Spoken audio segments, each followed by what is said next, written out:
The Indian Miss World. From the slum to the beauty queen. Veiled Chains, the brutal journey of an Indian Miss World. Below is a concise but comprehensive summary of the key social critiques embedded in the novel, The Indian Miss World. The points are drawn directly from the novel's framing and commentary sections and presented analytically, focusing on systems rather than sensational detail. Overview and synopsis. The Indian Miss World is a six-book epic novel by Dr. A. Ahmed that follows two generations of Indian women, Rehana Khan and her daughter Ifat Khan, whose lives are shaped by poverty, migration, sexual violence, religious law, state corruption, and global power structures. The novel blends fictional narrative with direct social, legal, and ideological critique, particularly focusing on how women's bodies and identities are controlled by intersecting systems of patriarchy, law, religion, and class. The narrative rejects the traditional rags to riches arc. Instead, it presents survival as cyclical and costly, arguing that resilience is demanded precisely because institutions repeatedly fail. Taken together, this opening overview frames the saga as both intimate and panoramic.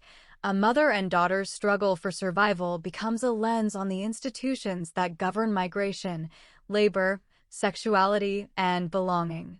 By tracing how vulnerability is produced and repeatedly exploited across borders and social classes, the novel positions its protagonists' reinventions not as triumphal transformations, but as necessary acts of endurance in systems designed to erase them.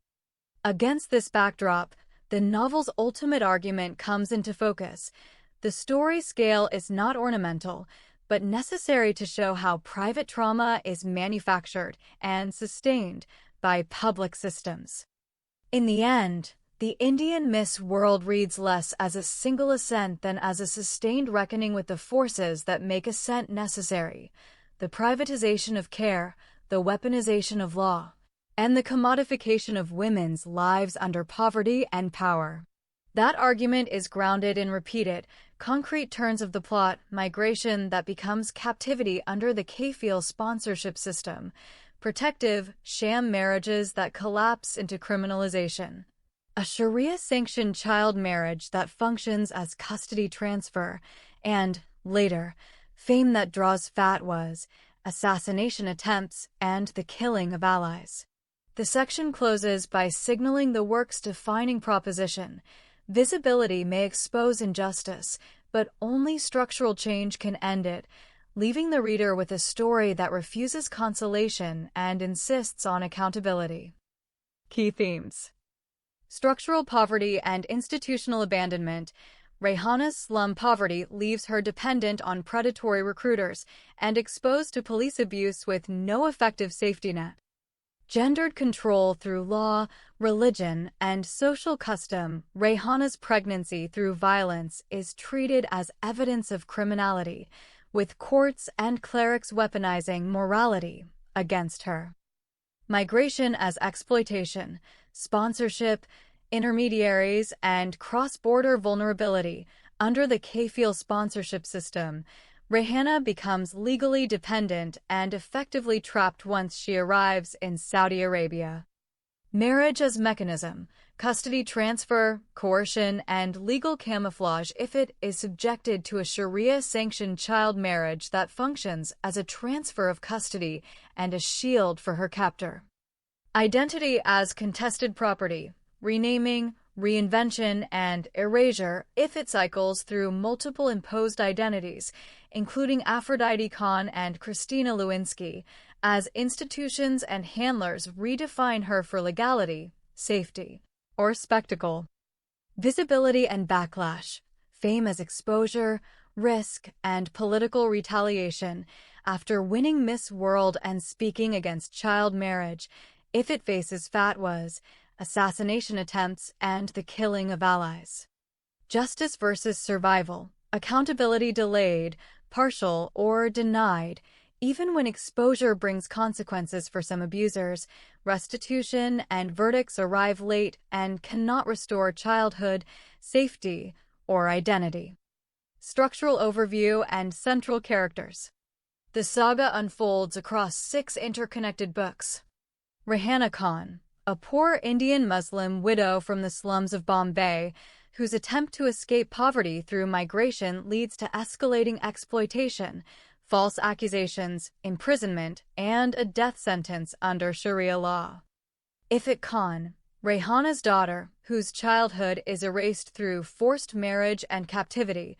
She later assumes multiple identities: Aphrodite Krishna Khan, Amrita Khan, Christina Fernandez, Pooja Patel, and Christina Lewinsky, as she navigates fame, exile, and trauma. Sheikh Ahmed, a wealthy, elderly Saudi man who sponsors Rehana's migration and later becomes Ifat's husband and captor, symbolizing wealth-backed religious and legal impunity. Jamal Khan, Rehana's lover, an honest poor boy whose life is destroyed by false criminal accusations engineered by corrupt authorities. Book-by-book plot summary. Book 1. Poverty, Migration, and Betrayal. Rehana lives in extreme poverty in Bombay after her husband's death. Desperate to provide for her daughter, she is recruited by a corrupt labor agency promising safe overseas work. Instead, she encounters sexual harassment, police brutality, and fabricated criminal cases. Her lover Jamal is falsely accused, tortured, and imprisoned, while Rehana is pushed into migration as her only remaining option. Book 2. Saudi Arabia, Sponsorship and Servitude. In Saudi Arabia, Rehana enters the kafil, sponsorship, system, which renders her legally dependent and powerless. She is abused by authorities, sold between households, coerced into sham marriages, and sexually exploited. When she becomes pregnant through rape, the legal system treats her pregnancy as proof of criminality. She is sentenced to imprisonment followed by death by stoning, with execution delayed only because of childbirth. Book 3. Ifat Khan, Child Marriage and Captivity. While Rehana is imprisoned, her daughter Ifat, still a child, is placed under Sheikh Ahmed's control and forcibly married to him through Sharia-sanctioned mechanisms. Ifat is moved across Saudi Arabia, Eritrea, and Iran, kept in captivity, denied education, and stripped of identity. International pressure briefly surfaces, but fails to dismantle the structures protecting her abuser. Book 4. Escape, Return, and Public Exposure. Rehana is eventually exonerated after external intervention exposes institutional abuse by authorities. Though she receives financial compensation, she returns to India emotionally shattered and permanently displaced. Ifat later escapes captivity and returns undocumented, only to face new exploitation in India's film industry. Public exposure brings partial consequences for her abusers, but legal justice remains incomplete. Book 5. Miss World and Backlash. Ifat reinvents herself as Aphrodite Khan and becomes Miss India and Miss World, transforming from a hidden victim into a globally visible figure. She publicly condemns child marriage and religious justification for abuse. Her visibility provokes violent backlash, fatwas, terrorism, assassination attempts, and the murder of allies. Fame becomes another site of danger, not protection. Book 6. Exile, Identity, and Faith. Forced into exile across Europe and the United States, Aphrodite experiences homelessness, interrogation as a suspected terrorist, family betrayal, and mental collapse. She eventually abandons public life, converts to Christianity, and adopts the name Christina Lewinsky. The novel ends not with triumph, but with partial healing, forgiveness, and acceptance that trauma leaves permanent scars. Core themes and social critique. The novel advances several sustained critiques. Poverty as structural violence. Poverty is depicted as institutional neglect, not individual failure. Corruption of law and state power, police, courts, and bureaucracies protect abusers and criminalize victims. Marriage as a tool of control. Marriage functions as custody transfer, legal camouflage, and identity erasure. Patriarchy across cultures.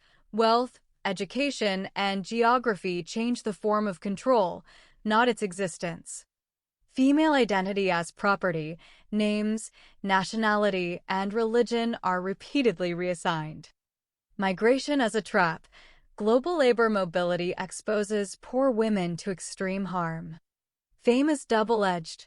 Visibility brings recognition and lethal risk. Justice is partial. Survival is not the same as justice. Overall message.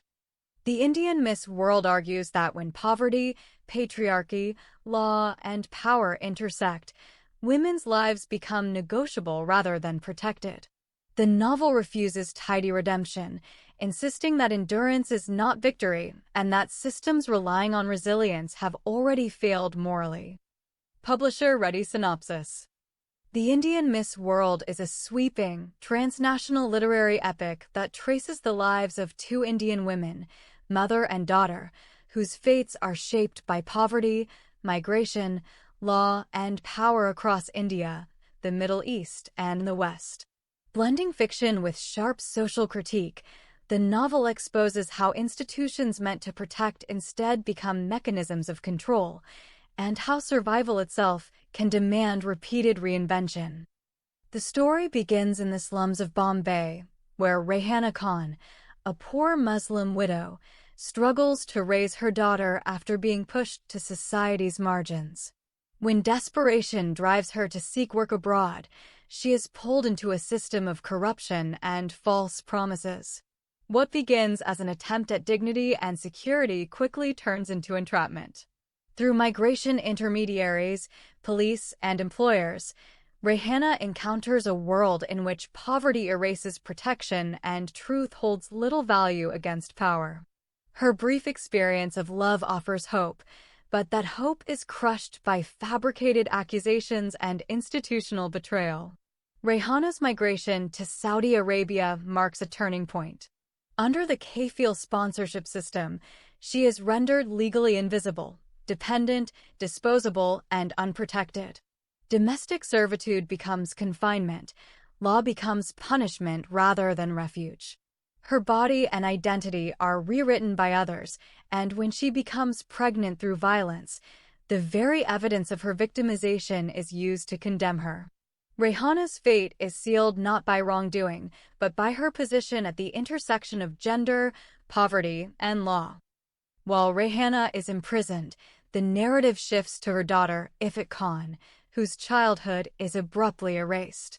Claimed through legal and religious mechanisms, Ifat is forced into marriage and transferred across borders, moving from country to country with no voice, education, or recognized identity. Her captivity is bureaucratic rather than chaotic, precisely regulated, normalized, and hidden behind legality. International concern flickers briefly, but meaningful intervention fails, revealing how easily systems absorb outrage without change. Years later, Ifat escapes and returns to India traumatized and undocumented. Freedom, however, does not bring safety. Instead, she encounters new forms of exploitation, this time through visibility.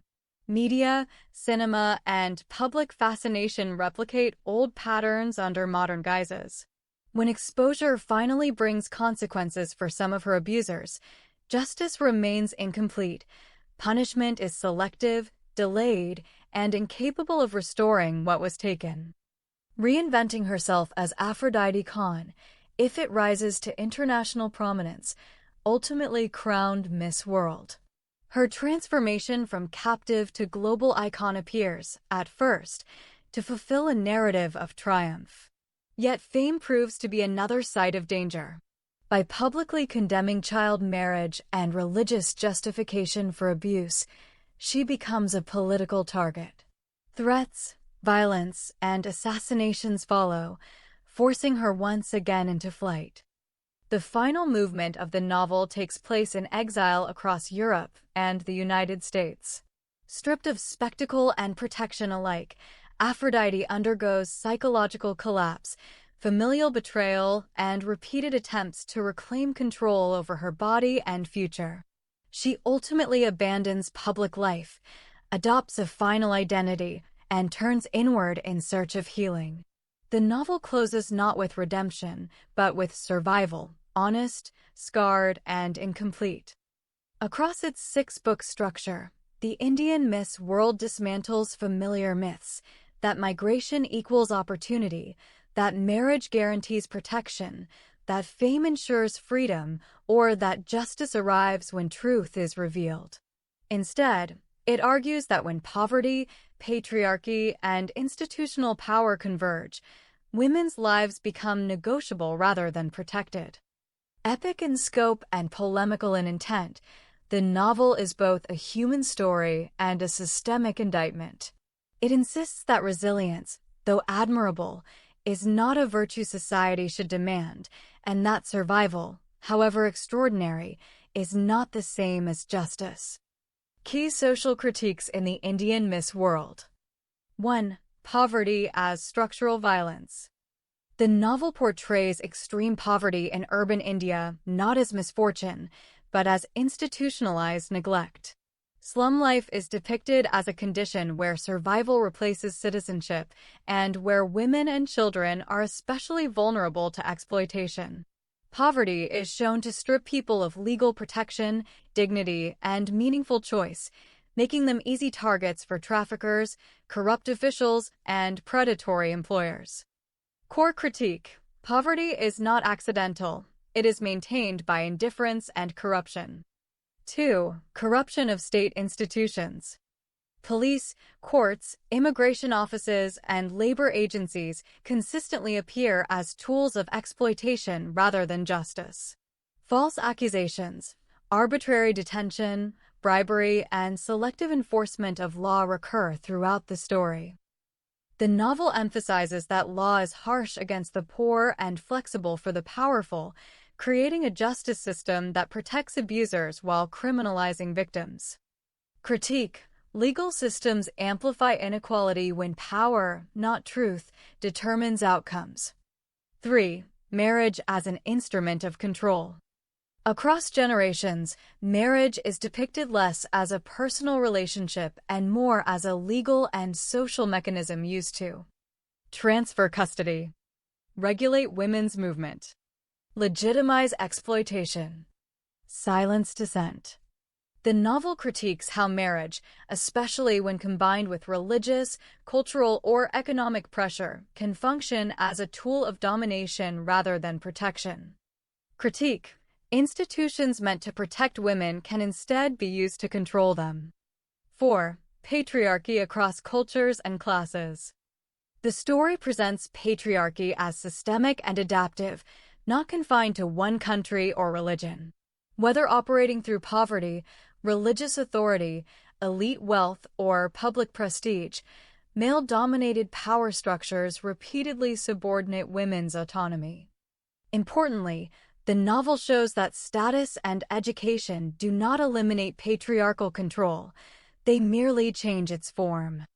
Critique: patriarchy survives by reshaping itself within every social order. 5. Female identity as contested property.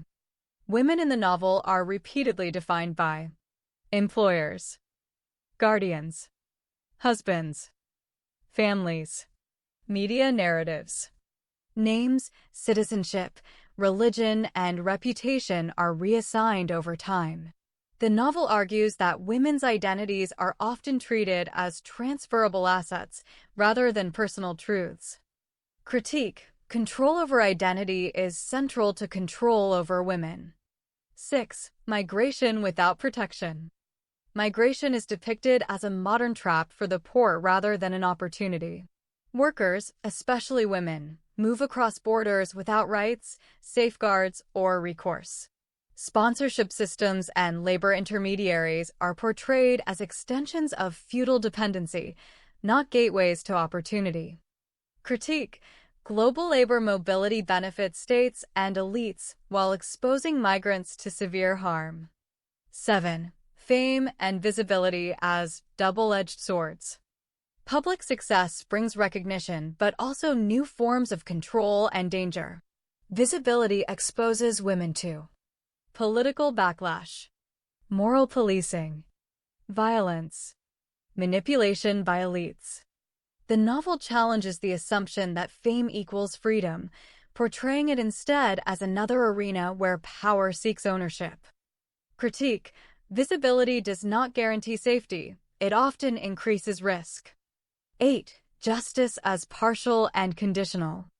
While moments of legal vindication occur, they arrive late and rarely restore what was lost. Compensation does not replace childhood, identity, or peace of mind. The novel resists neat redemption arcs, insisting that survival is not the same as justice. Critique: systems may correct errors without repairing harm. Overall message: the Indian Miss World presents a unified social critique.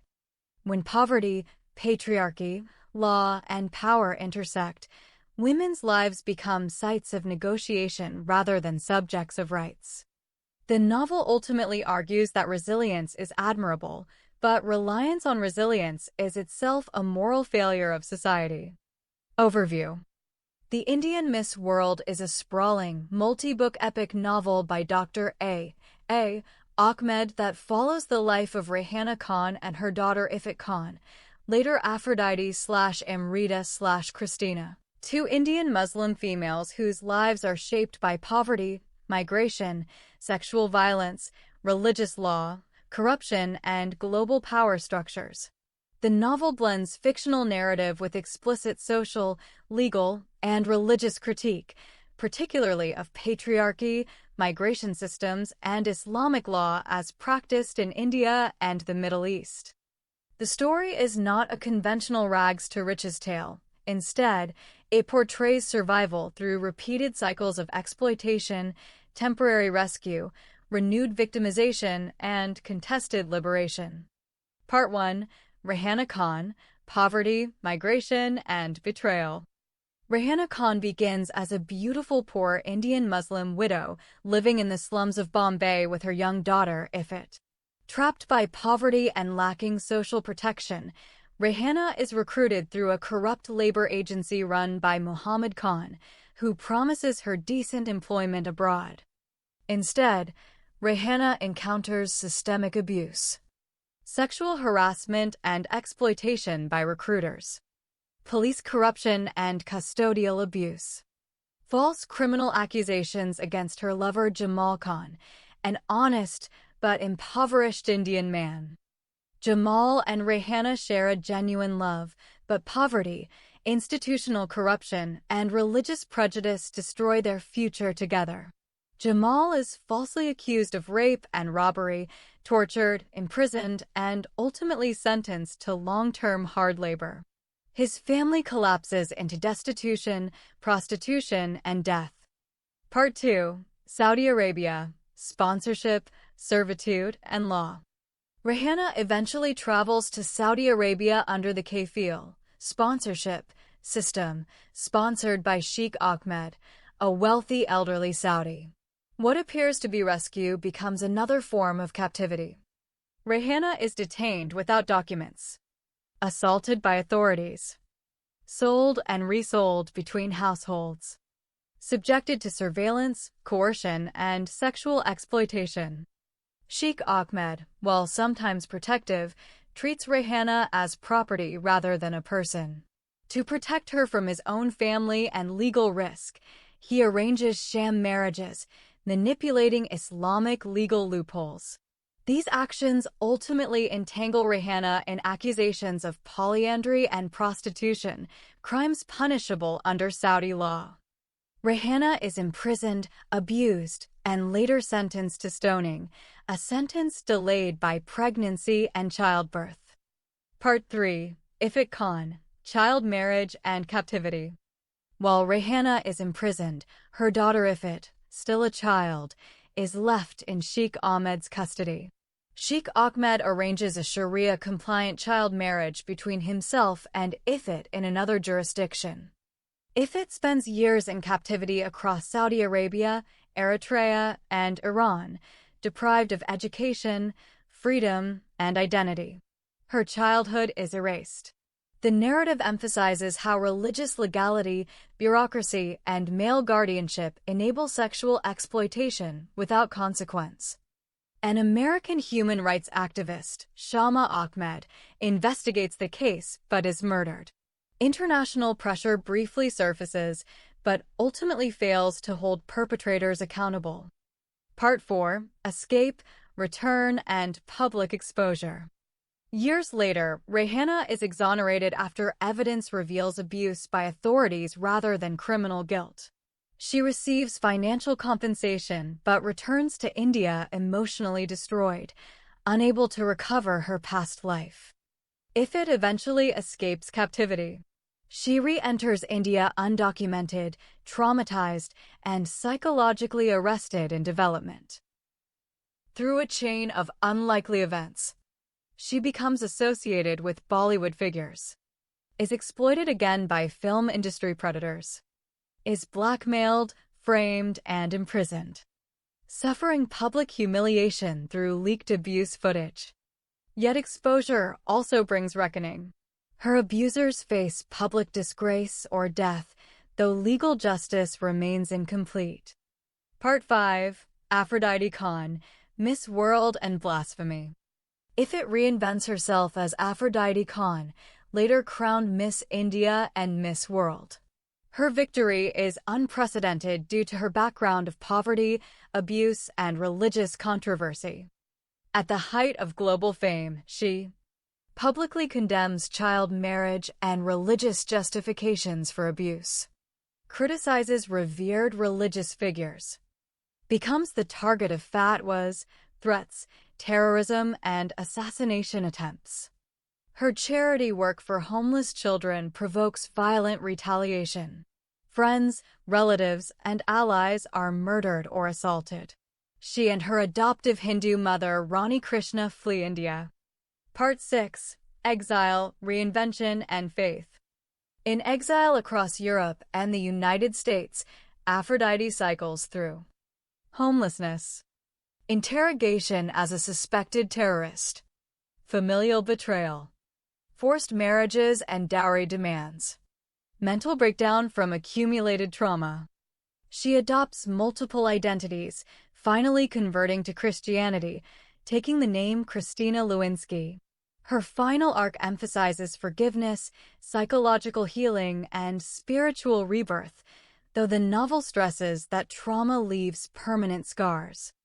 Major themes: female bodily control through law and religion, corruption in migration, police, courts, and media, child marriage and sexual slavery, intersection of poverty, gender, and religious authority, fame as both shield and weapon, trauma, resilience, and fractured identity. Conclusion: The Indian Miss World is not merely a novel, but a polemic epic, blending fiction with documentation, personal testimony, and ideological critique. It traces the journey from slum to crown, insisting that survival does not erase violation, and that justice, when it arrives, is partial and costly. Below is a book-by-book breakdown of the Indian Miss World saga. Book 1: The Arab Sugar Daddy and the Beautiful Indian Girl. Focus: Rehana Khan. Core narrative: poverty, migration, betrayal. Rehana Khan, a poor Indian Muslim widow living in the slums of Bombay, struggles to provide for her daughter Ifrit. With no social safety net, she is recruited by a corrupt manpower agency that promises dignified overseas employment. Instead, Rehana is subjected to systemic exploitation, sexual harassment, police abuse, and legal corruption. She falls in love with Jamal Khan, an honest but impoverished man, yet their relationship is destroyed by false criminal accusations engineered by powerful men. Jamal is imprisoned, tortured, and sentenced while his family disintegrates into destitution. Rayhana migrates to Saudi Arabia under the kafil sponsorship system, sponsored by Sheikh Ahmed, a wealthy elderly Saudi.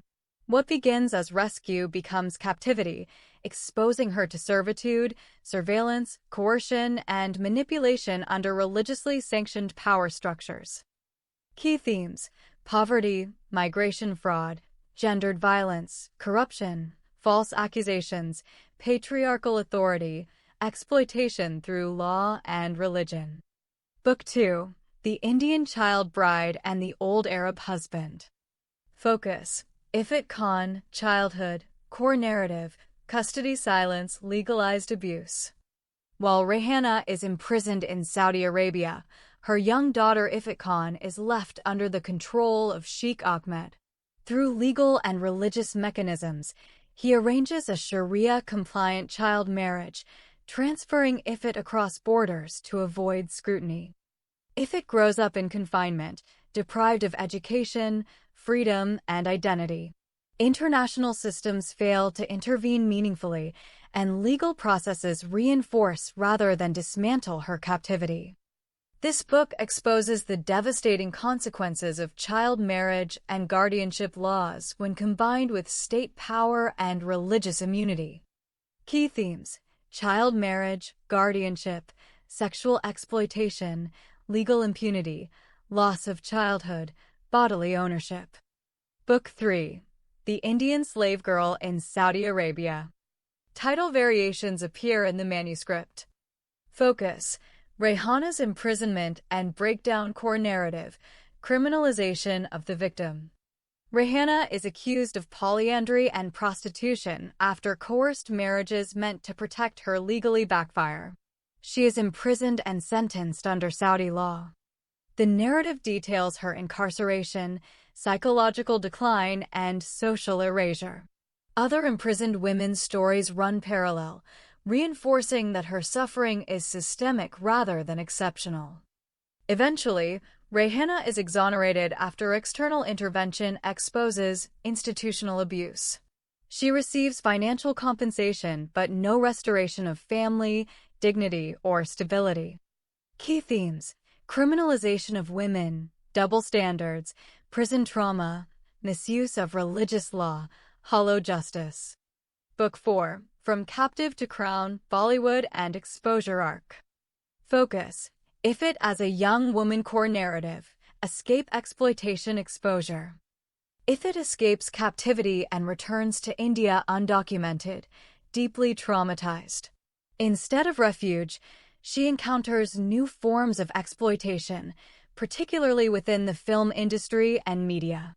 She is manipulated, framed, publicly shamed, and imprisoned. However, exposure through media also initiates partial consequences for her abusers. Justice remains inconsistent, but silence is broken. This book marks Ifat's transition from total victimhood to public visibility. Key themes: media power, public scandal, victim blaming, exploitation through fame, identity reconstruction. Book 5: Miss World Under Threat. Focus: Aphrodite Khan core narrative, triumph, backlash, terrorism. Reinvented as Aphrodite Khan, Ifat wins Miss India and Miss World, becoming a global symbol of survival. She publicly denounces child marriage and religious justifications for abuse. Her visibility invites violent retaliation, threats, fatwas, bombings, assassinations, and the murder of those close to her. Philanthropy and advocacy make her a political target rather than a protected icon. This book contrasts global celebration with the cost of dissent. Key themes: fame is danger, religious extremism, free speech, philanthropy, political violence. Book 6: Exile, Faith, and Fractured Identity. Focus: Christina Lewinsky, Final Identity, core narrative, flight collapse, spiritual rebirth. Aphrodite flees India into exile across Europe and the United States. There she faces homelessness, suspicion, familial betrayal, forced marriage attempts, and immense psychological deterioration. Eventually, she abandons public life, converts to Christianity, and adopts the name Christina Lewinsky. Healing is portrayed as partial, trauma never erased, only survived. The narrative ends not with triumph, but with survival, forgiveness, and personal faith outside ideological systems. Key themes: trauma recovery, identity fragmentation, exile, religion versus spirituality, imperfect healing. Series-wide throughline. Across all 6 books, the saga charts generational female suffering, systems that protect perpetrators, survival without romanticization, justice as partial and costly, identity as something repeatedly taken and rebuilt. Below is an organized list of the main characters in the novel grouped by narrative importance and generation. The descriptions reflect only what is explicitly presented in the text and recurring across the 6-book saga. Central protagonists. Rayhana Khan, the primary protagonist through the early books. A poor Indian Muslim widow and mother of Ifat. Experiences poverty, migration fraud, police corruption, sexual exploitation, imprisonment, and false convictions in both India and Saudi Arabia. Her life anchors the first half of the saga and establishes its core themes of injustice and survival. Ifat Khan, Rayhana's daughter and the central protagonist of the later books, endures child custody transfer, forced marriage, long-term captivity, and psychological trauma.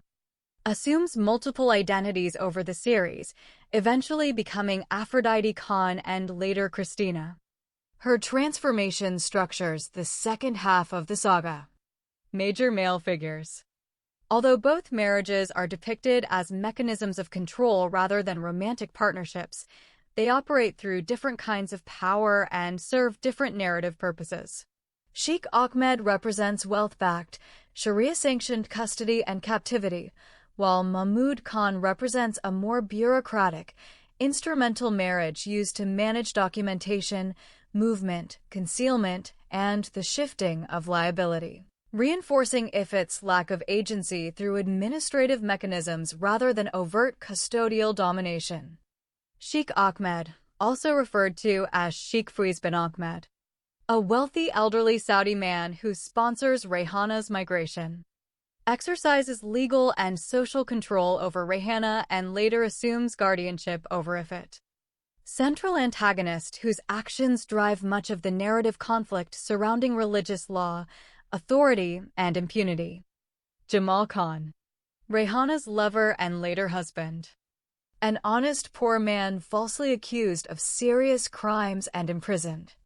Represents the destruction of male innocence under corrupt systems. Reappears later in complex familial and legal conflicts. Key secondary characters. Muhammad Khan, owner of the Indian Manpower Agency. Exploits workers, manipulates police, orchestrates false accusations, and profits from corruption. One of the earliest institutional antagonists in the narrative. Babakar Alawar, a Sudanese student and translator in India, acts as an intermediary for documents, visas, and communication.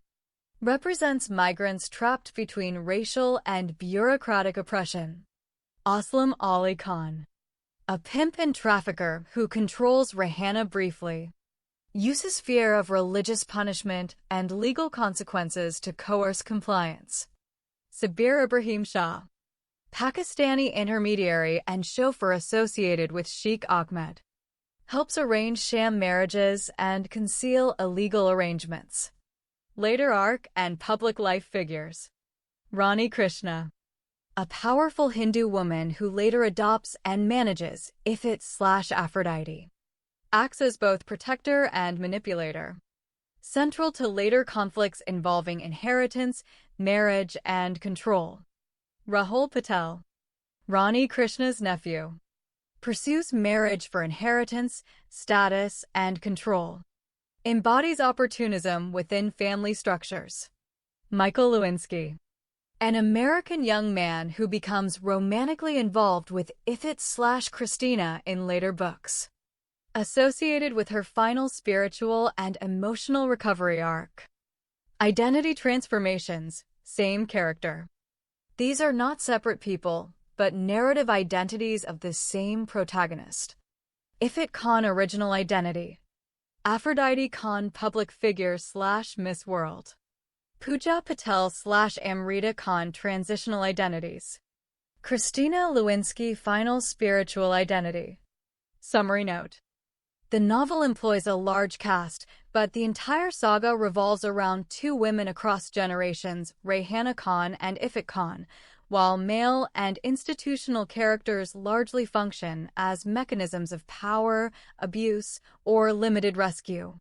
Below is a clear, chronological tracing of Ifrit Khan's life journey, focusing on how her marriages intersect with her identity, legal status, and agency over time. Ifrit Khan, life journey through marriage, identity, and survival. Ifrit Khan's life, as depicted in the Indian Miss World saga, is structured around a sequence of marriages that function less as personal relationships and more as social, legal, and political mechanisms. Each marriage marks a new phase of displacement, a shift in authority, and a redefinition of who controls her body, name, and future. Rather than forming a linear path toward stability, Ifrit's marriages reveal a pattern. Marriage is repeatedly used to contain, move, silence, legitimize, and later monetize her existence, until she slowly begins to reclaim choice. 1. Childhood, marriage as guardianship and erasure. Islamic marriage to Sheikh Ahmed. Ifrit's life changes irreversibly while she is still a child, when she is placed under the authority of Sheikh Ahmed, a powerful elderly Saudi man. This marriage is presented within the story as legally sanctioned by religious and guardianship structures rather than by consent. At this stage, Ifrit has no legal or social personhood of her own. Her marriage serves to transfer ownership and responsibility, not companionship. She is moved across borders, beyond the reach of her mother or any protective authority. Narrative function. This marriage establishes the novel's core argument that lawful marriage can be used to erase childhood, identity, and autonomy, while remaining fully legal within certain systems. It defines Ifrit first not as a person, but as a dependent object of custody. 2. Early adolescence. Islamic marriage as legal utility. Marriage to Mahmud Khan. Documentation. Border movement.t. Liability and concealment. Here, marriage is neither stable nor emotionally framed. It exists to shift accountability, preserve secrecy, maintain control while avoiding scrutiny. Narrative function. This stage shows how marriage operates as a flexible administrative tool, especially for vulnerable people without citizenship, education, or advocates. Ifrit remains powerless, but the mechanisms around her grow more complex. 3. Young adulthood. Christian marriage as conditional protection. Marriage to Bruno Fernandes. Christina's marriage to Bruno Fernandes occurs later, in the Indian context, and carries the appearance of legitimacy. Civil law. Religious arrangement. Social adaptation. Unlike earlier marriages, this one offers temporary legal safety rather than outright captivity. However, protection is conditional. Linked to status. Dependent on compliance. Emotionally empty. Narrative function. This marriage exposes a central irony of the novel. Indian systems can reproduce control, especially over traumatized migrants. The form of oppression changes, but dependency remains. 4. Escape to America. Love marriage as social repair. Marriage to Uncle Jimmy, Jamal Khan.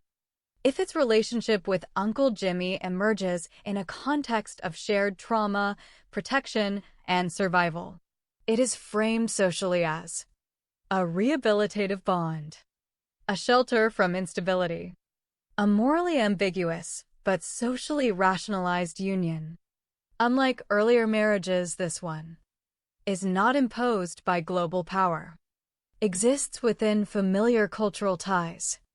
Offers emotional attachment. However, it is deeply controversial and legally vulnerable.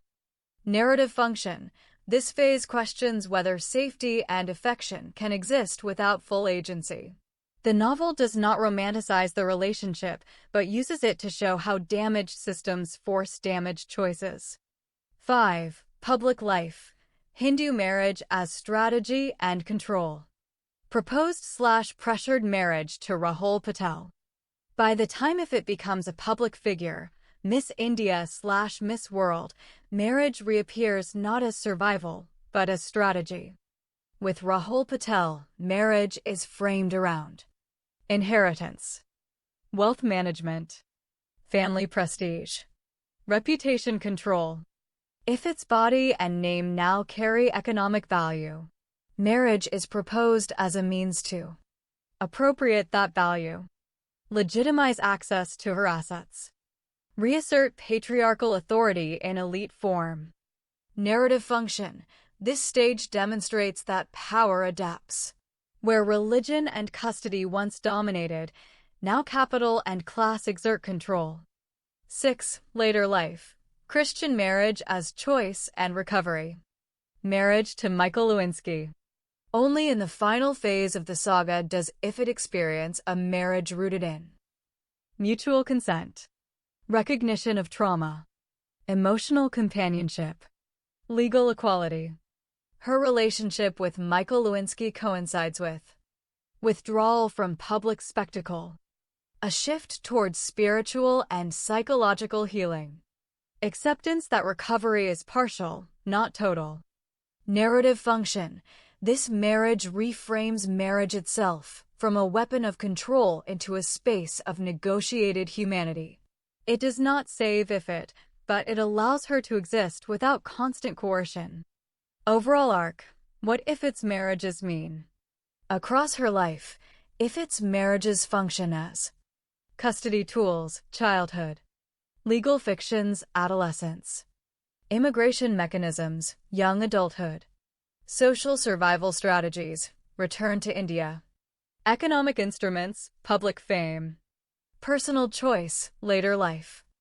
Her journey is not from victim to victor, but from object, survivor, partial agent. The novel's central claim, through Ifit, is that female autonomy is not granted all at once. It is painfully assembled, piece by piece, through loss, resistance, and conscious refusal to be reduced again. Below is a structured comparison of Ifit Khan's marriages and Rehana Khan's marriages, focusing on legal context, power dynamics, motivation, and narrative meaning. The comparison is grounded in the content and framing of the Indian Miss World and its 6-book structure. Overview. Mother and daughter, same institution, different trajectories. Both Rehana Khan and Ifit Khan experience marriage primarily as a social and legal institution imposed by power, rather than as a personal choice. However, their marital journeys differ in timing, degree of agency, and ultimate trajectory. Rehana's marriages occur mostly in adulthood, shaped by poverty, migration, and fear. Ifit's marriages begin in childhood, shaped by custody, guardianship, law, and later fame.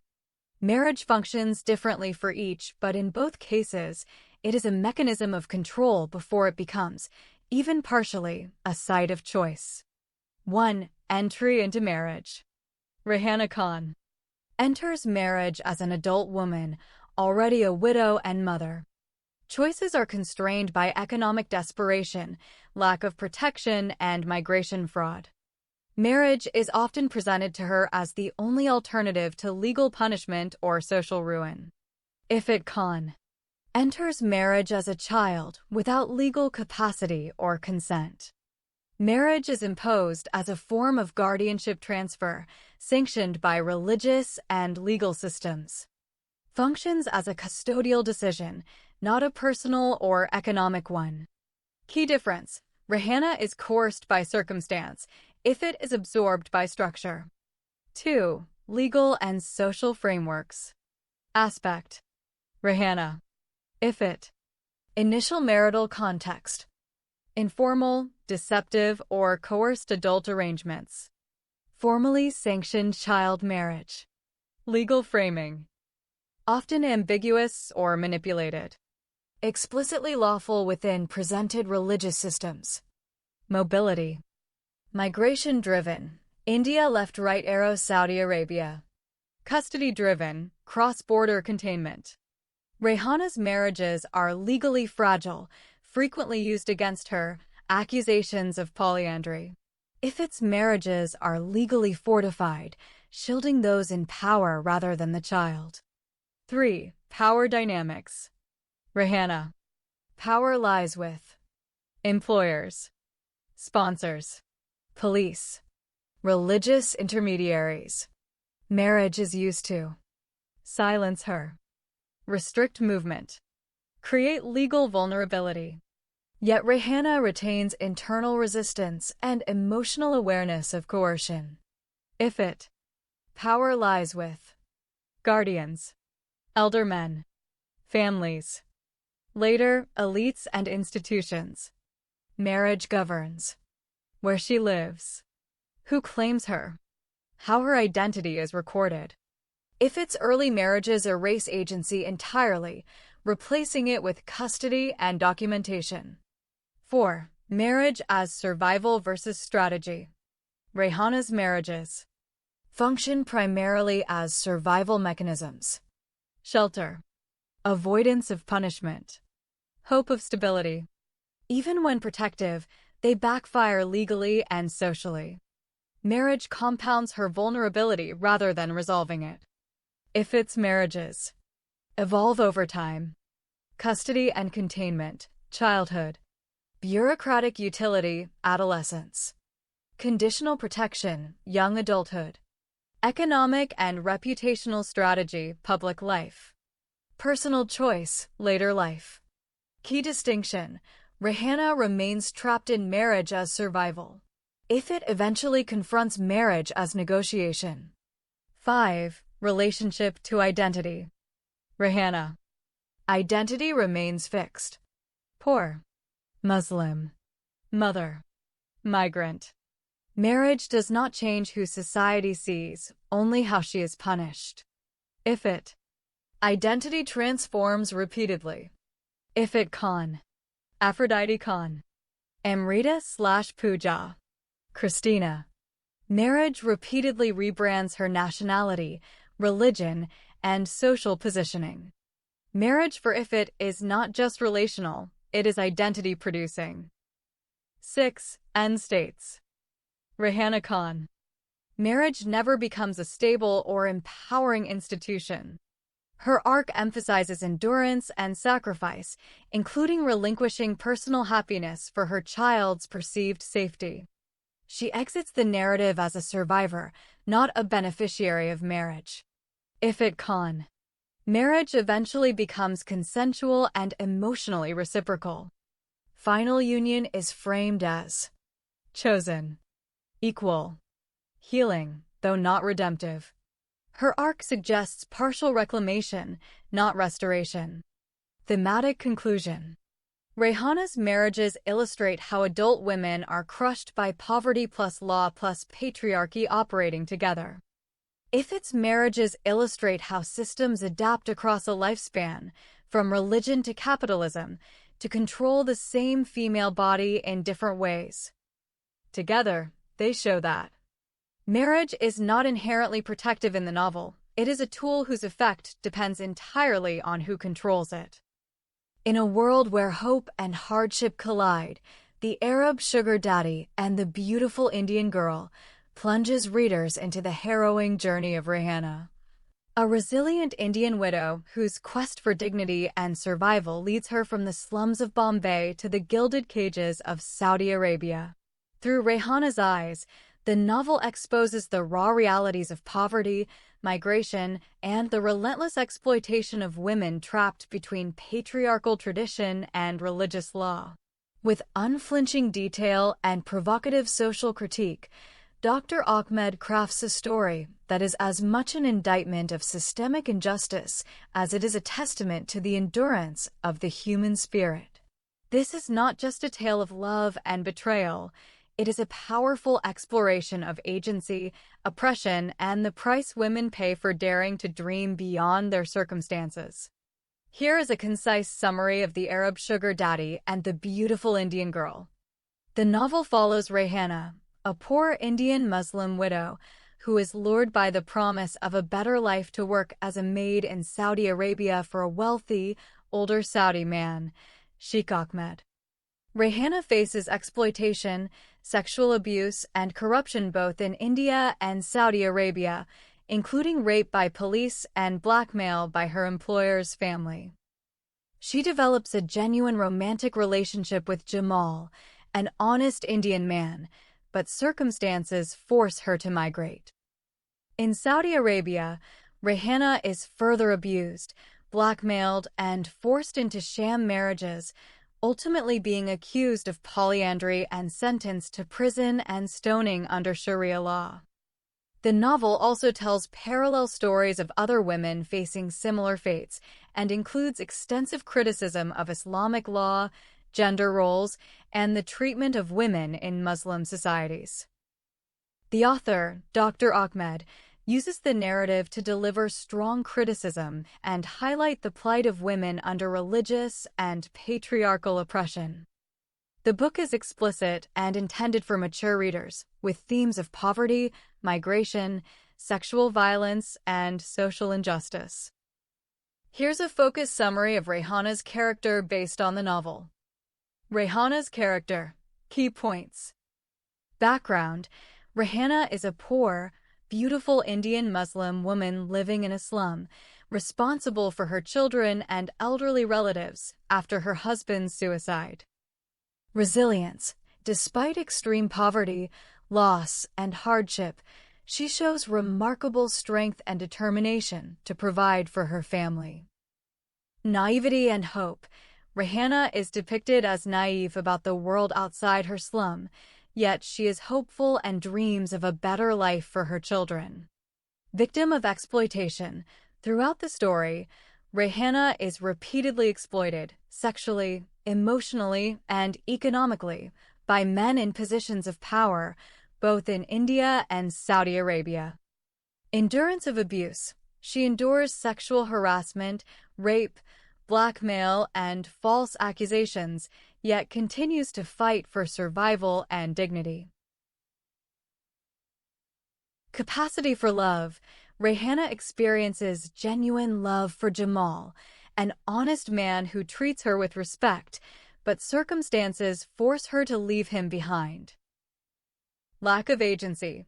Her choices are continually limited by poverty, gender, and social structures. She is often manipulated or coerced by others. Moral integrity. Despite being surrounded by corruption and abuse, Rayhana tries to maintain her integrity and protect her daughter. Tragic fate. Her journey, motivated by hope, leads to further suffering, culminating in imprisonment, a death sentence, and separation from her daughter. Symbolic role.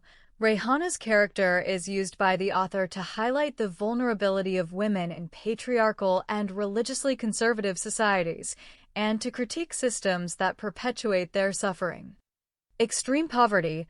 Rayhana is forced to support her children and elderly relatives after her husband's suicide, struggling daily for basic survival in an Indian slum. Exploitation and abuse. She is repeatedly exploited, sexually, emotionally, and economically, by men in positions of power, both in India and Saudi Arabia. Corruption and injustice. Rayhana faces corruption in the police, legal, and immigration systems, leading to false accusations, imprisonment, and torture. Sexual violence. She endures sexual harassment, rape by police and employers, and blackmail through secretly recorded videos. Lack of agency. Her choices are severely limited by poverty, gender, and social structures. She is often manipulated or coerced by others. Separation from loved ones. Circumstances force her to leave behind her genuine love, Jamal, and later, she is separated from her daughter. Legal persecution. In Saudi Arabia, Rayhana is accused of polyandry, marrying two men without proper divorce, becomes pregnant, and is sentenced to prison and stoning under Sharia law. Social stigma and isolation. She is stigmatized as a bad woman and faces isolation, both in her home country and abroad. Endurance and survival. Despite all hardships, Rayhana continues to fight for her dignity and the well-being of her daughter, showing resilience in the face of overwhelming adversity. General overview. The novel is written by Dr. Ahmed and is the first in a series of 6 books. It tells a one-sided love story between a wealthy old Saudi man, Sheikh Ahmed, and a poor, beautiful Indian girl, Rayhana. The story is set in India and Saudi Arabia, exploring themes of poverty, gender, religion, exploitation, and abuse. Main plot points. Rayhana's background. Rayhana is a poor Indian Muslim woman living in a slum with her children and elderly relatives. Her husband dies by suicide after becoming disabled. Struggles of poverty. The novel describes the harsh realities of slum life in India, including lack of food, sanitation, and opportunities. Seeking opportunity. After her husband's death, Rayhana seeks work in the homes of the rich Indians and dreams of a better life for her family. Encounter with Sheikh Ahmed. Rayhana meets Sheikh Ahmed, a wealthy Saudi man, in Bombay. He mistakes her for a prostitute but learns she is seeking a work visa. Visa and migration. Sheikh Ahmed offers Rayhana a visa and job as a maid in Saudi Arabia, covering all expenses for her and her daughter. Travel agency exploitation. The process of obtaining documents exposes Rayhana to further exploitation and sexual harassment at the hands of the travel agency owner and staff. Love triangle. Rayhana develops a mutual romantic relationship with Jamal, a young, honest employee at the agency, but circumstances force her to continue with her plan to go to Saudi Arabia. Corruption and betrayal. The travel agency owner and others conspire, leading to confusion, lost documents, and false accusations. Imprisonment and abuse. Rayhana and Jamal are falsely accused of terrorism and endure police brutality, torture, and imprisonment in India. Release and aftermath. After months in jail, they are acquitted, but their lives are shattered. Rayhana's family suffers greatly during her absence. Rayhana's journey to Saudi Arabia. Despite setbacks, Rayhana and her daughter eventually travel to Saudi Arabia, but without proper documents. Abuse in Saudi Arabia. Upon arrival, Rayhana and her daughter are abused by Saudi police and Rayhana is raped. Life as a maid. Rayhana becomes a maid in Sheikh Ahmed's household, facing harsh treatment from his wife and sexual exploitation by the family's sons. Blackmail and further abuse. Rayhana is blackmailed with secretly recorded videos and repeatedly raped by the sons. Pseudo-marriage. To protect herself, Rayhana enters a sham marriage with the family's Pakistani chauffeur, orchestrated by Sheikh Ahmed. Legal trouble. Rayhana is arrested for polyandry, marrying two men without proper divorce, becomes pregnant, and is sentenced to prison and eventual stoning under Sharia law. Parallel stories. The novel also tells the story of another woman, Sakina, who is stoned to death for adultery in Saudi Arabia. Religious and social critique. The author uses the narrative to critique Islamic law, gender roles, and the treatment of women in Muslim societies. Author's perspective. Dr. Ahmed, a former Muslim turned Christian, includes lengthy commentary on Islam, its history, and its impact on society, especially regarding women's rights and violence. Themes and motifs: poverty and social injustice, the cycle of poverty and lack of opportunity for the poor in India. Religious critique, strong criticism of Islamic law, Sharia, and the treatment of women. Sexual exploitation and abuse, repeated instances of sexual violence, blackmail, and exploitation of women and children. Corruption, widespread corruption in police, legal, and immigration systems in both India and Saudi Arabia. Gender and power, the vulnerability of women in patriarchal societies and their lack of agency. Migration and disillusionment, the false promise of a better life abroad, leading to further abuse and tragedy. Main characters: Rehana Khan, the protagonist, a poor, beautiful Indian Muslim widow living in a slum. Faces extreme poverty, exploitation, sexual abuse, and injustice. Struggles to support her children and elderly relatives after her husband's suicide. Endures abuse in both India and Saudi Arabia, ultimately becoming a symbol of female suffering and resilience.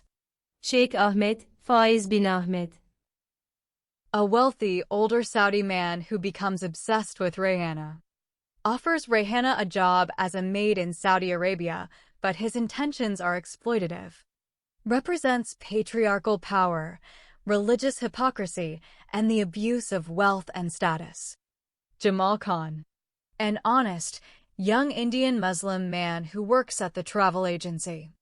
Develops a genuine romantic relationship with Rehana. Faces false accusations, imprisonment, and personal tragedy due to his involvement with Rehana. Mrs. Ahmed, Mastora. Sheikh Ahmed's fourth wife.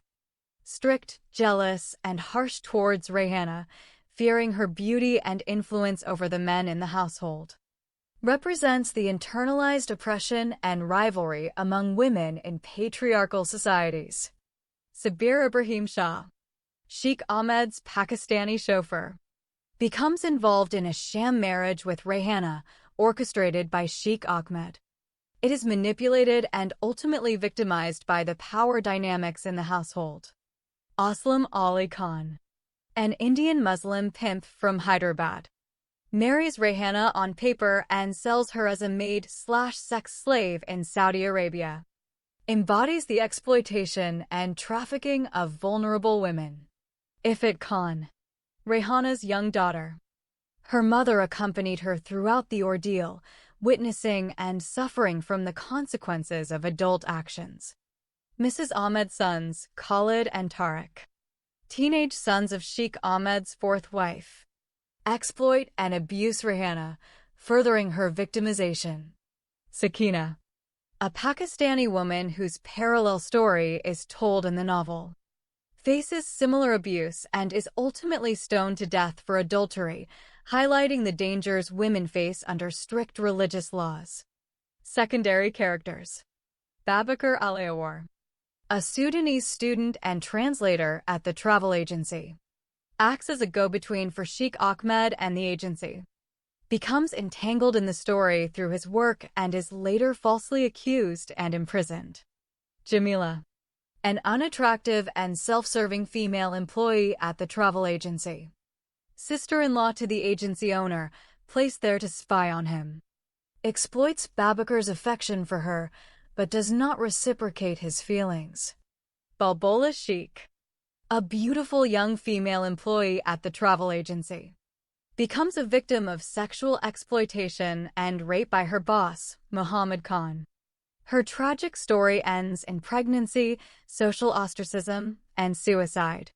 Ruxana and Tahira, female employees at the travel agency. Jealous and gossipy, they spread rumors about Rehana and Jamal. Represent the competitive and sometimes hostile environment among women in the workplace. Other travel agency employees. Various minor characters who contribute to the office dynamics, gossip, and Rehana's journey. Here's a comparison of the roles of Sheikh Ahmed and Mr. Muhammad Khan in the novel, and how each influences Rayhana Khan's fate. Sheikh Ahmed. Role: wealthy, older Saudi man who becomes obsessed with Rayhana. Influence on Rayhana. Promise of escape. Offers Rayhana a way out of poverty by promising her a job as a maid in Saudi Arabia, presenting himself as her benefactor. Exploitation. His intentions are ultimately exploitative. He uses his power and wealth to control Rayhana's fate, orchestrating her migration and later her circumstances in Saudi Arabia. Patriarchal power. Represents patriarchal and religious authority, using the legal and social systems of Saudi Arabia to keep Rayhana dependent and vulnerable. Catalyst for suffering. His actions set in motion Rayhana's journey into deeper exploitation, abuse, and legal peril, culminating in her imprisonment and death sentence under Sharia law. Ambiguous protector. At times, he attempts to protect Rayhana, but this protection is conditional and self-serving, reinforcing her lack of agency. Mr. Muhammad Khan. Role: owner of the travel agency in India, Rayhana's initial point of contact for migration. Influence on Rayhana. Gatekeeper and exploiter. Controls Rayhana's access to migration opportunities, but exploits her vulnerability for personal gain, including sexual harassment and manipulation. Corruption and betrayal. Involved in corrupt practices, document manipulation, and betrayal, which lead to Rayhana's false accusations, imprisonment, and further victimization. Facilitator of abuse. His actions directly expose Rayhana to further abuse by delaying, complicating, or sabotaging her migration process and by colluding with others who exploit her. Instrument of social injustice. Embodies the systemic corruption and misogyny of the environment Rayhana is trapped in, reinforcing her powerlessness and isolation. Comparative influence on Rayhana Khan. Both men use their positions of power to control and exploit Rayhana, though in different contexts: Sheikh Ahmed in Saudi Arabia, Mr. Muhammad Khan in India. Sheikh Ahmed's influence is global and personally orchestrates Rayhana's journey and her fate abroad, motivated by obsession and entitlement. Mr. Muhammad Khan's influence is local and bureaucratic. He manipulates Rayhana's opportunities and exposes her to systemic abuse, motivated by greed and self-interest. Both contribute to Rayhana's loss of agency, dignity, and safety, ultimately trapping her in cycles of exploitation, legal peril, and social stigma. A comparison of the power dynamics between Sheikh Ahmed and Mr. Muhammad Khan, and how these dynamics shape Rayhana's fate. Sheikh Ahmed, power rooted in wealth, status, and patriarchy.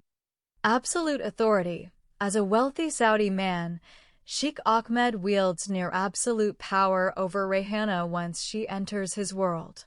His wealth, age, and status in a patriarchal society allow him to control her legal, social, and physical circumstances. Legal and social control. In Saudi Arabia, Sheikh Ahmed uses the country's legal system and social norms to keep Rayhana dependent and vulnerable. He orchestrates her migration, manipulates her employment, and ultimately has the power to determine her fate under Sharia law. Conditional protection. While he sometimes acts as Rayhana's protector, this protection is always conditional and self-serving. His power is used to possess and control, not to empower or liberate. Sexual and emotional power. His obsession with Rayhana is both sexual and possessive, and he leverages his authority to exploit her, orchestrate sham marriages, and ultimately expose her to legal peril. Mr. Muhammad Khan, power through gatekeeping, corruption, and exploitation. Bureaucratic gatekeeper. As the owner of the travel agency in India, Mr. Muhammad Khan controls Rayhana's access to migration and opportunity. He is the first barrier she must pass to escape poverty. Corrupt and predatory. His power is rooted in his ability to manipulate documents, exploit vulnerable women, and collude with other corrupt officials. He uses his position to sexually harass, blackmail, and betray Rayhana. Systemic power. Muhammad Khan's power is less about personal obsession and more about systemic exploitation. He embodies the everyday corruption and misogyny that trap women like Rayhana in cycles of abuse. Facilitator of abuse. By controlling paperwork, spreading rumors, and enabling false accusations, he exposes Rayhana to further abuse and legal danger, both in India and abroad. Comparative power dynamics. Sheikh Ahmed's power is direct, personal, and backed by the force of law and tradition in Saudi Arabia. He is the ultimate authority in Rayhana's life once she migrates, able to dictate her fate with little accountability. Mr. Muhammad Khan's power is indirect, bureaucratic, and rooted in corruption and social networks. He is a gatekeeper who profits from Rayhana's desperation and lack of options, but his power is limited to the Indian context. Both men exploit Rayhana's vulnerability, but Sheikh Ahmed's power is more absolute and inescapable, while Muhammad Khan's is more opportunistic and transactional. Together, their power dynamics ensure Rayhana is trapped between two systems, one of local corruption and one of patriarchal, legalistic control, leaving her with little agency or hope for escape. Sheikh Ahmed's impact on Rayhana. Catalyst for migration. Sheikh Ahmed offers Rayhana the opportunity to escape poverty by working as a maid in Saudi Arabia, setting her journey in motion. Source of exploitation. While presenting himself as a benefactor, he ultimately exploits Rayhana's vulnerability, using his wealth and status to control her fate. Legal and social entrapment. In Saudi Arabia, Sheikh Ahmed's power, rooted in patriarchal and religious authority, ensures Rayhana's dependence and lack of agency. He orchestrates her employment, living conditions, and even sham marriages. Trigger for abuse. His actions expose Rayhana to further abuse, including sexual exploitation by his family members and legal persecution under Sharia law. Ambiguous protector. At times, he attempts to protect Rayhana, but this protection is conditional and self-serving, reinforcing her powerlessness. Mr. Muhammad Khan's impact on Rayhana. Gatekeeper to opportunity. As the owner of the travel agency, Mr. Muhammad Khan controls Rayhana's access to migration and the possibility of a better life. Agent of corruption. He exploits Rayhana's desperation for personal gain, subjecting her to sexual harassment, manipulation, and bureaucratic obstacles. Facilitator of injustice. His corrupt practices lead to lost documents, false accusations, and Rayhana's wrongful imprisonment in India. Enabler of further abuse. By colluding with other exploiters and failing to protect Rayhana, he exposes her to additional dangers both before and after her migration. Comparative impact. Both men exploit Rayhana's vulnerability, but in different ways and contexts. Sheikh Ahmed's impact is more direct, personal, and absolute, trapping Rayhana in a cycle of dependency and abuse in Saudi Arabia. Mr. Muhammad Khan's impact is more bureaucratic and opportunistic, using his position as a gatekeeper in India to manipulate and profit from Rayhana's desperation. Together, their actions strip Rayhana of agency, dignity, and safety, ensuring she remains trapped between systems of local corruption and patriarchal, legalistic control. Their combined influence leads to Rayhana's ultimate downfall, imprisonment, social stigma, and a death sentence, despite her resilience and hope for a better life. Balbola Sheikh is a beautiful young female employee at the travel agency where much of Rayhana's story unfolds. Her life becomes a tragic example of the exploitation and vulnerability faced by women in the novel. Sexual exploitation. Balbola is targeted and raped by her boss, Mr. Muhammad Khan, who abuses his position of power over her. Pregnancy and social ostracism. As a result of the rape, Balbola becomes pregnant. In her conservative society, this leads to severe social stigma and isolation. Lack of support. She receives no support from her workplace or community. Instead, she is shamed and blamed for her situation. Despair and suicide. Overwhelmed by shame, isolation, and the impossibility of her situation, Balbola ultimately takes her own life. Aftermath. Her suicide is treated as a scandal, and her story is used to further highlight the dangers and injustices faced by women who are victimized and then abandoned by the very systems meant to protect them. Balbola's tragedy serves as a powerful indictment of the systemic abuse, misogyny, and lack of justice for women in both the workplace and society at large, as depicted in the novel. Balbola's fate in The Arab Sugar Daddy and the Beautiful Indian Girl is deeply tragic. Sexual exploitation. Balbola, a beautiful young employee at the travel agency, is raped by her boss, Mr. Muhammad Khan. Pregnancy and social stigma. As a result of the rape, she becomes pregnant. In her conservative society, this leads to severe shame, isolation, and the loss of her fiancé. Loss of support. She is blamed and ostracized by her community and workplace, receiving no help or compassion. Despair and suicide. Overwhelmed by her situation and unable to see a way out, Balbola ultimately takes her own life by suicide. Aftermath. Her death is treated as a scandal, and her story is used to highlight the dangers and injustices faced by women who are victimized and then abandoned by the very systems meant to protect them. Balbola's fate serves as a powerful example of how systemic abuse, misogyny, and lack of justice can destroy vulnerable women's lives in the world depicted by the novel. Consequences of Balbola's tragedy. Personal destruction. Balbola's rape, unwanted pregnancy, and social ostracism drive her to despair and ultimately to suicide, ending her young life in tragedy. Social stigma. Her pregnancy and victimization are met not with compassion, but with blame and shame from her community, highlighting the harsh judgment faced by women in similar situations. Loss of support. Balbola receives no help from her workplace, family, or society. Instead, she is abandoned and left to suffer alone, underscoring the lack of safety nets for vulnerable women. Family hardship.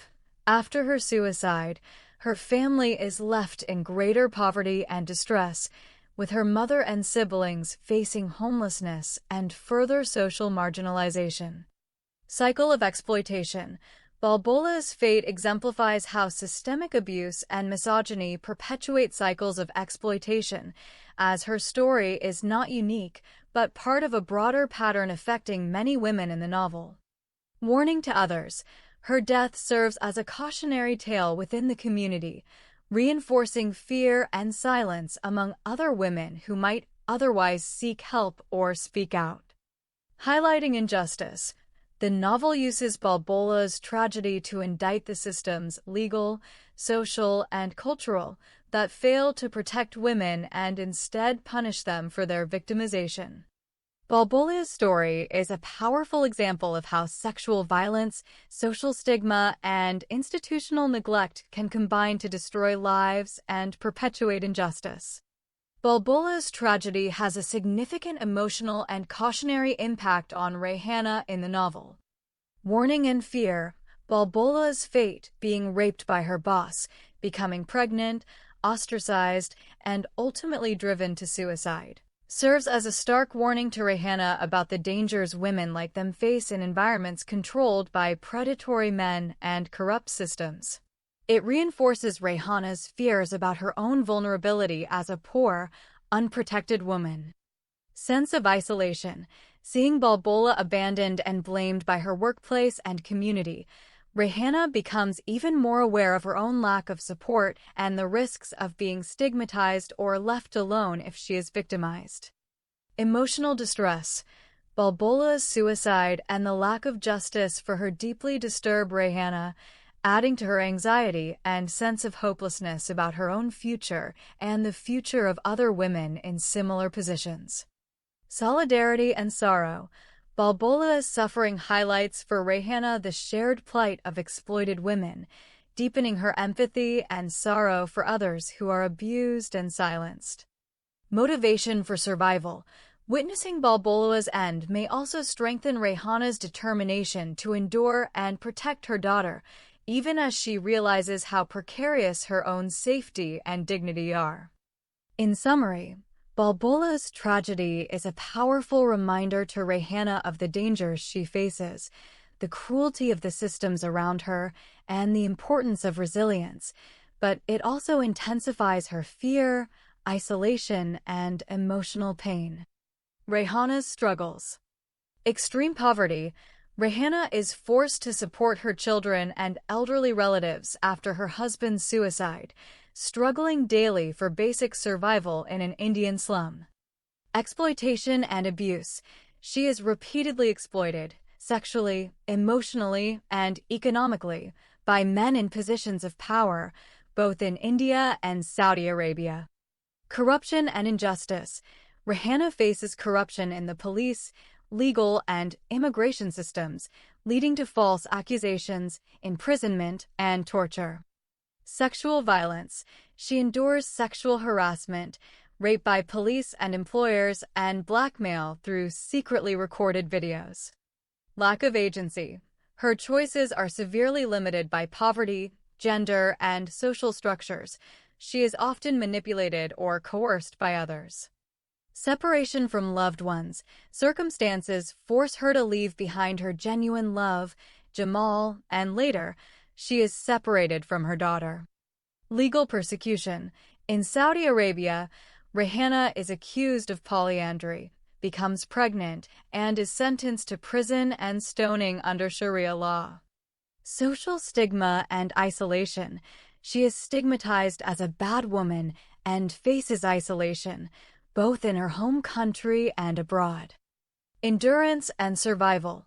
Despite all hardships, Rayhana continues to fight for her dignity and the well-being of her daughter, showing resilience in the face of overwhelming adversity. Balbola's struggles. Economic hardship. Balbola works to support her family after her mother falls ill, taking on responsibilities beyond her years. Sexual exploitation. She is raped by her boss, Mr. Muhammad Khan, who abuses his position of power over her. Pregnancy and social ostracism. As a result of the rape, Balbola becomes pregnant. In her conservative society, this leads to severe social stigma, the loss of her fiancé, and isolation. Lack of support. She receives no support from her workplace, family, or community. Instead, she is shamed and blamed for her situation. Despair and suicide. Overwhelmed by shame, isolation, and the impossibility of her situation, Balbola ultimately takes her own life. Family hardship. After her suicide, her family is left in greater poverty and distress, with her mother and siblings facing homelessness and further social marginalization. Comparison. Similarities. Both are young women from poor backgrounds, forced to work to support their families. Both are victims of sexual exploitation and abuse by men in positions of power. Both face severe social stigma, isolation, and lack of support after being victimized. Both are failed by the systems meant to protect them: family, workplace, and society. Both experience despair and are pushed to the brink by their circumstances. Differences. Rayhana's story is one of endurance and survival despite repeated abuse, while Balbola's ends in suicide, unable to bear the weight of her suffering. Rayhana's struggles extend across 2 countries and involve legal persecution, migration, and separation from her child, while Balbola's are more localized but equally devastating. Rayhana's journey is marked by a continuous fight for dignity and hope for a better future, whereas Balbola's ends in hopelessness and tragedy. In summary, both Rehana and Balbola are emblematic of the novel's themes of female vulnerability, exploitation, and systemic injustice. While Rehana's suffering is prolonged and marked by resilience, Balbola's is acute and ends in tragedy, serving as a warning and a source of fear and sorrow for Rehana and other women in similar circumstances. A summary of Jamal Khan's tragedy both at home and at work, based on the novel. Jamal Khan's tragedy at work. False accusations and imprisonment. Jamal, an honest and hard-working employee at the travel agency, is falsely accused of terrorism and later of rape and robbery. These accusations are orchestrated by his corrupt boss, Mr. Muhammad Khan, who manipulates the legal system for personal gain and revenge. Workplace exploitation. Jamal works in a toxic environment where the boss is a notorious womanizer and abuser, and the female staff are often harassed or exploited. Loss of livelihood. After being accused and imprisoned, Jamal loses his job and is unable to support himself or his family. Even after his release, he is denied reemployment and is left desperate for work.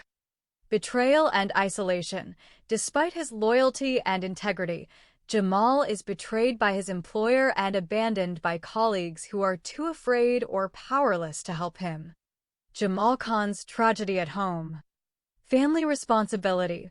Jamal is the eldest son and sole breadwinner for a large, impoverished family after his father's death. He supports his sick mother, 3 sisters, and 6 brothers. Family collapse during imprisonment.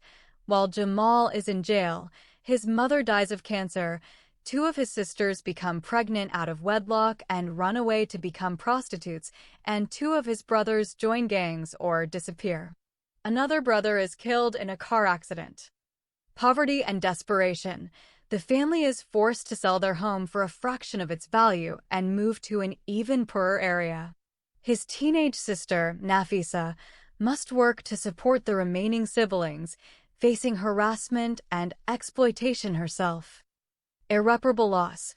By the time Jamal is released from prison, his family is shattered, his siblings are scattered, some lost to crime or prostitution, and the family's reputation and stability are destroyed.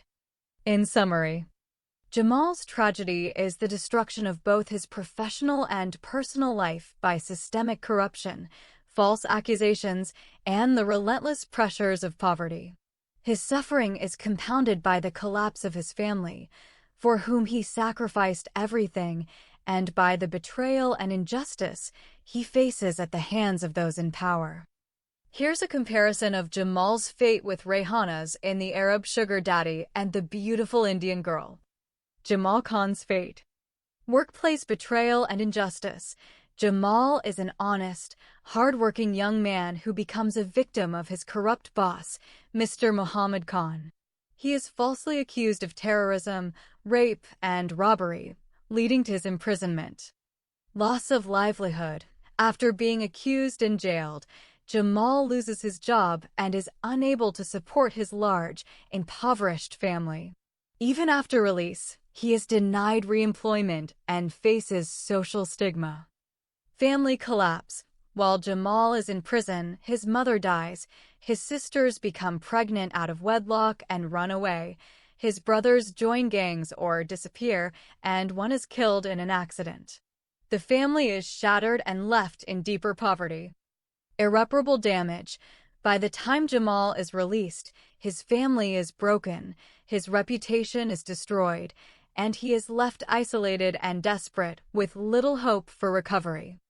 End result: Jamal is ultimately convicted of rape, a crime he did not commit, and sentenced to 14 years of hard labor, a victim of systemic corruption and injustice. Rehana Khan's fate. Cycle of exploitation. Rehana, a poor widow, is lured by the promise of a better life, but faces repeated sexual, emotional, and economic exploitation in both India and Saudi Arabia. Legal and social persecution. She is abused by police, blackmailed, and forced into sham marriages. In Saudi Arabia, she is accused of polyandry, becomes pregnant, and is sentenced to prison and stoning under Sharia law. Separation and loss. Rihanna is separated from her daughter and the man she loves, Jamal, and is stigmatized as a bad woman in both countries.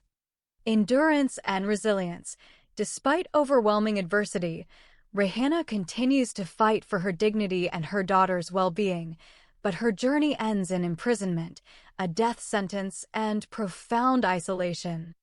End result: Rihanna's fate is marked by relentless suffering, legal injustice, and the loss of agency, culminating in a sentence of death by stoning.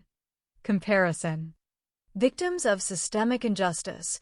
Both Jamal and Rihanna are destroyed by corrupt systems, legal, social, and economic, that exploit their vulnerability. Loss of family and support.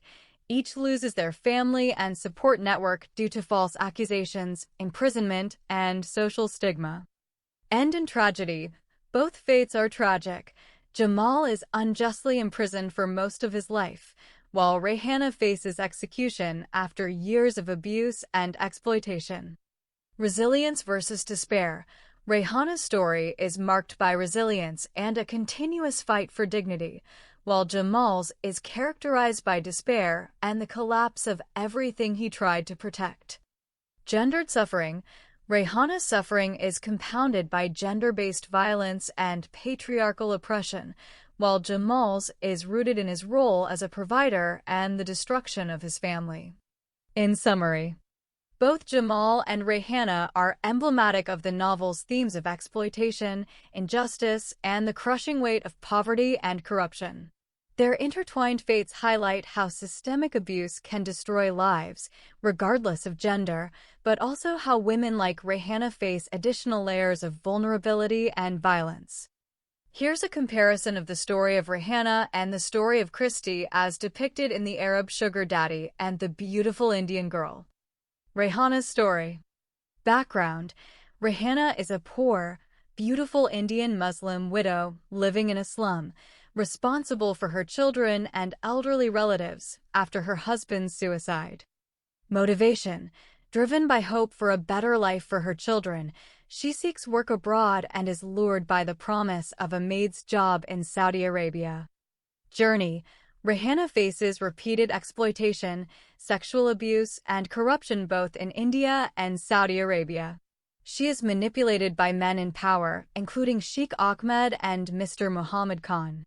Suffering: she endures sexual harassment, rape, blackmail, false accusations, and is ultimately accused of polyandry and sentenced to prison and stoning under Sharia law. Agency: Rihanna's choices are severely limited by poverty, gender, and social structures. She is often manipulated or coerced by others. Outcome: her journey is marked by resilience and endurance, but ends in tragedy, imprisonment, a death sentence, and separation from her daughter. Symbolism: Rihanna's story is used to highlight the vulnerability and suffering of women in patriarchal and religiously conservative societies. Christy's story. Background: Christy, Christina Lopez, is a young, beautiful Indian Christian woman from Goa, working as a housekeeper in a five-star hotel in Bombay. She is the eldest in a poor family, supporting her blind mother and alcoholic father. Motivation: Christy dreams of marrying her true love, Bobby, but family obligations and poverty force her to consider other options. Journey: Sheikh Ahmed, a wealthy Saudi man, falls in love with Christy and offers her family wealth in exchange for marriage. Christy agrees under strict conditions, including staying in India and supporting her family. Suffering and agency: Christy sacrifices her own happiness for her family, marries Sheikh Ahmed, but maintains a secret relationship with Bobby. She uses her agency to eventually divorce Sheikh Ahmed, marry Bobby, and start a new life. Outcome: Christy becomes wealthy through her marriage to Sheikh Ahmed, but after divorcing him, she marries Bobby and achieves personal and financial independence. She is able to support her family and live on her own terms. Symbolism.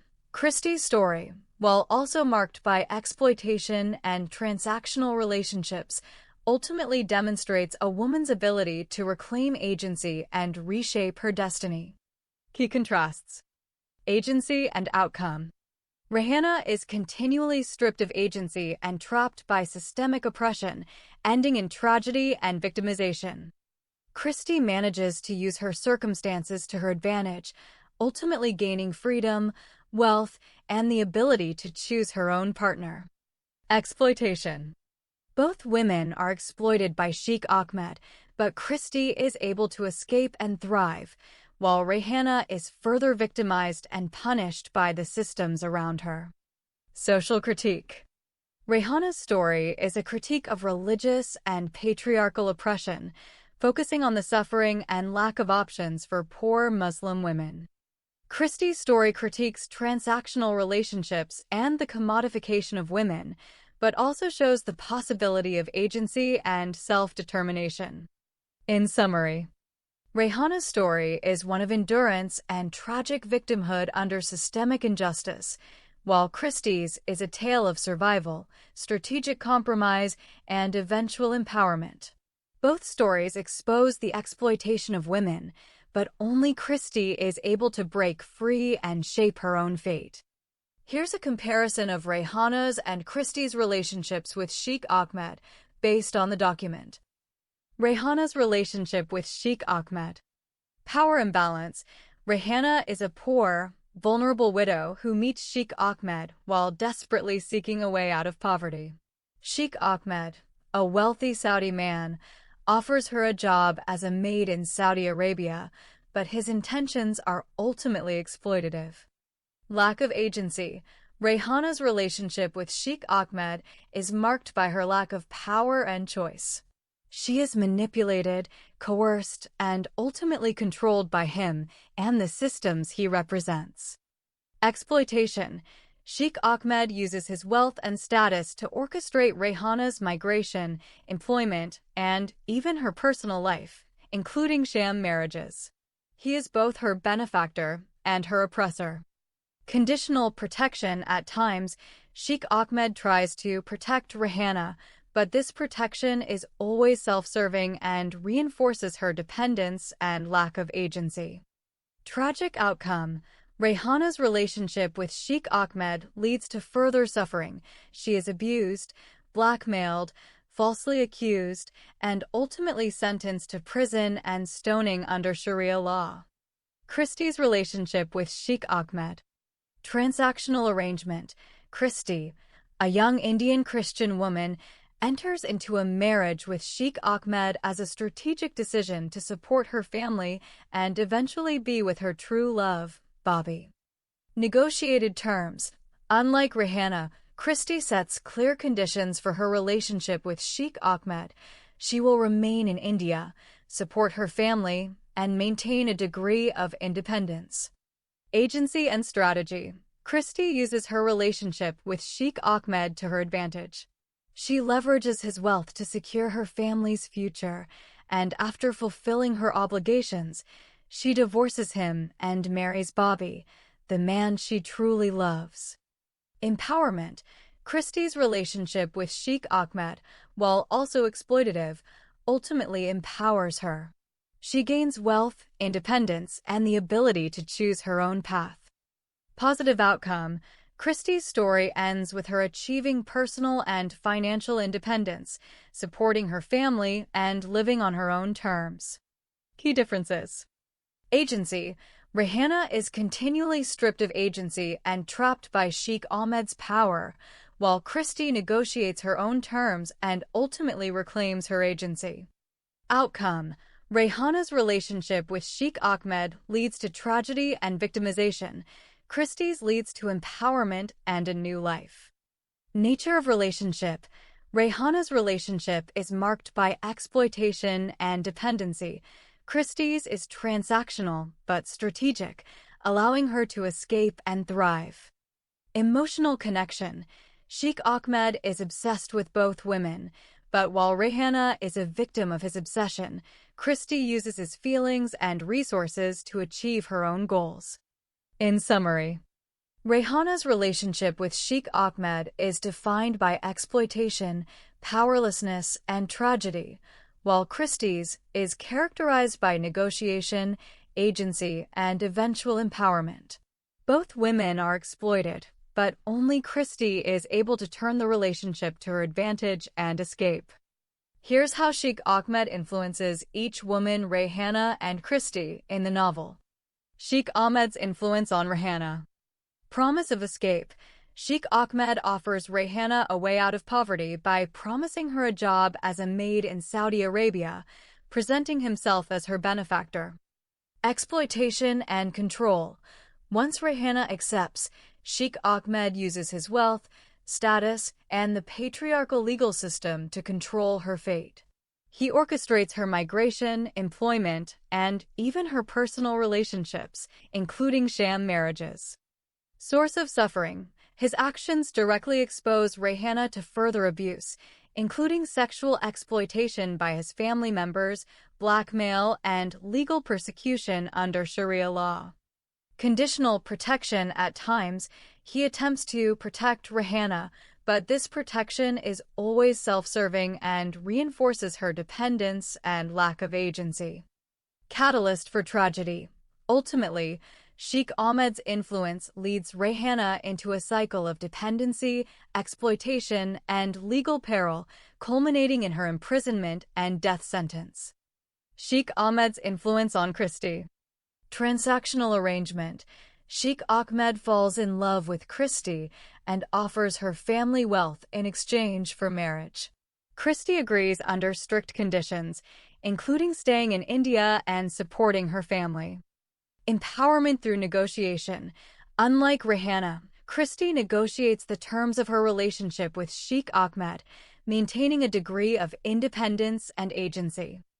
Pathway to independence. Through her marriage to Sheikh Ahmed, Christie gains wealth and is able to support her family. After fulfilling her obligations, she divorces him and marries her true love, Bobby. Facilitator of change. While his relationship with Christie is also exploitative, it ultimately enables her to achieve personal and financial independence, allowing her to reshape her destiny. Key contrast. Rayhana is ultimately trapped and victimized by Sheikh Ahmed's power, leading to tragedy. Christie is able to use her relationship with Sheikh Ahmed as a stepping stone to independence and self-determination. Sheikh Ahmed's role in the novel is central and complex. Catalyst and antagonist. Sheikh Ahmed is the wealthy, older Saudi man whose obsession with Rayhana sets the entire plot in motion. He offers her the promise of escape from poverty, but his intentions are ultimately self-serving and exploitative. Symbol of patriarchal power. He embodies patriarchal, religious, and social authority. In Saudi Arabia, his wealth and status allow him to control Rayhana's fate, orchestrate her migration, and manipulate her circumstances with little accountability. Agent of exploitation. While presenting himself as a benefactor, Sheikh Ahmed uses his power to possess and control Rayhana, exposing her to further abuse, sham marriages, and legal peril under Sharia law. Ambiguous protector. At times, he attempts to protect Rayhana, but this protection is always conditional and reinforces her dependence and lack of agency. Driving force of tragedy. His actions directly lead to Rayhana's suffering, legal persecution, and ultimate downfall, making him both a personal and systemic oppressor in her life. Contrast to other characters. Sheikh Ahmed's relationships with both Rayhana and Christie highlight different outcomes for women under his influence. Rayhana is trapped and victimized, while Christie is able to negotiate, escape, and thrive. In summary, Sheikh Ahmed is both the instigator of hope and the architect of tragedy for Rayhana, representing the dangers of unchecked power, obsession, and patriarchal control. Sheikh Ahmed's key actions. meets Rayhana in Bombay, encounters Rayhana, a poor Indian widow, and offers her a job as a maid in Saudi Arabia, presenting himself as her benefactor. Arranges migration, uses his wealth and influence to secure Rayhana's visa and travel arrangements, covering all expenses for her and her daughter. Controls Rayhana's fate, orchestrates her migration and employment, ensuring she is dependent on him once she arrives in Saudi Arabia. Manipulates relationships, arranges sham marriages for Rayhana, including with his chauffeur, to maintain control and avoid legal complications. Exploits power dynamics, uses his patriarchal and legal authority in Saudi Arabia to keep Rayhana vulnerable, isolated, and without agency. Conditional protection, sometimes acts as Rayhana's protector, but only when it serves his own interests and reinforces her dependence. Enables abuse. His actions and lack of intervention expose Rayhana to further abuse, including sexual exploitation by his family members. Fails to rescue Rayhana.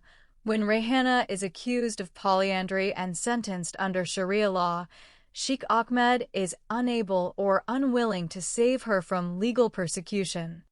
Symbolizes systemic oppression. Throughout the novel, his actions embody the dangers of unchecked patriarchal power and the exploitation of vulnerable women. Sheikh Ahmed plays a central role in Rayhana's legal troubles in Saudi Arabia. Initiates her migration.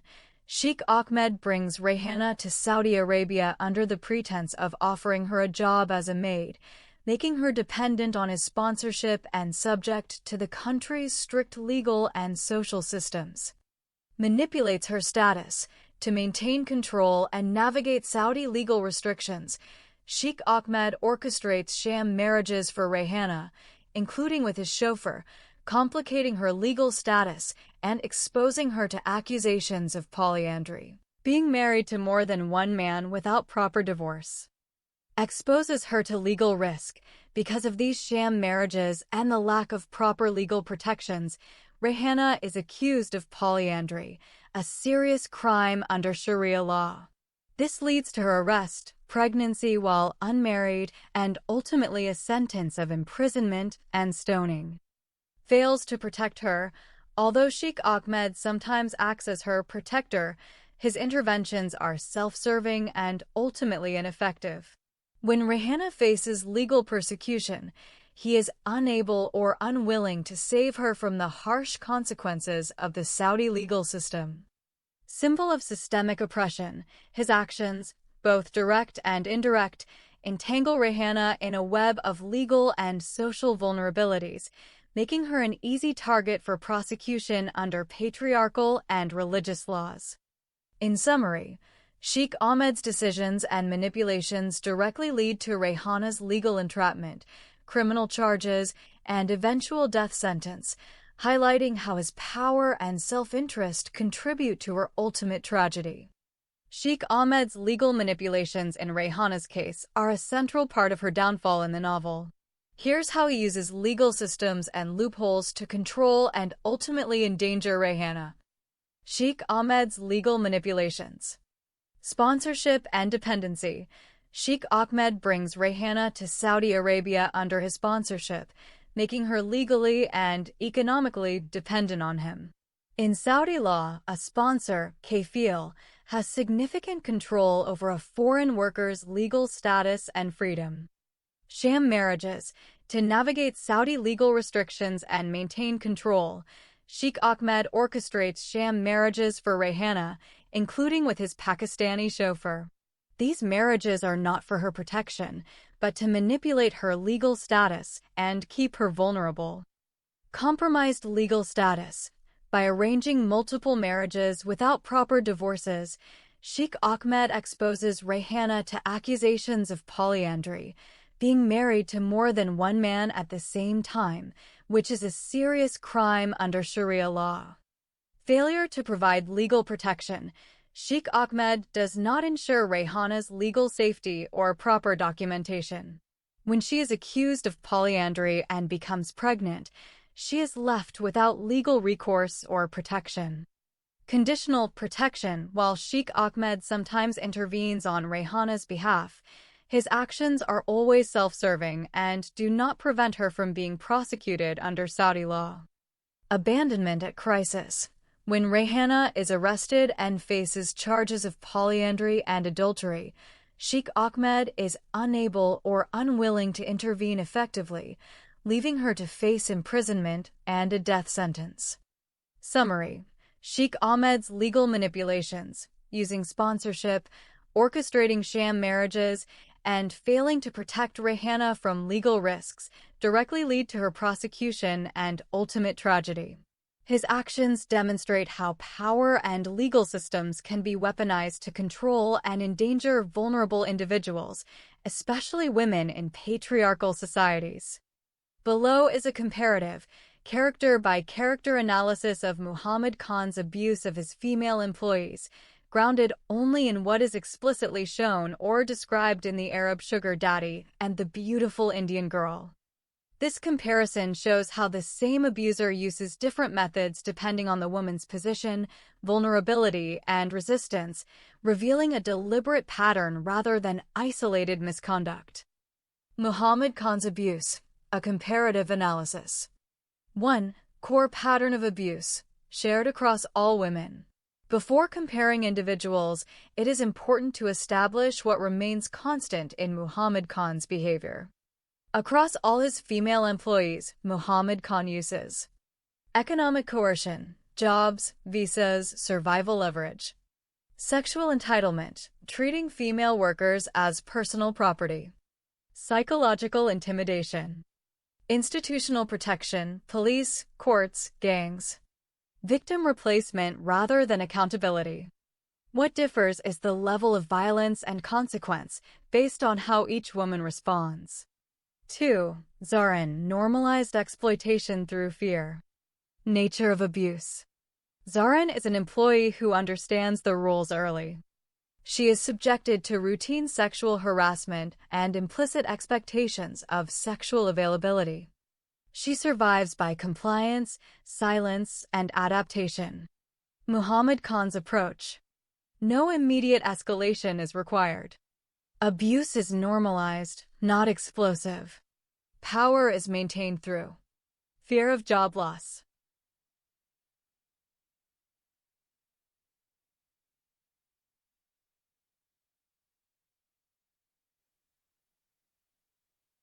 Fear of police. Awareness of what happens to difficult women. Outcome. Zarin survives physically, but only by surrendering dignity and agency. She represents the working equilibrium of exploitation. Interpretation. Zarin shows how abuse becomes invisible when resistance is eliminated early. 3. Nafisa Khan, harassment without physical violation. Nature of abuse. Nafisa is underage, poor, and responsible for her siblings. Muhammad Khan targets her, but she resists sexual advances. The abuse she faces is primarily verbal, psychological, threat-based. Muhammad Khan's approach. He tests her compliance. When she refuses, he does not immediately rape her. Instead, he pressures and intimidates. Her refusal threatens his sense of absolute power. Outcome. Nafisa leaves the job. She remains poor but retains bodily autonomy. However, her family sinks deeper into hardship. Interpretation. Nafisa shows that resistance is possible, but costly. Survival without submission requires extreme sacrifice. 4. Balbola Sheikh, total sexual and social destruction. Nature of abuse. Balbola is the most brutalized victim. Muhammad Khan rapes her. She becomes pregnant. She is fired, socially ostracized, blamed for her own violation. Muhammad Khan's approach. This is direct, violent abuse, not coercive negotiation. After the rape, He erases responsibility.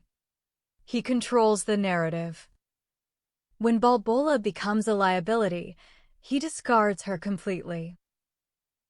Outcome: Balbola commits suicide by self-immolation. To protect himself, Muhammad Khan frames Jamal Khan.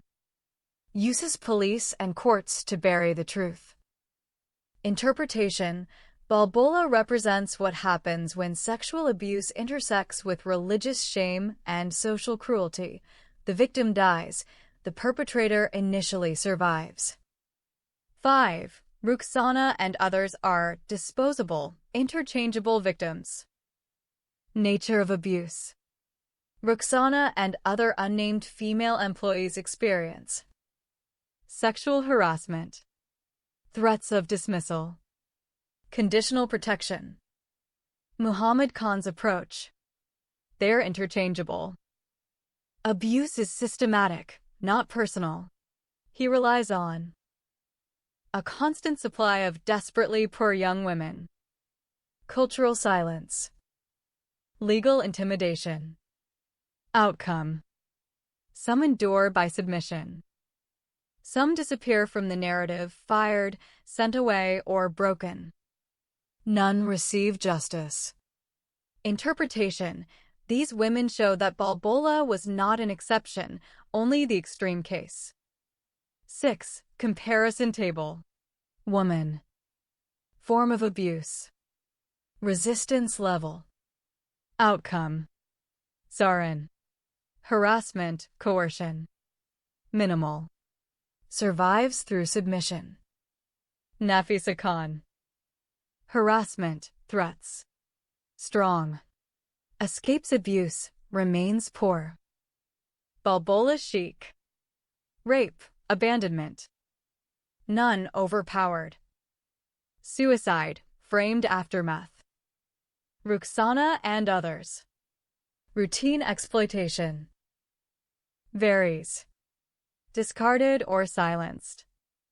7. What the comparison reveals: the novel makes a clear argument. Compliance equals survival. Resistance equals punishment. Exposure equals annihilation. Muhammad Khan does not act randomly. He escalates abuse when challenged, destroys women who threaten him, relies on institutions to clean up after sexual crimes. His downfall only begins when mass exploitation creates public chaos, not when individual women suffer. 8. Authorial intent: by presenting multiple women rather than one, the novel shows abuse is systemic. Sexual violence is structural. Individual morality is irrelevant when power is absolute. Muhammad Khan is not portrayed as a monster outside society, but as someone perfectly adapted to a corrupt system. Based on the contents of the novel The Arab Sugar Daddy and the Beautiful Indian Girl, Jamal Khan and Babakar Alawar end up with long prison terms because of false accusations engineered through corruption, sexual exploitation, and abuse of state power, not because of proven crimes. Their imprisonments function in the novel as examples of how poor men are destroyed to protect wealthy abusers and preserve social honor. Below is a clear, source-grounded explanation, separating how it happened from why it happened. 1. Jamal Khan, how he ended up in prison. How? Jamal Khan is a poor but honest Indian Muslim man and the genuine lover of Rihanna. He works under Muhammad Khan, a powerful and corrupt travel agency owner who routinely sexually exploits female employees and bribes police and courts. A young employee, Balbola Sheikh, is raped by Muhammad Khan, becomes pregnant, and is later ostracized and fired. Overwhelmed by shame and social rejection, Balbola commits suicide by self-immolation. To shield himself from exposure, Muhammad Khan frames Jamal for rape and robbery and falsely connects him to Balbola's death. Police torture Jamal, force a confession, and fabricate evidence. Courts accept the police narrative without investigation. Jamal is convicted and sentenced to 14 years in prison for crimes he did not commit. Why? Jamal is poor, powerless, and expendable. He becomes a scapegoat too. Protecting a wealthy offender. Preserve institutional corruption. Silence a sexual crime scandal. The legal system in the novel punishes poverty, not guilt. 2. Babakar Alawar, how he ended up in prison. How? Babakar Alawar is a poor Sudanese student in India. He acts as an intermediary, helping Rehana obtain passports, visas, and tickets after being abandoned by powerful men. This places him in direct conflict with Muhammad Khan, who wants control over Rehana. Resents Babakar for interfering. Muhammad Khan retaliates by hiring thugs, bribing officials, falsely accusing Babakar of drug smuggling. Babakar is arrested, tortured, denied due process. He faces a potential life sentence under fabricated charges. Why? Babakar is a foreign black African, poor and socially isolated. He has no legal protection and is seen as disposable. His role in helping Rehana threatens corrupt power structures. The accusation serves as punishment for defiance, not a response to crime. 3. What their stories represent in the novel. The imprisonments of Jamal Khan and Babakar are deliberate narrative devices used to show corruption of police and courts, weaponization of rape accusations, class-based justice, racial discrimination, criminalization of innocence, protection of powerful sexual predators. The novel repeatedly emphasizes that truth is irrelevant where money, status, and patriarchy dominate the legal system. In short, character, real crime, framed for reason. Jamal Khan, none. Rape, robbery, suicide. To protect a powerful rapist. Babakar, none. Drug smuggling. To silence and punish assistance to Rehana. Below is a detailed, source-faithful account of the downfall of Muhammad Khan, the travel agency boss, based strictly on what is explicitly described in The Arab Sugar Daddy and The Beautiful Indian Girl. Everything here is grounded in the novel and does not invent events beyond the text. 1. Muhammad Khan at the height of his power. Muhammad Khan begins the novel as a seemingly respectable and powerful man. He owns a large travel and overseas recruitment agency. He controls visas, passports, medical clearances, airline tickets, and Saudi sponsorship links. Poor men and women depend on him for their only chance to escape slum poverty. He maintains close relationships with police officers, immigration officials, court clerks, doctors, and criminal gangs, Gandas. His power rests on bribery, intimidation, and sexual coercion rather than legality. Behind the facade, he is presented as a serial sexual predator of female employees, a manipulator of false criminal cases, a trafficker who treats human beings as commodities. This corrupt base is crucial because every stage of his downfall comes from the same system he abused. 2. The first crack, sexual crimes and Balbola chic. On the same system he abused. Muhammad Khan's decline begins with Balbola chic, a young female employee. On the same system he abused. He rapes Balbola inside his own office. She becomes pregnant. Rather than taking responsibility, he fires her, allows her to be socially ostracized. ensures she is blamed for immorality. Balbola loses her job, her fiancé, all social protection. Under social and religious pressure, Balbola commits suicide by self-immolation. Instead of triggering justice, her death triggers Muhammad Khan's first major crime cover-up. He uses police and false witnesses to frame Jamal Khan for rape and robbery. Jamal is tortured and sentenced to 14 years in prison and robbery. This act temporarily protects Muhammad Khan, but it starts the moral and structural erosion of his empire. 3. Retaliation spreads, framing Babakar. Muhammad Khan's paranoia grows when Babakar, a Sudanese student, helps Rayhana escape his control. Babakar assists with passports, visas, and money transfers. This undermines Muhammad Khan's authority and profits. Muhammad Khan responds by hiring thugs, bribing officials, accusing Babakar of drug smuggling. Babakar is arrested and tortured, facing life imprisonment. At this stage, the novel shows Muhammad Khan as deeply unstable, desperate to silence anyone who interferes, increasingly violent, relying more heavily on intimidation rather than business skill. 4. The turning point, the Saudi nurse recruitment scam. The true collapse begins with Muhammad Khan's largest business operation, the scam.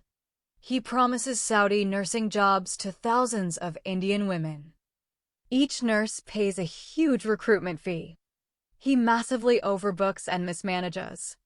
Visas, medical clearances, Saudi sponsorship slots. The consequences. Only a fraction of candidates can be placed. Hundreds realize they've been cheated. The agency becomes surrounded by angry crowds. A violent riot breaks out. The disaster.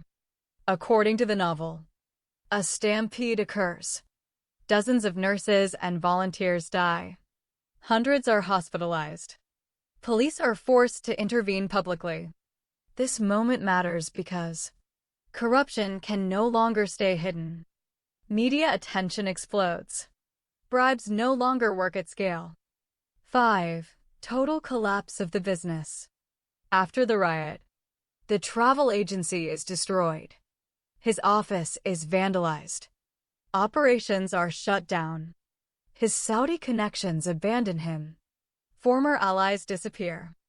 Crucially, the same institutions he once controlled now protect themselves by cutting him loose. The system turns on its own creature. 6. Psychological breakdown and public ruin. The novel explicitly states that Muhammad Khan, suffering a severe mental breakdown, is hospitalized, is declared insane. This is not presented as redemption, but as collapse under the weight of accumulated crimes. By the end, he has no business, no authority, no protection, no credibility. His fall is quiet, humiliating, and complete. 7. Why his downfall matters thematically. Muhammad Khan is not punished by moral awakening or legal justice. Instead, the novel shows systemic corruption eats itself. Exploiters survive until scale and greed make collapse inevitable. Victims die or suffer, while perpetrators fall only when they threaten public order. His insanity symbolizes the psychological cost of absolute corruption, the impossibility of sustaining power built entirely on abuse. 8. Final state of Muhammad Khan. By the end of the Arab sugar daddy and the beautiful Indian girl, he is ruined. He is exposed. He is institutionally abandoned. He is mentally broken. But importantly, he is not morally redeemed. His victims are not restored. Justice remains deeply incomplete. This unresolved imbalance is a deliberate authorial choice. Below is a clear, step-by-step explanation of how and why the mass recruitment interviews for Indian nurses collapse into chaos and completely ruin the business of Muhammad Khan, grounded directly and explicitly in the Arab sugar daddy and the beautiful Indian girl.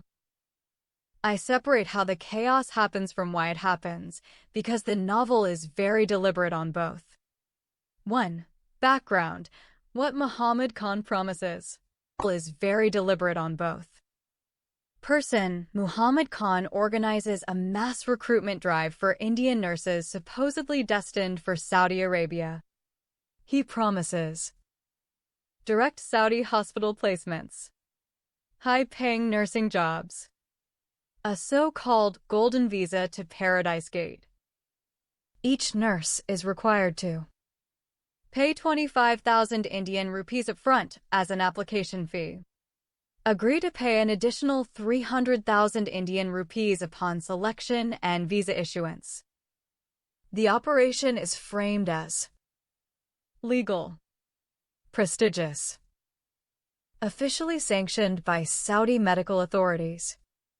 In reality, this is grossly misrepresented. 2. The reality. No interviews, no visas, no Saudi team. On the interview day, the truth emerges suddenly. There's no Saudi team. No Saudi medical team arrives. No interviews are conducted. No Saudi visas exist. There is no actual recruitment program in place. Word spreads rapidly across the campus that there are neither interviews nor nurses' visas for Saudi Arabia. This realization is the critical trigger. 3. Immediate physical and emotional collapse. As the truth circulates, large numbers of nurses faint on the spot. Panic sweeps through lecture halls and corridors. People rush exits simultaneously. The crowd density becomes uncontrollable, leading to stampedes, nurses being trampled, bodies piling up without exit control. More than 500 injured nurses are admitted to nearby hospitals, many with severe injuries. 4. Death and public catastrophe. The collapse escalates into mass death. 79 nurses die. Around 40 volunteers and helpers also die. Deaths occur both on site and shortly after in emergency wards. This transforms the event from a failed interview into a national-scale disaster. 5. Violence directed at Muhammad Khan's agency. Once panic turns to clarity, anger erupts. Nurses and families realize they were systematically defrauded. Crowds attack the recruitment infrastructure itself. Stones are thrown at staff, new employees, volunteers, office property. Named employees, including Zarin, Ruxana Rehman, and others, are severely wounded, carried out unconscious on stretchers. Classrooms and offices are smashed, set on fire, completely destroyed. 6. Why Muhammad Khan cannot contain the disaster. Previously, Muhammad Khan survived scandals by bribing police, framing scapegoats, silencing individual complainants. But this time, thousands of victims are involved. Dozens of deaths occur publicly. Hospitals, police, and media are all overwhelmed. This is no longer one abused woman, it is a mass casualty event. At this scale, bribes are ineffective. Police cannot suppress witnesses. Institutional protection collapses. 7. Total business ruin. As a direct result, Muhammad Khan's agency is shut down. His Saudi connections abandon him. Staff flee or are injured. His reputation becomes irreparably toxic. The novel emphasizes no one escaped being pummeled by stones. His business, built on deception, dies in public view. 8. Why this event ends Muhammad Khan entirely. The novel is clear on the deeper reason. Muhammad Khan's system depends on small, silent victims, fragmented suffering, private corruption. The mass nurses' recruitment brings collective visibility, creates public death, breaks secrecy.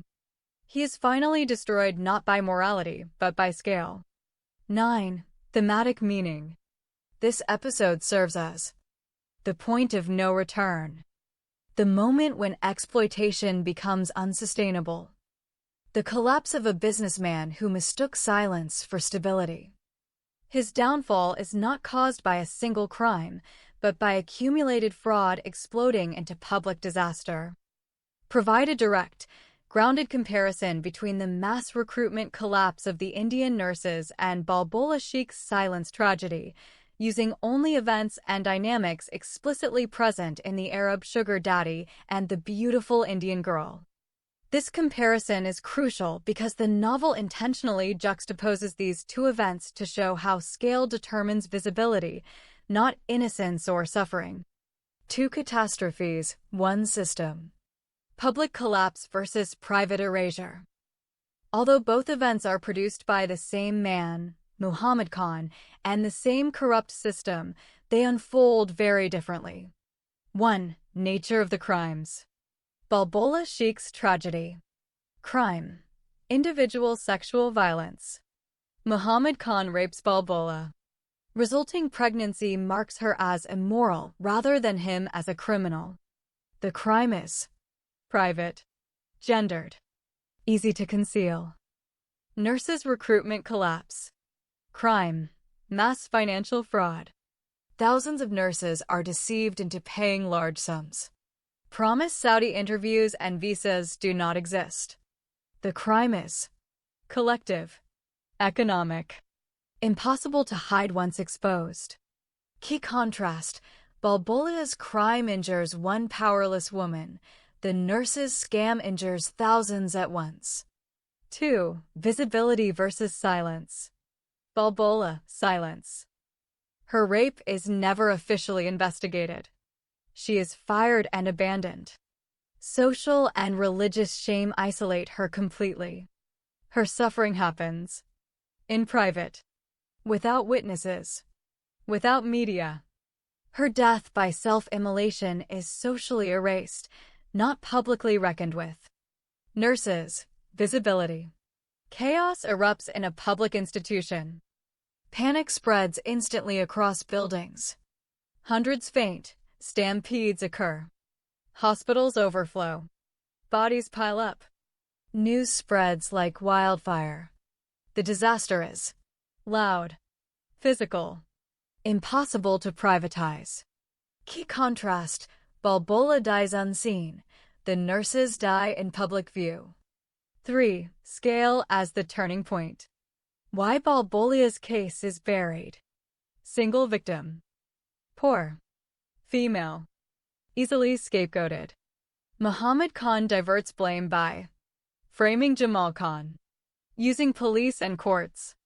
The system absorbs the crime without disruption. Why the nurse's scam destroys him. Thousands of victims. Mixed genders and families involved. Death toll reaches dozens. Hundreds hospitalized. Property destroyed. Law enforcement and hospitals overwhelmed. At this scale, bribes stop working. Police cannot silence everyone. Institutions protect themselves by abandoning him. Key contrast, injustice survives quietly at small scale, but breaks down when multiplied. 4. Forms of violence. Aspect. Balbola. Nurses. Type of harm.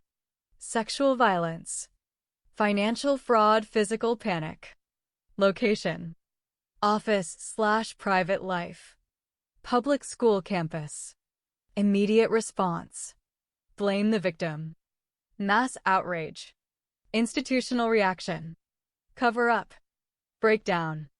The novel shows that sexual violence is normalized, whereas economic fraud becomes intolerable once it kills publicly. 5. Outcomes. Balbola's outcome. Suicide by self-immolation. No justice. No investigation. Her rapist continues his career. Her death is used to frame another man. She is destroyed. The system remains intact. Nurses' outcome. Dozens die. Hundreds injured. Riots break out. Offices are destroyed.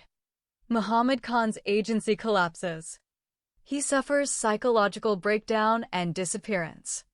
The system sacrifices him to save itself. 6. Moral hierarchy exposed by the novel. The comparison exposes a brutal hierarchy. A raped poor woman disposable, silent, erased. Hundreds of injured professionals tragedy. Dozens of public deaths institutional crisis. The novel makes a disturbing point. Justice is activated by numbers, not by truth. 7. Why the author puts these side by side. This is not accidental structure. The parallel exists to show that. Muhammad Khan is not stopped by morality. He is not stopped by one death. He is stopped only when exploitation becomes uncontrollable. Victims collectivize unintentionally. Secrecy collapses. Balbolia's silence enables the scam. The scam's noise ends his power. 8. Final comparison in one sentence. Balbolia's tragedy shows how a system can murder a woman quietly. The nurse's collapse shows what happens when the same system murders too many people to stay quiet. Rehana's trip from India to Saudi Arabia. 1. Life in India, Bombay/Mumbai. Rehana Khan is introduced as a poor Indian Muslim widow living in the slums of Bombay, responsible for 6 children and elderly relatives after her husband's suicide. She suffers sexual harassment, police corruption, and exploitation while trying to survive and secure work. 2. Decision to migrate. Rehana is persuaded to seek work abroad after being promised employment as a maid in Saudi Arabia under the sponsorship of Sheikh Ahmed, a wealthy Saudi man. The migration process is corrupt. Visa cost, approximately 500,000 rupees. Passports and documents manipulated by a predatory travel agency owner, Mr. Muhammad Khan. 3. Sabotage in India. Just before departure, Rehana's passports are burned. Her helper Babakar is framed on drug charges. Funds and documents are confiscated or stolen by corrupt police and hired thugs. Despite this, Rehana refuses to abandon the journey. 4. Departure from India. Rehana and her daughter Ifat manage to board a flight to Saudi Arabia without passports, aided by chance encounters and systemic chaos at the airport.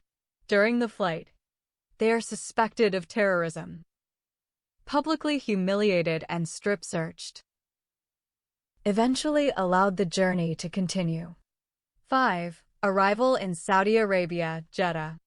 Upon landing, Rehana and Ifat are detained for lacking passports. Authorities shift responsibility between offices. They are imprisoned in Jeddah Women's Jail as undocumented migrants. 6. Transfer and assault. After release from jail custody, 2 Saudi policemen abandon Rehana and Ifat in the desert. Rehana is brutally raped. Ifat narrowly escapes sexual assault. Both are left for dead but survive. 7. Rescue and forced settlement. A Bedouin family rescues them and saves their lives. Eventually, Rehana is reclaimed by Sheikh Ahmed, reinstalled as a maid in his household in Saudi Arabia. Her migration ends in domestic captivity rather than freedom. Comparative analysis: Rehana's suffering in India versus Saudi Arabia.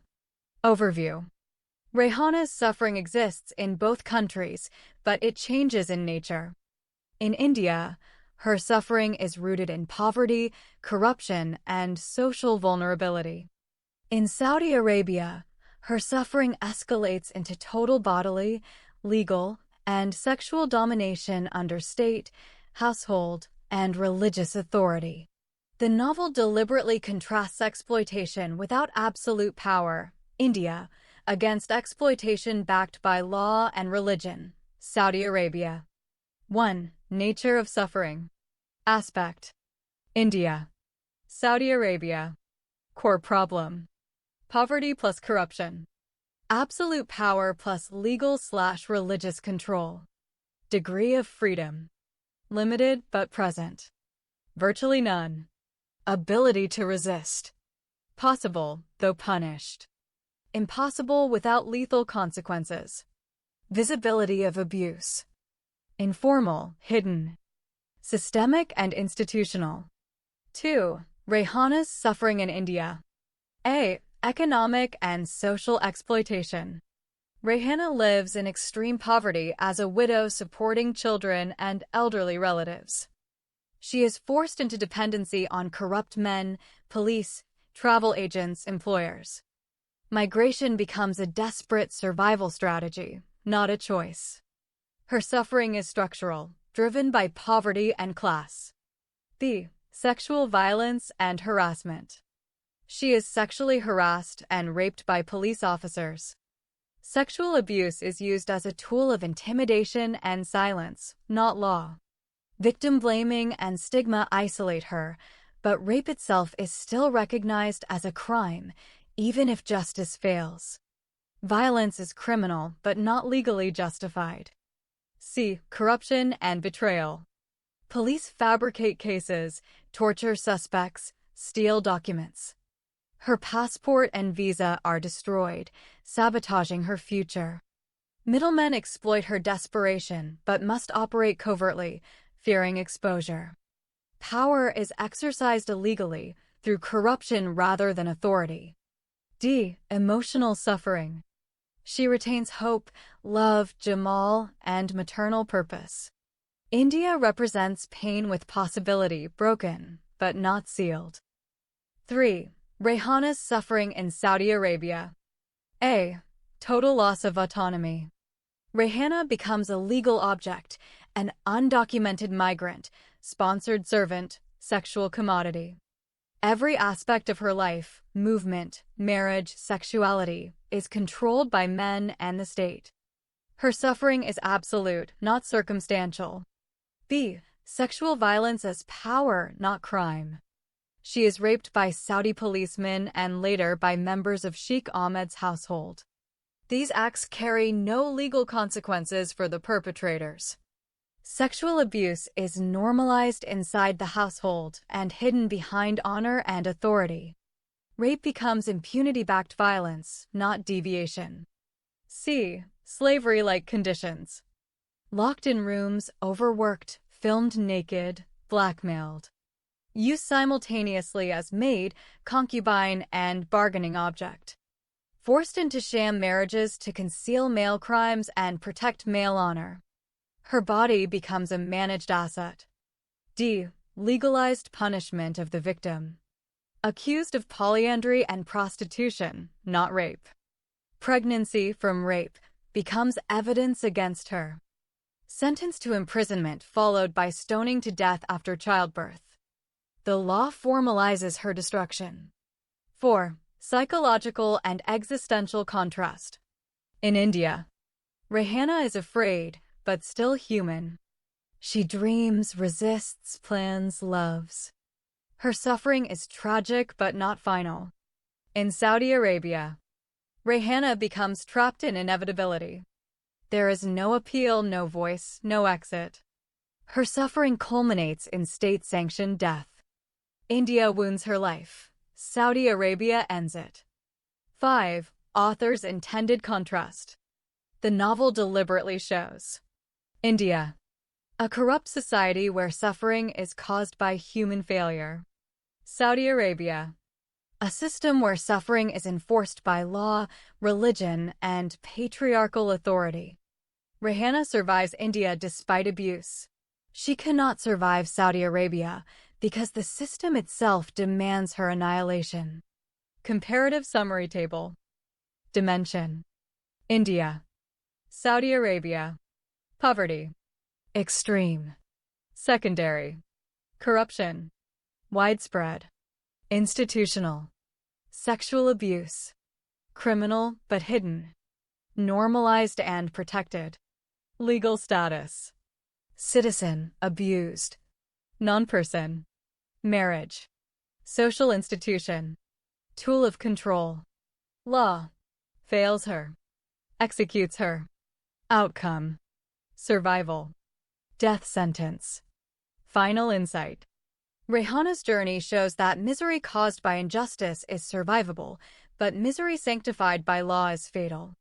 Below is a focused, text-grounded comparison of the sufferings of Rehana, the mother, and Ifit, the daughter, while they are living abroad, specifically in Saudi Arabia, as depicted in the novel The Arab Sugar Daddy and The Beautiful Indian Girl. The comparison highlights how age, gender, and power shape their different experiences of the same hostile environment. Shared context: life abroad. Both Rehana and Ifit are foreigners without protection, undocumented or legally insecure, entirely dependent on male authority, police, sponsors, employers, subject to state power, religious law, and social invisibility. However, their sufferings diverge sharply in form and intensity. 1. Type of suffering: adult woman versus child. Dimension: Rehana, mother. Ifit, daughter. Age/status: adult woman, widow, worker. Minor, dependent child. Primary role in system: labor plus sexual object. Silent accessory: visibility to abusers. Highly visible. Marginal, overlooked. Legal meaning: moral/legal offender. Procedural burden. 2. Rehana's suffering abroad, mother. A. Physical and sexual violence. Rehana is repeatedly raped, first by Saudi policemen, later within Sheikh Ahmed's household. Her body becomes a site of domination, surveillance, and blackmail. Sexual violence against her is systematic, not accidental. Her suffering is central and targeted. B. Legal and religious persecution. Rehana is charged with polyandry and prostitution, not recognized as a rape victim. Pregnancy from rape becomes evidence of guilt, not harm done to her. She is sentenced to imprisonment followed by stoning to death. The law actively works against her survival. C. Psychological destruction. Rehana carries guilt for failing to protect her daughter. She lives in constant fear of exposure, punishment, execution. Her identity collapses from mother to criminal to condemned body. Her suffering is existential. 3. Ifit's suffering abroad, daughter. A. Threat rather than fulfillment. Ifit narrowly escapes sexual assault during the desert incident. She is constantly at risk, but not yet fully targeted. Her suffering lies in anticipation and proximity to violence, rather than repetition. Trauma exists as fear and vulnerability, not constant violation. B. Detention and neglect. Ifit is detained with her mother despite being a child. She lacks legal agency, voice, or advocacy. Authorities treat her as an appendage, not a person. Her suffering is passive and silencing. C. Emotional and developmental harm. She witnesses her mother's abuse and despair. She grows up amid fear, instability, and dehumanization. Her childhood is replaced by premature exposure to violence and powerlessness. Her suffering is formative, shaping who she will become. 4. Difference in power relations. Rehana. Actively punished. Actively exploited. Actively destroyed. She is visible enough to control, blame, and kill. Ifit. Ignored unless inconvenient. Threatened but postponed. Treated as a logistical problem. She is protected only by her usefulness as innocence, a protection that is fragile and temporary. 5. Motherhood as additional suffering. Rehana suffers not only for herself, but through Ifit. Fear of Ifit being assaulted. Fear of separation or deportation. Fear that her execution will orphan her child. Ifit does not yet bear responsibility for Rayhana's fate, but Rayhana bears total responsibility for Ifit's survival. Motherhood multiplies Rayhana's suffering. 6. Final contrast, present versus future. Rayhana's suffering is immediate and terminal imprisonment and execution. Ifit's suffering is deferred and open-ended uncertainty, exile, psychological damage, possible repetition of her mother's fate. The novel implies that Ifit is not spared, only postponed. Comparative insight. Rayhana is punished because she is a woman. Ifit is endangered because she will become one. Brief summary table. Aspect. Rayhana. Ifit. Violence. Direct, repeated. Imminent, narrowly avoided. Legal status. Criminalized. Ignored. Agency. Crushed. Never formed. Psychological impact. Despair, guilt, terror. Fear, confusion, trauma. Narrative role. Tragic victim. Witness and future victim.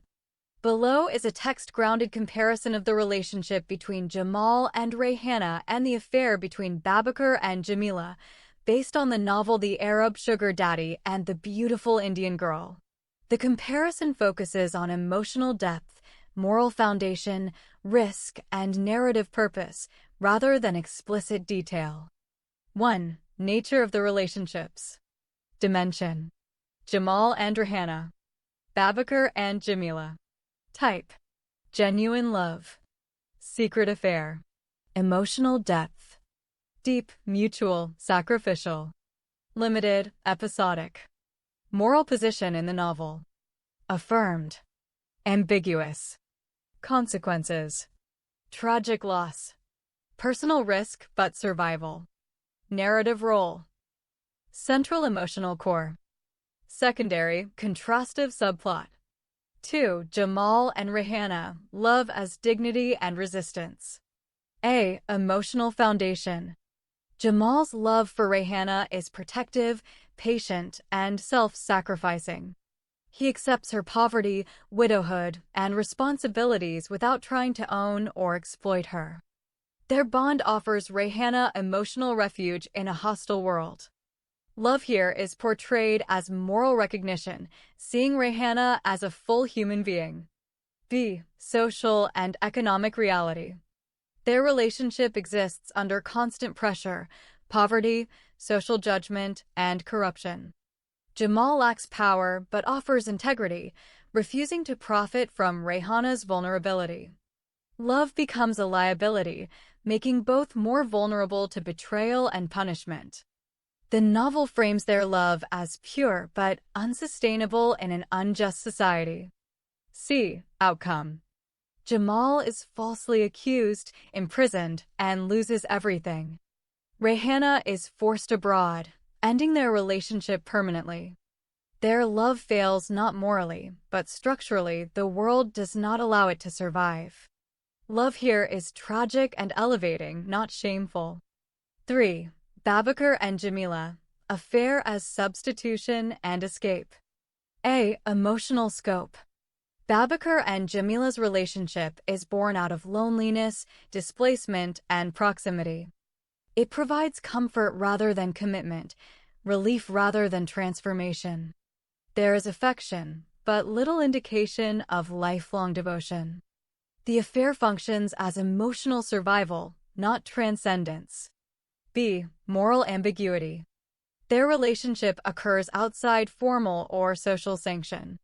It carries risk and secrecy, but lacks the moral weight the novel grants Jamal, Rayhana. Neither partner sacrifices their future entirely for the other.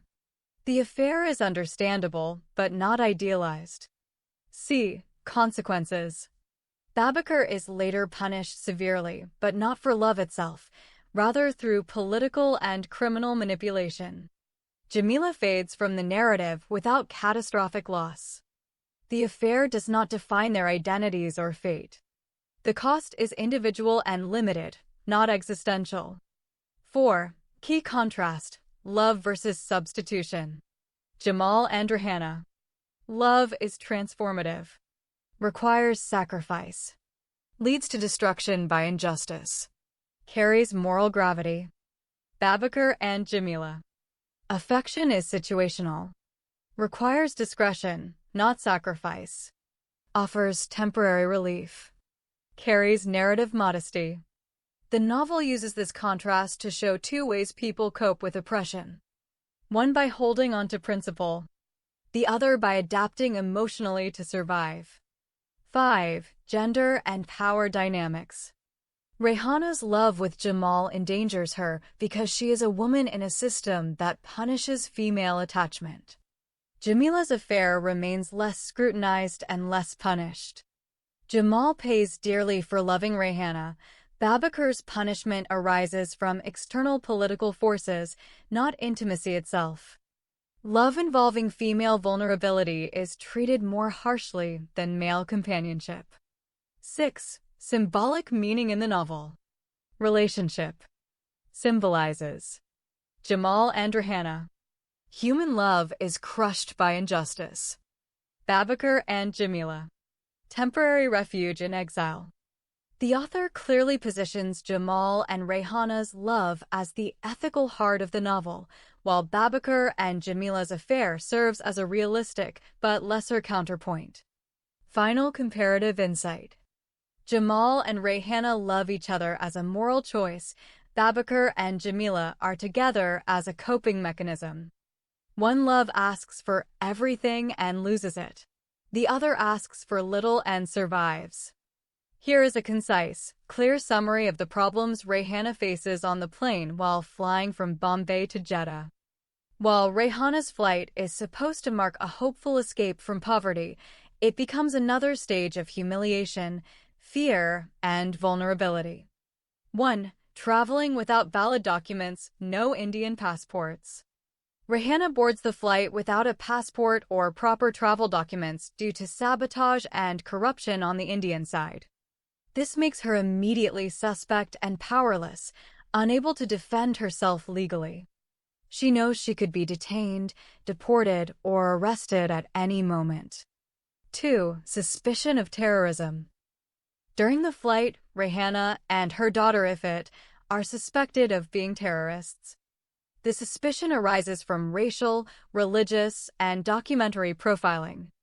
They are treated as a security threat rather than passengers. 3. Public humiliation. Rayhana is singled out in front of other passengers. She is subjected to verbal abuse, intimidation, and demeaning treatment. The incident strips her of dignity and reinforces her sense of being unwanted and criminalized. 4. Intrusive searches. Rayhana is strip-searched during the flight ordeal. The search is coercive and degrading, carried out without compassion or explanation. She has no way to refuse or protest. 5. Fear for her daughter. Rayhana's distress is intensified by the presence of her young daughter, Ifit. She fears that Ifit might also be harmed, detained, or abused. Much of Rayhana's suffering comes from helplessness as a mother, unable to protect her child. 6. Psychological terror. Throughout the flight, Rayhana lives with fear of arrest on landing, fear of being handed over to authorities, fear of violence. The journey turns into an experience of constant anxiety and mental trauma, rather than physical movement towards safety. Overall significance of the plane episode. The flight shows that Rayhana's suffering does not pause during travel. Migration itself becomes a space of violence. Even before reaching Saudi Arabia, she is already treated as guilty, disposable, and subhuman. The plane acts as a symbolic transition. Rayhana moves from corruption in India to systemic cruelty abroad, without ever experiencing protection or dignity. One-sentence summary. On the plane from Bombay to Jeddah, Rayhana faces suspicion, humiliation, invasive searches, and psychological terror, turning what should be a journey of hope into another episode of abuse and powerlessness. How Rehana Khan and her daughter Ifat managed to fly from Bombay to Jeddah without their Indian passports, and what are the consequences? Below is a strictly source-grounded explanation based only on what is explicitly stated in the novel The Indian Miss World. How Rehana Khan and Ifat flew from Bombay to Jeddah without passports. What the text explicitly states. The novel repeatedly affirms two uncontested facts. Rehana Khan's Indian passport and her daughter Ifat's passport were confiscated and disappeared while in Bombay police custody. Rehana and her daughter nevertheless arrived at Jeddah International Airport without passports and were immediately detained by Saudi authorities. Importantly, the novel does not describe the procedural mechanism by which they were allowed to board the aircraft without passports. The text simply establishes that they departed Bombay and arrived in Jeddah despite lacking passports. According to the narrative, their Saudi visas and airline tickets had already been issued. Their Indian passports were no longer in their possession. They arrived in Jeddah as undocumented foreign passengers. Consequences of flying without passports. The consequences are described in detail and explicitly. 1. Immediate arrest at Jeddah International Airport. Upon arrival, Rehana and Ifat are arrested at the airport. They are classified as illegal foreign entrants. They are placed in custody at the airport police lockup. 2. Detention and separation from legal protection. Because they lack passports, they cannot contact the Indian consulate. They cannot prove nationality. They are treated as stateless detainees. The text emphasizes that no formal immigration processing occurs. 3. Abduction by Saudi police officers. Rather than being transferred to official detention, two Saudi policemen remove Rehana and her daughter from the airport. They falsely claim they are taking them to Women's Central Prison.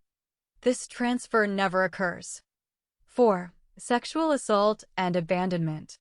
The novel explicitly states, Rehana is kidnapped and raped by the Saudi policemen. She is left unconscious in the desert. Her daughter is present during the ordeal. 5. Legal erasure and bureaucratic consequences. Because they entered Saudi Arabia without passports, Rehana is later accused of multiple immoral and legal crimes. She becomes invisible in official immigration records. Her legal status becomes irreparably compromised. This absence of documentation becomes the foundation for later imprisonment and accusations described later in the book. They departed Bombay and arrived in Jeddah without their Indian passports, and this directly resulted in arrest, rape, abandonment, and long-term legal destruction. One-sentence summary. Rehana Khan and her daughter reached Jeddah despite lacking Indian passports, but upon arrival were arrested as undocumented foreigners, abducted by Saudi policemen, subjected to rape and abandonment, and left without legal identity. Consequences that shaped the rest of their ordeal. What is the process by which Rehana and her daughter are saved in the Saudi Arabian desert? Below is a careful, source-grounded explanation based only on what the Indian Miss World explicitly states about how Rehana Khan and her daughter Ifat are rescued in the Saudi desert. I will not infer or romanticize events beyond the text. How Rehana Khan and Ifat are rescued in the Saudi desert.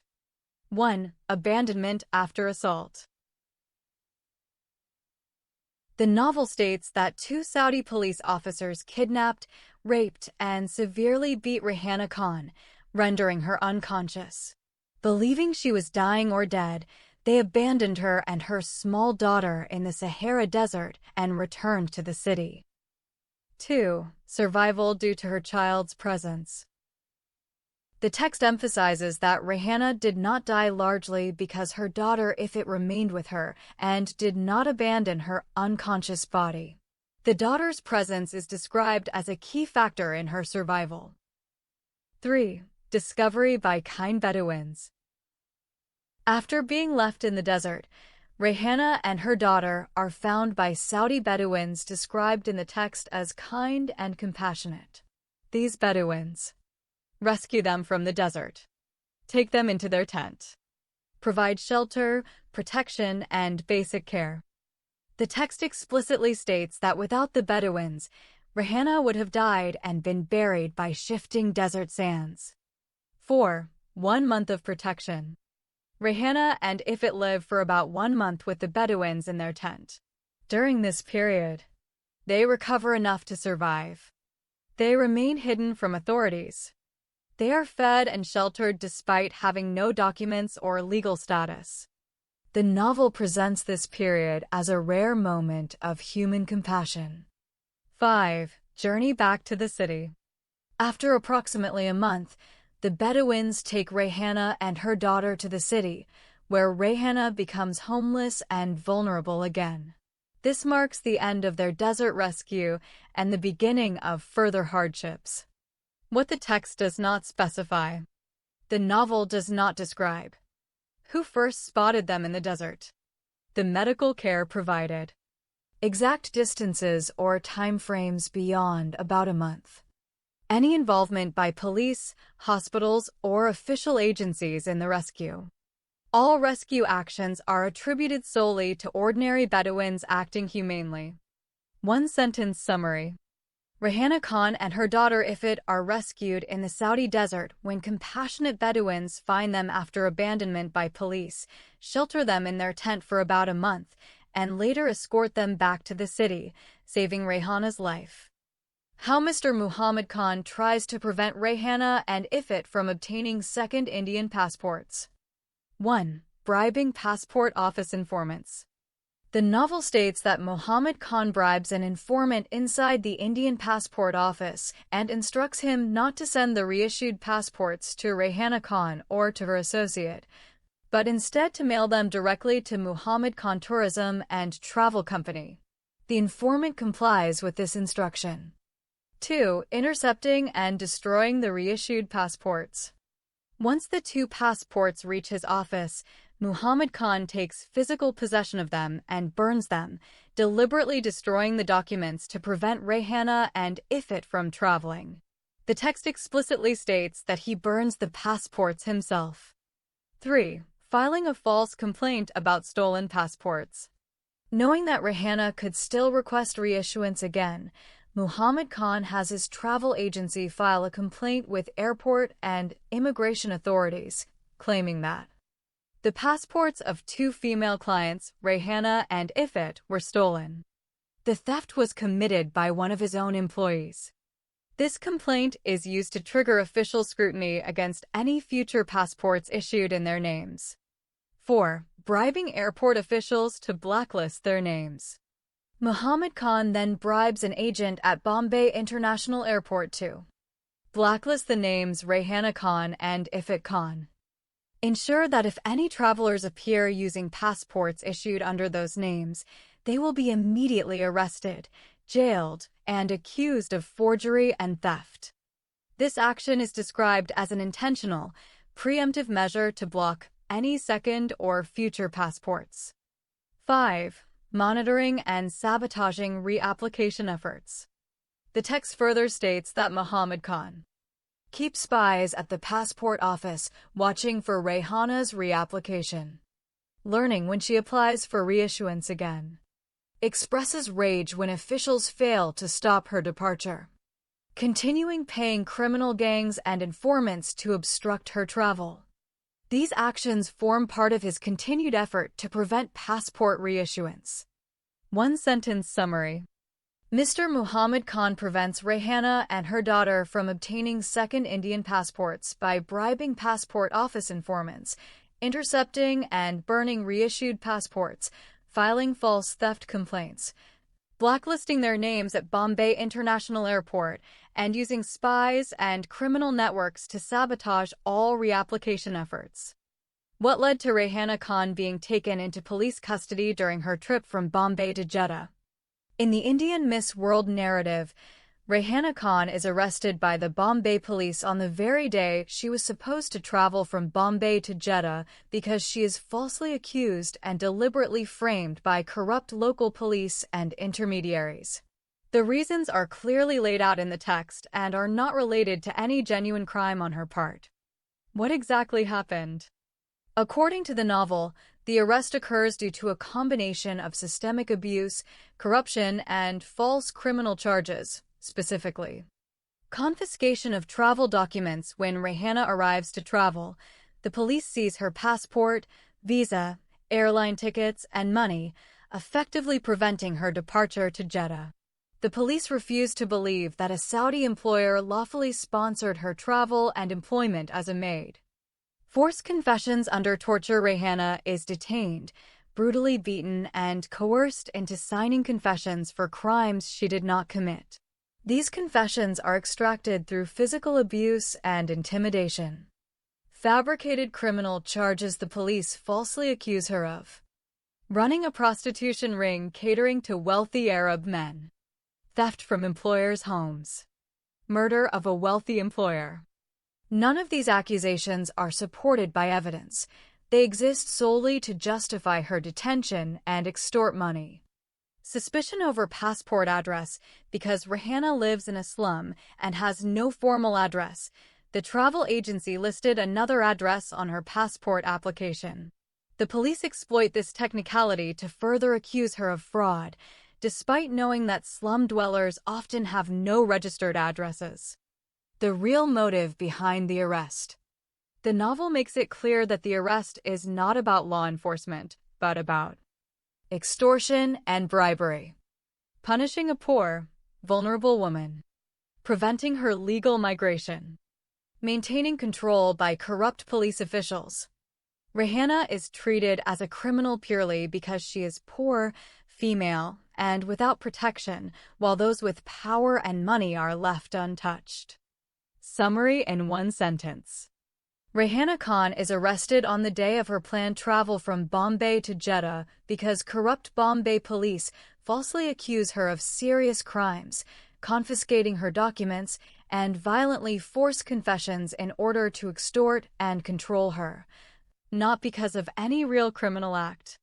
Below are the documented consequences of Rayhana Khan's arrest as they are explicitly described in the Indian Miss World. Consequences of Rayhana Khan's arrest. 1. Severe physical abuse and trauma.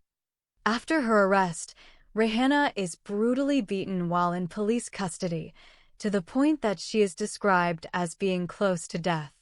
Her young daughter is also physically assaulted, slapped, and kicked during the detention. 2. Forced false confessions. While detained, Rayhana is coerced under violence and intimidation into confessing to multiple crimes she did not commit. These confessions are not voluntary and are obtained through physical abuse. 3. Fabricated criminal charges. As a direct consequence of the arrest, Rayhana is falsely charged with serious crimes including participation in a prostitution ring serving wealthy Arab men, theft from wealthy employers, murder of an employer. The narrative states these accusations are false and unsupported by evidence. 4. Confiscation of all travel documents and money. The police seize her passport, visa, airline tickets, and cash. This prevents her from traveling to Jeddah and leaves her financially destitute. The confiscation directly halts her legal migration and employment plans. 5. Loss and misuse of her passport. The text states that Rayhana's passport is never properly returned and is later stolen and unlawfully sold, allowing another woman to travel under her identity. This leads to international complications, including arrests and invalidation of her documents. 6. Long-term legal and bureaucratic consequences. Because of the arrest and document theft, Rayhana must reapply for new passports multiple times. Her name becomes associated with fraud and forgery alerts. She remains vulnerable to rearrest, blackmail, and further abuse. These consequences persist well beyond the initial detention. 7. Increased vulnerability to future exploitation. The arrest leaves Rayhana more unprotected than before, forcing her to rely on third parties for financial help and document recovery. The text explicitly links this vulnerability to later abuses and violations she suffers. One-sentence summary. Rehana Khan's arrest results in violent abuse, forced false confessions, fabricated criminal charges, confiscation and theft of her travel documents, long-term legal obstacles, and heightened vulnerability to further exploitation and violence. A brutal sexual assault in the Sahara Desert of Arabia. A few days after the day of their arrival, 2 Saudi policemen came and took the detained Indian mother and her daughter out of the airport's small lockup. They handcuffed Rehana's hands behind her back, but her daughter's hands were not placed in handcuffs. Only when her hands have been handcuffed does Rehana understand that she is in trouble. She asked the 2 police officers why they were arresting her, but she did not get an answer because none of them could understand Hindi. The 2 Saudi policemen could only speak Arabic. Then, Rehana tried to show them their Saudi visas, but they just ignored her official papers, took them inside their police car, drove out of the international airport, and headed toward the crowded city of Jeddah. While the police car is building up speed and traveling through the bustling streets of the city, Rehana is looking at the people who are walking on the pavement. The first sight that caught her attention was the 2 kinds of human creatures that were walking along the streets. She recognized the men from their white clothes and their long beards. During the 3 weeks of her honeymoon in downtown Bombay with her handsome lover, she saw many of Calaba's foreign visitors dressed up in that fashion. She even recollected that her Saudi sponsor wore the same strange clothing.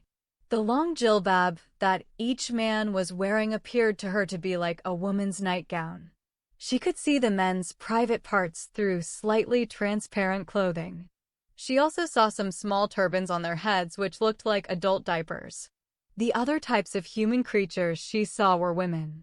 If human society is not made up of men and women, she would not have known that those fully concealed creatures are human beings.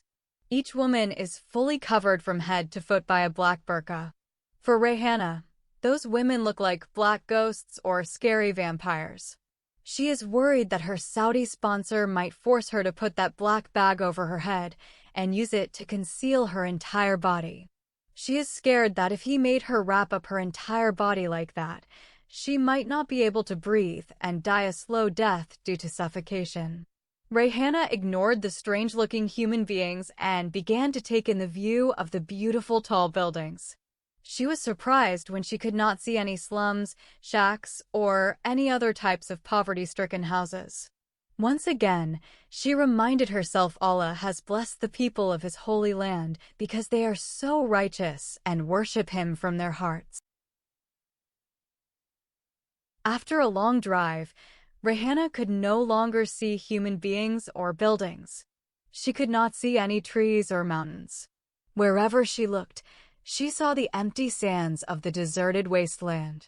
Rehana thought that if she is in the hands of the Bombay police in India in such a deserted and empty place, they would rape her first and then kill her. She remembered how the Indian police had beaten her and abused her in jail. She thanked Allah that she had been arrested by Muslim police officers. She thought that she and her daughter were safe in the hands of these most righteous city policemen who fear the highest Allah and His gracious Prophet Muhammad. When her eyes could not find anything else to see, Rehana began to doze off, and finally, she fell into a deep sleep. While she was sleeping inside the police car, she began to snore. She is so exhausted from her long trip from India to the Holy Land, and the long time she had spent with her daughter in that small police lockup at the Jeddah International Airport. Her daughter fell asleep as soon as the police car left the international airport and entered the city streets. For some time, the lovely Rehana and her cute daughter Ifat fell asleep like 2 innocent female babies sleeping on the laps of their father and mother. The peaceful sleep of the lovely Indian maid was violently interrupted when the rough hand of a man shook her head and woke her up. She has found one of the 2 Saudi policemen sitting so close to her. She became extremely scared when she discovered that a man was sitting near her in the back seat until his body was touching her. Before she fell asleep, her daughter was sitting by her side. She tried to move away from the Saudi policeman, but she could not because she was hemmed in by the car door and his body. She spoke to him in Hindi and told him to move away from her. The Arab policeman does not pay any attention to what she is saying to him and begins to touch her body lustfully. She began to tremble, and her body was stunned by fright. It took her a few seconds to overcome her fear and shock. The Saudi policeman moved his hand from Rayhana's shoulder, took hold of one of her breasts, and began to fondle it. Rayhana decided to act fast, and she then pushed him away through her head. But she could not use her hands because they were handcuffed behind her back. The policeman caught her by the chin and forcefully began to kiss her on the lips. Rayhana struggled violently to release her lips from his mouth. She managed to free her mouth for a few seconds before he overpowered her again. She has butted him with her forehead and even bitten his lips. The policeman released her lips and began to squeeze her breast, and his other hand slid down quickly to her private parts. Then he tried to pull out her dress. In a few minutes, Rayhana had done everything she could to prevent him from undressing her. By this time, she has understood what he is up to. While she is struggling to free herself from the policeman who is trying to rape her, Rayhana suddenly heard her small daughter begin to cry and call her mother for help. The unexpected vicious attack of the Arab policeman has made Rayhana forget her little daughter. She is shocked when she realizes that her small female child is not with her inside the car. She turned her face and looked out of the car. She could not believe her eyes when she saw the second Saudi policeman holding her daughter's hand and trying to make her touch his fully exposed and erect penis. He is half naked. His trousers and underwear are rolled down. He is standing out of the car with his phallus fully exposed to her 7-year-old daughter. The evil policeman has forcefully managed to make the little girl hold his penis in her right hand. Then he tried to make her insert his penis in her mouth and suck it for him. At first, Rayhana thought she was still asleep and having an awful nightmare. The never-ending groping of her assailant and her daughter's screams bellowing and hauntingly in her ears made her believe that what she was seeing was more than real. When her senses realized the impact of what she was seeing, Rayhana became furious and began to use her feet to kick violently at the policeman who was molesting her inside the car. The shock of seeing a grown man trying to rape her little daughter outside the car is more than she could bear, and she fought with all her might to try and save her. Meanwhile, the Saudi policeman is trying to subdue the outraged Indian woman in every way he can. He hit her in the face several times and tried to close her mouth with his hands, but he could not. Every part of her body is moving and pushing him away from her. If her hands were not handcuffed behind her back, she would have strangled him to death and rescued her female child. When he could see she is going to be hard to control, he shouted at his colleague and informed him that the Indian woman might kill him if he did not let go of her daughter. He understood that when the Indian woman heard her daughter crying and saw what his colleague was trying to do to her little girl out of the car, she became extremely angry, aggressive, and difficult to control. Despite that, the other policeman does not respond to the words of his colleague and continues with his evil act upon the defenseless small daughter. He began to hug the little child and rub his penis on her body while trying to kiss her small mouth. Rayhana began to scream and cry out loudly and showered the evil policeman with all the bad words she knew in Hindi. The policeman ignored her outpouring of insults, which he does not understand anyway. Rayhana knew she could not stop these evil men from raping her and abusing her daughter.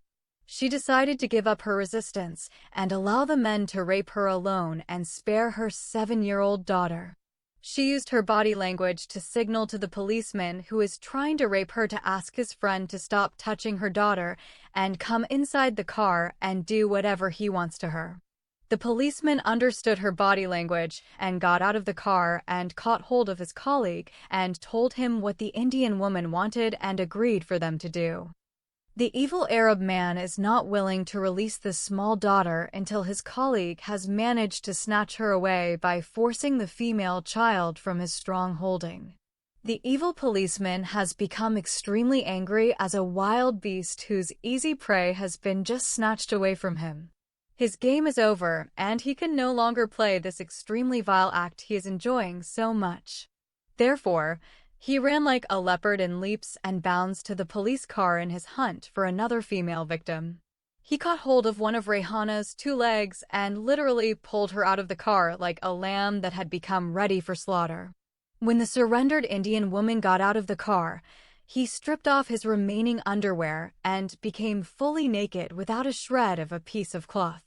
He then straddled Rayhana's body as she surrendered like a lamb to the slaughter, and he began to rape her violently. While he is doing that, his tongue is licking and sucking the lips of Rayhana as a mad dog. He even began to bite her lips and cheeks as if he was a wild beast that was trying to eat up her flesh. The other Saudi policemen joined him, and the 2 evil men began having sex with Rayhana both at the same time. One is raping her from the front and the other sodomizing her from behind.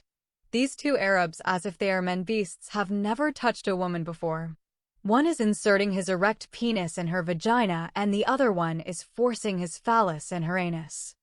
While they are raping her, they are biting and hitting her viciously and violently.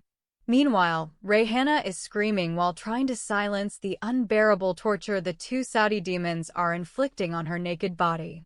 She has endured their violent and sadistic rampage motivated by love for her small daughter. She knew that if she resisted or tried to stop them, they would leave her and go for her defenseless daughter. Little Ifrit saw everything from the moment the 2 evil men of the holy city of Allah stripped her mother naked and ripped off her clothes. They made her fully naked. The small daughter saw when they began raping her as she stood by herself out of the car crying and begging the 2 policemen to stop and leave her mother alone. She screamed and begged on her knees, "Please stop. Please stop. Leave my mother alone, you're hurting her."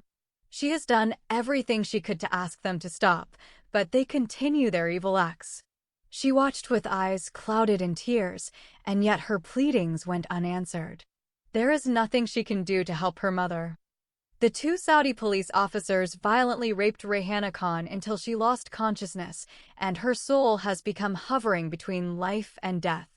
The wicked Arab men are not satisfied with leaving her unconscious body undisturbed, but they continued to rape her lifeless body. Each one of them raped her 3 times in her vagina and sodomized her twice in her anus until the blood ran down her private parts from front and behind.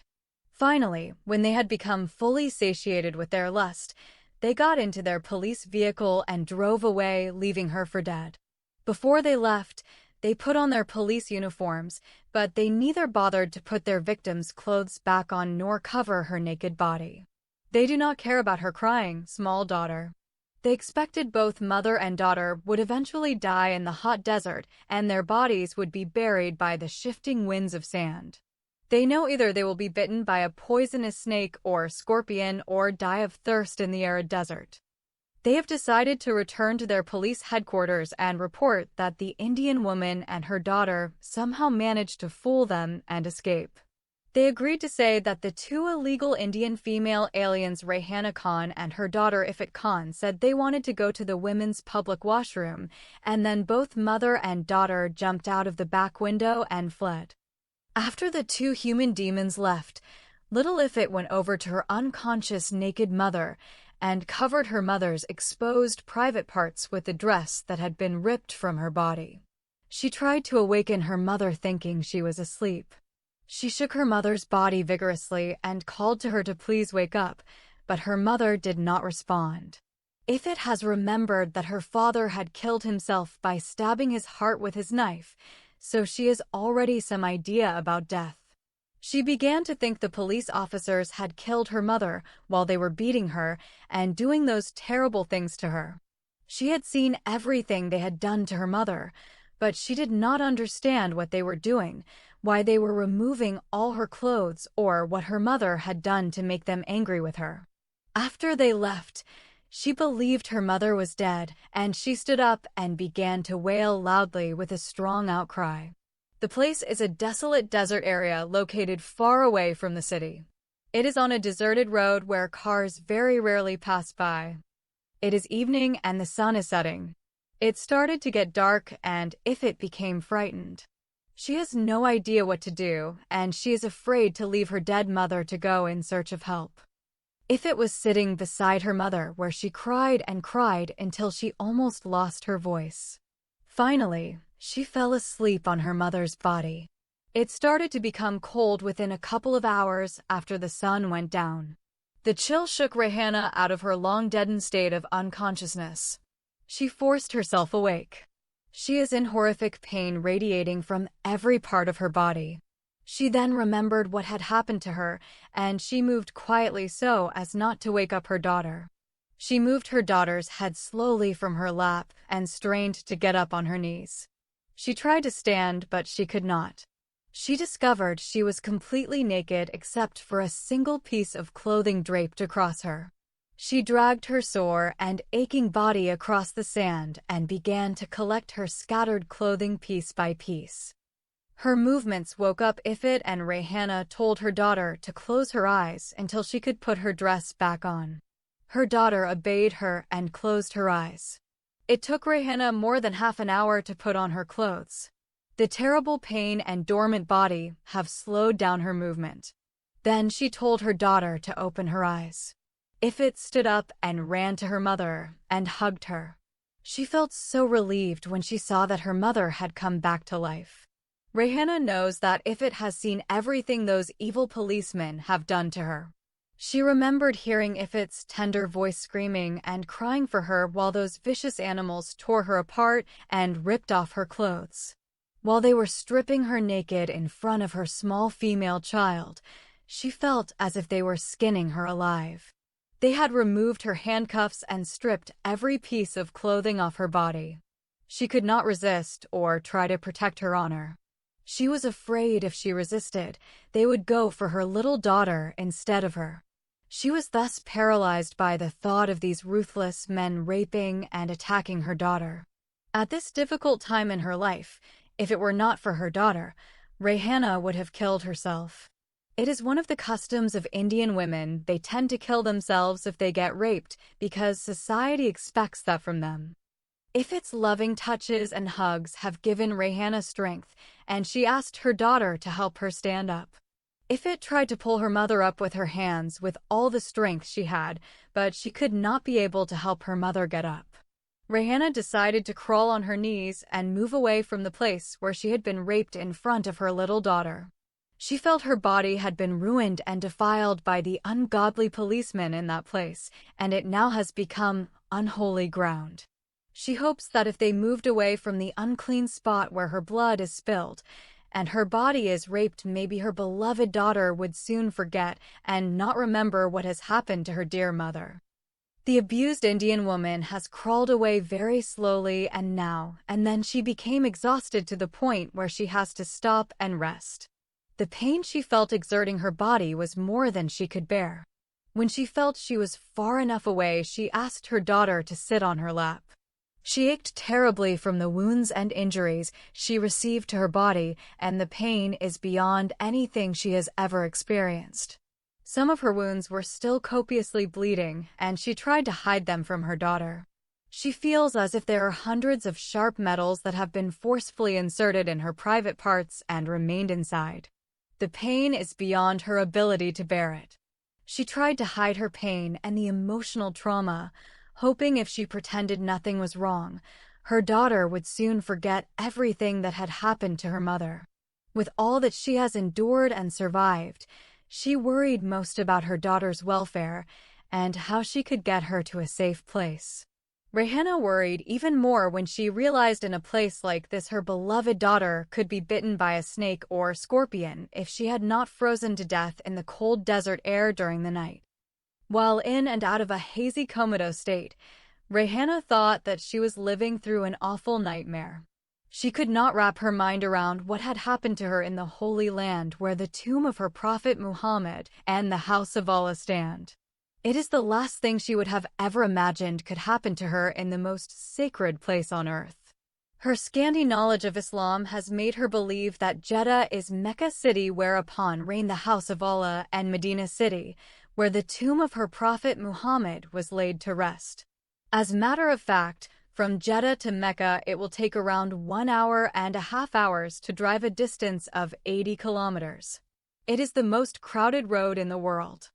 Over 3 million pilgrims travel every year on that single highway. If anything was going to happen to her in such a holy Muslim land, she would have never come. Of course, for that matter, no mother in the world would ever dream of her 7-year young daughter witnessing such a brutal rape. Whatever she allowed or suffered at the hands of the 2 wicked Arab men, it is because she wanted to save her little girl from being raped and violated by these dangerous criminals posing as public servants. Rayhana's mind has been occupied with many thoughts bubbling up like hot, molten lava inside a volcano. She wanted to cry, but she suppressed her tears and did not allow them to disclose the deep pain and anguish she was feeling inside. It is best not to fall apart in front of her small daughter, and so she is hiding her fears, worries, and all the devastation she felt. She hated herself for bringing her daughter with her and exposing her to such sheer evil. Only the devil could do this to a human being and not care about raping a mother in front of her small female child. If only she had foreknowledge that the devil is alive and well inside the kingdom of Saudi Arabia, which is the holiest Muslim land on earth, she would not have come out of her birthplace and come to such hellish land. Rayhana could not believe a human being could become like a beast. How could a human being lust after a 7-year-old daughter? How could a man behave in such a beastly manner?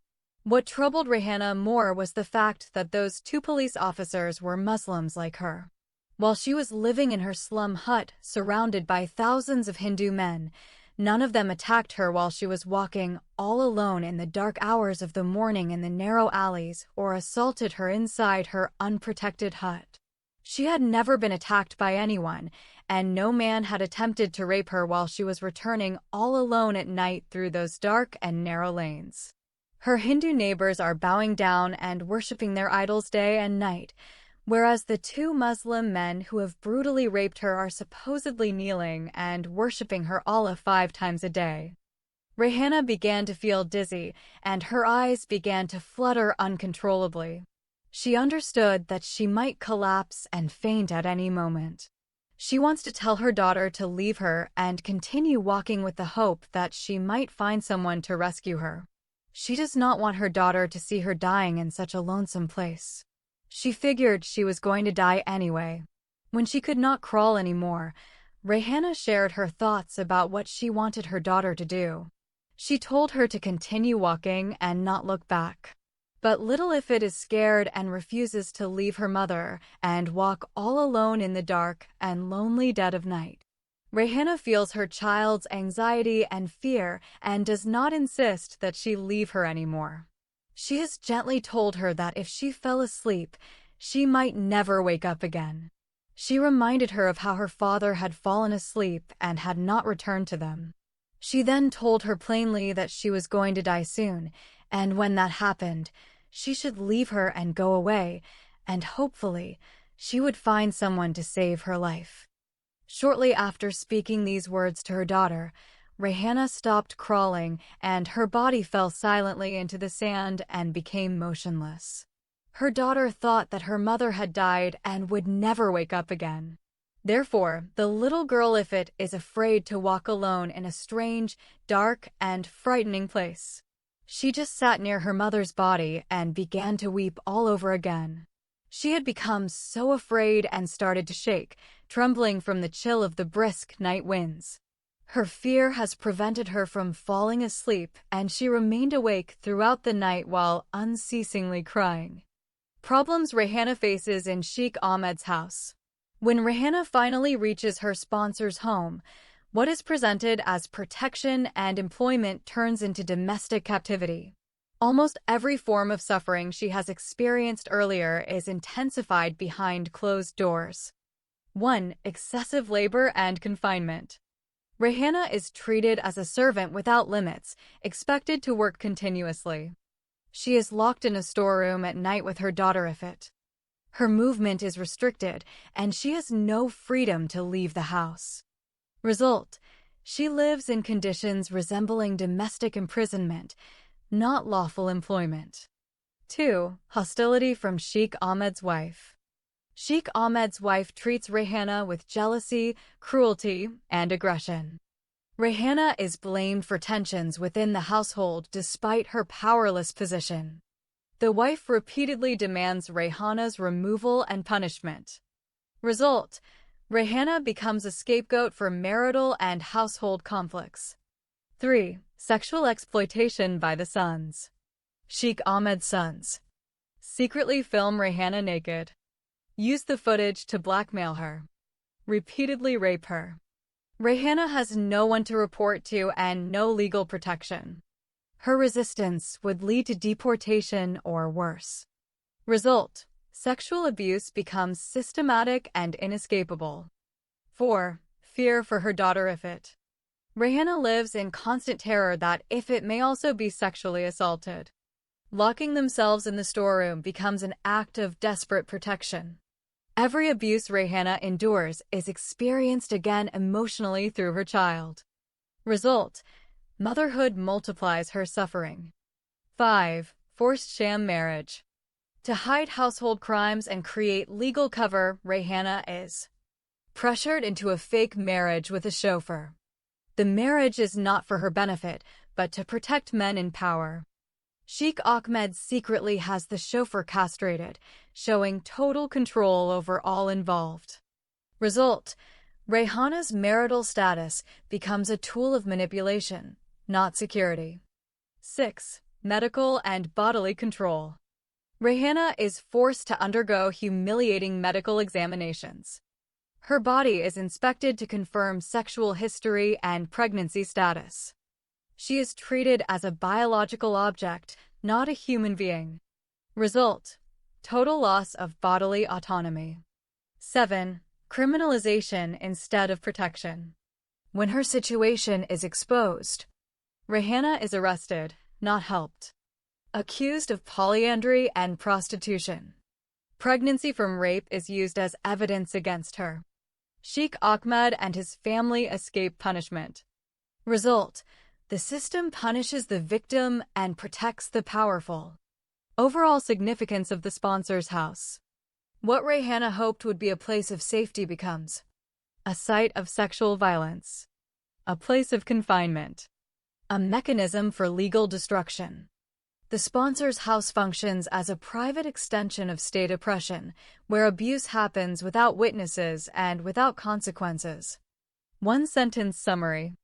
In Sheikh Ahmed's house, Rayhana faces confinement, forced labor, hostility, repeated sexual abuse, blackmail, loss of bodily autonomy, and eventual criminal prosecution, turning sponsorship into total domination.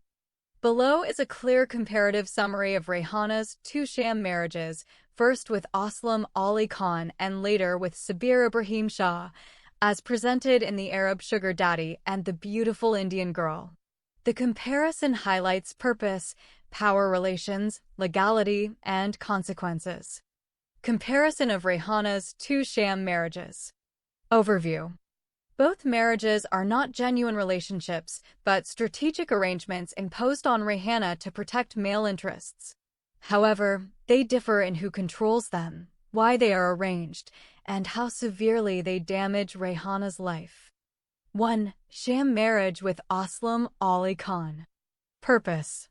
The marriage is arranged to protect Rayhana from arrest, imprisonment, and execution after she becomes dependent on Aslam in Saudi Arabia.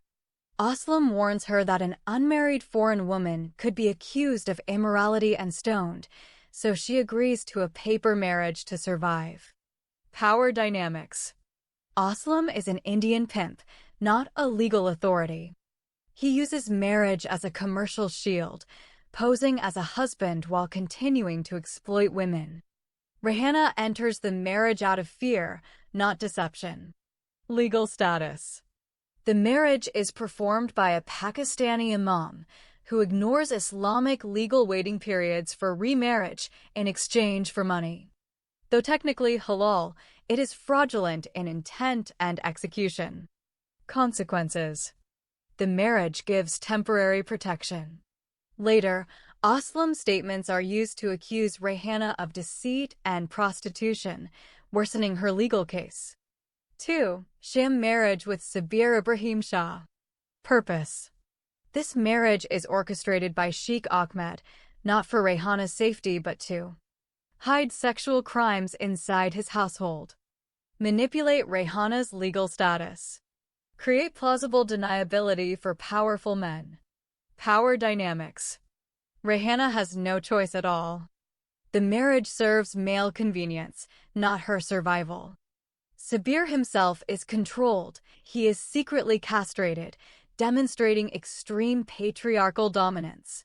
Legal status.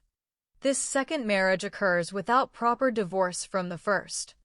The same imam conducts both marriages, knowingly ignoring Islamic law.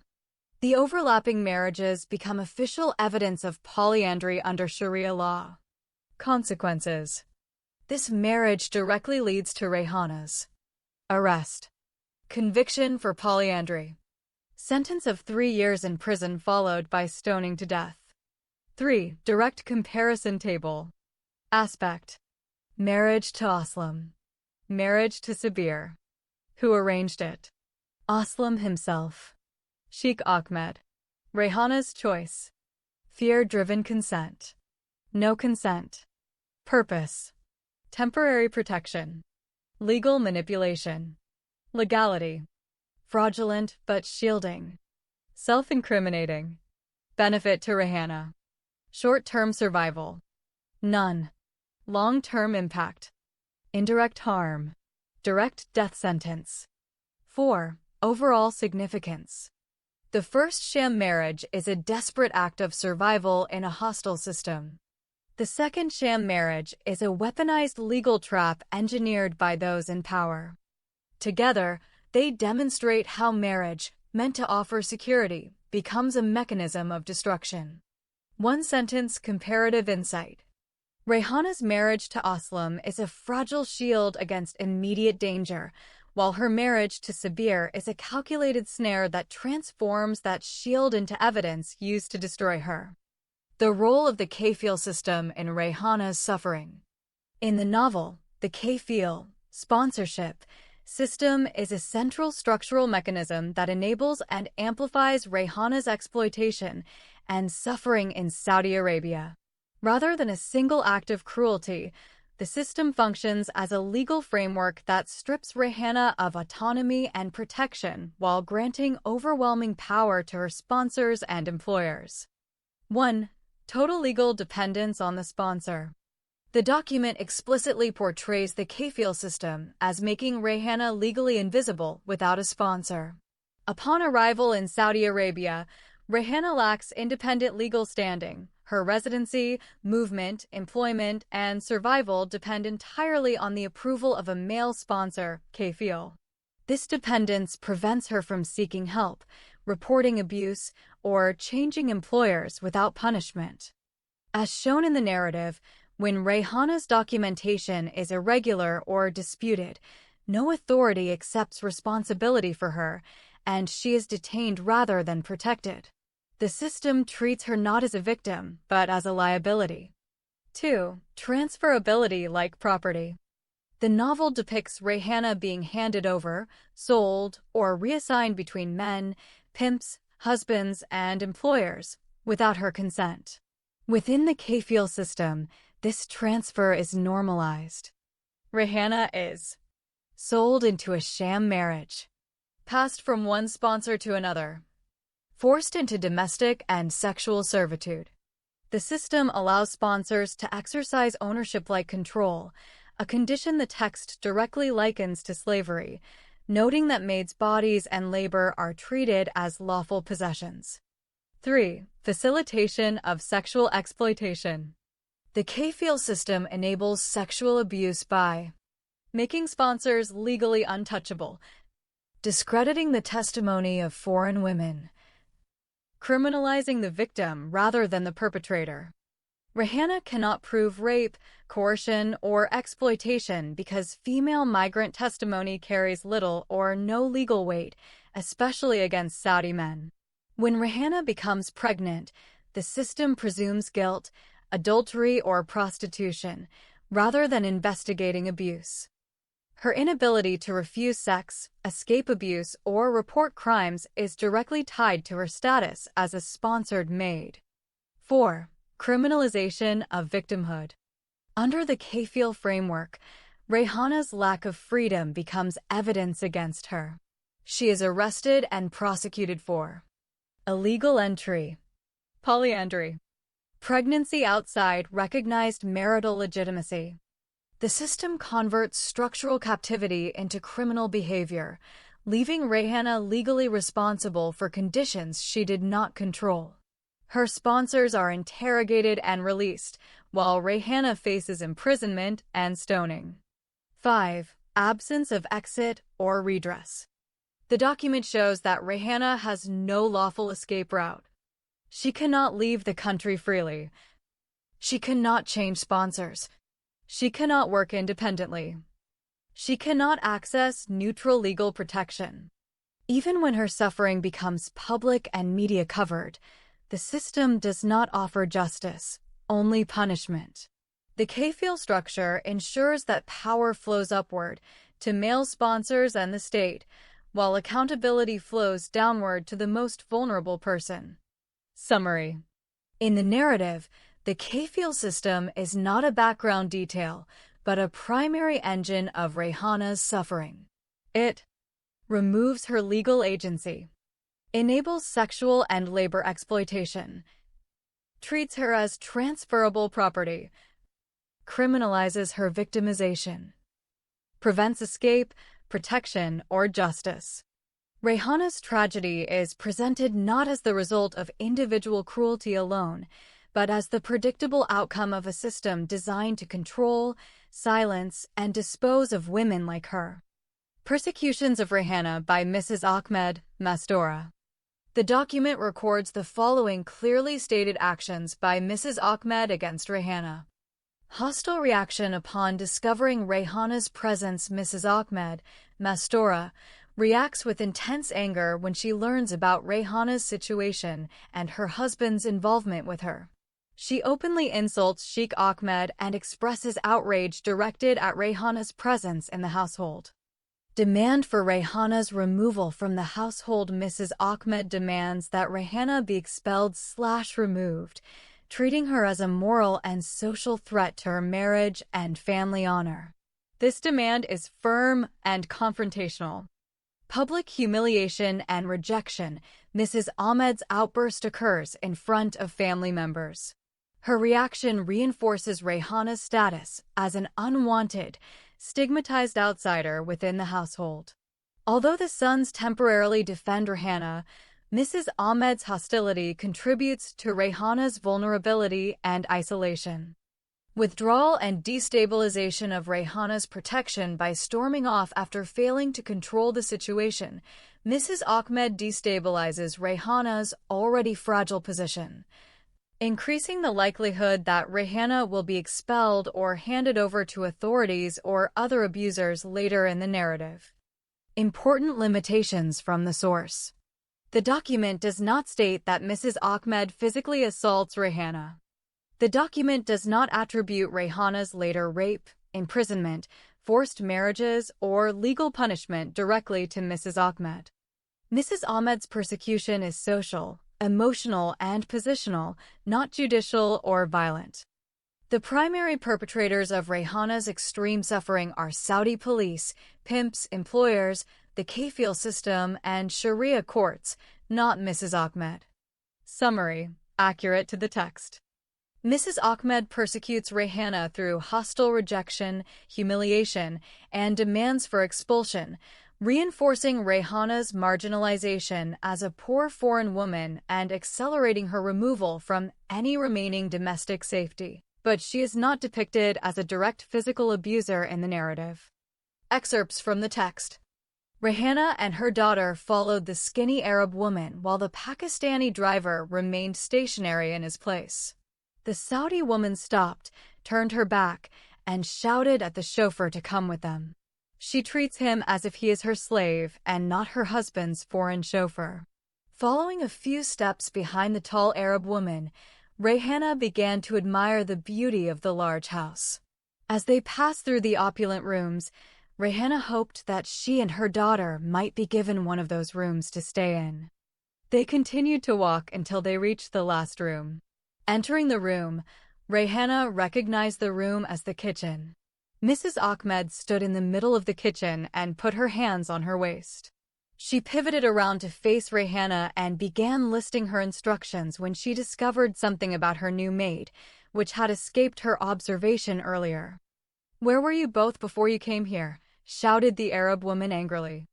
"I was in the Filipino women's beauty salon," answered Rehana, frankly. "So, he took you to the beauty salon before he sent you here?" Before Rehana could respond, Mrs. Ahmed shot off a new round of questions. "Where is your luggage? Where is your daughter's bag? We have no bags and we have no clothes. How did you travel from India to Saudi Arabia without clothing or luggage?" Rehana remained silent, and the chauffeur decided it would be best to keep silent too. "So, my husband met you on the street and decided to hire you as a maid for me. He then took you to the women's beauty salon before sending you here as if you were a bride who came to spend her honeymoon in my residence." "Madam, your husband met me in Bombay City. He asked me to come to his country and work as his maid. Some bad men stole my bag and belongings when my daughter and I arrived in this city. Well, I will talk to my husband and find out more about you when he gets home. Right now, I want to give you your cleaning instructions. First of all, you must know that I am an extremely strict woman. I hate immoral dirtiness and physical filthiness. Especially, I detest immoral behaviors." Mrs. Ahmed paused and surveyed Rehana from top to bottom. She raised her voice even louder with no attempt to disguise her anger and hot temper. Her voice resounded against the walls, and it is as though she is crying inside. "First, you must know there are males living in the household. I have 2 sons and my husband. One son is 16 years old and the other is 14 years old. They are good children and are doing well in their studies. If I perceive any immoral behavior on your part, I will beat you and wipe your dirty face on the ground.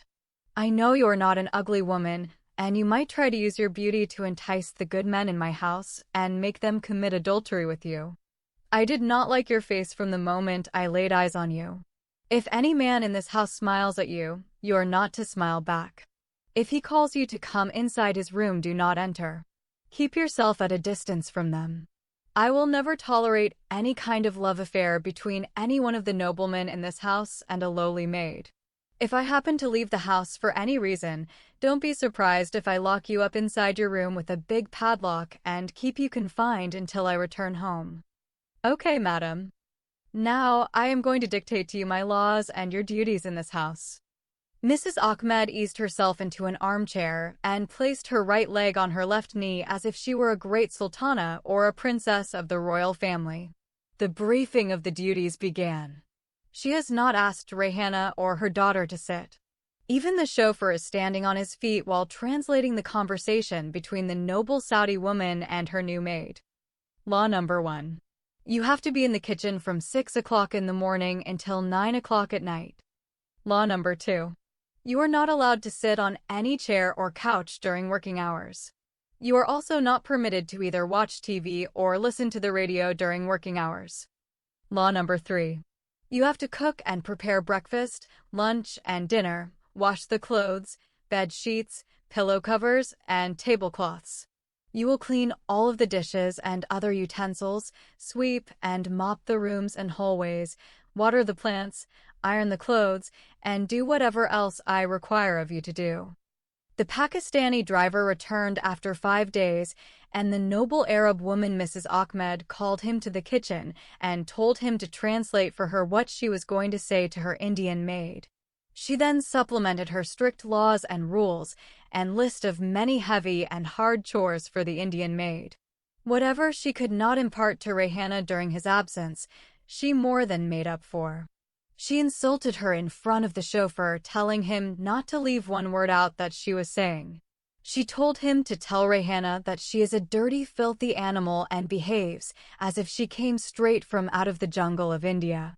Rayhana cried as the chauffeur translated all the revilement, filthy insult words, and derogatory remarks from the Cobra mistress. The noble Arab woman felt pleased with the great distress she was able to inflict on her maid, and now that her goal was accomplished, Mrs. Ahmed dismissed the Pakistani driver. She remained for some time with Rayhana in the kitchen and forced her to do as many unnecessary hard chores as possible. The noble, holy, deeply moral, and strict Arab Muslim woman then abruptly marched out of the kitchen and left without telling her maid what to do next. Rayhana knows that if the evil Saudi woman came back and found her sitting with her daughter in the kitchen doing nothing, she would shout at her and might even assault her physically and beat her up in front of her daughter if it. Therefore, she decided to go to the other rooms and start cleaning them all over again. She just wants to be busy doing something. She has already cleaned up all the rooms and hallways. She told her daughter to sit and wait for her in the kitchen. It is one of the new rules she learned that day through the Pakistani translator that her daughter is not to follow her from place to place all over the house. When the mother is not working in the kitchen, the daughter has to put it there and do some work too. The Cobra woman never showed any compassion toward the little girl if it either. She detests her the same way she hates her mother. She did not give her any of her son's old toys to play with or buy her any dolls. She did not promise or suggest she should go to school to get an education like her privileged noble sons. She even forced her to do menial tasks. When her mother left, Ifit sat on the floor of the kitchen, folded her legs, and began to look blankly at the empty walls. With nothing to do to amuse herself, she hugged her legs and rocked back and forth waiting for her mother to return to her. Rayhana began her work down one of the long hallways. She thought that there was no one else in the house except Mrs. Ahmed. She expected that the always angry and strict Arab woman would be resting in her bedroom. Therefore, the maid has decided to clean every room except the room of the mother lion. She knows that if she dared step foot inside the Cobra lioness bedroom without her permission and oversight, she would be scolded and mercilessly beaten up. The Cobra woman had already told her never to step foot inside her sacred bedroom without her permission or when she is not there. However, she gave her permission to enter all the other rooms in the house. She expressly told her to keep herself away from the rooms of her teenage sons when they were at home. She said she believes in the Arabic saying, "Keep the female away from the male as you keep the egg away from the stone." But if the righteous woman of Allah came to know the egg had already been broken by the stones of her teenage sons, then she might have killed her maid who had enticed her good noble sons and caused them to commit adultery with her in the night. If she has seen the porn video of Rayhana, she might have beaten her and then handed her over to the police authority and gotten her stoned to death. Rayhana spent a short time cleaning the hallway and then she began with the other rooms. She began with Khalid's room first. When Rayhana stepped inside Khalid's room, she remembered how the two juvenile boys had come to the storage room at night and showed her a porn video of her nude inside the women's bathroom and her naughty behavior while she was alone. Rayhana does not like the situation she has put herself in, but she is powerless to do anything about it. She hopes that the goodman of the house, who had spent a lot of money on her and her daughter, might intervene and stop his wife from treating her so badly and prevent his sons from continuously blackmailing and raping her. She has not seen her sponsor since the day he brought her to his house. She was surprised when the Pakistani chauffeur returned without her Saudi sponsor. She held her tongue, deciding not to ask him where his kafil was. Deeply engrossed in 1,000 thoughts, she finished cleaning up Khalid's room and went to Tariq's room. She pushed the door open without knocking and strode in, knowing that the two bad boys who raped her at night would be at school for several hours. She froze upon entering, and her body became paralyzed. She felt as if her heart stopped and her mouth opened up in disbelief. For a few minutes, with her mouth agape, her eyes bulged as she took in the scene of the Pakistani chauffeur atop the noble and holy Arab lady. Both of them are buck naked on top of each other in Tariq's big bed. She averted her eyes in another direction and is met with a porn movie splashing across a 65-inch LCD TV screen. Her eyes have seen a young white girl sucking and licking a big phallus of a white guy. Both are completely buck naked, just like the Saudi wife and the Pakistani man. She could even see the black pubic hair of the fully visible and exposed. Even the pussy of the white girl is open and red. Her big breasts are like two small white soccer balls. She has extra-large buttocks. But the Saudi wife has no pubic hair on her exposed private parts. She has neither big boobs nor large buttocks. Her naked skinny body is flat from the front and from behind, as if she is a man. In the meantime, rooted to the floor, the astonished maid could neither advance nor retreat. She is shaking, sweating, and breathing loudly as if her soul might come out of her body at any second. The strict Saudi wife, Mrs. Ahmed, has seen her first. She fired off a few Arabic words to her secret lover, which had the effect of making the Pakistani chauffeur jump off of her body and stand about face. Rayhana closed her eyes when she saw his male organ like a big stick shooting up in front of him. The greatly astonished maid has expected two things to happen to her now. Either the Pakistani would run towards her, catch her by the neck, and strangle her to death, or the Cobra woman would shout at her and kick her along with her daughter out of the house. As she gradually opened up her tightly squeezed eyes, nothing could have prepared her for the pleading faces of the two adulterers begging her for mercy. In the awkward silence that followed, with no violence, direct or implied, she counted her good fortune, turned on her heels, and fled for her life. She ran to the kitchen and sat near her daughter. Hugging her, she waited to see what their destiny had in store for them both. Shortly thereafter, the personal driver of Sheikh Ahmed came into the kitchen. Clothed, he looked vastly different. For the first time, Rayhana came to know his name, Sabir Ibrahim Shah. Everyone in the family calls him Rafiq, and she thought it was his real name. Every Indian calls every Arab man in the world Rafiq, and every Arab calls every Indian man in the world Rafiq. We will not let this trivial distract us from the serious issue at hand, which is the adulterous and scandalous affair between the so-called noble and strict woman, Mrs. Ahmed, and her husband's immoral chauffeur. However, the only thing we can mention in passing is that Rafiq in Arabic means a companion on a journey, in particular, a long trip. Sabir Ibrahim Shah looked stunned. When he mentioned his full name, Rayhana could hardly hear him. Then he sat on the floor and faced the wall. He could not look Rayhana in the face. He told her he had done what she had seen him doing with the wife of his boss because he had no choice. If he refused to do that, he would lose his job. Rayhana does not say a single word because she does not know what to say or do in such a situation. She just kept looking at him. She is still scared that he might attack her or kill her. Then he opened his mouth again and told her that most of the Arabs were doing the same thing with their foreign maids and menservants. If the servants refused to comply, they would be dismissed. Occasionally, they would be falsely accused of committing something bad and then suffer a lifetime of pain and imprisonment, beheading or stoning to death. Rayhana began to weep. Her heart broke when she realized the price of refusing sex could cost a person his life in this Islamic holy land. Amidst her sobs, the ignoble woman quietly walked in, looking different in her some decent dress. Rayhana has a flashback from the horrible way she appeared without her clothes. She is skinny and tall.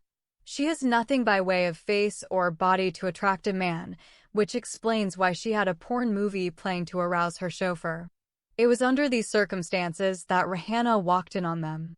Sheikh Ahmed had simply married the ignoble woman because her father is a very wealthy Saudi business tycoon. Marrying her is an investment that is figured well for business deals. Her name is Mastora, meaning a woman who protects her honor and that of her family. Today, she might as well have changed her name to Sharmuta, which means a whore wife or a prostitute in a brothel house. Rayhana vividly remembered her first-day lecture on morality when Mastora told her that she hated immoral relations between the dirty foreign maid and one of the holy members of the noblest family in the kingdom of Tartarus. Hence, we are now more than adequately acquainted with the problem of the rich in third-world countries. They claim to be the most righteous and most holy people of God, and they look down on the rest of the world and view the poor as immoral, uncouth, uncultured, and very ill-mannered. Anyway, Mastora opened her contemptible mouth, but she spoke softly in whispers. Her loud, harsh voice and her rudeness have disappeared. She asked Sabir delicately whether he had spoken to Rayhana or not and the amount of money she had asked for to keep her silent. Sabir has spoken to Rayhana but never broached the topic. Not daring to tell Mrs. Ahmed the words he had spoken to her, he turned again to speak to Rayhana, telling her of Mrs. Ahmed's offer. Sabir's words took Rayhana by surprise, so she just stared at him and glanced at the ignoble woman hiding behind him. Of course, Rayhana has no clue that Mrs. Ahmed would be stoned to death in Saudi Arabia for such a transgression she has done with the foreign driver of her husband. Seeing Rayhana keeping silent, the Pakistani driver made up her mind for her and told Mastora that the Indian maid had agreed to keep her lips sealed and would gratefully accept whatever money she was offered. I renamed Mrs. Ahmed Mastora because of her pitiful condition. She is a lioness and strutted around like the most moral woman on the face of the earth, and suddenly she has been broken with her pride in pieces. Mastora in Arabic means a broken female who got caught and exposed for what she is. With trembling hands, Mrs. Ahmed took her checkbook from her pocket, quickly wrote out a check, and put it in Rayhana's hand. Rayhana looked at the paper that the ignoble woman gave her without knowing what it represented. Sabir explained to her in Urdu that Mrs. Ahmed had given her a check and he could take her to the bank and open an account for her. Mrs. Ahmed decided to sweeten the deal, telling her secret lover to take Rayhana Khan and her daughter, Ifit, to the nearest bank to open an account for her and assist her in making the deposit. After that, she told him to take them to the super mall and let them buy whatever clothes they wanted and whatever dolls Ifit wished to have. He could then have the bills brought to her for reimbursement, and she would gladly pay for everything. Below is a comparative, text-faithful analysis of Rayhana's suffering set against other major characters, based strictly on what is stated in the Arab sugar daddy and the beautiful Indian girl. The comparison focuses on degree, nature, agency, and outcome of suffering. 1. Rayhana versus Christy, the Christian Indian woman. Similarities. Both are poor Indian women who enter relationships with wealthy Saudi men. Both face migration-related vulnerability and cultural isolation. Both are subject to objectification by powerful men. Key differences. Aspect. Rayhana. Christy. Religion and legal status. Muslim. Fully governed by Sharia expectations. Christian. Outside Islamic moral jurisdiction. Agency. Minimal. Coerced repeatedly. High. Negotiates terms. Sexual autonomy. Denied. Retained. Outcome. Prison. Stoning sentence. Divorce. Independence. Interpretation. Christy's suffering is strategic and temporary. Rayhana's is total and irreversible. The text uses Christy to demonstrate that negotiation is possible only when legal and religious systems do not criminalize the woman's existence. 2. Rayhana versus Balboa, the agency employee. Similarities. Both are sexually exploited by men in power. Both lack institutional protection. Both are silenced and discredited when abused. Key differences. Aspect. Rayhana. Balboa. Location of suffering. India and Saudi Arabia. India only. Legal framing. Criminalized as immoral. Framed indirectly. Response to trauma. Endures and survives physically. Self-immolation. Symbolic role. Systemic victim. Cautionary parallel. Interpretation.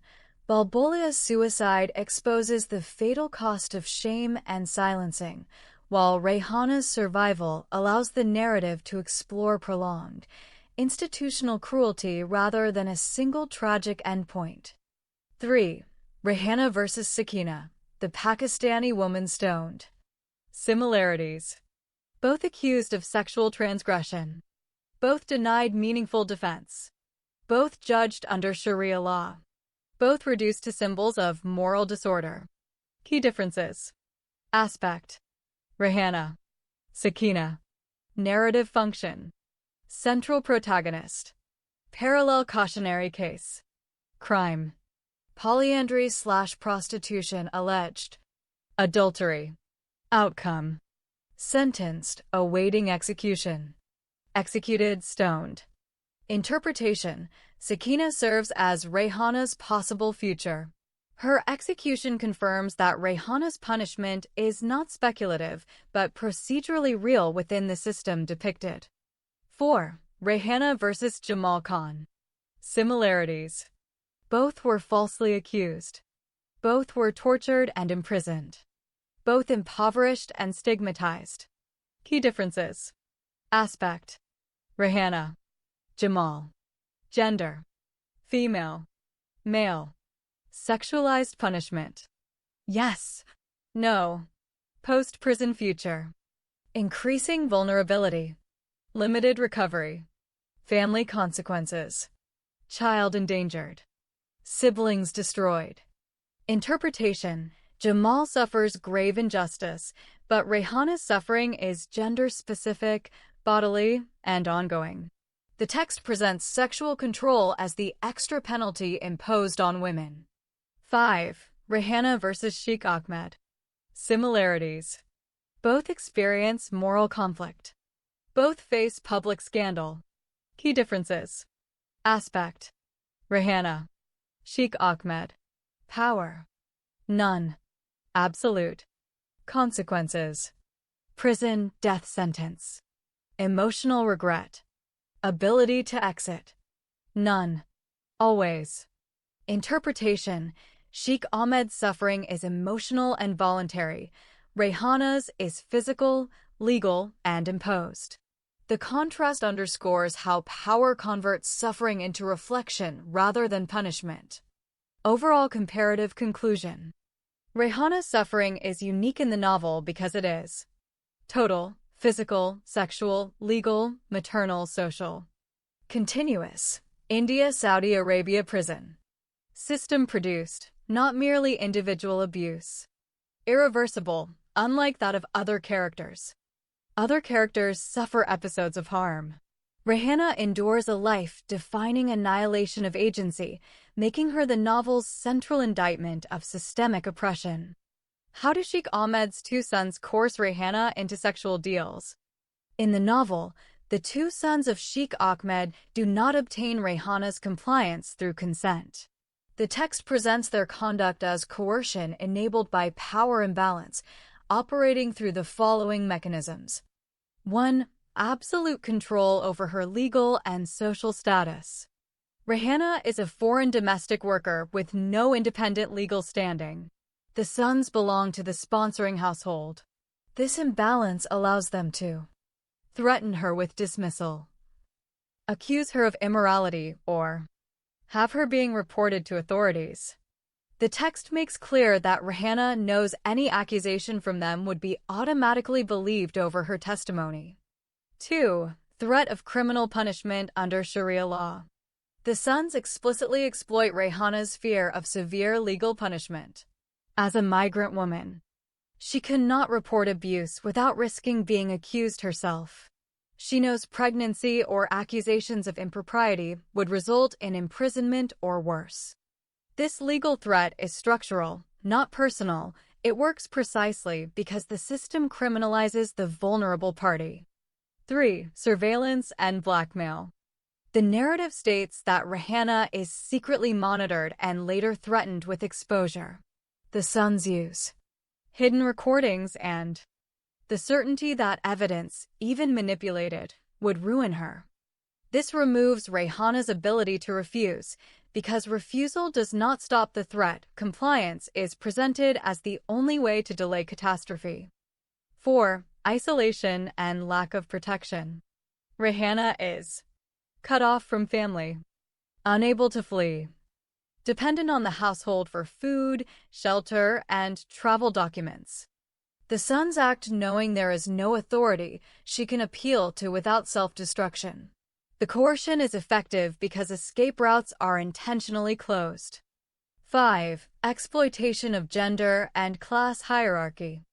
The sons repeatedly invoke Rayhana's status as a servant, a poor foreign woman, a person whose honor is already considered tainted. The text emphasizes that this worldview allows them to rationalize their behavior while framing Rayhana as disposable. Summary. The two sons compel Rayhana not through persuasion or choice, but through a system of threats, surveillance, and legal terror made possible by the Kafil system. Gendered legal inequality, criminalization of victims, absolute household authority over migrant women. Rayhana's agreement is therefore forced compliance under duress, not consent. Quotations from the novel. As soon as the Cobra woman went out of the washroom, Rayhana told Ifit to wait in the kitchen until she finished her bath, and then she was going to give her bath too. When little Ifit left the women's bathroom, the 22-year-old Rayhana removed all of her clothes and stood bare naked. When she stripped off all her clothes, she walked toward the mirror and looked at her image. She began to turn around and look at her reflection in the mirror. She felt pleased with the full figure standing before her and the shapeliness of her naked body. Rayhana has never seen such a huge full-size mirror before. For the first time, she could see her entire body and she liked it. She felt shy and covered her face with her hands. Then she remembered her bath. She walked toward the tub and looked at it. She had never seen a tub except in an Indian movie she had watched with the love of her life, the handsome Jamal Khan, at the Eros movie theater in downtown Bombay. In the movie, she saw the beautiful Indian heroine taking a bath in a tub, and that gave her some idea of what she is supposed to do while she is bathing herself in the house of her Arab masters. Then the fully naked, lovely Indian maid Rayhana Khan stepped carefully inside the tub and turned on the tap. The warm water began to fill the tub. While the water was running, she started to check all the perfumes and makeup bottles on the shelves. She opened each bottle and smelled its scent. Each one she liked, each one she sprayed some of it on her naked body and long hair.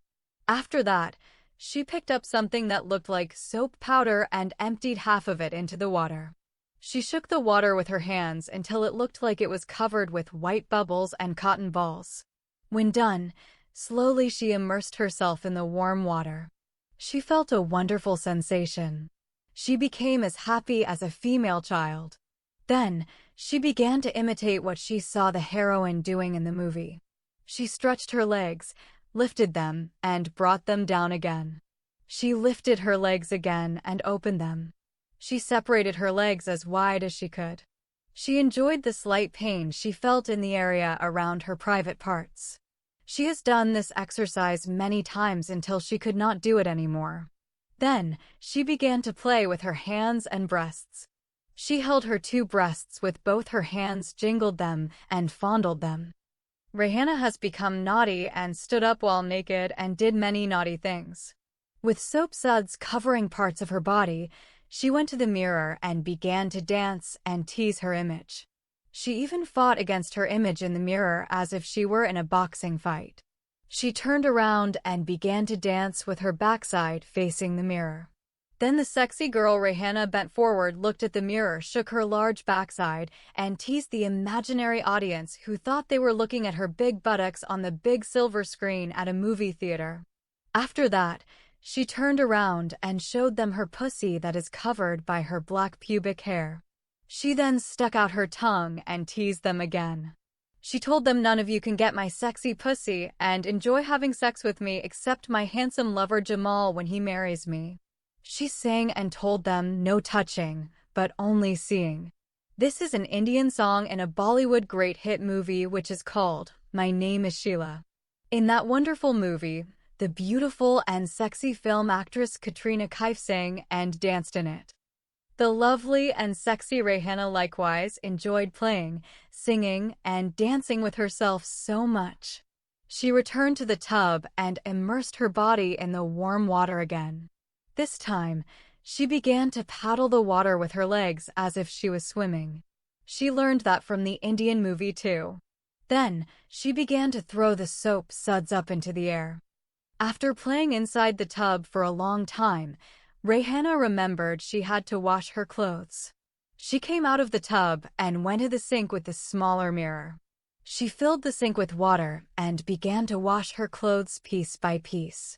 She first washed her top dress and then she cleaned her underdress too. After that, she took her pink bra and washed it, and lastly, she washed her small red underwear. When she finished washing her underwear, the naughty young Indian woman hung her wet clothes on the curtain rod above the tub. She knows that she has to wait inside the women's washroom until her clothes are dried up. Once again, she began to dance and repeat her naughtiness all over again. This time, she stimulated her body beyond her ability to control it.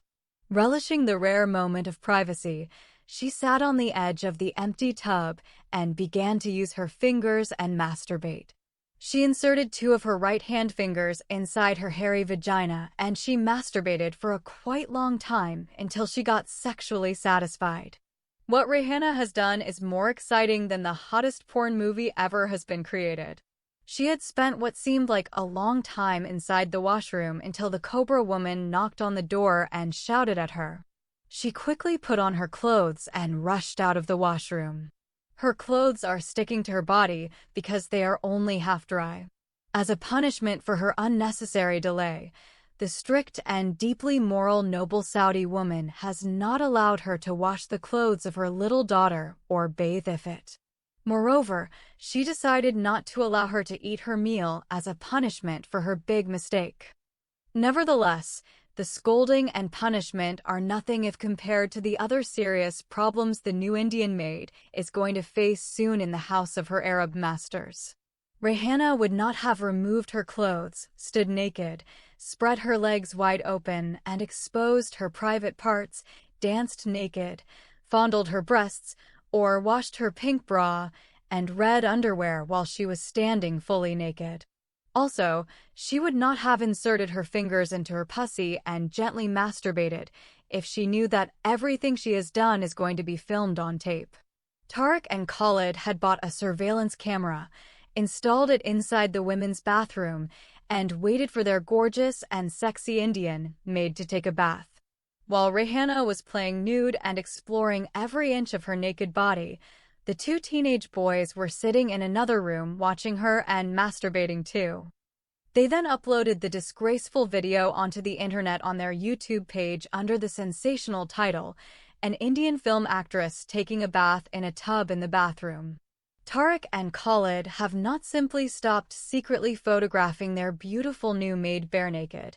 When they saw her prancing around in the nude, enticing and exciting them, they decided to go even further and get her. They know their mother locks her up in the storeroom every night, so they stole the key from their parents' bedroom, went to the local hardware store, and made a duplicate copy. They then returned the key to their parents' bedroom without them ever noticing it was missing. Then the 2 wicked brothers came in the middle of the night, unlocked the big padlock of the storeroom's door, and walked in like two thieves who came to steal at night. They are carrying strong flashlights in their hands.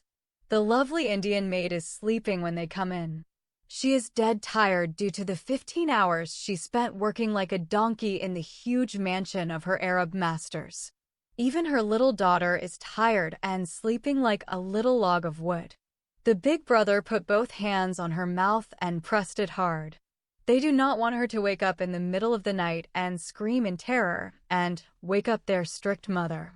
They know their deeply moral mother will beat them up and inform their father to beat them too. Moreover, they know their holy mother will kick out the lovely and sexy Indian woman whom they had already seen how hot she looked without her clothes. Rayhana woke up in terror, but she could not scream because her mouth was closed by the hands of Khalid. Then, the smaller brother opened his iPad and showed her a porn video of her dancing and masturbating in the bathroom of the strict mother. Rayhana could not believe her eyes when she saw herself bare naked while doing all those shameful things in the bathroom of the strict Arab woman. She has just allowed her tears to fall like drops of rain on her cheeks and water her pillow while they are exposing the state of her extreme shock and broken heart. Then the two bad brothers began to touch her body everywhere. Rayhana understood what they wanted from her. She is scared that the two teenage boys might show the bad video to their dangerous mother and aged father if she does not allow them to touch her private parts. She anticipated that if she refused to give them what they wanted, she would lose her job and be sent onto the streets along with her little daughter. They even mentioned the words, "Show mama," "Show papa," and the police. Although she does not understand their language, those three names revealed to her what they would do if she refused their sexual advances. She expected that if she refused to allow them to have sex with her, they would either show the porn video to their father and mother or send it to the Saudi police authority. She remembered Aslam Ali Khan informed her that the Saudi police authority in this Muslim country would stone to death any foreign woman who was caught doing immoral acts. She does not want to die and leave her small daughter all alone with those dangerous Arab men. For that reason, she agreed to marry the pimp Aslam on paper to avoid being accused of an adulterous relationship with him and go to prison and get killed. The two bad boys had already downloaded her porn-like video on their computer and then uploaded it onto the internet. Therefore, Rayhana is scared that the strict and morally deep Arab woman would beat her up and kick her out of her holy abode for the immoral pornography she has done inside the women's washroom. She remembered one of the strict laws the noble Arab woman told her she would not tolerate any immoral act or sexual behavior from her side. She expected even the good old man who brought her from India because she is a Muslim woman is going to take the side of his strict wife and ask her to leave his house and never return. Rayhana does not know the way back to Aslam's apartment. She does not have his apartment's address with her. She has no money to purchase air tickets to return to her country. She is totally at the mercy of her Saudi masters. She regretted what she had done in the women's bathroom. So, against her wishes, she allowed those two evil teenage sons to abuse her body and simultaneously rape her in the presence of her little daughter. But thanks God this time the little daughter is sleeping on the small bed while those two demon-possessed sons are raping her mother on the solid floor of the storeroom. It is once again in just 2 months the innocent Indian maid got raped by two wicked Arab males at the same time. Although this time, her rape by two males is not as brutal and as painful as her previous rape by those two evil policemen in the desert, still she has shed rivers of tears for being abused and raped all over again. Moreover, this time she expected those two brothers would continue blackmailing and raping her as long as she stayed in their house. Also, she expected to become pregnant with an illegitimate baby because neither of the two sons had used a condom while raping her. Both of them have ejaculated in her vagina and discharged their semen inside her womb. In Bombay, no one had ever tried to blackmail her.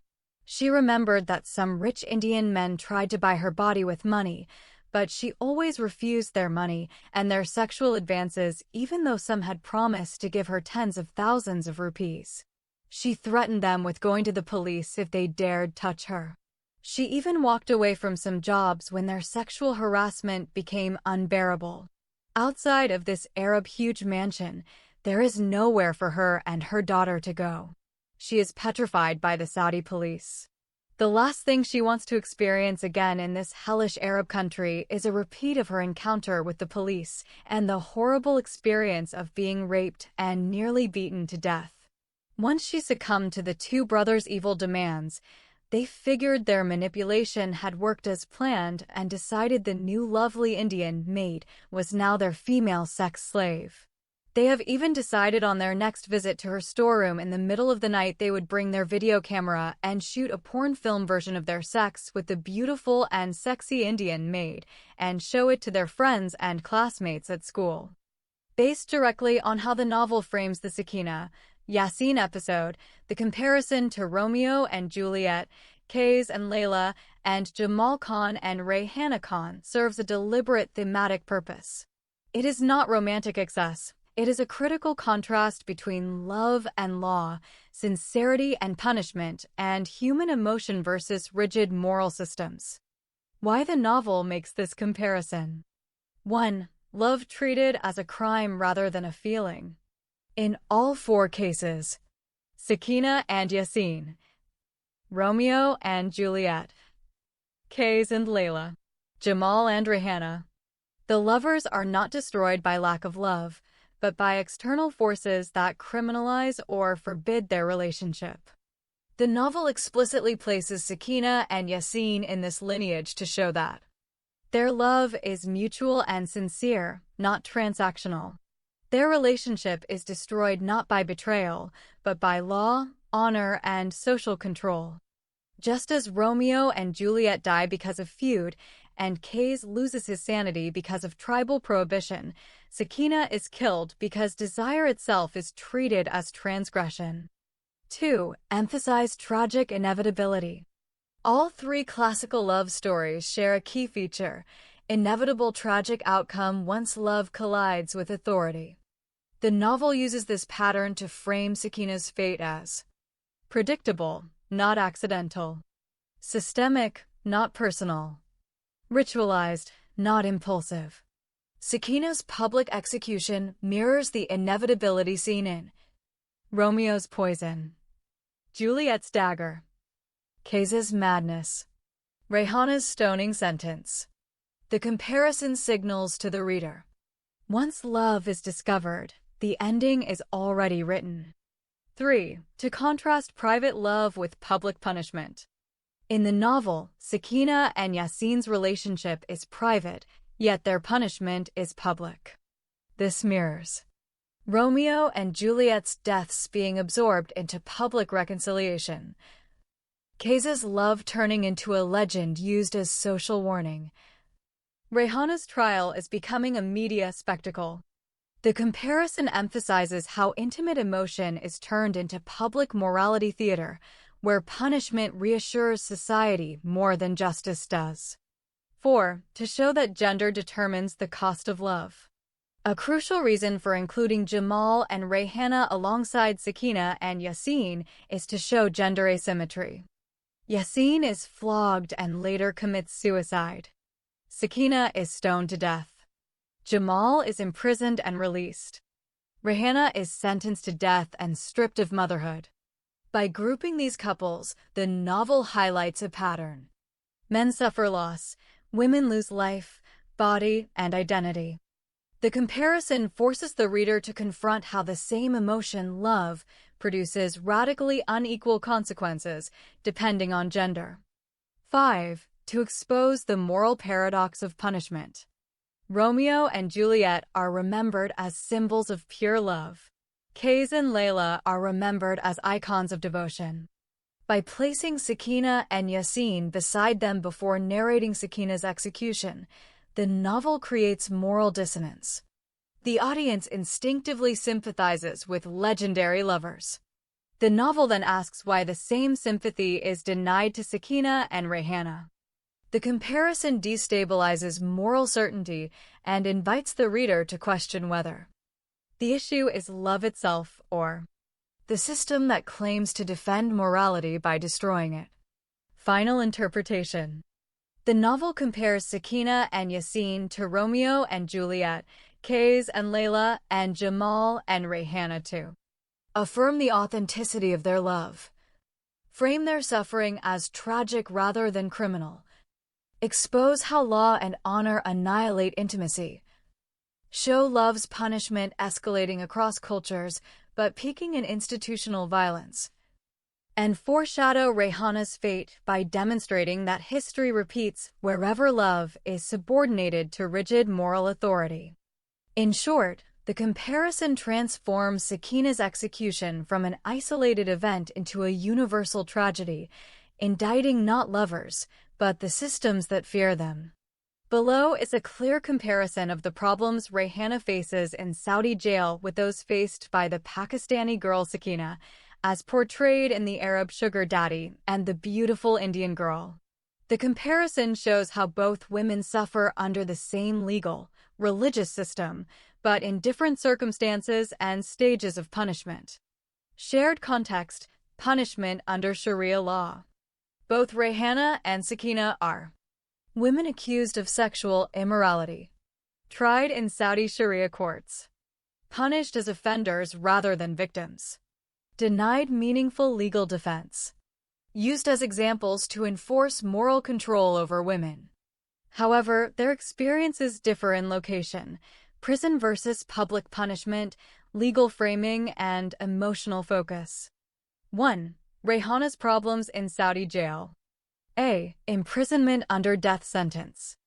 Rayhana is sentenced to 3 years in prison, followed by stoning to death after childbirth and nursing. Jail is not corrective or protective, it is a waiting room for execution.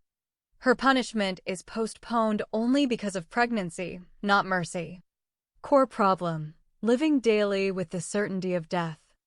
B. Separation and maternal suffering. Rayhana is separated from her daughter Ifit with no assurance of the child's future. Her imprisonment is intensified by maternal anguish, guilt, and fear for Ifit's safety. Core problem: psychological torment as a mother, not just a prisoner. C. Criminalization of victimhood. Rayhana was raped, but rape is disregarded. Pregnancy from rape becomes evidence of guilt. Jail reinforces her identity as a criminal woman, not a victim. Core problem: total erasure of justice and truth. D. Prolonged psychological torture. Unlike immediate execution, Rayhana endures daily fear, hopeless waiting, social erasure. Prison extends suffering over time. Core problem: slow destruction of hope and dignity. 2. Sakina's problems, Pakistani girl. A. Immediate public punishment. Sakina is convicted of adultery, caught with a lover. She is sentenced to and executed by stoning. Her punishment is swift and public. Core problem: sudden, violent death. B. Total silencing. Sakina has no narrative voice. Her personal feelings, background, or coercion are irrelevant to the court. She exists only as a moral warning, not as a human being. Core problem: instant annihilation without recognition. C. Gender asymmetric justice. Sakina's lover, Yasin Sheikh, is flogged, survives the punishment, later commits suicide. The system punishes Sakina's body more severely and terminally. Core problem: gender-biased punishment. D. Absence of delay or mercy. Unlike Rayhana, Sakina has no pregnancy-based reprieve, no prolonged imprisonment, no waiting, only execution. Core problem: no time, no appeal, no postponement. 3. Direct comparison table. Aspect: Rayhana, Saudi jail. Sakina, Pakistani girl. Location of suffering: prison. Public execution site. Duration: prolonged. Immediate. Legal charge: polyandry, prostitution. Adultery: considered victim? No. Role of motherhood. Central, pregnant mother. None. Nature of suffering. Psychological plus physical. Physical, fatal. Outcome. Awaiting stoning. Stoned to death. 4. Thematic contrast. Rehana's suffering is extended, meant to break her spirit before killing her. Sakina's suffering is abbreviated, meant to erase her quickly and publicly. Jail for Rehana is suspended execution. Execution for Sakina is instant moral spectacle. 5. Author's intended message. Together, Rehana and Sakina represent two ends of the same system. One woman waits to die. The other dies immediately. The difference is procedural, not moral. Both are condemned because they are women, and both are punished without regard to consent, coercion, or justice. One sentence comparative insight. Rehana's jail sentence prolongs her suffering until execution, while Sakina's stoning ends her life swiftly, but both reveal a system where women are punished absolutely and mercy is procedural, not humane. Quotations from the original text about the stoning of Sakina. In the case of the so-called adulterous wife, her punishment is different and has been carried out by over 100 men.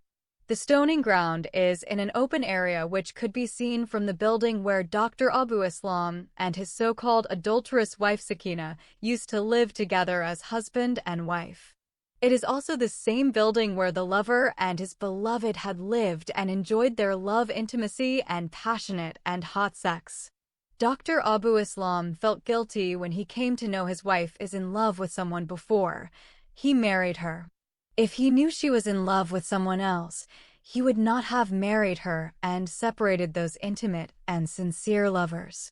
Therefore, he thought as if he was the one who betrayed his wife Sakina. He wished that the Islamic court would either pardon his detained wife or give her a lesser punishment like imprisonment for a few years and then release her and deport her to her country. But when he learned through the TV news that his wife had been tried, condemned, and going to be stoned to death, he knew he could do nothing to change the decision of the Islamic court because it is the judgment of Allah and his Prophet Muhammad, and therefore there is no mortal being can revoke it. Even the king of the Kingdom of Saudi Arabia cannot cancel it. Despite that, he decided to approach the Sharia court and inform the judge who passed the stoning judgment that he was ready to forgive his cheating wife and take her back if she was ready to repent, break up her unacceptable friendship with her lover, and apologize to her husband. Although Dr. Abu Islam expected that the court would not accept his forgiveness and pardoning of his wife, still he followed the dictating of his conscience and went and talked to the Sharia court authority. The Sharia court did not only reject his appeal but published it in the newspapers. When his Pakistani community came to know through the media that Dr. Abu Islam forgave his adulterous wife and wanted to take her back, they hated him with more bitterness. They considered him to be the most useless and cowardly Muslim man who ever existed. The Pakistani ambassador in Riyadh City said in a TV interview that Dr. Abu Islam and his adulterous wife Sakina are stigmas on the bright face of Pakistan. He further said that any Pakistani man in his place would not hesitate for a second to slay his unfaithful wife on honor killing instead. That shameless doctor went and begged the Sharia court to stop carrying the judgment of Allah on his adulterous cousin-sister, and without shame, he wanted to take her back in his apartment as a wife. The Pakistani consul of the consulate in Jeddah City has demanded that the Sharia court should also pass the death sentence on the adulterous man Yasin Sheikh and stone him beside his adulterous girlfriend Sakina. Otherwise, he should be extradited to his country Pakistan so that he would be stoned to death at the Karachi International Airport by the Pakistani angry Muslim men and women. Shortly after the Islamic court rejected the appeal of the dejected husband, the date of the stoning of his wife was announced through all media channels in the Kingdom of Saudi Arabia. It has been scheduled to take place on a Friday at noontime after the public congregational prayer. Every Pakistani man in Jeddah decided to attend and participate in the stoning to show his condemnation of that disgraceful act that one of the Pakistani women did while she is lawfully married to another man. Pakistani women vowed that they would take part in the stoning if the Saudi police authority would allow them to do so. But their requests have been rejected on a religious basis, and only their husbands, brothers, and sons could join the other faithful Muslims after the Friday prayer and stone the condemned adulterous woman. Around 12:45 p.m., the execution ground is crowded with men dressed in white garments, and all of them have long beards and somber and angry faces. They are males, big as well as small. Even male children have been brought there by their fathers or big brothers. They looked like monsters and worshippers of Lucifer. None of them appeared as a holy man who was worshipping a true and living deity. There are with them their small male children who are dressed up in their traditional clothes, which look like pajamas and appear like little white demons just like their devilish fathers and brothers. None of those kids is smiling or have a childlike face. They also look like small angry evil spirits. Shortly after the gathering of the so-called faithful men and children of Allah, the condemned adulterous woman was brought by a police car. She is handcuffed and her legs are securely fastened by chains. She is dressed up in a black abaya and niqab that covers her entire body. When they dragged her out of the car, she was shaking and screaming and calling for help. She is begging the Saudi police officers to spare her life. None of them seemed to heed her crying and pleading. A couple of policemen dragged her like an animal until they brought her to the middle of the crowd. There is already a hole that has been dug for her burial. Then the Arab policeman forcibly inserted her resisting body inside that hole. Some men came and buried her until her neck. Only her neck and head are visible while the rest of her body is completely buried underground. It is 48 degrees Celsius when the poor Sakina has been buried up to her neck in the hot sand of the Sahara Desert. The heat of the sun and the hot sand scorched her body, causing 75% second-degree burns to her flesh, and she was screaming louder and louder. Underneath the black abaya, she is sweating and burning like steam boiling inside a tea kettle. It might have been more tolerable to put her in a furnace than to bury her in the hot sand. They do not need to stone her to death, for if they had left her just 1 hour in the hot, dry ground, she would have been cooked alive instead. After that, her face was uncovered so that everyone could see her. She is also expected to see those people who have gathered around her stone her to death. Those policemen forcefully tore the black niqab from her face. They are like two wolves tearing out the flesh of an innocent lamb. When she has been uncovered, her face is shining like the sun. She has appeared as the most beautiful young Pakistani girl ever created by God in that backward Muslim land. She has an exceptionally white complexion, as if she is the daughter of a white woman and a Pakistani father. She has exceedingly long black hair. Through her beautiful face, one could see a very frightened young woman. In the meantime, the condemned girl Sakina continued to scream and call for help. She even called upon the names of Allah and her Prophet Muhammad to come and rescue her from that cruel and painful death. But neither Allah come from his black house in Mecca city, nor did her Prophet Muhammad have resurrected from his grave in Medina city. No one among her executioners and her Pakistani people has shown pity towards her. In their balconies, many Pakistani black burqa-clad women gathered in groups of 2s and 3s to witness this stoning event. They are standing like scary black ghosts on the windows of their apartments and looking as if they are watching a happy wedding celebration. Some of them are using long-range observation binoculars to see the stoning. None of them seem to pity the victim girl. Even their small underage girls have been made to watch such brutal stoning. Shortly after her burial inside that hot sand, an old man who looked like Iblis the devil came forward and shouted Allah Akbar thrice, and cast the first 3 stones on the head of Sakina. 1 stone missed her and the other 2 hit her face and head. Then, the old man retreated to his place in the lined-up men who formed a half-circle around their victim. As soon as the old man reached his place, the other men began to cast their stones on the bleeding face and the gravely injured head of Sakina. The stones started to hit her from all directions, and the blood gushed out of her face and head like a liquid of red acid. In the beginning, her head kept circling in all directions, desperately trying to avoid the stones. But the stones, like a hail of heavy rain, are falling on her. Sakina felt like a dump truck had dumped tons of cement with heavy stones on her face. She also feels like hundreds of sharp, long nails have been forcefully hammered inside her head.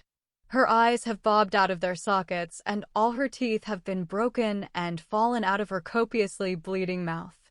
The white marrow of her head came out of her brain. Her nose has been broken and become flattened and completely closed, and she can no longer breathe. Therefore, her screaming and groaning have stopped and can no longer be heard due to the shouting of the Muslim of Allah in unison, Allah Akbar, Allah Akbar. They are all hard-hearted like those terrorists of ISIS who rejoiced in the beheading of their hapless victims. The victim's head stopped moving and fell backward, which showed that her neck had been broken by those heavy big stones. Although the head became lifeless, still the cruel men continued to throw their stones until they made a big heap over their victim. After all the stones had been thrown at the head of Sakina, the police authority announced through handheld mics with loudspeakers that the stoning should cease. Then a group of cops came and removed the stones. When all the stones are removed, Sakina's face becomes marred and completely disfigured. No one who saw her face before her execution could believe it was the same beautiful, angelic face. It is covered with blood and smashed. Its mouth lost all its teeth, and its head lost its long hair. Her toothless mouth is opened as if it is the jaws of a deadly shark. The blood is still profusely running from her face and head. Even her black clothes have been torn into bits and pieces, exposing her buried and dug out the body. The hot sand of the Sahara Desert caused so many burns on her delicate skin. It is too graphic to describe in detail the miserable condition of the cruelly executed female victim, the late Sakina. Finally, the brutally overkilled body of the cruelly executed young woman Sakina has been dragged like a slaughtered animal, placed on a stretcher, and carried away. The crowd dispersed as soon as the dead body had been cleared from the crime scene. While they are leaving, they are conversing with each other as if they are discussing a wonderful sports game or soccer match they have just watched together. Even their female counterparts have remained standing on their balconies and windows and talking and laughing. Some wicked Pakistani women clapped their hands and cheered their men who supposedly have carried out the judgment of Allah and His Prophet Muhammad on the so-called evil and dirty adulterous bitch who spoiled the bright name of the holy Muslim land of Pakistan.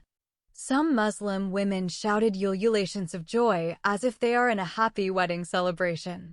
Sadly, on the same day, his beloved girlfriend Sakina was brutally stoned to death. Her boyfriend Yasin hung himself and died in his apartment.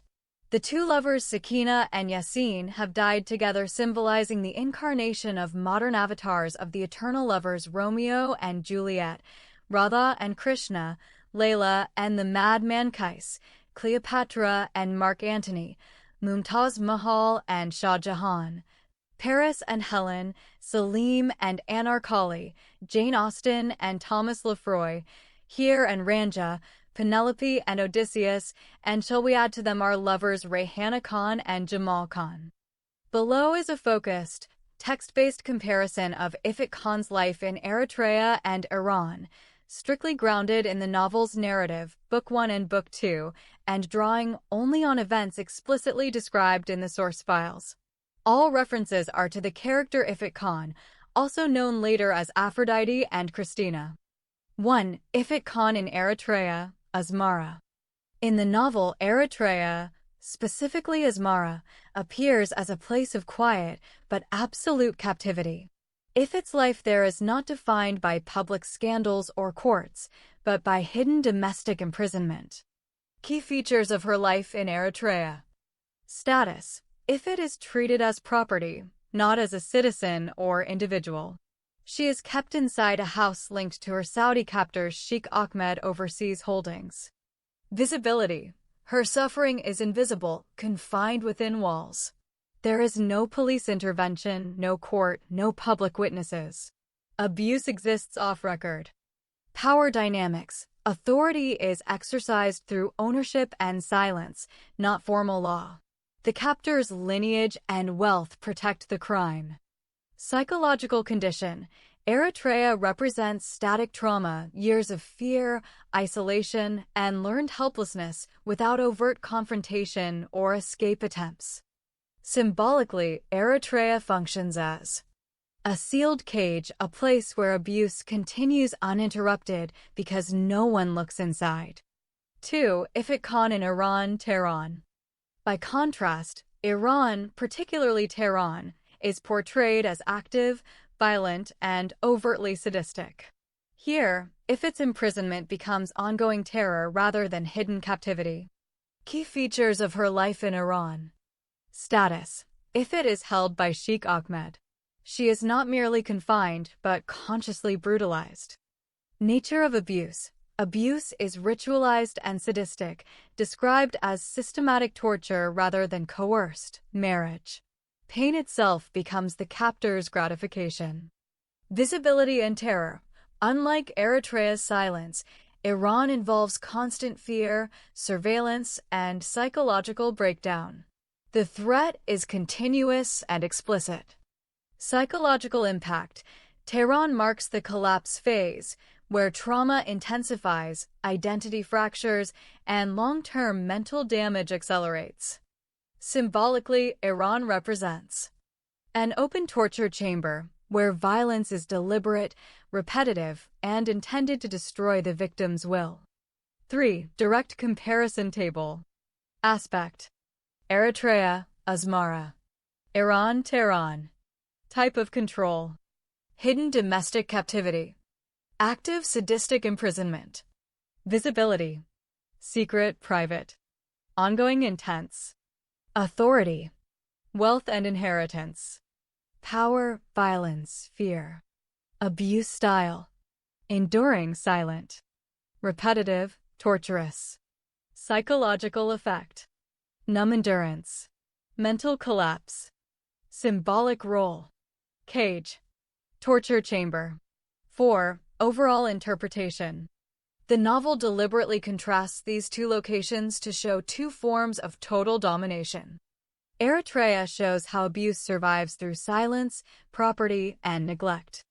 Iran shows how abuse escalates through ideology, power, and cruelty. Together, they explain why Ifrit Khan's later breakdown is cumulative, not sudden. Her trauma is layered across geographies, regimes, and methods of control.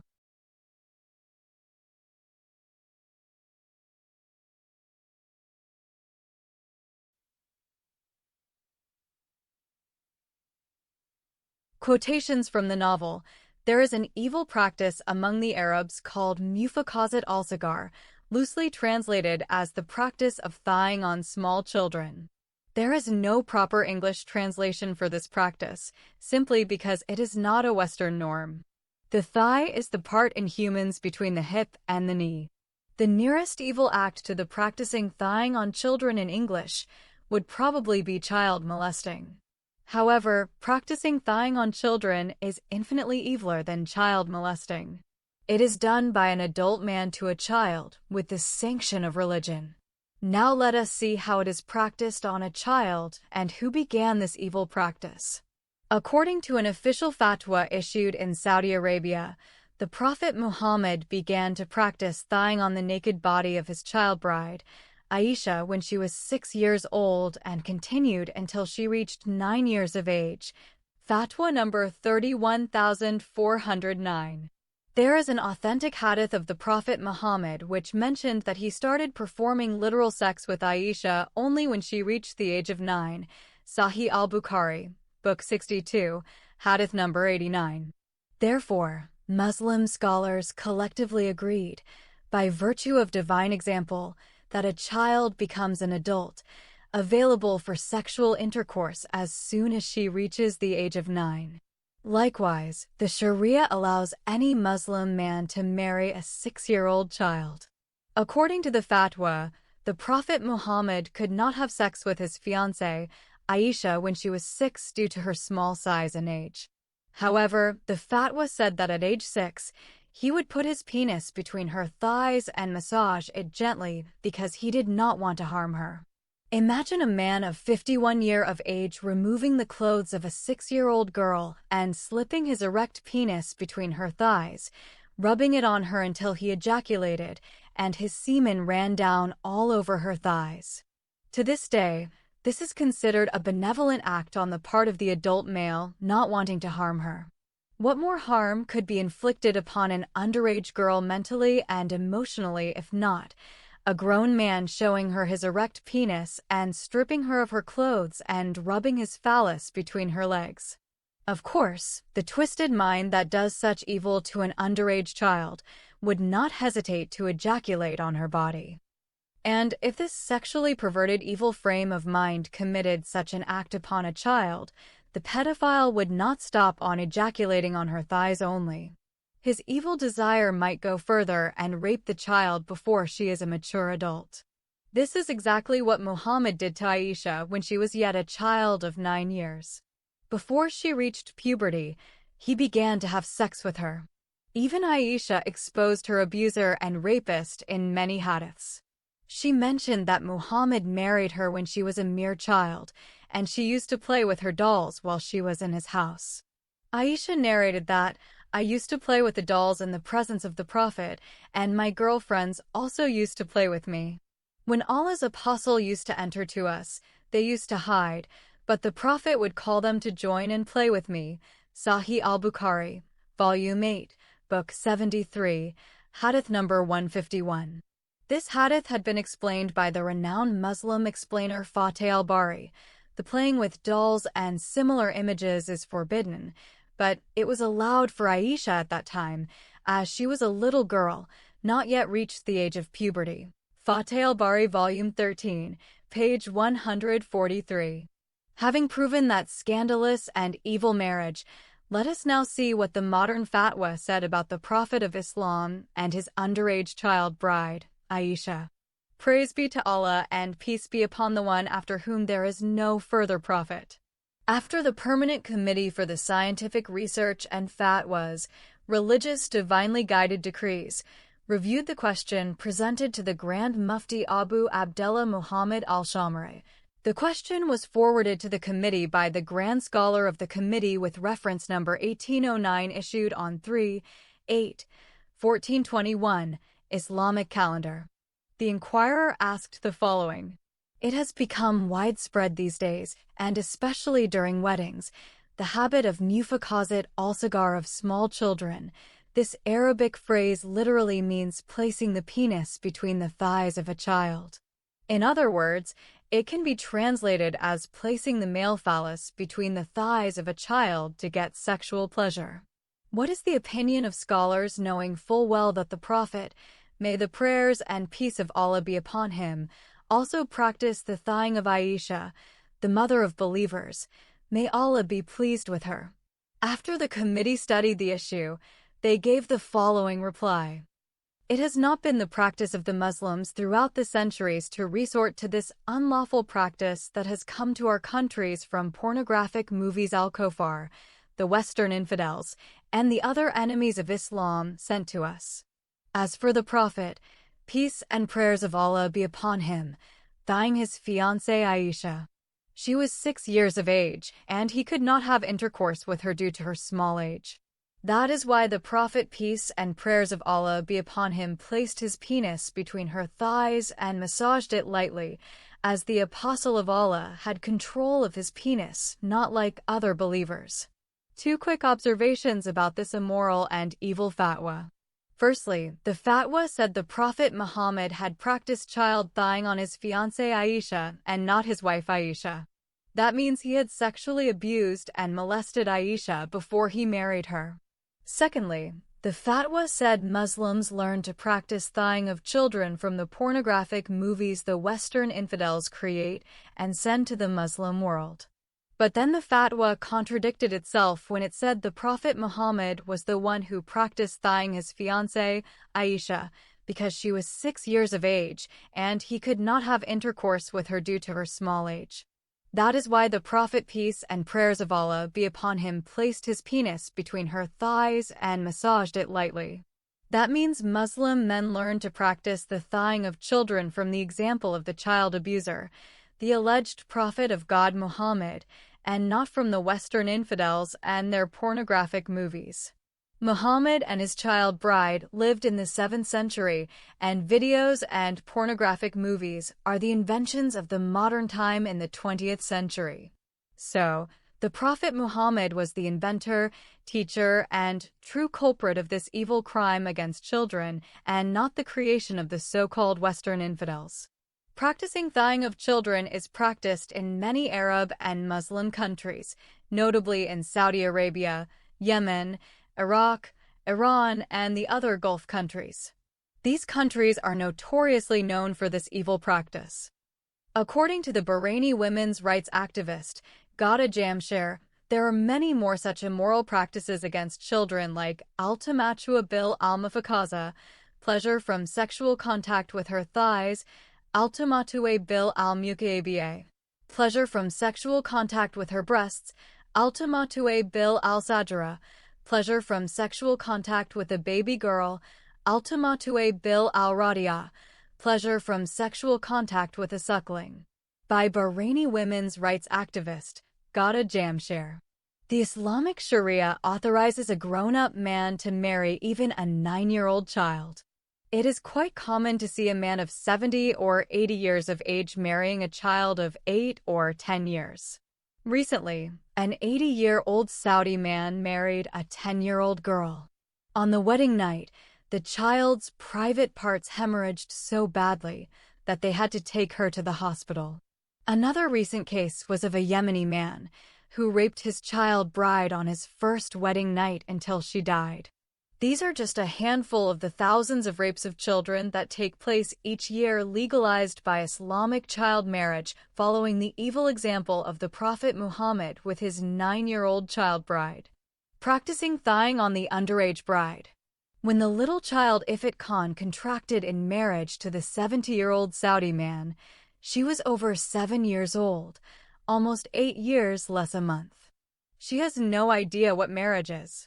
She has not even been informed that she is to become the wife of Sheikh Ahmed.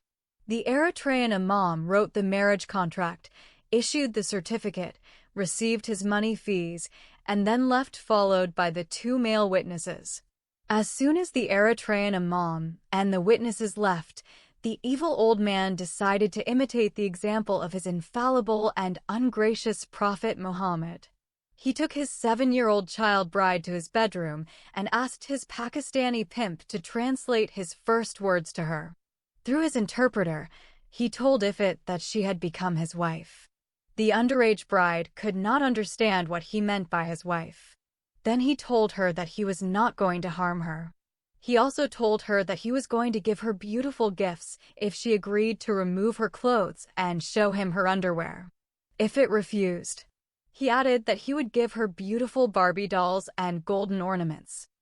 Therefore, he opened a cupboard and showed her some lovely dolls, golden necklaces, earrings, bangles, watches, dresses, and shoes. The child bride said she likes to have those beautiful dolls, ornaments, clothes, and shoes. She took them from his hands. While she is playing with the dolls and putting on her ornaments, the evil old man begins to touch her body and lustfully feels her up. Then he began to remove her dress. Ifat does not resist. She is scared that if she does not allow him to remove her clothes, he will take away the beautiful dolls and ornaments that he has given her. When he stripped her of her outer dress and left her in her underwear, the evil old man ordered his despicable pimp to go out and lock the bedroom from the outside. The old geezer has prepared himself. He has various kinds of chocolates, candies, and cookies. He also purchased lovely dolls, ornaments, dresses, and shoes. He bought some games too. He filled the cupboard with every kind of attractive gift tempting to a small child as Ifat. Then he began to coerce her with more tempting gifts. After she allowed him to remove her dress, he asked her to sit on his lap. When she refused to obey him, he showed her more dolls and chocolates. When she wanted to take them from his hands, he held them back. He used his arms to motion for her to come to sit on his lap, or he would not give them to her. The little girl Ifrit obeyed him and sat on his lap. When he began to feel her body, kiss her, and touch her secret private parts, she got scared and tried to run away from him.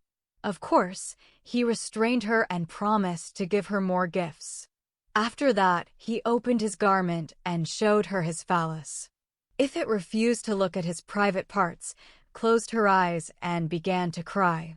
He let go of her, and he allowed her to get up from his lap. He stood up, went to the child-sized cupboard, and opened all the drawers and doors. Then he showed her many more dolls, ornaments, candies, and cookies. He waved his hand and invited her to come and select whatever she would like. Tempted by the beautiful gifts, Ifrit went to the cupboard and began to grab whatever she liked. While she was bending over selecting all the fascinating and colorful gifts she had never seen before and would like to have, he came up from behind and began to practice the thighing on her. The little Indian girl Ifrit could not understand what he was doing to her, so she just continued to explore the cupboard. That day, the 7-year-old girl saw things she should not have seen at her age, and she was sexually abused the way no child should ever be. Only a dirty Arab pedophile would contemplate a scheme that culminates in the ruination of an underage girl's childhood. Little by little, the evil old man blackmailed Ifrit until he had accomplished his first thighing of the innocent child and ejaculated all over her backside, and his semen ran down her thighs. Then he allowed her to collect her collection, go to the washroom, wash her body, and then play with her dolls. Sheikh Ahmed felt no guilt. His conscience is cleared because he knows quite well that his prophet Muhammad used to do the same thing to his 6-year-old child bride, Aisha bint Abu Bakr. The reader might wonder why I felt the need to narrate the details of what the Saudi did to Rehana's 7-year-old daughter. I wanted the reader to know and feel the pain that any underage girl who gets raped by a Muslim man would experience, while the evil pedophile act is condoned. Even encouraged by the example of the Prophet Muhammad via the Quran in Surat Al-Talaq 65 verse 4. To this end, I showed how the old Saudi accomplished this abominable and abhorrent deed with a child who had no carnal knowledge and did not react, as there was no pain in the thigh. The girl Ifrit Khan is still a child and not developed enough, neither physiologically nor psychologically, for sex with an adult, much less one who is not inclined to be gentle. For her, it is simply a horrifying nightmare and unbearable torture. When the evil old man began to practice real sex and rape her, she felt like someone is inserting a knife in her private parts, a deep wound tearing her up inside while she screamed. Thighing was painless, and her young intuition already told her something was amiss. But a child's resolve will crumble when coerced day after day, occasion after occasion. He tried to get her to use her hand to masturbate his phallus, failing to prevent harsher methods. He made her starve for many hours, and he refused to give her water. He locked her up in a small room, and he denied her basic human needs. For more than 24 hours, he imprisoned her in a room with no lights or windows. She is not allowed to use a washroom and has to use the same room as a toilet. Up against what must be for a small child insurmountable odds and pressure, she agreed to do anything he willed. When she allowed him to use her hand to masturbate with him, he gave her food, cold drinks, and some pretty gifts. Every evil deviation that came into his dirty mind, he used it to satisfy his lust. What he did to her for 7 months did not only harm her physically, but it destroyed the child within. He replaced the innocence of a child with ugliness and shame that she would have to carry with her for the rest of her life. Below is a detailed, source-grounded account of Rehana Khan's fate, based only on what is explicitly described in the novel The Arab Sugar Daddy and the Beautiful Indian Girl, book 1 of the series. Separating what happens procedurally, what happens personally, and where the narrative ends, without adding events that are not in the text. 1. Rayhana's arrest and legal collapse. After being forced into multiple sham marriages in Saudi Arabia, Rayhana is arrested by Saudi authorities. The key facts used against her in court are explicitly stated in the novel. She possesses 2 valid marriage certificates issued within a short period. She is pregnant. She cannot prove legal divorce or rape under Sharia evidentiary standards. She entered Saudi Arabia illegally / without proper documentation. She is a foreign domestic worker, which the court treats as aggravating context. Under the court's interpretation of Sharia law, these facts establish polyandry, bigamy, zina, illicit sexual relations, professional prostitution, as labeled by the prosecutors. Her claims of rape, coercion, and exploitation are dismissed because the law, as described in the text, requires either for male eyewitnesses or a voluntary confession by the perpetrator. Neither exists in her case. 2. Pregnancy as the decisive evidence. The novel emphasizes that Rayhana's pregnancy seals her fate. Once medical examination confirms that she is pregnant, the court treats pregnancy as conclusive proof of zina.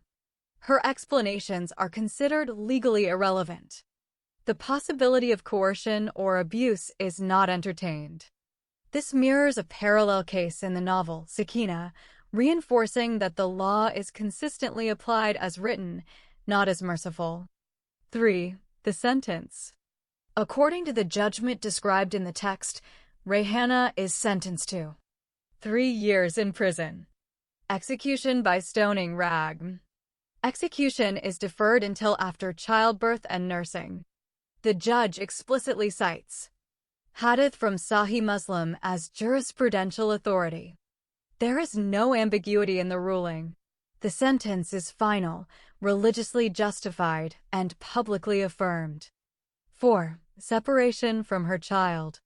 One of the most consequential elements of Rayhana's fate is forced separation from her daughter the novel states that Rayhana's daughter is removed from her custody. The child becomes subject to the Saudi sponsorship and prison system. Rayhana has no legal power to determine her daughter's future. This separation is portrayed as psychologically devastating and as punishment extending beyond the accused woman to her child. 5. Imprisonment and waiting for death. After sentencing, Rayhana is transferred to women's prison. She remains alive only because execution is postponed.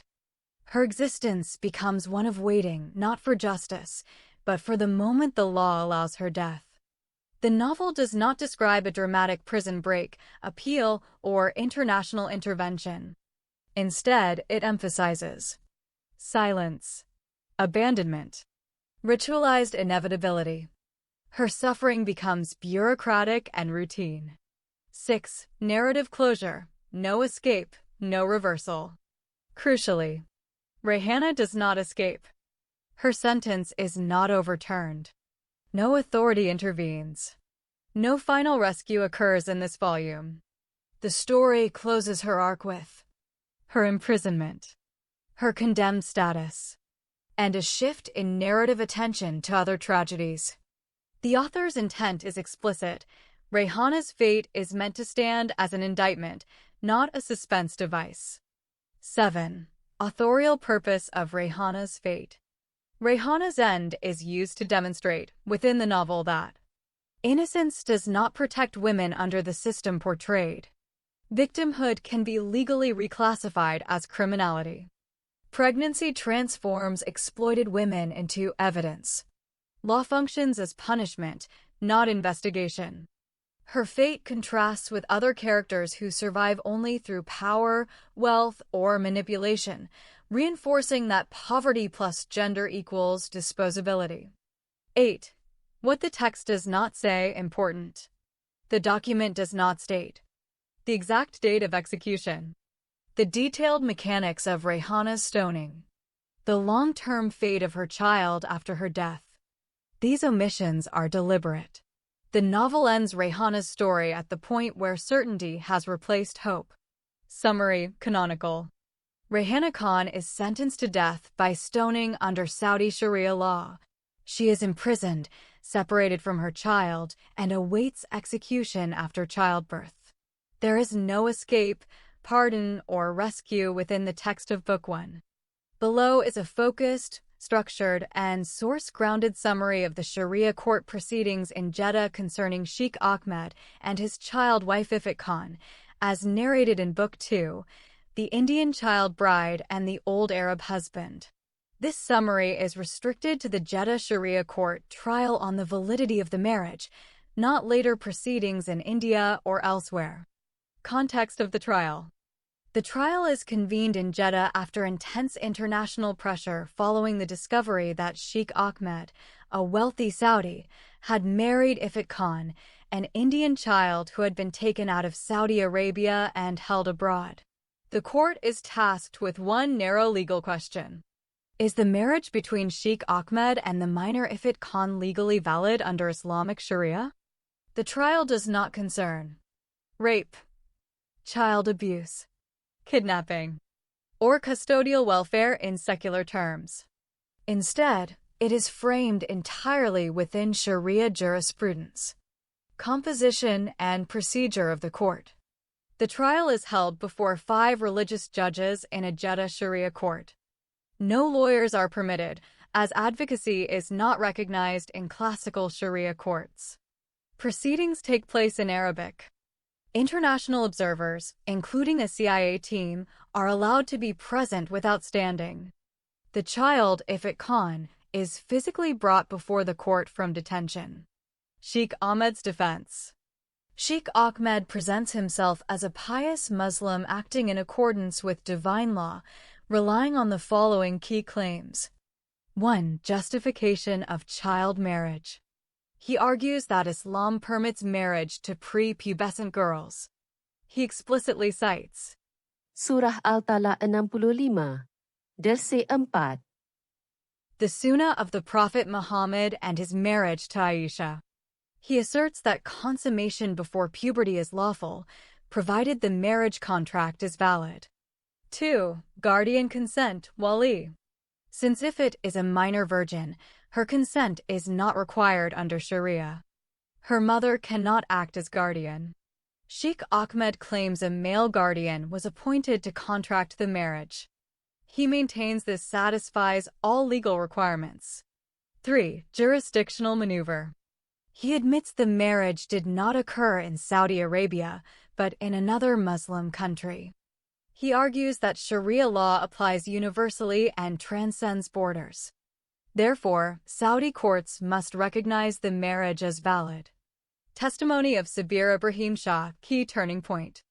Sabir Ibrahim Shah, the Pakistani chauffeur, testifies against Sheikh Ahmed and confesses that the marriage was orchestrated to obtain sexual access to Ifat. Sheikh Ahmed ordered and controlled the arrangement. Ifat was imprisoned and abused abroad. Sabir admits his own complicity and guilt. Court's response. The judges reject Sabir's testimony entirely, ruling that a participant in the marriage cannot later invalidate it. His confession constitutes false testimony, Katf. He is sentenced to 80 lashes and deportation. His statements are legally inadmissible. This rejection effectively eliminates all evidence against Sheikh Ahmed. Treatment of Ifat Khan by the court. Ifat is not recognized as a victim. Her welfare, trauma, pregnancy, or age are not treated as legal barriers. She is regarded solely as a lawfully married wife. No independent inquiry into consent, injury, or coercion is conducted. The verdict of the Jeddah Sharia Court. The court unanimously rules. The marriage is valid under Islamic law. Sheikh Ahmed committed no Sharia violation. Age is not a barrier to nikah. Custody belongs to the husband. Sheikh Ahmed may take his wife to another Muslim country, continue his marriage without interference. The ruling is declared final and irrevocable, as overturning it would constitute blasphemy under Sharia principles. Consequences of the trial. Sheikh Ahmed leaves Saudi jurisdiction with Ifit. The child is removed from Saudi custody and placed back under her husband's control. International protests and diplomatic objections are legally irrelevant. The decision becomes a precedent-affirming ruling, not an exception. Summary in one sentence. The Jeddah Sharia court validated Sheikh Ahmed's marriage to the child Ifit Khan, rejected all abuse testimony as legally void, punished the only confessor, and ruled that Islamic law fully permits child marriage and spousal custody regardless of age or harm. How the American human rights activist Shama gets involved into the cases of Rayhana and her daughter Ifit, which leads to her murder by Sheikh Ahmed through his Somali driver. Based strictly on the narrative contained in the novel The Indian Miss World, here is how the American human rights activist Shama becomes involved with Rayhana and her daughter Ifit, and how that involvement leads to her murder by Sheikh Ahmed through his Somali driver. The explanation below follows the causal chain presented in the text and does not add outside interpretation. 1. Why Shama becomes involved. Shama is introduced in the later narrative as an American human rights activist whose work focuses on child marriage, sexual slavery, and abuses committed under religious law in the Middle East. Her involvement begins when international attention is drawn to the case of Rayhana Khan and her daughter Ifit Khan, particularly after Rayhana is sentenced under Sharia law for alleged adultery and polyandry after repeated rapes by Saudi policemen and household members. Ifit is forcibly married as a child to Sheikh Ahmed, an elderly Saudi, and subjected to long-term sexual abuse. These elements, child marriage, custodial rape, and misuse of religious courts, trigger NGO monitoring and eventually draw Shama directly into the case as an investigator and advocate. 2. Shama's actions and escalation of threat. Once involved, Shama collects testimonies relating to Rayhana's imprisonment, rape, and sentencing, documents Ifit's forced child marriage and subsequent abduction across borders, Saudi Arabia, Eritrea, Iran, begins coordinating with Western human rights networks and intelligence contacts to expose the role of Saudi officials, the corruption of Sharia courts, Sheikh Ahmed's repeated sexual crimes against minors. The narrative explicitly states that Shama's investigation moves beyond advocacy into active exposure, making her a direct threat to Sheikh Ahmed's freedom, wealth, and reputation. 3. Sheikh Ahmed's motive to kill Shama. Sheikh Ahmed is portrayed as a repeat offender, is protected by money, political influence, and religious legal systems. Previously released or exonerated despite overwhelming evidence of abuse. Shama's work threatens to create international legal consequences, expose Saudi judicial complicity, and his ability to traffic or acquire child brides. According to the text, this makes Shama too dangerous to live. Sheikh Ahmed therefore chooses elimination rather than legal defense. 4. The method: murder through a Somali driver. The novel states that Sheikh Ahmed does not kill Shama directly.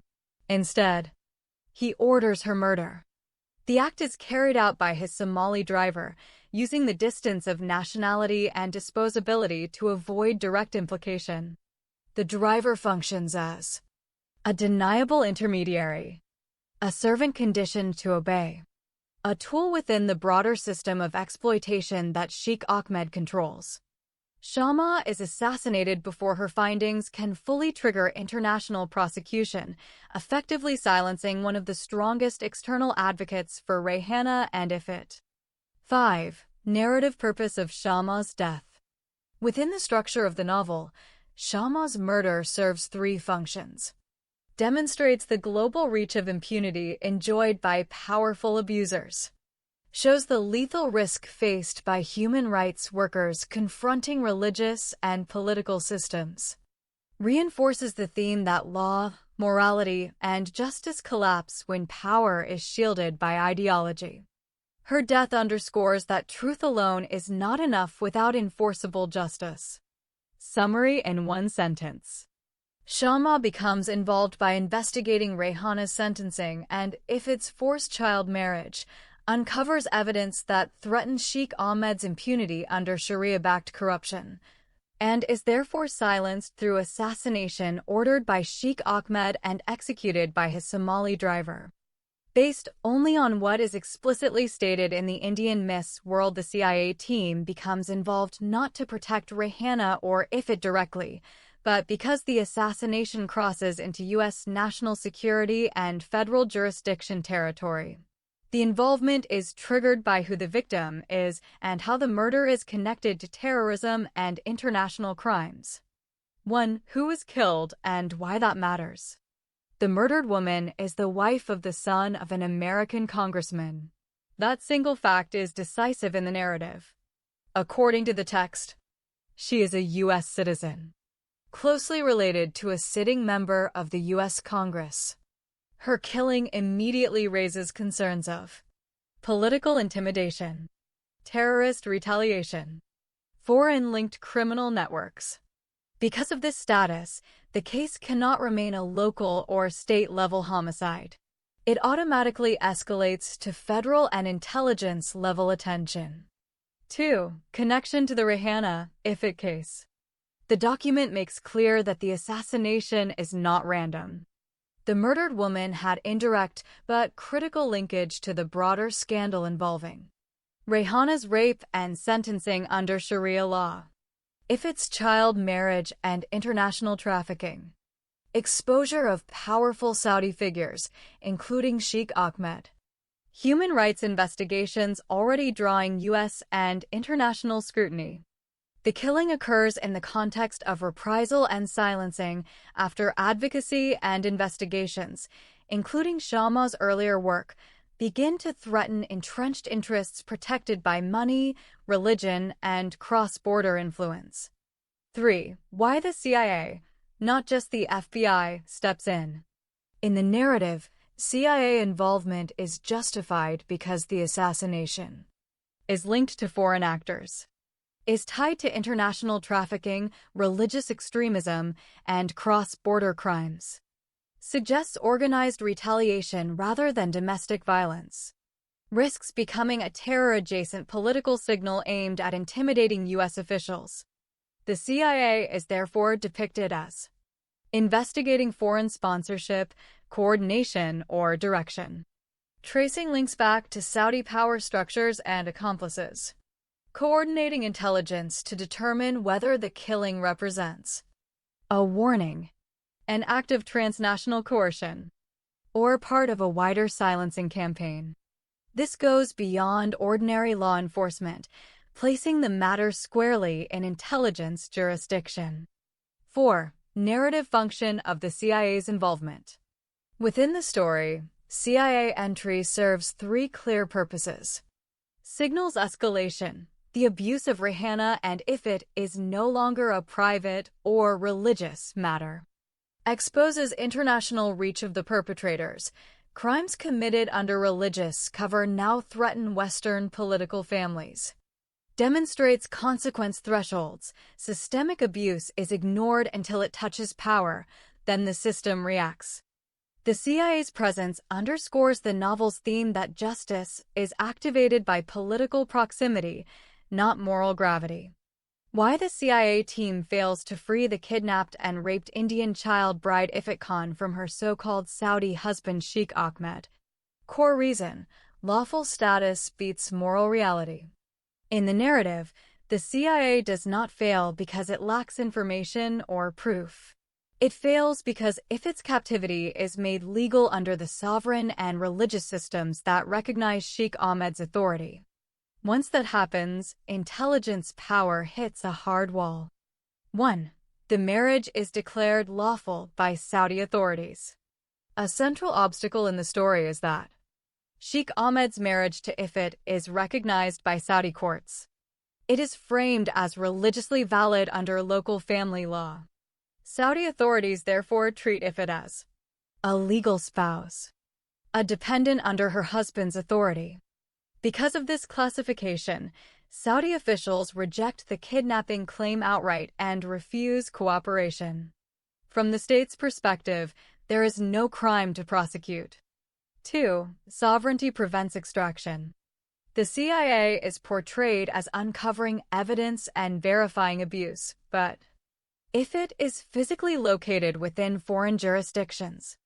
She is held under recognized marital custody. Any attempt to remove her would require local court approval or a diplomatic override that is never granted. The novel is explicit that the CIA cannot legally extract a person whom a sovereign state defines as lawfully married, no matter how morally abhorrent the situation. 3. Religious courts override external objections. Another major failure point shown in the text is that religious rulings take precedence over civil or international objections. Sharia-based judgments are treated as final and non-negotiable. Appeals to international conventions or Western legal standards are dismissed as cultural interference, religious hostility. As a result, intelligence findings are irrelevant once the case is sealed religiously. 4. Diplomatic cost is deemed too high. The novel explicitly frames the CIA's restraint as political, not investigative. Pressing the issue further risks diplomatic rupture, economic retaliation, escalation between states. The message is clear: saving one child is weighed against national interests and loses. This is one of the book's harshest critiques. 5. Intelligence can confirm truth, but cannot enforce justice. A recurring theme in the book is this distinction. The CIA can confirm what happened. The CIA can identify responsibility. The CIA cannot override sovereign law or religious rulings. Once Sheikh Ahmed is shielded by citizenship, religious legitimacy, state protection, the CIA's role collapses into observation without enforcement. Bottom line, the CIA fails to free Ifit Khan because her captivity is classified as a lawful marriage under Saudi religious and state authority, placing her beyond international jurisdiction and making any rescue diplomatically impossible despite intelligence confirmation of abuse. Below is a source-grounded explanation based only on what is described or directly implied in the Indian Miss world of how the CIA confirmed Sheikh Ahmed's involvement in the crimes surrounding Rayhana Khan, Ifit Khan, and related assassinations. 1. Confirmation comes from pattern, not as single proof. The document makes clear that the CIA does not obtain a single smoking gun document. Instead, Sheikh Ahmed's involvement is confirmed through a convergence of independent indicators. Repeated crimes, consistent beneficiary, identical methods of silencing, common intermediaries. The intelligence conclusion is reached because every major abuse or murder ultimately protects or benefits Sheikh Ahmed, while no alternative perpetrator explains the full pattern. 2. Testimonies from survivors and witnesses. According to the narrative, CIA investigators collect and cross-verify Rayhana Khan's testimony regarding abuse, forced marriages, false accusations, control exerted by Sheikh Ahmed's household, statements from intermediaries, servants, and facilitators who arrange marriages, transport victims, enforce confinement. These testimonies independently point to the same central authority figure, Sheikh Ahmed, who authorizes, finances, and benefits from the acts, even if he avoids direct execution himself. 3. Financial and dependency trails. While the novel does not detail banking procedures, it explicitly states that Sheikh Ahmed's money repeatedly appears at critical points: to silence witnesses, to arrange marriages, to dispose of problems. Payments and protections match the timing of Shama's assassination. Transfers of Ifrit. Legal interventions in Saudi courts. From the CIA's perspective, this establishes command responsibility through financial control, even without a signed order. 4. Use of intermediaries as a consistent signature. A key confirmation factor is methodological consistency. Crimes are carried out by drivers, servants, religious brokers, peripheral actors who disappear or remain silent. Sheikh Ahmed never appears at the crime scene. The same structure is seen in Shama's assassination, Ifrit's confinement, silencing of other witnesses. CIA analysts treat this as a repeat operational signature, confirming leadership involvement even in the absence of direct action. 5. Motive analysis eliminates alternative explanations. The CIA confirms Sheikh Ahmed's involvement by asking a simple analytic question reflected in the text. Who loses if exposure succeeds, and who benefits if it fails? The answer is always the same. Shama's investigation threatens Sheikh Ahmed. Shama is killed. Legal exposure threatens Sheikh Ahmed. Courts intervene. Escape threatens Sheikh Ahmed. Ifrit is moved, hidden, or reclassified. No other figure has comparable motive, comparable reach, comparable ability to neutralize threats. This elimination logic is central to CIA confirmation in the narrative. 6. Internal acknowledgement versus public proof. Importantly, the document distinguishes between CIA internal certainty, public or judicial proof. The CIA is portrayed as reaching an internal conclusion that Sheikh Ahmed ordered or sanctioned the crimes. The system protecting him prevents prosecution. This is why later outcomes emphasize truth without justice, not investigative failure. One-sentence summary. The CIA confirmed Sheikh Ahmed's involvement by aggregating survivor testimony, financial control, repeated use of intermediaries, and consistent beneficiary analysis. Establishing command responsibility beyond reasonable intelligence doubt even though legal prosecution is blocked by sovereignty and religious authority. One-sentence answer. The CIA gets involved because the assassination targets a U.S. citizen directly connected to a sitting congressman and is tied to foreign-linked retaliation connected to the Rayhana, Ifrit human rights case, elevating the crime from a homicide to an intelligence-level national security matter. Below is a more detailed, but still strictly text-grounded, explanation of how and why the CIA becomes involved. 1. Trigger event that forces CIA attention. The CIA's involvement is triggered by a political assassination that crosses U.S. federal and intelligence thresholds, namely the murder of the wife of the son of a sitting American congressman. The murder occurring in the context of international human rights exposure, not domestic crime. The killing being linked to attempts to silence investigations related to child marriage, sexual enslavement, abuse under Sharia courts, Saudi elites protected by money and religion. The document presents this as a qualitative escalation. Once a crime directly targets a congressional family, it is no longer treated as an isolated homicide. It becomes a matter of national security and foreign retaliation. 2. Why this is an intelligence case, not just criminal. The CIA becomes involved because the murder is not portrayed as a random act, but as politically consequential, foreign-linked, intended to intimidate or silence. The text establishes that the assassination is part of a pattern, not an anomaly. Shama, the American human rights activist, was already murdered for pursuing the Rayhana, Ifrit case. This second killing confirms that external actors are willing to kill U.S. citizens on or near American soil to suppress exposure. At this point, the narrative frames the situation as a foreign power structure using murder to maintain impunity.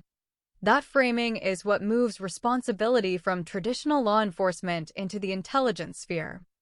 3. CIA mandate within the story. The document assigns the CIA 3 specific narrative functions, without detailing tradecraft. A. Tracing foreign responsibility. The CIA investigates whether the assassination was ordered, facilitated, or financed by foreign individuals. Connects back to Saudi elites, including Sheikh Ahmed. Represents organized suppression of testimony and exposure. The CIA's role is not described as prosecutorial, but investigative and intelligence gathering. B. Linking the murder to the Rayhana Ifit abuse network. The CIA connects the assassination, Shamma's earlier murder, Rayhana's sentencing and imprisonment, Ifit's child marriage and abduction. The narrative explicitly ties these events together as one continuous chain of crimes, protected by religious courts, diplomatic shielding, financial corruption. This linkage is what converts a human rights story into an intelligence-level threat assessment. C. Determining limits of accountability. A crucial point in the novel is that even CIA involvement does not guarantee justice. The text states that evidence is uncovered, responsibility is identified, but Saudi perpetrators are ultimately released or protected. This is important. The CIA's involvement reveals truth, but does not necessarily enforce consequences, reinforcing the novel's thesis on power and impunity. 4. Why the CIA, specifically, not another agency? Within the narrative logic of the book, the CIA, not the FBI or State Department, is involved because the crimes span multiple countries. The perpetrators are foreign nationals embedded in protected systems. The acts resemble transnational intimidation, not ordinary criminal violence. Diplomatic sensitivity prevents straightforward prosecution. The CIA is portrayed as the only U.S. body capable of uncovering the full scope, even if enforcement is later obstructed. 5. What the CIA does not do important. The text is very clear on limitations. The CIA does not rescue all victims, does not stop all murders in time, does not dismantle the system that protects Sheikh Ahmed, does not override religious courts or sovereign decisions. This restraint is intentional in the narrative. It emphasizes that knowledge does not equal justice. 6. Narrative purpose of CIA involvement. From a story structure perspective, CIA involvement serves to validate the truth of the victim's experiences at the highest level, eliminate doubt that the crimes are exaggerations or misunderstandings, demonstrate systemic failure even when evidence is undeniable. The CIA's presence marks the moment where denial ends, but impunity continues. One-sentence summary. The CIA becomes involved because the assassination of a congressman's family member reveals a foreign-linked campaign of silencing tied to the Rayhana Ifit abuses, elevating the matter to national security intelligence while simultaneously exposing the limits of justice when religious and political power shield perpetrators. Based only on what is stated in the novel, the CIA team fails to legally prove that Sheikh Ahmed ordered the assassination of the American human activist Shamma because the case collapses at the level of evidence, jurisdiction, and protected power, not because the CIA doubts the truth. Below is a source-grounded explanation that follows the text closely and avoids adding procedures or speculation beyond what the novel itself presents. 1. The murder is carried out through layers of insulation. The document makes clear that Sheikh Ahmed never directly commits or publicly orders Shamma's murder. Instead, the killing is executed by his Somali driver.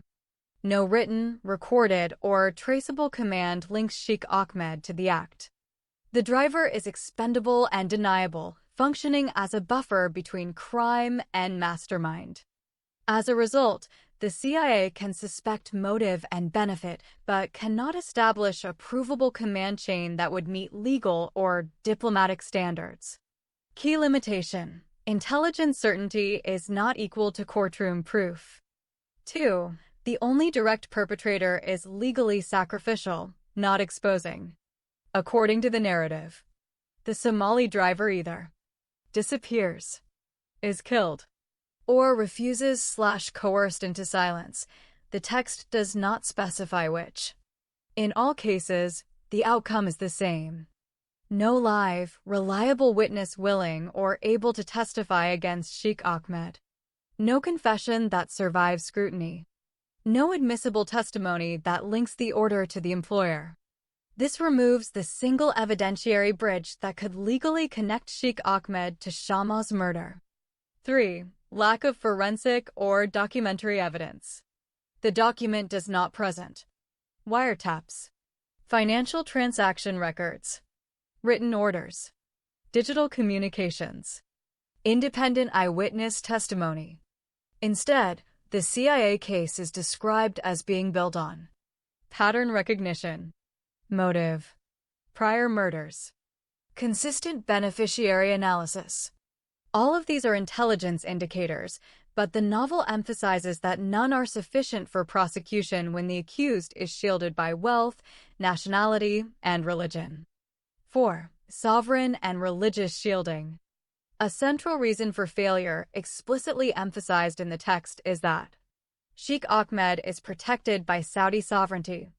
His actions are continually framed as Sharia-compliant or religiously internal matters. Cooperation from Saudi authorities is partial, delayed, or obstructed. Even when the CIA uncovers sexual crimes, child marriage, false accusations, prior silencing of activists, the Saudi judicial and political systems refuse extradition or prosecution, declaring either lack of evidence, religious legality, closed internal review. This creates an absolute enforcement barrier, regardless of intelligence findings. 5. Diplomatic consequences override justice.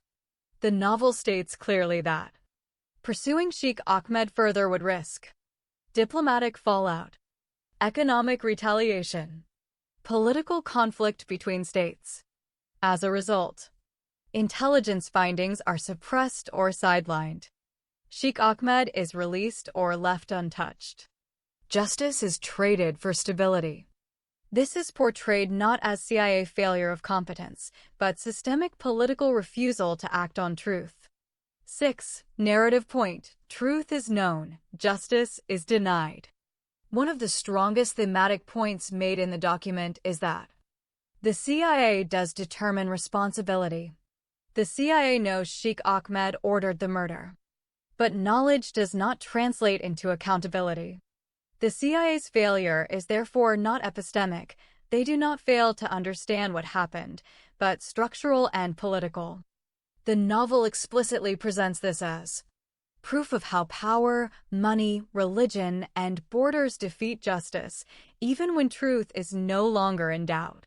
One-sentence answer: the CIA fails to prove Sheikh Ahmed ordered Shahmaz's assassination because the crime is executed through a deniable intermediary, lacks admissible evidence and witnesses, is shielded by Saudi sovereignty and religious courts, and is ultimately protected by diplomatic and political interests that prevent prosecution despite intelligence certainty.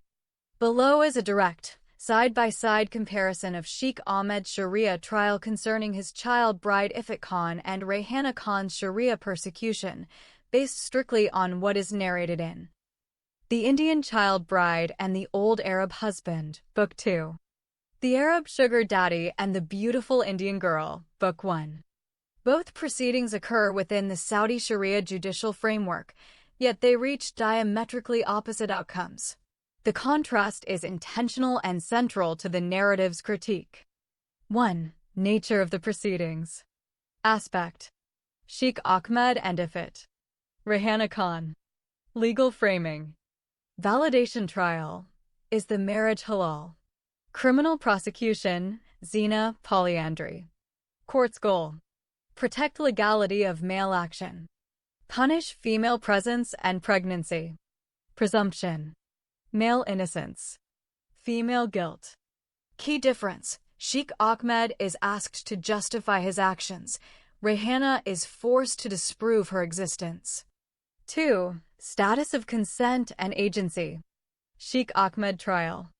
If its consent is declared irrelevant, judges affirm: a minor virgin cannot legally consent. A guardian's signature is sufficient. Harm, fear, pregnancy, and imprisonment are not legal categories. Rayhana prosecution. Rayhana's consent is presumed. Her pregnancy is treated as conclusive proof of zina. Her verbal testimony of rape legally worthless without 4 male witnesses or confession. Inversion. The child's silence protects the man. The woman's voice condemns her. 3. Treatment of sexual violence claims. Issue: Sheikh Ahmed. Rayhana. Abuse allegations. Ignored or excluded. Rejected outright. Medical harm. Not examined. Used as incrimination, pregnancy. Evidence standard. Male assertion suffices. Female proof threshold impossible. Rayhana's wounds and pregnancy become evidence against her, while Ifit's pregnancy strengthens the marriage's legitimacy. 4. Role of witnesses. Against Sheikh Ahmed. Sabir Ibrahim Shah. Confesses coercion, imprisonment, abuse. Court response: declares him a false witness. Sentences him to 80 lashes. Testimony voided. For Rayhana, no witnesses permitted unless male eyewitnesses to penetration. Bedouins who rescued her. Their testimony limited to rescue, not rape. DNA evidence. Initially ignored under Sharia norms. Pattern: witnesses who implicate men are punished. Absence of witnesses condemns women. 5. Interpretation of Sharia texts. Text: applied to Sheikh Ahmed. Applied to Rayhana. Surah 65, verse 4. Justifies child marriage. Enforces punishment. Sunnah Aisha. Model for marriage. Model for punishment. Discretion. Broad for men. Non-existent for women. The same religious sources are protective shields for men and weapons against women. 6. Outcomes. Sheikh Ahmed. Marriage declared valid. Granted right to retain custody. Export child wife to another Muslim country. Leaves Saudi jurisdiction legally intact. Rayhana. Convicted of polyandry, adultery. Sentenced to stoning to death, later suspended by royal intervention, not Sharia mercy. Imprisoned, separated from children, publicly shamed. 7. Structural logic revealed by the comparison. What Sharia protects in the narrative. Male sexual access. Male authority. Male mobility. Male testimony. What Sharia punishes. Female survival. Female reproduction outside male control. Female speech. Female presence without protection. 8. Core contrast in one sentence. Sheikh Ahmed's trial demonstrates how Sharia law legitimizes male possession of children, while Rayhana Khan's persecution shows how the same law criminalizes women for surviving male violence. Based on the text of the Indian Miss World, the rescue of Rayhana Khan from a Sharia death by stoning sentence occurs after a CIA investigative intervention that produces specific, documentary, and forensic proof of her innocence. Below is an explanation of how the CIA team proved her innocence, exactly as described in the novel. How the CIA team proved Rayhana Khan innocent.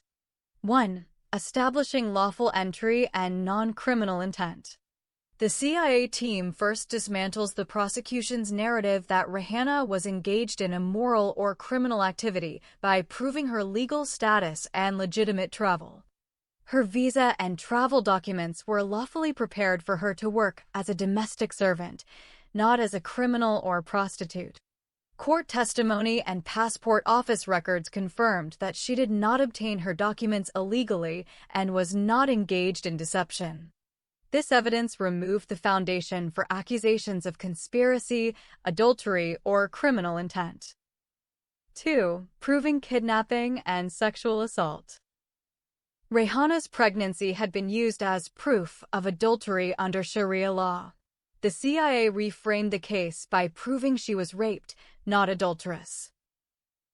A Bedouin family testified that Rehana was dumped unconscious in the desert with her daughter, supporting the claim of violent assault and attempted murder. This testimony was accepted as proof of kidnapping and attempted murder, though rape still required corroboration. 3. Tracing the crime to Saudi police officers. The CIA gathered transport and custody records to identify perpetrators. Airline records proved Rehana and her daughter were taken into custody by Jeddah Airport Police, not jailed.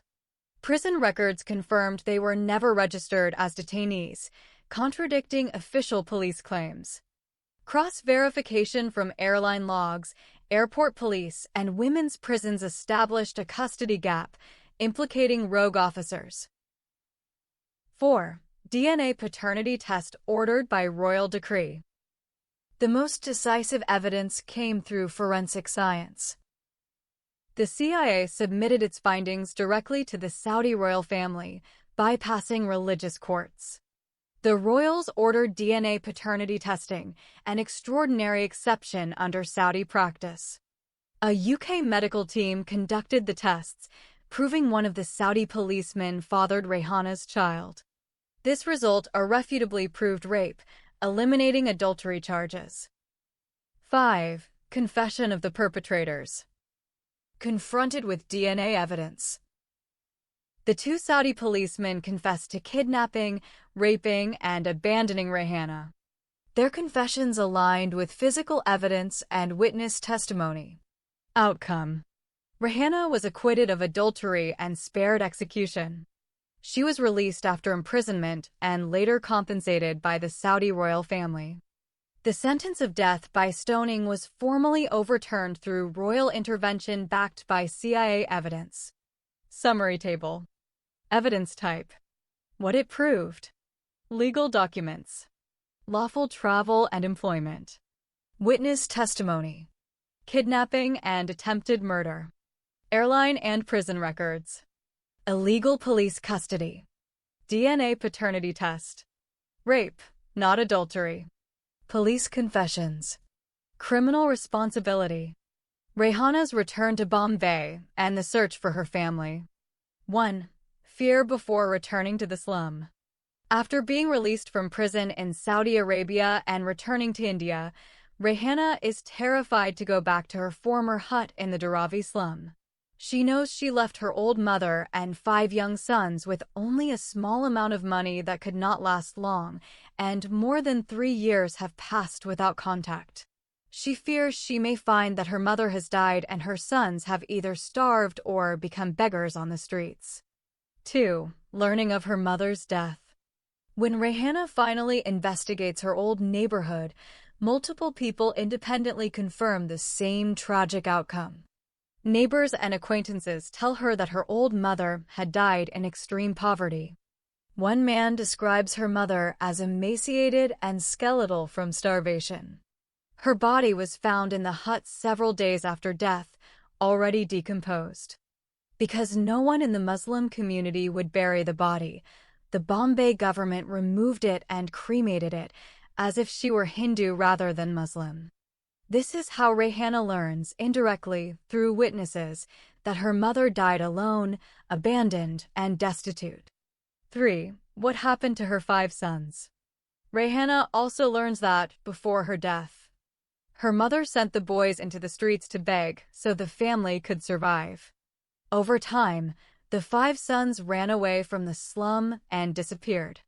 Multiple informants confirm that the children were never seen again in the area and were believed to have become street beggars, scattered across Bombay. There is no record in the text that she immediately reunites with them at this stage. 4. Rayhana's immediate response. After receiving these confirmations, Rayhana overcomes her shock and grief and decides to search for her sons herself. She rents a cheap motel room, disguises herself in a black burqa, and hides her true identity. She deliberately tells no one about her imprisonment in Saudi Arabia, fearing criminals may target her because she received compensation money. Her sole focus becomes finding her 5 missing sons in every nook and corner of Mumbai. The text emphasizes that her primary motivation at this point is maternal guilt and the desire to reclaim the children she was forced to abandon. Summary. Rayhana does not learn the fate of her family through officials, but through local witnesses and neighbors in the slum. She discovers her mother died of starvation, was not buried according to Islamic custom, and was cremated by municipal workers. Her 5 sons had been sent to beg, later ran away, and disappeared into the streets of Bombay. The discovery leads Rayhana into mourning, secrecy, and a determined search for her children. How Rayhana learns about Jamal Khan's fate. 1. Discovering Jamal's arrest after returning to Bombay. After Rayhana returns from Jeddah to Bombay, she begins discreet inquiries about Jamal Khan. Through police sources and local information, she learns that Jamal had been arrested in Bombay while she was imprisoned in Saudi Arabia. He was convicted by a criminal court on charges of rape and robbery. He was sentenced to a long prison term with hard labor at Thana, Thane, prison. The charges shock Rayhana because they contradict her personal knowledge of Jamal's character. 2. Rayhana rejects the accusations. Rayhana refuses to accept the accusations against Jamal. She remembers their relationship as emotionally intimate but non-sexual, emphasizing that Jamal never exploited or assaulted her. This convinces her that the charges against him are fabricated or exaggerated, typical of the corrupt police court machinery portrayed throughout the novel. 3. Tracking Jamal to Thana prison. Determined to see him, Rayhana locates Thana prison, where Jamal has already spent several years incarcerated. Travels there alone using local trains, buses, and an auto rickshaw at substantial effort and expense. Visits him repeatedly, sustaining him emotionally while searching for a legal way to free him. How Rayhana rescues Jamal from prison.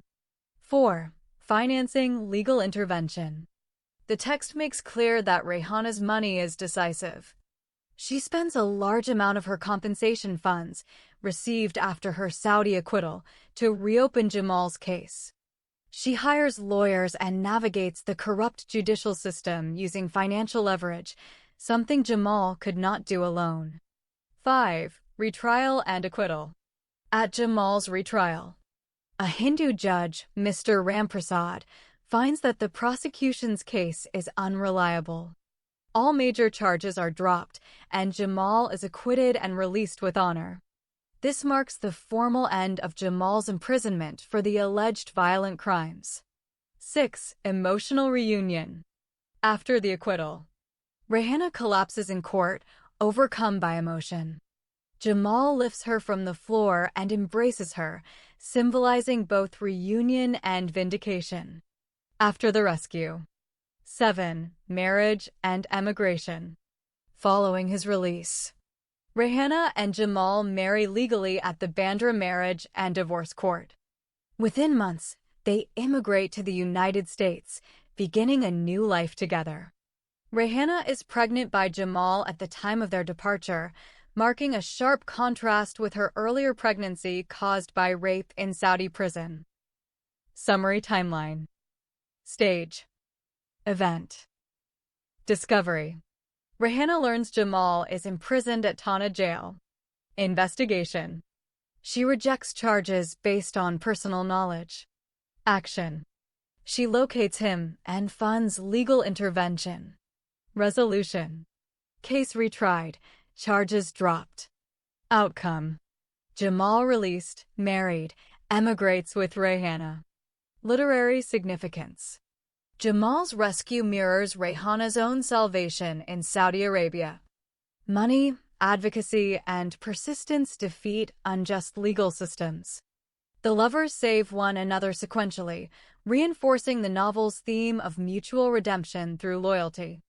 Below is a focused, side-by-side comparison of Sheikh Ahmed's marriage to the child bride Ifat Khan and his marriage to the minor girl Amina Hyder Ali. 1. Age and circumstances at marriage. Marriage to Ifat Khan. Sheikh Ahmed marries Ifat Khan when she is 7 years old. The marriage is explicitly described as an Islamic halal marriage conducted outside Saudi Arabia, in Eritrea, to bypass Saudi legal restrictions on marrying foreign minors. The text states that Sheikh Ahmed divorces one of his wives specifically to free a marital slot and then arranges the marriage through a male guardian without Ifat's consent, as permitted under the Sharia framework depicted in the novel. Marriage to Amina Hyder Ali. In contrast, Amina Hyder Ali is 11 years old at the time of her marriage. The marriage takes place in India through a Muslim marriage agency in Hyderabad city. Her father is present and signs the Nikah contract, actively consenting to the marriage and receiving a bridal payment. The marriage is likewise framed as formally halal, but differs in that it initially involves parental consent and a local marriage broker rather than covert transnational arrangements. 2. Legal strategy and geographic context. Ifat Khan. The marriage to Ifat is deeply strategic and clandestine. Sheikh Ahmed removes her from Saudi Arabia, marries her in Eritrea, and later keeps her first in Eritrea and then in Iran. The text emphasizes deliberate evasion of state law by exploiting differing Islamic jurisdictions and the prohibition of adoption, positioning marriage as the only legal mechanism available to him to retain control over Ifat. Amina Hyder Ali. With Amina Hyder Ali, Sheikh Ahmed initially relies on India's internal corruption and forged or misleading documentation. After his arrest in India, lawyers and family testimony later recast the marriage as one based on deception about Amina's age, allowing a court to temporarily rule in his favor. This marriage is therefore entangled with court proceedings, bribery, and legal reversals, rather than geographic exile alone. 3. Sexual relations as depicted in the text. Ifat Khan. The novel describes a delayed pattern. Sexual acts begin with thawing while Ifat is under 9, followed later by forced intercourse once she reaches 9 years of age. These acts are framed in the text as justified by Sheikh Ahmed through prophetic precedent, which he explicitly cites to rationalize his actions. Amina Hyder Ali. By contrast, sexual intercourse with Amina Hyder Ali is described as occurring immediately after marriage, without a transitional period. The narrative emphasizes that Amina had not reached puberty and that intercourse resulted in physical injury, leading eventually to medical examination and police involvement in India. 4. Outcome and consequences. Ifat Khan. Ifat remains married to Sheikh Ahmed for many years. Despite international attention and investigations, courts ultimately uphold the validity of her marriage within the Islamic legal logic portrayed in the novel. She continues living under confinement with him in Iran, and the marriage is never annulled. Amina Hyder Ali. The marriage to Amina Hyder Ali collapses under public scrutiny. Although Sheikh Ahmed is briefly released after judicial manipulation, the marriage is formally nullified on grounds of deception regarding age. Amina Hyder Ali is removed from his custody and placed under state protection, marking a decisive break from the pattern seen with Ifat. 5. Core differences summary. Dimension. Ifat Khan. Amina Hyder Ali. Age at marriage. 7 years. 11 years. Parental consent. None. Guardian arranged. Father explicitly consents. Location. Eritrea, later Iran. India. Legal strategy. Jurisdictional evasion. Court manipulation and bribery. Sexual timing. Gradual, pretext. Immediate. Final outcome. Marriage sustained. Marriage annulled.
Excerpts from the original text about the marriage of Sheikh Ahmed and Amina Hyder Ali.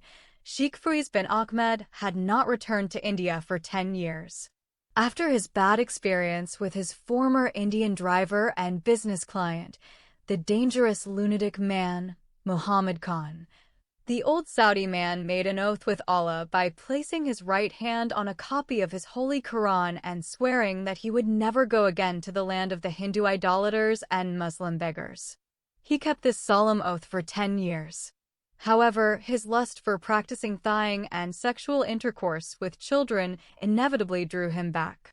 His evil heart still resonates with the joy of practicing thaying and his old dick longing for similar experience of raping an underage girl like his child bride Ifat Khan. Someone in Tehran told him that there is a Muslim city in India called Hyderabad where there are Muslim marriage agencies. He was told those marriage agencies could supply him with a pretty little child bride as young as 8 or 9 years old. The pedophile relished the memory of how he thayed the 7-year-old child bride Ifat Khan at that age and how he took her virginity at 9. After sleeping with her for 10 years, She is becoming an adult girl and has lost much of her sex appeal as a small child bride. He wanted to start all over again with another fresh underage child bride. So he broke his oath with Allah and flew back to Hindustan. As is his habit with subterfuge, he lied to his fourth wife and her Iranian maids and the terrorist Afghani security guard, and instead told them that he was flying to Lahore City in Pakistan for an important business trip. But he flew from Tehran to Mumbai and ended up in Hyderabad City. Upon his arrival in the Islamic city, Hyderabad Airport felt to the old Saudi man much like any per-African Muslim country, such as Eritrea, Sudan, or Somalia. Everybody is a Muslim, and the city itself is named after the name of an ancient Muslim queen. The name Hyderabad reportedly had its origins in an affair between the Muslim King Muhammad Suli Kup Shah and a local Telugu Hindu courtesan named Bagmati. He named the city Bhagyanagar after her, and after she converted to Islam and took on the name of Hyder Mahal, he named the city Hyderabad. It is just like the Taj Mahal. The Taj Mahal is an ivory-white marble mausoleum on the right bank of the river Yamuna in the Indian city of Agra. It was commissioned in the year 1632 AD by the Mughal Emperor Shah Jahan to house the tomb of his favorite wife, Mumtaz Mahal. There are mosques on every street of the city more than the houses of Allah, the old Arab man had seen in his city of Jeddah. Even more than the mosques of Mecca and Medina combined. Every Muslim man has a dirty long beard, and every Muslima woman walking on the street is covered with a dusty black burqa. Their children are emaciated and appear to him like those thousands of little beggars he saw filling the streets and local train railway stations in Bombay. Everyone looks as if he has been buried in the ground and then exhumed. People are covered with dust and mud from head to toe. The pollution caused by cars, buses, and rickshaws could make a person suffocate to death. The streets are filthy and the old buildings are dilapidated. There are no garbage containers, and the garbage is freely and thoughtlessly strewn everywhere. If a visitor does not vomit upon his arrival in that filthy Muslim city, he would never vomit again in his life, even if he lived in a house full of decomposed dead carcasses of animals and human urines and feces. Children and animals urinate and defecate everywhere. It is the most filthy and bad-smelling city he ever visited in his life. The domestic animals and chickens roaming in the streets and narrow lanes in thousands, the flies in millions and mosquitoes in billions. It is a miracle that human beings could live in such an unhealthy environment without falling seriously sick or dying on the roads like stray animals. Therefore, the rich old geezer has regretted that he has come to that dirty Muslim city to further his pedophilic plans. He could not believe that in such a city, he could find a little damsel that he would marry and enjoy her young body for the rest of his life with her. He even doubted that anyone could find a healthy female among the decrepit women he sees walking on the streets, like skeletons that have been wrapped in black burial clothes. But since he is already here, the old man decided to see it through with the hope that he might find a young underage girl, whatever her health condition might be, and take her to Tehran. Feed and nourish her to good health, and then start his predatory ways with her healthy body. With those devilish thoughts in mind, the evil old man spent a few hours resting in a nice hotel, then took a taxi and headed to one of the foremost marriage agencies in town, which he found in the phone book. The dalal, or the pimp, who is running the marriage agency is known as Farooq Khan. In Hindi and Urdu languages, the pimp is called dalal. In Arabic, the pimp is called gawad or muaraz. The pimp Farooq Khan has a beard 1 meter long that looks like an old dirty broom. He has the black mark of the Islamic prayer on his forehead, which resembles the mark of the beast, which is called 666. Most of the devout Muslims who regularly pray 5 times each day would have those marks due to the repeated touching of their prayer mats with their foreheads during prostration. It looks ugly, but Muslims love it and consider it proof of their devotion to Allah. In his left hand, The Dalal is clutching a long prayer rosary, and in his right hand, a green copy of his Holy Quran from which he is reciting verses when the old Saudi man walks into the main office of his prestigious marriage agency. Ironically, his copy of the Holy Quran is in Arabic, a language as foreign to him as Japanese. This is one of the miracles of non-Arabic-speaking Muslims, but it is not the right place to try to figure it out. Arabic for them is all Greek, but still, they can recite the Quran in Arabic better than the Arabs. Muslims all over the world are required to read the Quran and pray 5 times a day in Arabic, although the majority of them can neither read nor write nor even speak that difficult language of the Arabs of the Middle East. The Muslim pimp, Farooq Khan, proudly told the old Saudi man that he had been to his holy country and visited the cities of Mecca and Medina and done the Hajj 3 times. The Arab old geezer has praised him for his religious piety and asked Allah to bless his wife, sons, and daughters too. After a little chatting, the old man revealed the purpose of his visit. He said plainly that he wanted to marry an exceedingly small girl no older than 8 years old. Farooq Khan told him that he could support that age, but he warned him that he would not be able to take her to his country at that small age. He said further that while he could forge a birth certificate for that age and through a bribe get an Indian passport issued to her as a 17-year-old maid, still the Bombay International Airport Police would probably see right through it. A young child at that age would look small and childlike, befitting her age.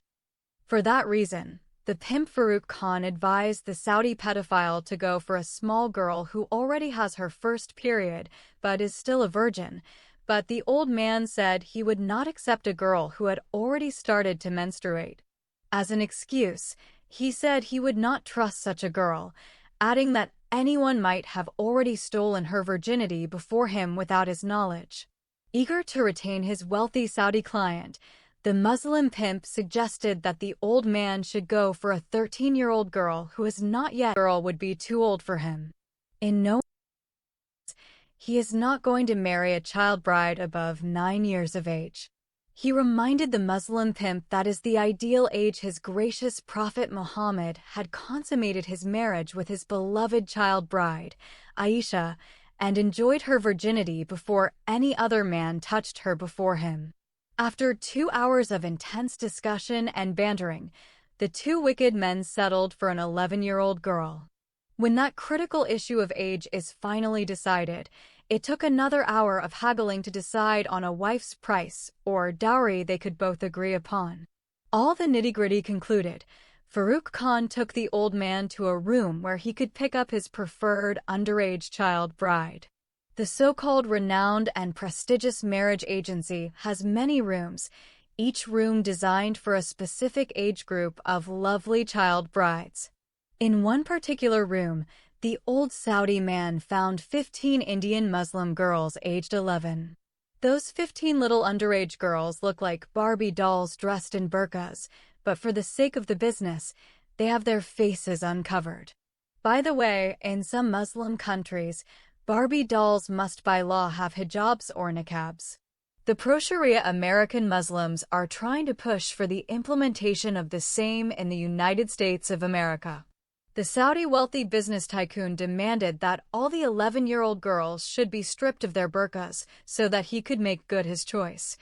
And the pious pimp ordered all the little girls to come out of their Islamic ugly cocoons for the Saudi man, so he can make his proper selection. The small girls removed their black burqas and stood like dolls in their Indian salwar kameez. The old man demanded further that he wanted each underage girl to remove her salwar kameez and remain in her bra and underwear only. Farooq Khan rejected that demand because it is haram in Islam for the man to see the awara or nakedness of a girl who is not his wife yet. However, when the rich old man insisted on his demand and threatened to cancel the deal and withdraw his money, the pimp agreed to the haram situation for the sake of the big cash he has received. Some of the little girls said they would not strip in front of each other.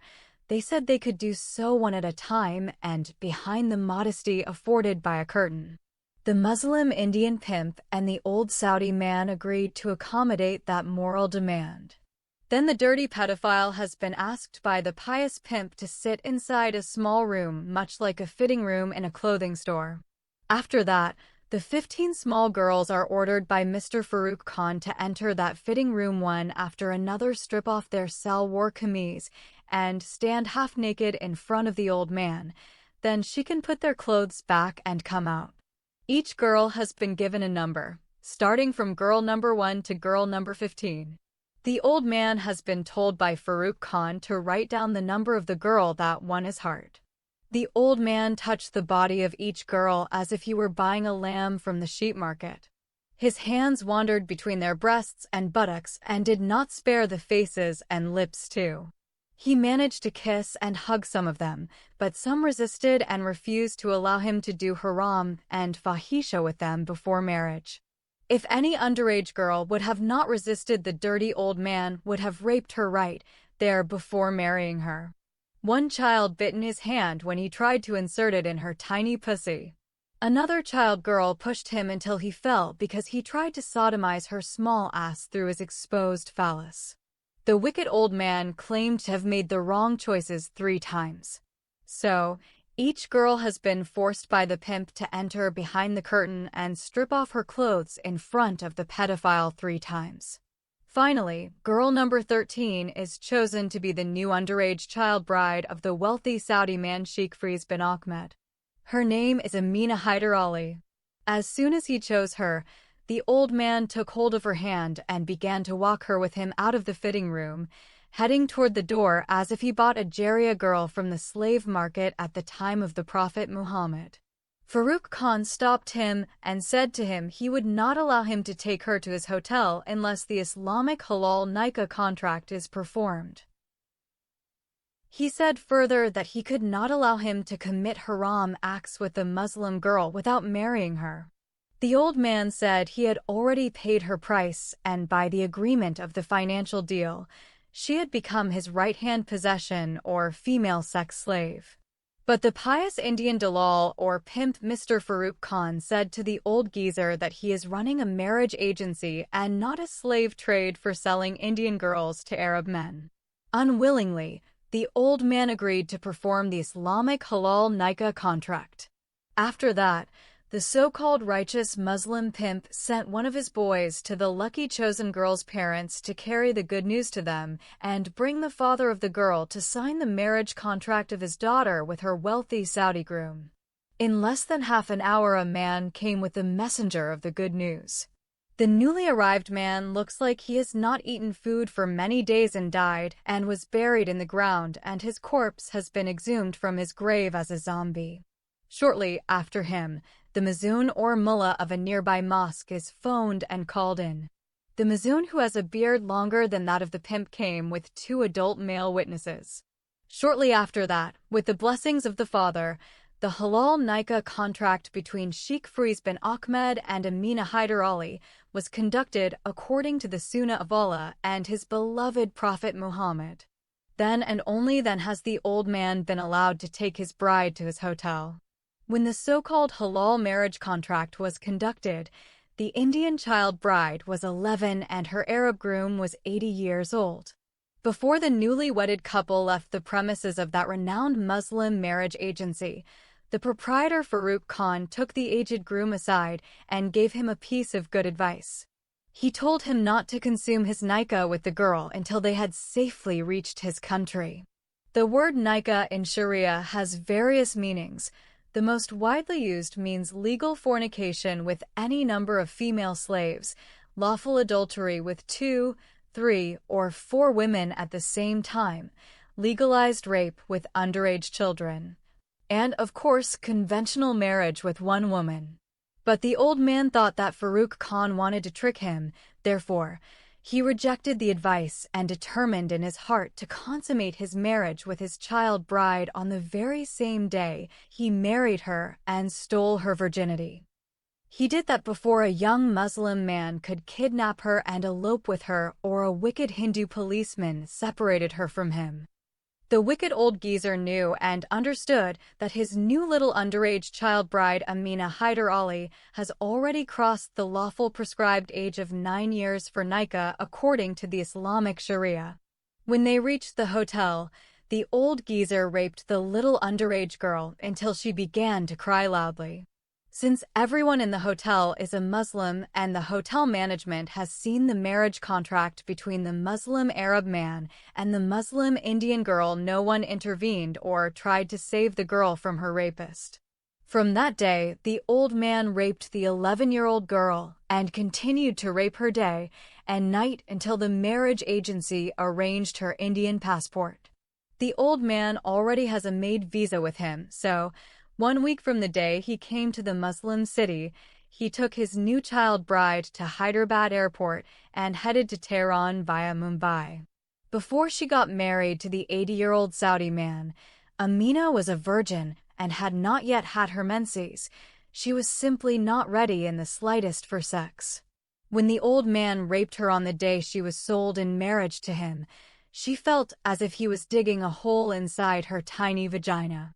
She bled profusely and experienced unbearable pain. The old geezer used his money and bribed someone from the hotel, brought a corrupt Muslim female nurse, and treated the copiously bleeding private parts of his new child bride. He was scared if he took her to the hospital, the Hindu doctors and nurses might get him in trouble with the secular Indian law.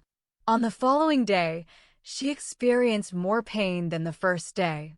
The old man caused many serious abrasions and deep cuts in her private parts. The dirty old geezer had even tried anal sex with his new child bride, but he could not be able to penetrate her tiny anus. His large phallus is too big to go through such a tiny hole. But he continued to rape her in her tiny vagina. Therefore, the second rape gave her more pain than the first one. Every day, the pain increased, and her torture did not diminish. As is his evil plans all along, the old man continued to rape her day and night until her travel papers have been completed. The underage girl Amina wished for death before the old man could take her to his Arab country and continue causing her anguish and torture. When her parents came to say goodbye to her at the Hyderabad airport, she begged them to take her away from the old man. Her father shouted at her and told her that he would cut her throat if she said that again. Also, he told her not to tell anyone that the old man was her husband or try to run away from him. If anyone asked her, she should say he is her Saudi employer and she is simply his Indian maid. Out of fear of her strict Muslim father, the little girl agreed to go with the old man to the airplane. The arrest of an Arab pedophile inside Mumbai International Airport. If it is not for a steady supply of Viagra, the 80-year-old Saudi man would not have been able to rape his new underage child bride, Amina Hyder Ali. He is very advanced in age and lost all his sexual ability, which he used in the past to rape his former child bride, Ifat Khan. Moreover, this time he did not practice the thawing of children with his new bride because she is already 11 years old and past the minimum age for sexual intercourse required by the Islamic Sharia. Therefore, he began to rape her from day one. At any rate, inside the plane, Amina felt as if she was sitting beside a ravenous wolf. His old face and long beard reminded her of the story of Beauty and the Beast that her school female teacher narrated to her. She was sweating and trembling in fear from the Hyderabad airport until their plane landed at the Santa Cruz domestic airport in Mumbai. Then the newly wedded couple with other passengers who are in transit are transferred by a big bus from the domestic airport to the international airport. When they reached the departure hall, the abused underage child wife Amina Hyder Ali understood that she was far enough from her dangerous Muslim father. Consequently, she began to cry and resist when the aged Arab man tried to pull her with him and walk her to the plane. Her screaming and resistance drew the curiosity of the other passengers and some airport officials. One wealthy Indian woman interfered and asked Amina in Hindi because she was crying. The old man shouted at the Indian woman who began to talk to his child bride. He talked to her in Arabic and ordered her not to talk to his Kadamaya. The Indian woman did not understand his Arabic words and continued to speak to Amina in Hindi. But one Indian man understood the meaning of the word Kadamaya and told the Indian woman that the little girl was traveling abroad as a maid to the Arab old man. Immediately, Amina spoke to the woman and told her why she was crying and refusing to go with the Saudi man. She exposed the old man and said openly that she is not his Kadamaya, but his Muslim wife. The people who heard her words were shocked when they learned that the 80-year-old Arab man was the husband of the underage Indian girl. The Indian woman called the Mumbai International Airport police immediately, and the matter became an official complaint. When the police arrived at the scene, the old Saudi man is placed under arrest. He is handcuffed, slapped, and kicked by a police officer in front of everyone. Some Indian women spat on the face of the old man, and some men called him Teri Maki Chut, Teri Bahanki Chut, Kutia, Sala, go and marry and fuck your mother or sister, you fucking dirty old Arab geezer. Some of the extremely outraged passengers said to him, go and fuck a goat or a camel in your Sahara Desert backward society. Some people pushed him and some pinched him, while some incredibly angry passengers even tried to kill him. So, the crowd would have killed the old man if it were not for the 6 tough police officers that surrounded him. After that, the notorious womanizer and child abuser dragged out of Mumbai International Airport and had been thrown into a police truck and hauled away like trash taken in a dump truck. The little girl Amina has been taken in a different police car and sent to the hospital for a rape test. The tests proved that Amina had been brutally raped by the old Saudi man, and the hospital sent the results to the police. When she is questioned at the hospital, Amina reveals her real age to the police. As a consequence of this disturbing news, the city of Mumbai is turned upside down when the midday newspapers publish the breaking news. The headline reads, an 80-year-old Saudi man weds an 11-year-old Hyderabadi Muslim girl. Citizens of Mumbai demonstrated in thousands, went to the police headquarters, and demanded that the old Saudi man be severely punished. The main leaders of the Hindu Shiv Sena political party stood behind the wave of popular support and mirrored the call for capital punishment to the wicked old Arab man. There are, however, a few Muslim organized marches and protests which called for the immediate release of the Muslim old man and his Muslim wife. Their religious leaders said that the marriage of the Saudi Muslim man and the Indian Muslim girl was valid according to the Holy Quran and the Sunnah of their prophet. They quoted the example of the 9-year-old child bride, Aisha, and the 54-year-old Prophet Muhammad.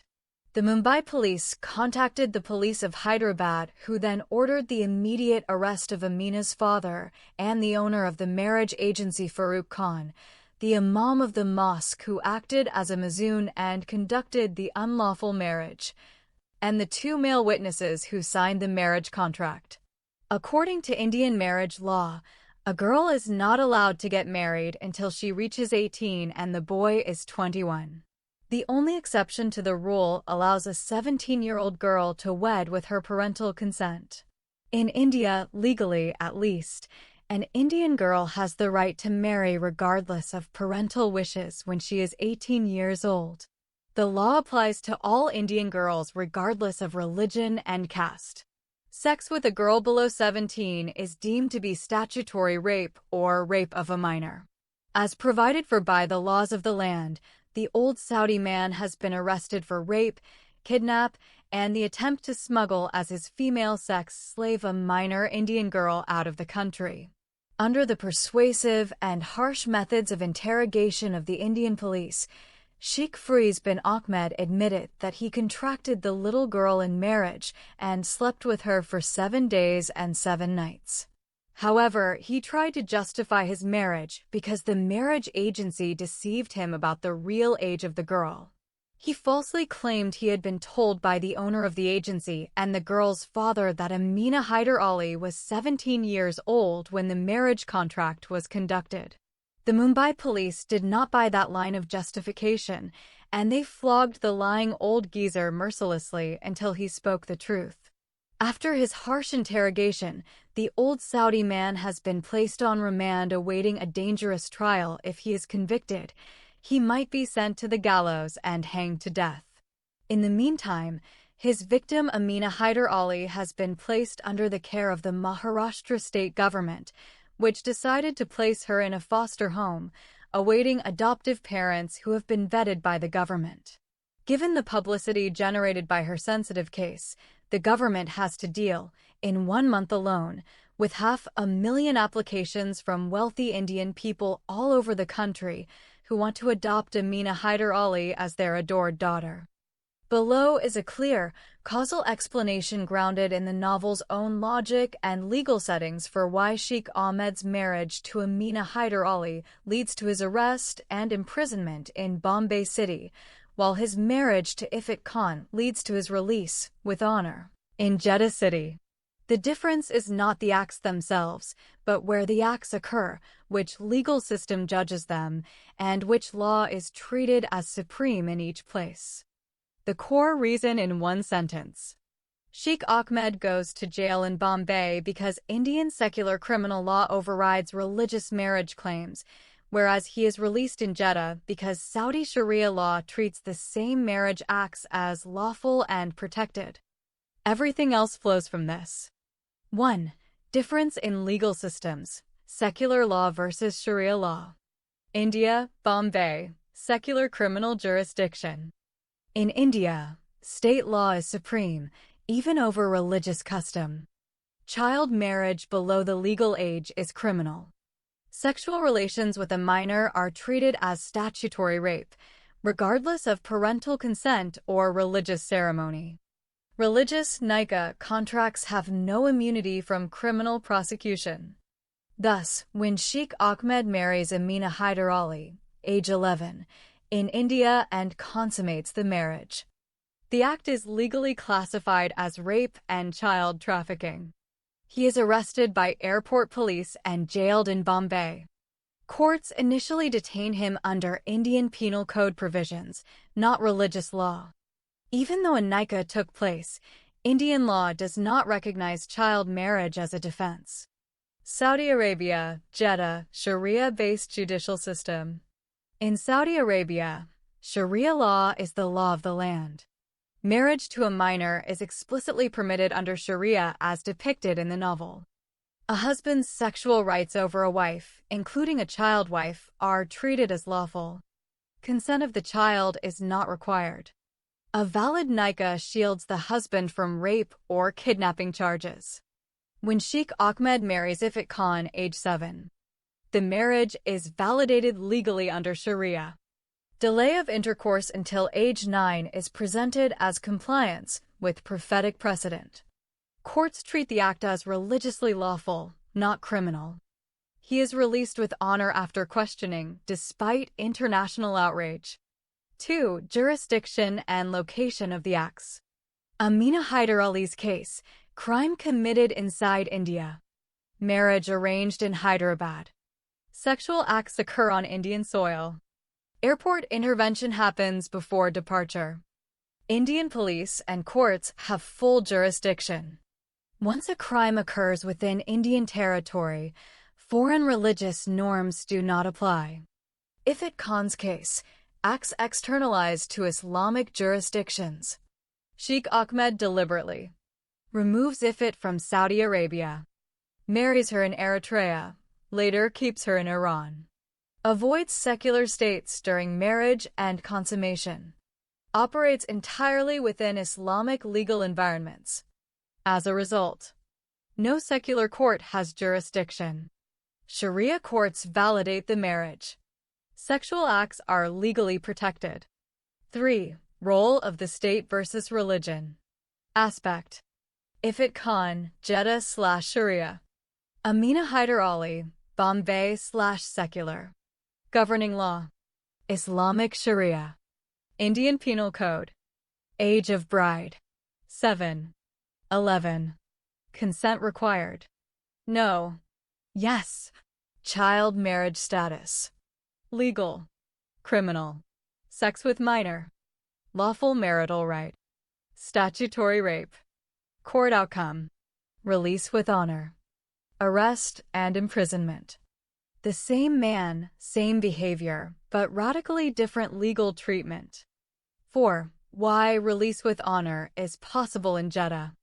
The phrase release with honor in the novel is not symbolic, it reflects institutional validation of Sheikh Ahmed's conduct, affirmation that he followed religious law, rejection of international or secular objections, moral authority of prophetic precedent outweighing human rights claims. In Jeddah, no crime is recognized. The accused is treated as morally compliant. External criticism is dismissed as anti-Islamic interference. 5. Why Amina Hyder Ali's marriage collapses legally. Even though her father consented, a nikah was conducted. Religious authorities approved. India recognizes the child, not the father or religion, as the rights holder. Age as a non-negotiable legal threshold. Sex below that age is rape, regardless of marriage. Thus, the marriage cannot protect Sheikh Ahmed, and the law treats him as a criminal trafficker and rapist. Final synthesis. The novel's answer is blunt. Child marriage is not one thing. It becomes either legal or criminal depending on which legal system you submit it to. Sharia law legalizes and protects Sheikh Ahmed. Indian secular law prosecutes and imprisons him. The contrast is intentional and central to the narrative's critique. Flashback from the original manuscript about the marriage of Sheikh Ahmed and Ifat Khan. The child bride Ifat Khan, age 9, is still a child and not developed enough, neither physiologically nor psychologically for sex with an adult, much less one who is not inclined to be gentle like Sheikh Ahmed. For her, it is simply a horrifying nightmare and unbearable torture. When the evil old man began to practice real sex and rape her, she felt like someone is inserting a knife in her private parts, a deep wound tearing her up inside while she screamed. Thawing was painless, and her young intuition already told her something was amiss. But a child's resolve will crumble when coerced day after day, occasion after occasion. He tried to get her to use her hand to masturbate his phallus, failing to prevent harsher methods. He made her starve for many hours, and he refused to give her water. He locked her up in a small room, and he denied her basic human needs. For more than 24 hours, he imprisoned her in a room, with no lights or windows. She is not allowed to use a washroom, and has to use the same room as a toilet.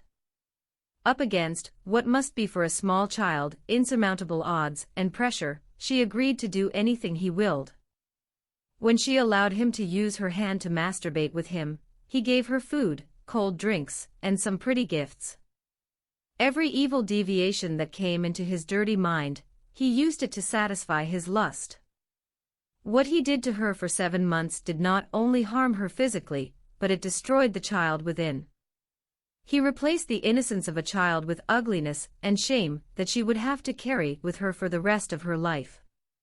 Sex with the notorious Arab womanizer, who is also a pedophile old man, is an exceedingly painful daily experience for the underage girl Ifat Khan. She fought and struggled, but with his uncaring and brutal methods, he forced himself on her. Sheikh Ahmed, like many evil men, enjoys inflicting pain on his female victims during sex. Muslims believe that the jihad of the woman should be on the bed of her husband. The good Muslim wife is the one who is supposed to feel the pain during sexual intercourse, and the noise and sound of distress allow her husband to validate his manhood and strong sexual ability. The more she feels the pain in sex and she screams, wails, and bewails, the better jihad she performs and gets rewarded by Allah. That is why Muslims in France pay huge sums of hard foreign currency to French doctors to have their wives made virgins again. A Muslim man in France is prepared to pay a French doctor $5,000 to make his wife a virgin, just like the time he married her.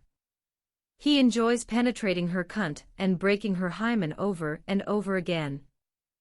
The act of penetrating a woman's hymen causes bleeding and pain, for some more than others, especially the noticeably young wives. The evil and perverted is the mind of a husband who enjoys causing pain to his wife and seeing the blood running out of her vagina. Muslim men get these twisted ideas directly from the teachings of Islam about the virgins of paradise. The Quran and Hadiths simply state that the virgins of paradise remain virgins after intercourse. The Prophet was asked, "Do we have sex in paradise?" He answered, "Yes, by he who holds my soul in his hand, and it will be done daman, that is the intercourse done with such shove and disturbance. And when it is finished, she will return pure and virgin again," cited in Hack and Newton 1996, page 17. According to this hadith, either Allah would stitch the virgin's vagina immediately after she has lost her virginity by insertion of the male's penis, or he would recreate a new him and insert it in her pussy. In Islam, the woman is nothing but a mere pussy or a vagina. The Prophet Muhammad said, "The woman is a wara. When she goes outside the house, the devil takes charge of her." Al-Tirmizi, Volume 2, page 65. According to this hadith, whenever the woman goes out of her house, she will be possessed by demons. So she is dangerous to society, and hence she should be imprisoned inside her house. There is no definition so widely used and accepted among Muslims for defining the woman than saying, "The woman is a wara." The term awara is defined in the Encyclopedia of Islam as the external genitals, especially of the female, cited in Hack and Newton 1996, page 5. So to put it bluntly, a woman, from head to toe, is a big pussy. Sex occupied the mind of the Prophet Muhammad throughout the 25 years of preaching his new religious cult.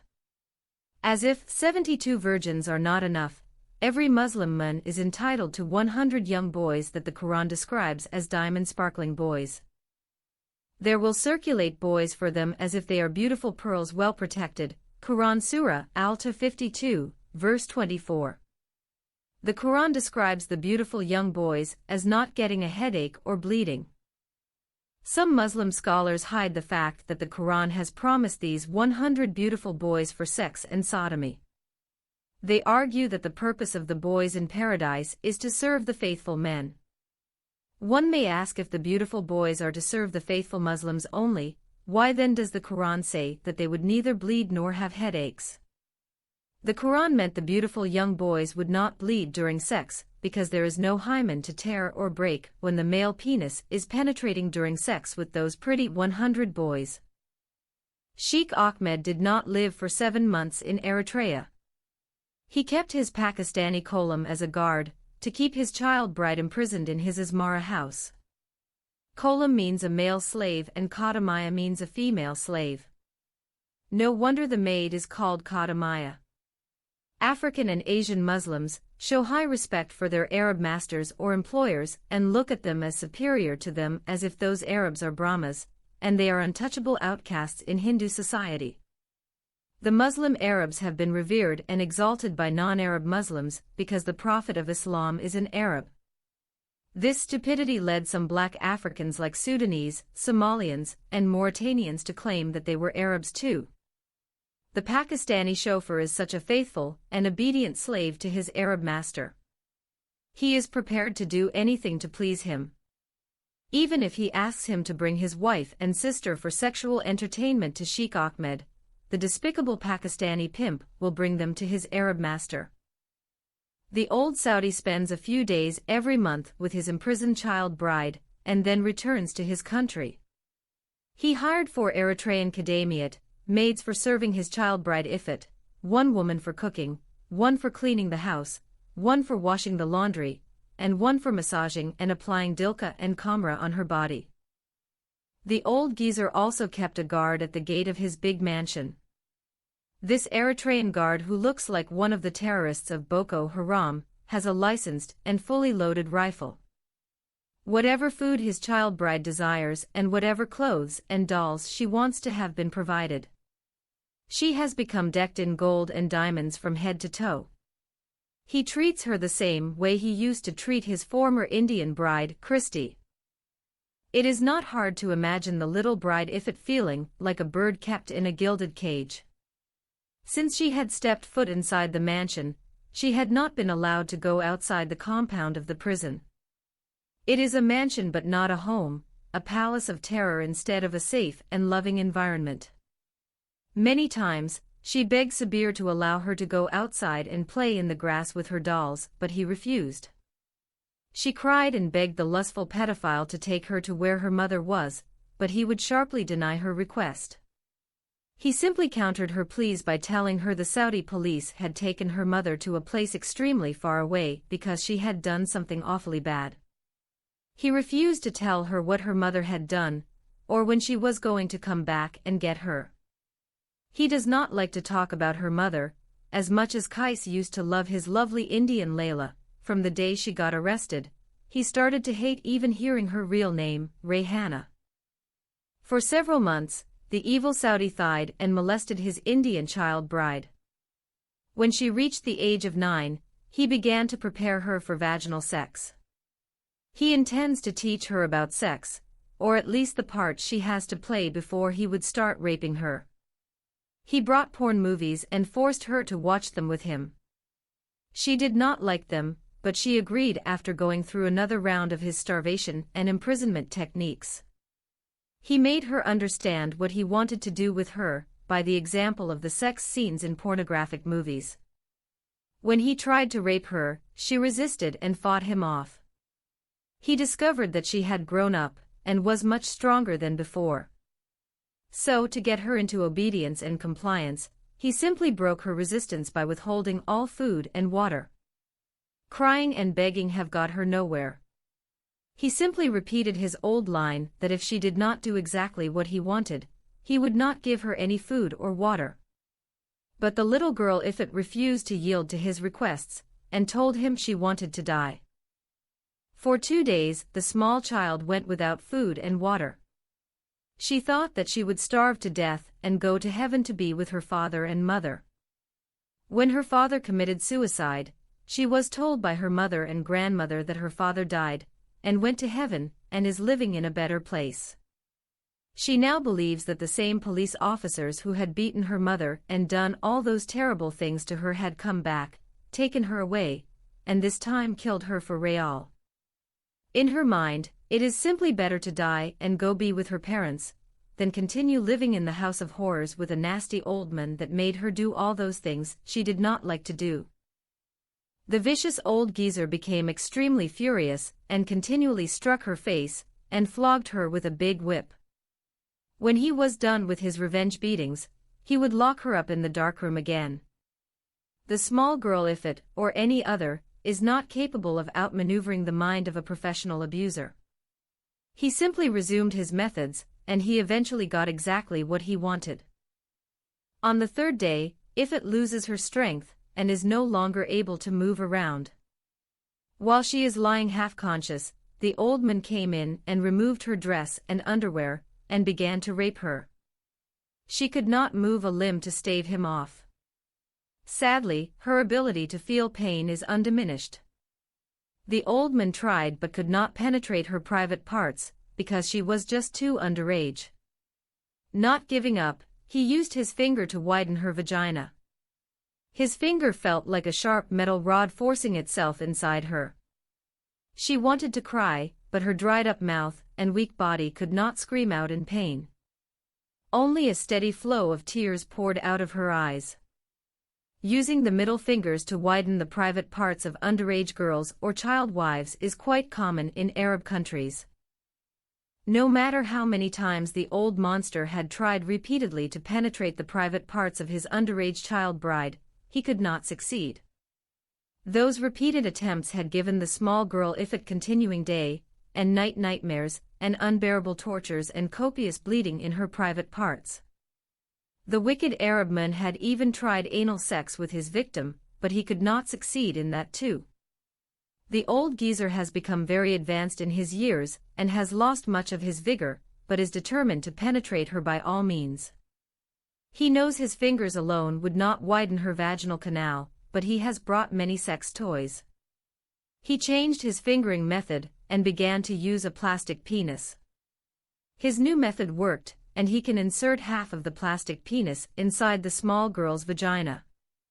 The blood ran out of his victim's vagina and turned everything around it red. She felt as if he was using a sharp knife and sewing her into two halves. The pain is unbearable. She lost consciousness. He did not bother to find out whether she had lost consciousness or had died. His lust has blinded him, and he decides to penetrate her even if she is already a corpse. He mounted her seemingly lifeless body and began to penetrate her. Finally, the wicked scum of a man by hook or by crook has been able to insert half of his male organ into his victim's bleeding vagina.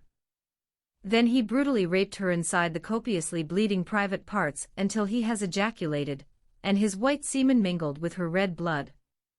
After that, he called his despicable Pakistani pimp and asked him to help him take his bride to the hospital. It is a quite common phenomenon in countries like Eritrea, Sudan, and Somalia for brides to be taken to the hospital on their first wedding night because of excessive bleeding. Hospitals consider such cases normal because of the widespread custom of female genital mutilation in the African Muslim lands. If a new bride is wheeled into a hospital with an injury due to sexual intercourse with her husband, it is not considered rape nor is it considered a serious case. In Ifat's case, she is taken to the intensive care unit because she is dehydrated and starved. She is fed through an IV in her veins. She remained in a coma for 3 days before she came back to life. The hospital did not consider her case criminal in nature and treated her until she recovered.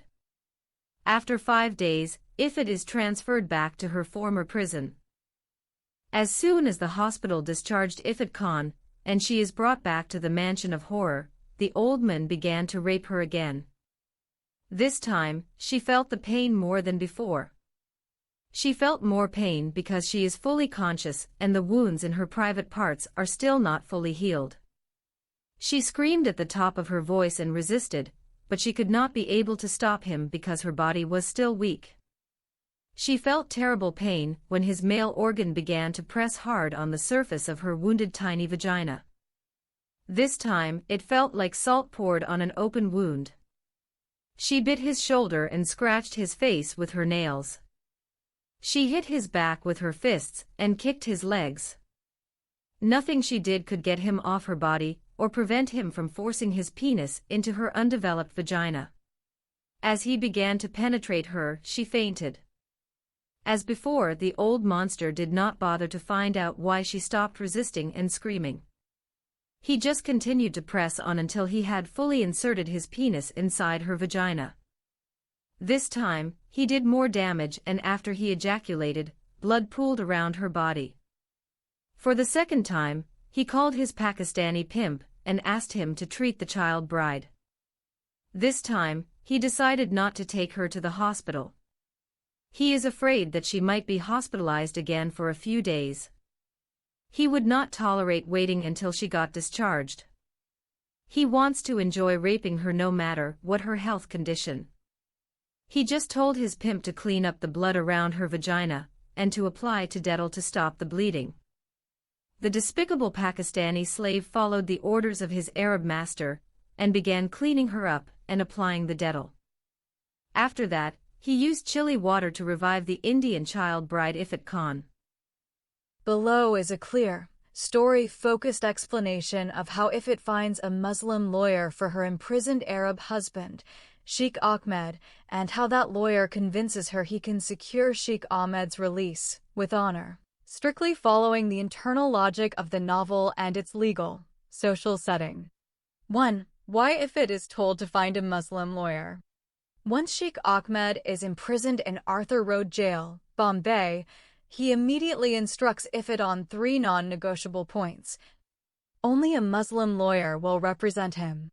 Sheikh Ahmed believes that a Muslim lawyer will be sympathetic to Sharia-based justifications for child marriage, willing to cooperate in unofficial arrangements, bribes, influence, perjury, ideologically loyal to Islamic precedent over Indian secular law. The lawyer must be old and experienced. Age is equated with deep connections inside courts and police, knowledge of corruption pathways, willingness to get his hands dirty. If it must act only as a messenger, never as decision-maker. She is instructed not to question fees, legality, or morality. 2. How if it finds the Muslim lawyer at the Bombay High Court? If it goes to the Bombay High Court compound, where lawyers openly solicit clients, she explicitly asks for a Muslim lawyer. Several step forward. She selects the oldest one, following Sheikh Ahmed's instruction. This lawyer is Sheikh Barkatullah, a Muslim advocate known for handling criminal cases through informal judicial influence rather than legal merit. 3. The first jail meeting, setting expectations. When Sheikh Barkatullah meets Sheikh Ahmed in jail, he is brutally direct. What the lawyer says clearly. The evidence is overwhelming. Under Indian law, Sheikh Ahmed faces rape of a minor, child trafficking, attempted smuggling, potential life imprisonment or death penalty. Then the pivot. The lawyer explains, in this country, cases are not won by truth, but by money.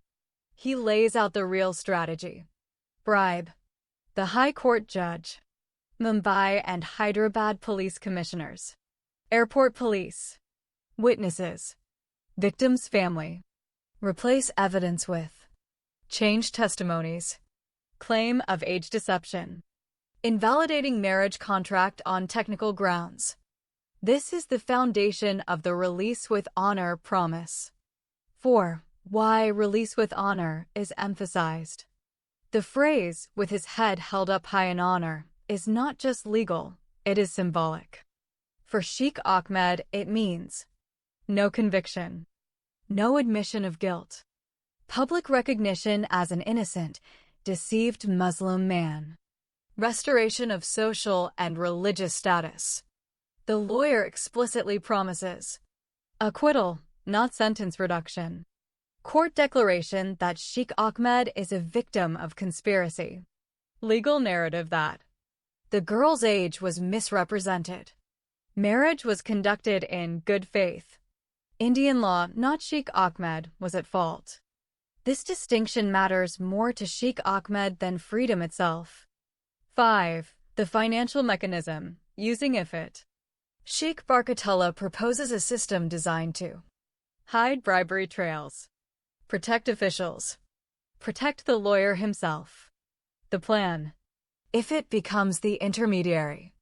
Sheikh Ahmed transfers hundreds of millions of rupees into a new account in IFIT's name. Funds are to be moved offshore, Switzerland. Distributed after release. Why IFIT? Unknown to authorities. Foreign. Illiterate and compliant. Legally invisible. She is trusted not because she is honest, but because Sheikh Ahmed believes she is broken and submissive. 6. The lawyer's explicit promise. Sheikh Barkatullah guarantees. Charges dropped. Witnesses reversed. Judge ruling. Marriage invalid due to deception, but no criminal liability. He tells Sheikh Ahmed plainly, you will walk out free, praised, and your enemies will be silenced. This is what release with honor concretely means in the novel. 7. Narrative purpose of this episode. This episode is written to show systemic corruption, not legal error. How religious loyalty overrides child protection. How women, especially IFIT, are used as tools, couriers, shields for male crimes. Why justice collapses when money plus ideology align. One-sentence summary. IFIT finds a Muslim lawyer because Sheikh Ahmed demands religious loyalty over legality, and the lawyer promises his release with honor by openly engineering corruption, bribes, false testimony, and legal manipulation, rather than legal defense. Here is a clear, text-faithful explanation of why Ifat Khan disappears on the very day of her scheduled flight to Europe with the Indian Muslim lawyer, based only on what the novel explicitly shows. Short answer, core reason. Ifat Khan disappears because she is deliberately kidnapped that evening by agents of the Bollywood film director Mahmood Khan, who learns she is about to leave India and orders her abduction to prevent her departure and claim her for himself. Step-by-step explanation grounded in the text. 1. Ifat was scheduled to fly with the lawyer as part of a bribery scheme. On the day of the flight, Ifat is carrying both passports, both air tickets, access to the Swiss banking arrangements. The plan required Ifat and Sheikh Barkatullah to travel separately, meet at the airport, proceed to Europe to finalize the money transfer that would free Sheikh Ahmed. This is why her presence at the airport was absolutely critical. 2. Mahmood Khan's men had been secretly tracking her for weeks. Before the flight day, Mahmood Khan's assistants follow Ifat daily. Learn she visits Arthur Road jail every morning. Learn she is connected to the imprisoned Saudi sheikh. Discover she is gone with a lawyer to Swiss consulate, Air India ticket office. They correctly conclude she is about to leave India permanently. This discovery triggers the kidnapping order. 3. The kidnapping happens minutes after the lawyer leaves her hotel. The text is very explicit here. After Sheikh Barkatullah leaves by taxi to attend a celebration, minutes later, outside the cheap hotel, 2 men seize Ifat. 1 clamps her mouth. A third brings a waiting car.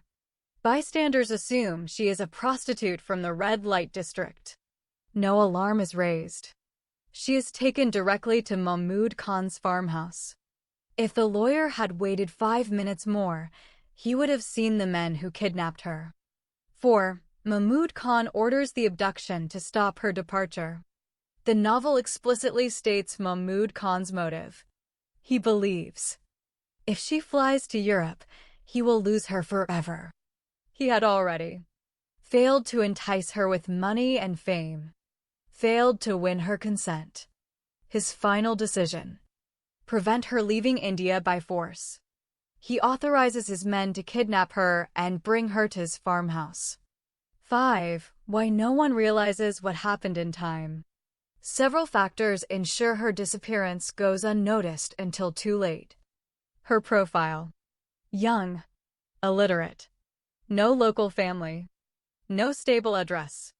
The location: cheap hotel in a red light area. Abductions appear routine. Her silence: she does not scream, conditioning from years of abuse. Expects rape as inevitable. Timing: the lawyer leaves immediately. Airport departure window closes fast. By the time the lawyer returns, she is already gone. What does this disappearance mean in the story? Narratively, her disappearance serves several purposes. It collapses the Swiss bribery plan. It causes the lawyer's panic, Sheikh Ahmed's rage, the exposure of the corruption through the returned confessions. It transfers Ifat from one golden cage, Sheikh Ahmed, to another golden cage, Mahmood Khan. The novel explicitly names the shift. The missing Muslim girl is in another golden cage. One-sentence conclusion: Ifat Khan disappears on the day of her European flight because Mahmood Khan, realizing she is about to leave India permanently, orders her kidnapping that evening, preventing her from reaching the airport and derailing the entire bribery escape plan. Quotations from the novel: the newly appointed Muslim lawyer has mentally prepared himself to meet anyone in the world inside the jail, even Osama bin Laden or Abu Bakr al-Baghdadi, except the one he has seen sitting inside the small visiting room. If he had seen the devil himself with his 2 horns sitting in the small room, he would not have been more shocked and frightened than when he saw the fire-breathing dragon, the Saudi old man Sheikh Fries bin Ahmed, sitting without movements as if he is the statue of Buddha. The old geezer is sitting like Iblis, the great Satan, and staring at him. He had seen his photos over 1,000 times in the media these past few months, and he is more familiar with the case than the old man himself. He had discussed it with his family at home, with other Muslim men in the mosque, and with other lawyers at court. He had read the details in newspapers and watched it on all the TV channels. The Muslim lawyer at once knew and understood that he had just been dealt with a high-profile case. After overcoming the shock, the first question he asked himself was how many millions of rupees he should demand as his fees for trying to defend such an undefendable case. Ifat Khan is now the translator between her Saudi husband and the Muslim lawyer. The old man spoke in Persian and his new lawyer in Urdu. Ifat translated everything as best she could except for the usual Islamic greeting, for which there is no need because each Muslim knows it more than he knows his name. First of all, Mr. Sheikh Fries bin Ahmed, you must know that your case is exceedingly difficult to defend. There is an extraordinarily strong case against you. The police have amassed more than enough proof to convict. Upon conviction, you are probably looking at the hangman's noose or life imprisonment without a chance of an appeal or parole. I haven't called you here for you to tell me that. I want to know whether you will be able to release me from this accursed Hindu prison or not. You are a Muslim, and you must know that I have done nothing wrong. What I have done is in accordance with the Holy Quran and the blessed Sunnah of our gracious Prophet Muhammad. May the peace and prayers of Allah be upon him. I had married an 11-year-old Muslim girl, which is lawful in our blessed Sharia. For your kind information, in Surah Al-Talaq 65 verse 4, the Holy Quran allows every Muslim man to marry a girl before she reaches puberty. Even our gracious Prophet Muhammad had married our blessed mother, Aisha bint Abu Bakr, when she was 6 years old and had sex with her when she was 9 years old. So, what kind of haram have I done when I married and had sex with an 11-year-old girl? Did she die when I fucked her up? Had I kidnapped her from her parents and raped her? Did I not make the correct marriage nikah contract with her? Did I not pay her father her dowry? Whatever you have done is lawful in our Islamic Sharia and backed up with a verse from our Holy Quran and authentic hadiths and deeds from the blessed Sunnah of our gracious Prophet Muhammad. May the peace and prayers of Allah be upon him. But remember, this is not Saudi Arabia or Iran. This is a Hindu and secular country. It is the land of Al-Kufar, the unclean infidels. According to the law of this country, what you have done with that Hyderabadi Muslim girl, Amina Hyder Ali, has made you a kidnapper, a rapist, and a slave trader of a minor girl. No lawyer can defend you if the case goes to court without making holes in it. We need to make holes and weaken the case before the Mumbai Criminal Court judge makes his final decision on it. In this country, the jurymen are like little puppets in a public show in the hands of the judge. He can move them and make them do whatever he likes. Whatever the main judge decides, they will consent. How can you make holes and weaken the case? Money can weaken the case. You need to pay a lot of money to many people. We need to bribe the judge, the police, and other people. I will not ask you to pay me as much as the Hindu police and the judge may ask for. We need to pay the Mumbai police and Hyderabad police. We need to fill the mouth of the main judge with so much money. We might even need to pay money to the father, mother, sisters, and brothers of the girl in question. And if it is possible, we might get hold of Amina herself and buy her by our side. We can make her say that her father told her to lie to you and tell you that her age is 17 years. How much money do I need to pay? Crores of rupees. I cannot give you the exact figures now. I must first talk to the main judge and the police and contact other officials who are handling your case. If I agree to pay that much money, what is my guarantee that I will win the case and be released from this filthy Hindu prison? I will get the judge to sign a secret contract the same as anyone else who is involved. I will pay 10% of what they ask for and the rest after I am released. All judges, lawyers, and policemen in Mumbai ask for 50% before the trial and 50% after it is over and successful and everything comes in your favor. Can you tell me approximately how much this is going to cost? Roughly 10 crores. How many rupees are 10 crores? They're 100 million Indian rupees. 100 million rupees is a lot of money.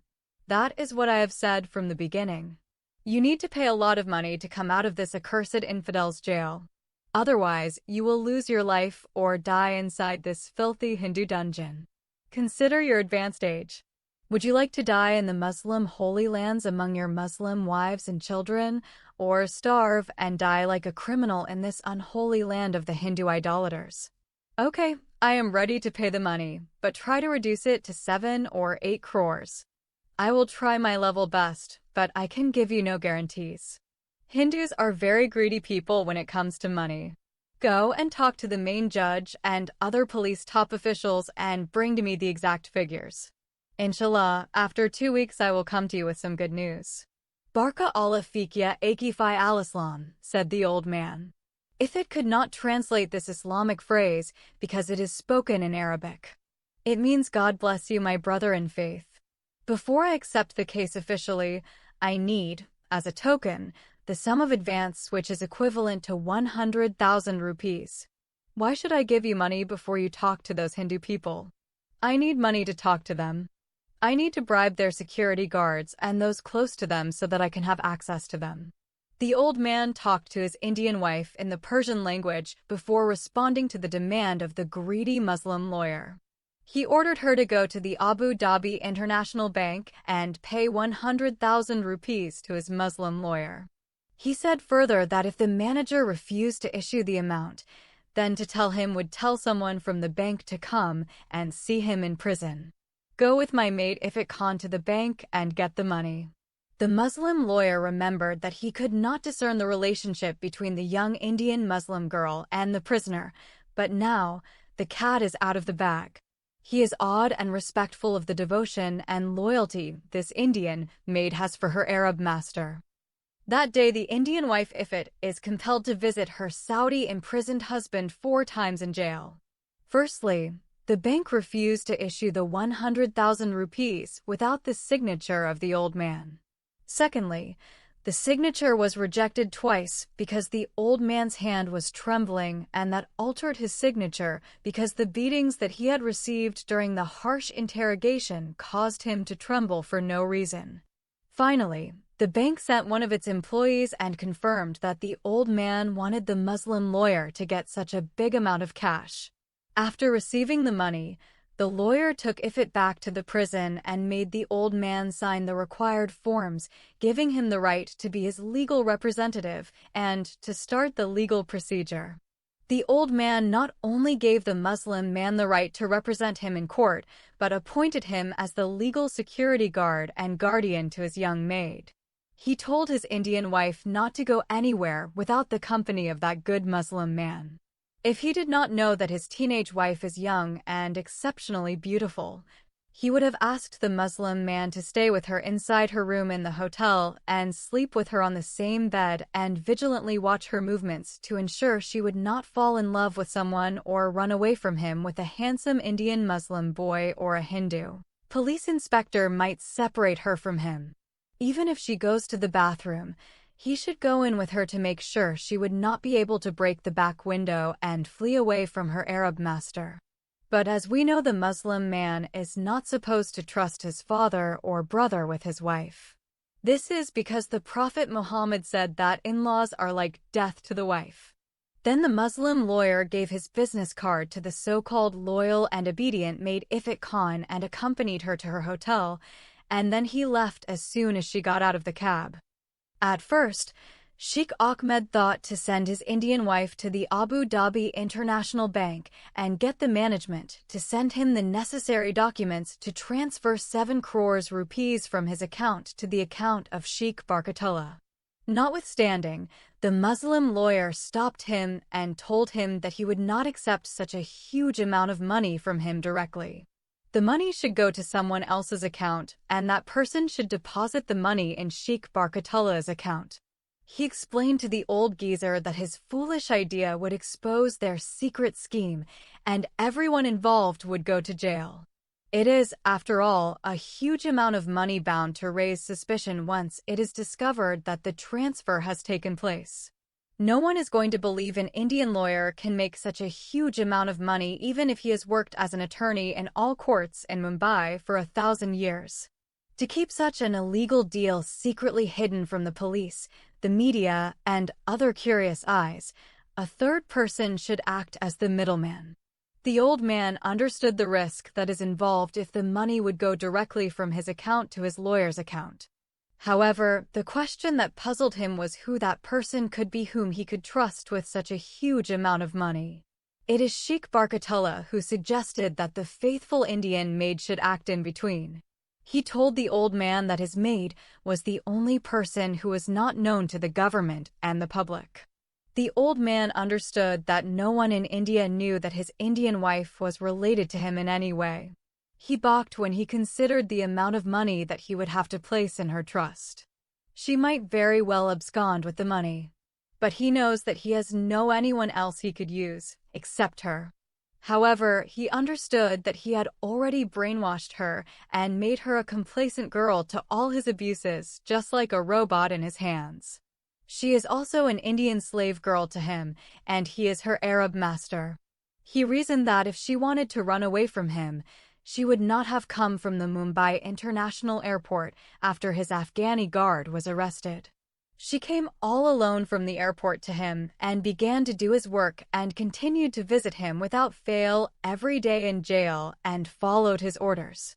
Sheikh Barkatullah outlined his plan and advised Sheikh Ahmed to transfer the entire sum of 14 crores into his Indian-made Ifat Khan's yet-to-be-established account.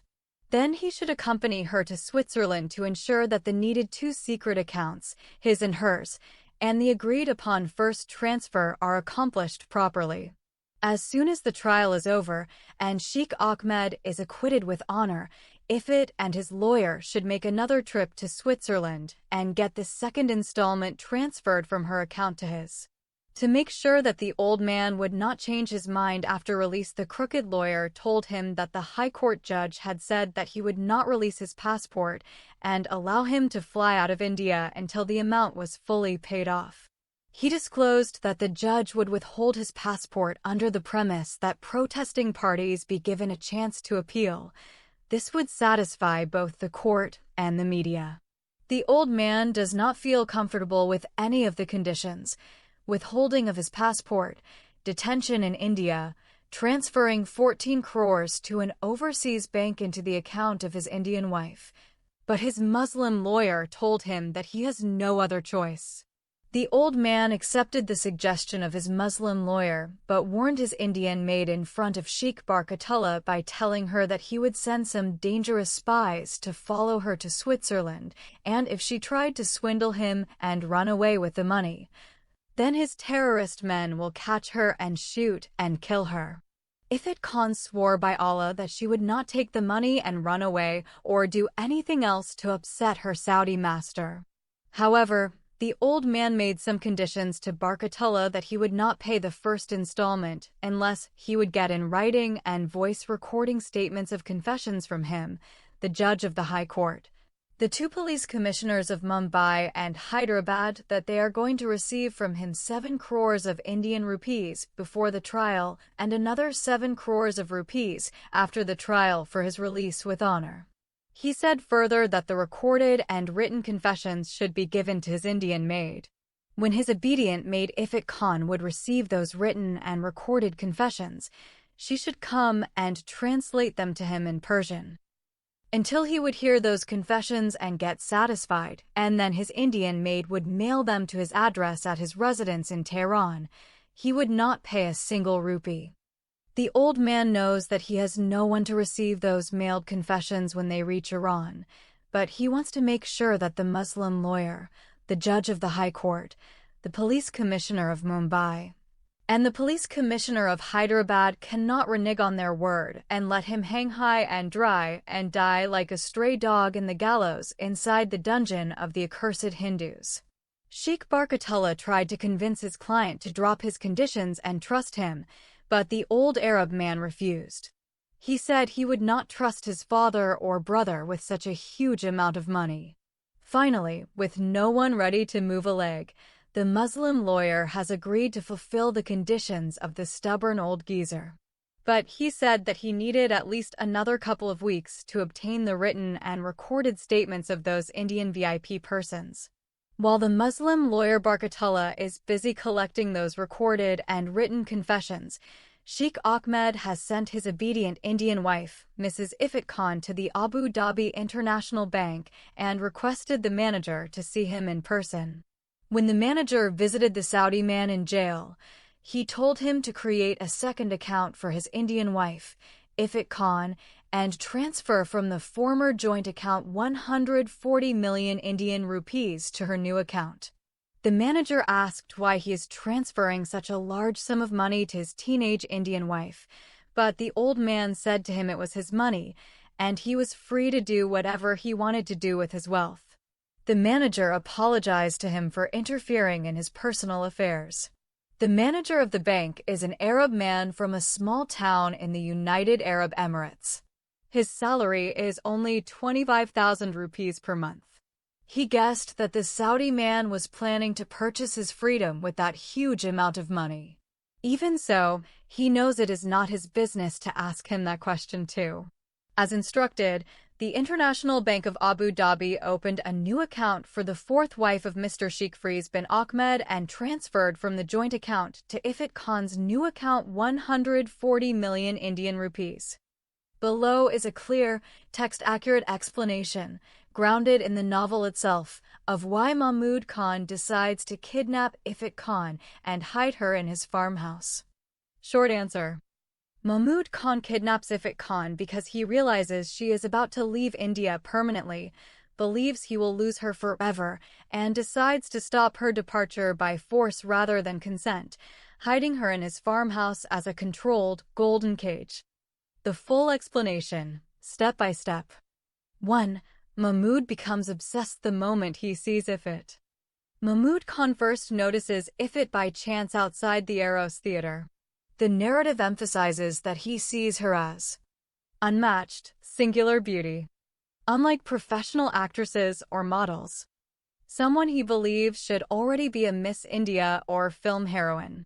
This moment triggers instant fixation, not professional interest. From that point onward, he instructs his men to follow her continuously.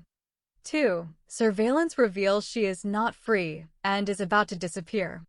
Through his men, Mahmud learns that Ifat visits Arthur Road Jail daily, is linked to a notorious Saudi prisoner, is working with a Muslim lawyer, has gone to the Swiss consulate, the Air India office, is preparing to fly out of India permanently. The novel is explicit that this discovery is the turning point. Mahmud understands that if she boards that flight, he will never see her again. 3. All non-violent attempts fail.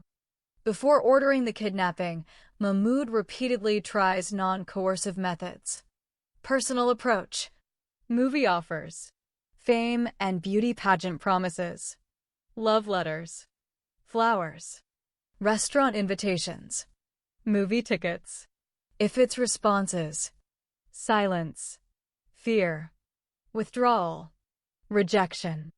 Mahmud incorrectly interprets her fear and passivity as shyness, not trauma or captivity. When none of these strategies work, he concludes persuasion has failed. 4. Kidnapping is chosen as a last resort to stop her departure. The novel states plainly, Mahmud decides that preventing Ifat from leaving India is more important than consent. He orders her abduction only after learning the flight date. The aim is not immediate sexual violence, but exclusive possession, long-term control, time to reshape her dependence on him. His men seize her minutes after the lawyer leaves her hotel and transport her directly to his farmhouse. 5. Why the farmhouse? Mahmud's farmhouse serves a specific narrative function: isolation. Far from media, police, courts, and the Saudi network. Control without visibility. Easier to hide a woman than in the city. No airport access. No random witnesses. A soft cage. Luxury. Safety. Comfort. No legal freedom. The novel explicitly calls this transition. The missing Muslim girl is in another golden cage. 6. Mahmoud justifies the kidnapping to himself. Internally, Mahmoud rationalizes the act by believing he is saving her from a worse man. He will not beat or rape her. He will educate her. He will protect her from the Saudi sheikh. This self-deception allows him to see the kidnapping not as a crime, but as rescue, despite the complete removal of her autonomy. Narrative meaning of the kidnapping. The kidnapping is not random, it represents the repetition of Ifrit's life pattern. Escape from one abuser leading into another form of captivity. A shift from religious tyranny to secular power. The illusion that kindness without freedom is safety. The novel deliberately contrasts Mahmoud's gentle control with Sheikh Ahmed's brutality to show that possession, even without violence, is still imprisonment. One-sentence conclusion. Mahmoud Khan kidnaps Ifrit because he is obsessed, learns she is about to leave India forever, and chooses forced possession in his farmhouse, the only way he believes he can keep her, thus placing her in a new, more luxurious, but still involuntary prison. Excerpts from the original text. Mahmoud Khan is the top film director in the Bollywood film industry, bar none. His movies are always huge hits. Every film actor or actress dreams of a lead role in his movies. In a land that idolized movies, he is the highest-paying director in India, and he chooses his actors very carefully. He would never give the main roles in his movies to beautiful new female actresses, but always targets high-profile girls such as Miss India, Miss World, or Miss Universe. His latest movie has featured the former Miss World, Priyanka Chopra, and the movie before that starred the former Miss Universe, Lara Dutta. The Queen of Bollywood and former Miss World, who is called Aishwarya Rai, is a favorite choice for many of his recent movies. Even the former Miss Universe, Sushmita Sen, has acted in some of his movies. His leading heroes are icons in the Indian film industry such as Shah Rukh Khan, Salman Khan, Akshay Kumar, Hrithik Roshan, Johnny Abraham, Abhishek Bachchan, Ranbir Kapoor, Ajay Devgan, and Amir Khan. Among the top pretty girls, his leading heroines are Aishwarya Rai, Lara Dutta, Priyanka Chopra, Katrina Kaif, Sushmita Sen, Deepika Padukone Singh, Kareena Kapoor, Kangana Ranaut, Jacqueline Fernandez, Shraddha Kapoor, Alia Bhatt, Kriti Sanon, among others. Although he is an extremely successful director, Mahmoud Khan has serious women's issues. He is a serial womanizer who targets young pretty girls. Every time a beautiful young girl would come to him and request him for a role in his movies, he would stipulate one condition. If she wanted a role, she should have to sleep with him. If the girl agreed to have sex with him and continued to sleep with him, he would give her a second role. If she is exceptionally beautiful, she might act as a maid for the main heroine, who is supposed to tempt the hero and create a problem between him and his wife or girlfriend. Or she might become a secretary to the hero and cause him to cheat on his wife or something of that sort. If she is not that beautiful, then she might get a side role like dancing behind the main heroine, or a former school girlfriend of the heroine who would appear for 5 minutes in the entire movie. If the girl continued to sleep with him, he would make her his mistress and keep tempting her with gradually increasing roles. But he never gave any new girl a leading role in his movie, no matter how smart she might be or how extremely beautiful. Mr. Mahmoud Khan is a married man and has only one son. He is 66 years old and rarely sleeps with his wife. He has many opulent mansions. His main 2 residences are in the opulent areas of Juhu and Bandstand in Bandra. Only Bollywood actors and actresses and extremely wealthy Indians live in those expensive areas. Also, the great film director has other houses. He has a farmhouse, a hill house, and a big hotel in the city of Lonavala. He also has a resort in Kandala city. Those other opulent residences are the houses where he brings and has sex with his young pretty mistresses. Each house has high security and is equipped with every modern means of entertainment. He has bars, swimming pools, and discos in all his mansions. He loves to invite to his mansions high-profile actors and actresses and have wild parties. In each residence, he has many menservants and maids. He would never travel from place to place by car or train. He has his own 2 private helicopters. He even has his private airplanes, which he flies on them whenever he goes abroad or visits other Indian cities. Needless to say, he is an Indian multi-billionaire. In the meantime, Ifat Khan decided to fool her new security guard, the Muslim lawyer, Sheikh Barkatullah, and go to see the latest Indian movie. She had planned to go outside with her face and hair uncovered. She thought in that way the Muslim lawyer would not recognize her. She knows he saw her with her face fully covered by her Islamic niqab and her entire body was concealed behind her black burqa.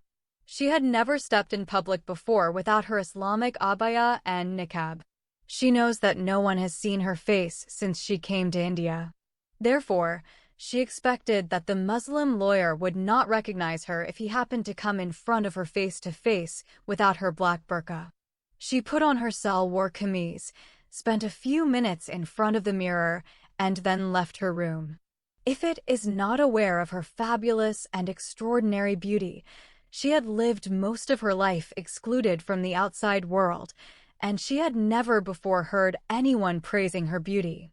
However, that day, as soon as she stepped out of her room without her Islamic demeaning burqa, she began to notice the effect of her beauty on the onlookers who saw her while she was walking out of her hotel. People walking on the street are staring at her as if she is an angelic creature that has descended from another planet. Some men have stumbled on others while they are staring at her. She ignored them, continued her walk, and crossed the street until she found a taxi. She asked the taxi driver to take her to the movie theater that the front desk girl had helpfully written out on a piece of paper. When the taxi dropped her off in front of Eros Theater, she paid her fare to the driver and came out. As soon as she got out of the taxi, she saw a man coming towards her. Ifat is so scared when she sees the man standing in front of her and offering his hand to shake hands with her. She thought that the man was a spy for her dangerous Saudi husband, and he had come to catch her because she dared to open her face and go without her burqa in public. She is about to run away from him, but the man blocked her way. She began to shake in terror and panic. The man smiled and introduced himself as the Bollywood director Mr. Mahmood Khan. Then he asked her what her name was and where she was staying. She refused to tell him her name, and she also decided not to reveal where she was staying. She is scared that the spy might recognize her and inform her terrorist husband.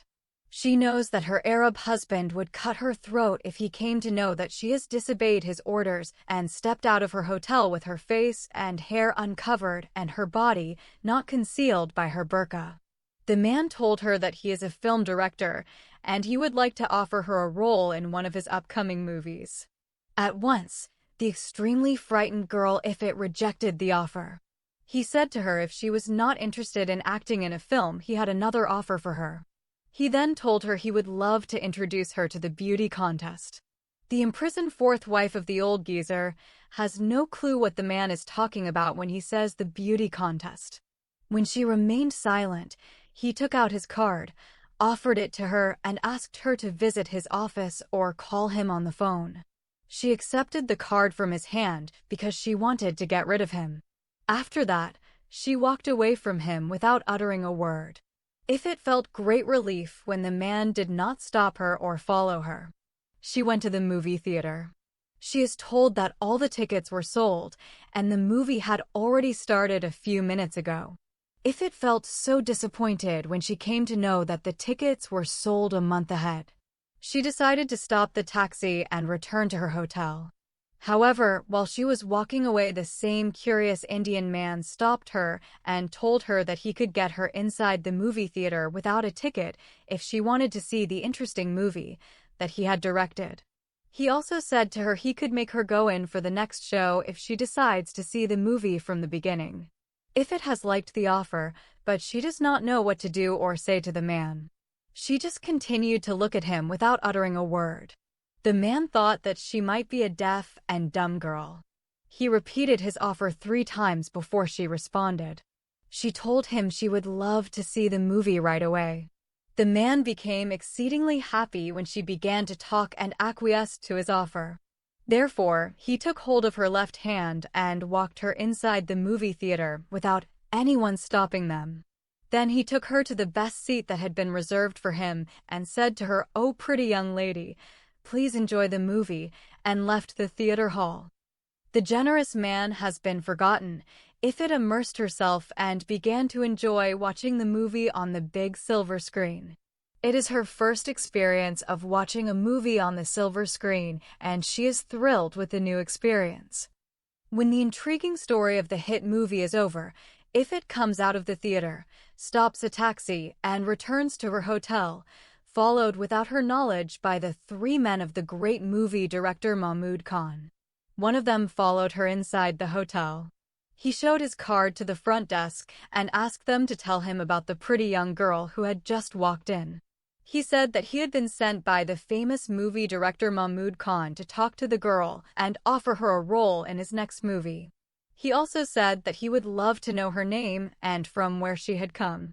The front desk girl became so excited when she realized that the secretary man of the well-renowned film director Mahmood Khan had come to their cheap and ugly hotel to offer a role to one of the hotel's female guests.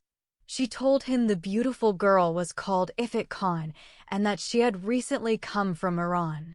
When he requested her to call the girl and ask her to come and talk to him, the receptionist girl immediately picked up the phone receiver and dialed the room number of Ifit Khan. When Ifit responded to the call, she told her that someone would like to talk to her. Ifit has become so frightened when she learns that a man has come to speak to her in person. She thought that someone had already informed her Saudi husband that she had gone out of the hotel with her face and hair uncovered and without the burqa concealing her body. She decided to deny that she ever stepped out of the hotel. She put on her black burqa, carefully concealed her face with a black niqab, and came down to meet the man. The secretary of the film director is shocked when he sees the girl in a black burqa, which makes her appear to him as a sudden manifestation of a scary female ghost. He asked her whether she was the same girl who had just come in a taxi from the Eros movie theater. The 4th wife of Sheikh Ahmed strongly denied it. The front desk girl became confused when Ifit openly denied that she was the same girl. She knew that she was the one who went out without her burqa and just came in. She even handed over her room key to her when she came back.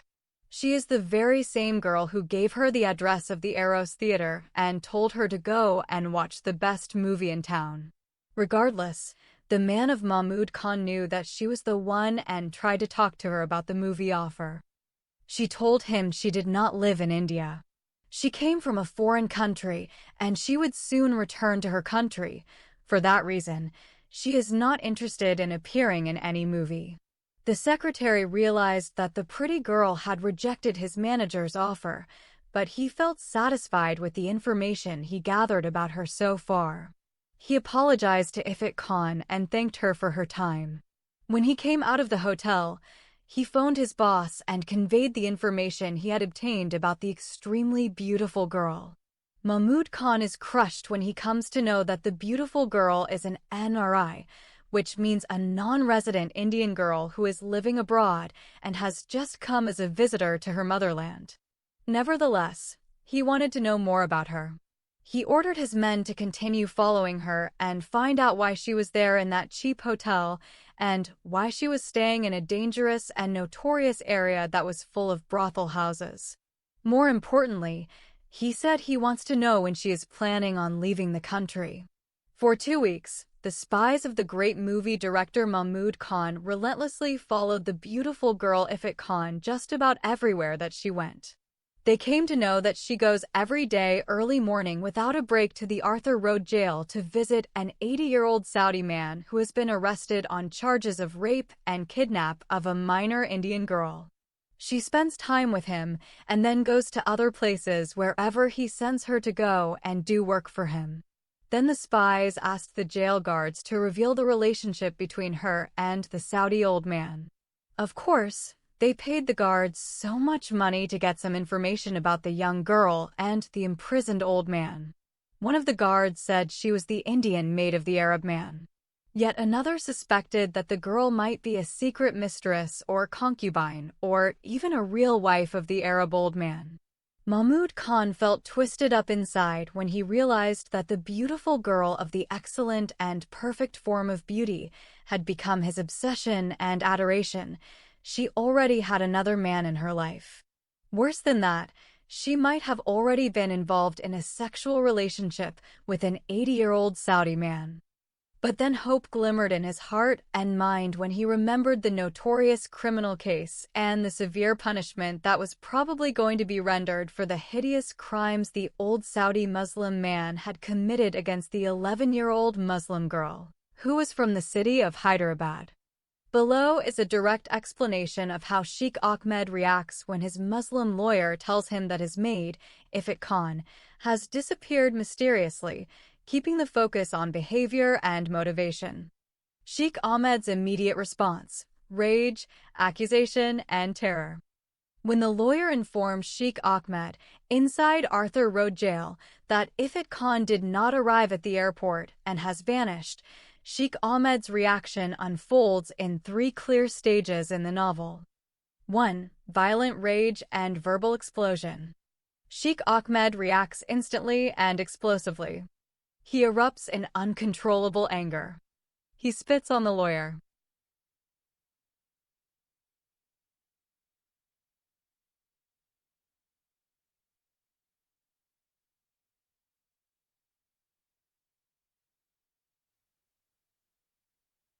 He hurls insults, curses, and obscene abuse. He completely loses any sense of restraint. At this moment, the sheikh is not confused or worried, he is enraged, because the disappearance happens on the single most critical day of his escape plan. For him, this is not a minor delay. If it was carrying the passports, the air tickets, control of the Swiss transfer, access to the money meant to buy his freedom, her absence means total collapse of the plan. 2. Immediate accusation. You and she betrayed me. The sheikh's first conclusion is not uncertainty, it is betrayal. He immediately accuses the lawyer of conspiring against him, Ifat of stealing his money and running away. He believes the lawyer and Ifat planned the disappearance together. They intended to split the money and abandon him in jail. The entire disappearance was deliberate. There is no moment in which he considers kidnapping, danger to Ifat, an external actor. In his mind, only treachery explains her absence. 3. Death threats and terror tactics. After the accusations, Sheikh Ahmed escalates immediately to direct threats. He tells the lawyer in unmistakable terms he has connections with violent criminals inside and outside jail. He will have the lawyer and his entire family killed. He will hunt down Ifat, punish her, and kill her publicly if she is found. He gives the lawyer a deadline. Bring Ifat back within 24 hours, or face execution by hired criminals. This is not bluster in the novel. It is meant as credible intimidation, reflecting Sheikh Ahmed's belief that fear is the only effective instrument of control. 4. Why Sheikh Ahmed reacts this way. Key insight. His reaction is so extreme because Ifat's disappearance threatens 3 things at once. His freedom without her, the bribery plan collapses. His wealth, the money, is now locked in accounts he cannot control alone. His authority Ifrit's disappearance represents the first time anyone under his control has vanished without permission. To Sheikh Ahmed, her disappearance is not a loss, it is mutiny. One-sentence answer. When the lawyer tells Sheikh Ahmed that Ifrit Khan has disappeared, Sheikh Ahmed explodes in rage, accuses the lawyer and Ifrit of betrayal, spits and curses the lawyer, and issues immediate death threats, believing she has stolen his money and deliberately abandoned him to rot in jail. How Mahmud Khan blackmails his captive girl Ifrit Khan and finally forces her to agree for his Islamic marriage deal. 1. Mahmud Khan gains total control over Ifrit's situation. After kidnapping her, he isolates her completely from the outside world, controls her movement, communication, and safety, makes it clear that she cannot leave on her own. Even though he avoids immediate physical violence, he places her in absolute dependence, which becomes the foundation of the coercion. 2. He uses fear of Sheikh Ahmed as leverage. Mahmud knows that Ifrit has been terrorized for years by Sheikh Ahmed.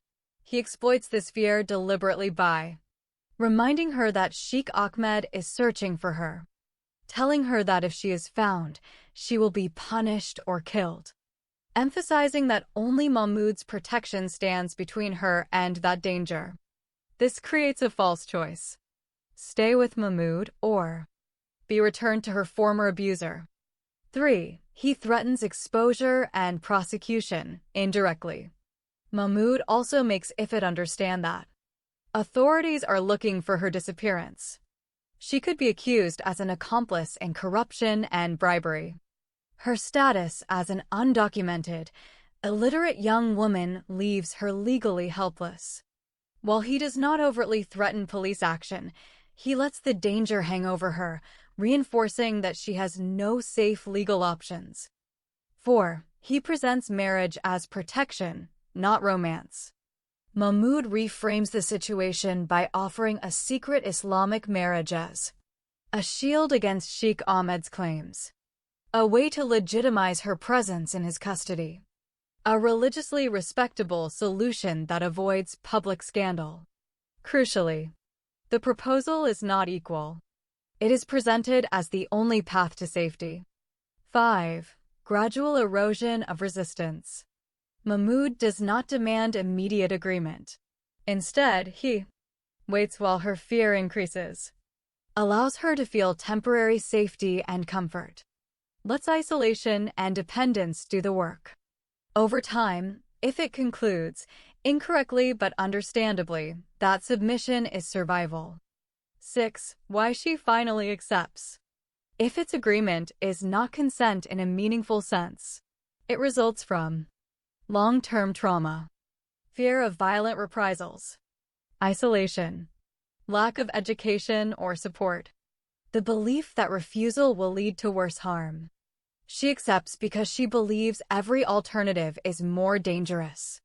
What the episode means in the story.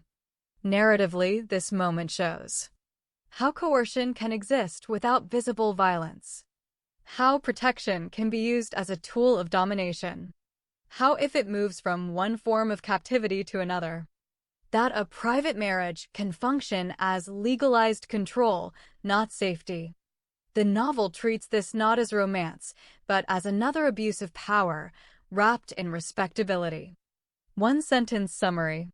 Mahmud Khan forces Ifrit to accept a secret Islamic marriage by isolating her, exploiting her fear of her former abuser, implying legal and physical danger, and presenting marriage as her only means of protection, leaving her no real choice. Ifrit's cycle of captivity, what it is. Ifrit's story is not a sequence of unrelated abuses. It is written as a closed loop, a cycle that keeps reproducing itself under different men, settings, and justifications.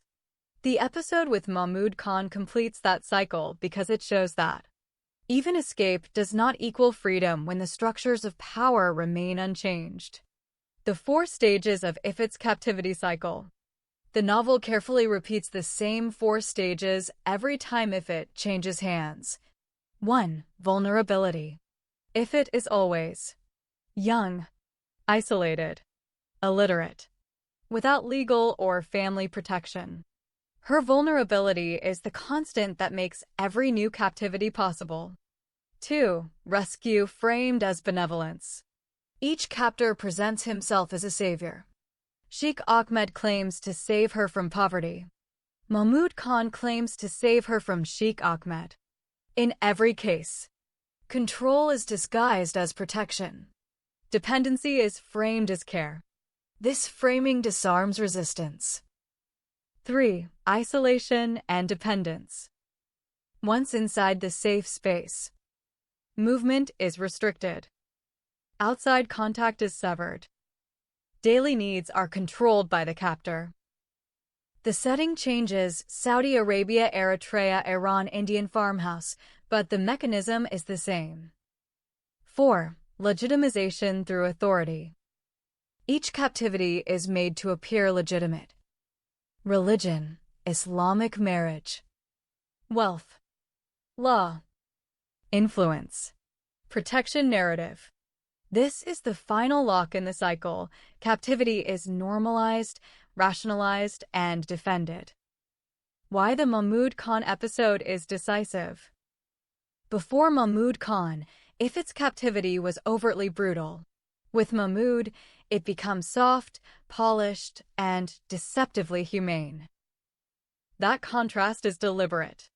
What changes? Less overt violence, more comfort, promises of education, promises of safety. What does not change? She cannot leave. She cannot refuse. She cannot choose. Her consent is irrelevant. This shows that kindness without freedom is still imprisonment. Why does this completes the cycle, not just continues it? The cycle is complete because escape leads back to captivity. When Ifit finally vanishes from Sheikh Ahmed's control, the reader expects liberation. Instead, she enters another enclosure. The form changes, the function does not. The farmhouse replaces the palace. The film director replaces the religious patriarch. But control remains absolute. The justification evolves. Early captivity is justified by religion, tradition. Later captivity is justified by love, protection, modern success. The novel shows that modernity does not automatically end exploitation, it can merely repackage it. The tragic insight of the cycle. The most important aspect of this episode is not Mahmud's actions, it is Ifit's response. She does not fight. She does not escape. She does not resist. Why? Because the cycle has taught her that resistance brings pain. Obedience brings survival. Choice is an illusion. By the time Mahmud appears, captivity feels normal to her. That is how the cycle sustains itself. Structural symbolism, the golden cage. The novel deliberately uses the image of palaces, mansions, farmhouses, comfort, beauty. These are golden cages. A golden cage is more effective than an iron one because it reduces the desire to flee. It reframes captivity as privilege. It silences outside criticism. Ifit's final captivity is more dangerous precisely because it is softer. One-sentence conclusion, core meaning. This episode completes Ifit's cycle of captivity by showing that even when she escapes an openly violent abuser, the social, legal, and psychological structures surrounding her funnel her back into a new form of confinement, making captivity her normal state rather than an exception. Below is a focused, text-faithful summary of the tragedy of the Vargas family and how it directly influences the legal and political trajectory of Sheikh Ahmed's case, based on what is explicitly present in the novel. Who the Vargas family are in the novel. In the text, the Vargas family are portrayed as a Christian Indian family whose tragedy unfolds through interreligious tension, honor-based violence, terrorism, systemic failure of law and protection. Their story is not central in page count, but structurally crucial because it provides the moral and political contrast that ultimately undermines Sheikh Ahmed's attempt to manipulate the Indian justice system. The tragedy of the Vargas family. Summary. 1. A cross-religious love triggers catastrophe. At the heart of the tragedy is a Christian daughter in the Vargas family who becomes involved with a Muslim boy, provoking intense opposition from her community and family. The situation escalates because interfaith relationships are treated as dishonor. Religious authority overrides personal choice. Violence is considered a corrective tool. This mirrors other female-centered tragedies in the novel and reinforces the theme that women's bodies become battlegrounds for ideology. 2. Terrorist violence destroys the family. Later, the family becomes entangled in religio-political violence, including targeting by Muslim extremists, threats, rape, and murder used as intimidation. Complete collapse of family safety. The text explicitly links such acts to religiously motivated terrorism, not personal crime, showing how ideology legitimizes brutality. This destruction is not presented as isolated. It is part of a pattern of systemic terror. 3. The tragedy becomes known beyond India. Unlike Ifit's suffering, which remains largely hidden, the Vargas family tragedy remains. Draws international attention. Involving foreign media and intelligence agencies. Creates diplomatic and human rights pressure. This contrast is essential. Visibility versus invisibility. How the Vargas family tragedy influences Sheikh Ahmed's case. 1. It shifts the moral framing of Sheikh Ahmed. Initially, Sheikh Ahmed presents himself as a persecuted elderly Muslim, a victim of corrupt Hindu courts, a man targeted because of his religion. However, the Vargas tragedy exposes the real-world consequences of the same ideology Sheikh Ahmed represents. Reframes him not as an exception, but as part of a broader violent system. Judges, officials, and observers begin to see him not as an individual defendant, but as a symbolic node in a pattern. 2. It brings external scrutiny to Indian courts. Because the Vargas family tragedy involves terrorism, cross-border implications, international victims and witnesses, Indian authorities become less willing to quietly resolve Sheikh Ahmed's case through bribery or influence.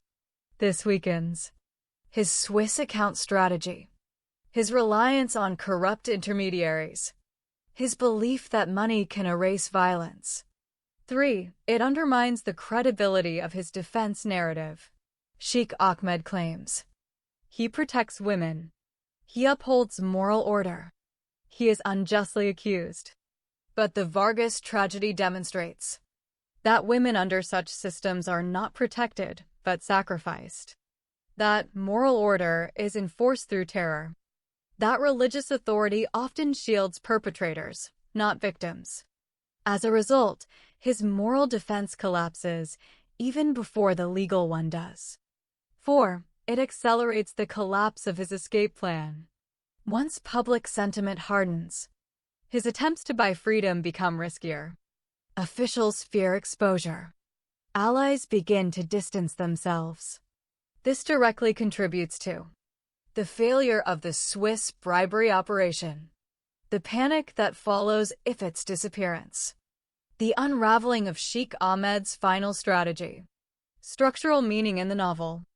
The Vargas family tragedy serves as a mirror to Ifit's invisible suffering, a public counterweight to Sheikh Ahmed's private crimes, proof that individual abuse scales up into social catastrophe. The novel uses their fate to say, what happens quietly in one woman's life will eventually erupt loudly in society. One-sentence conclusion.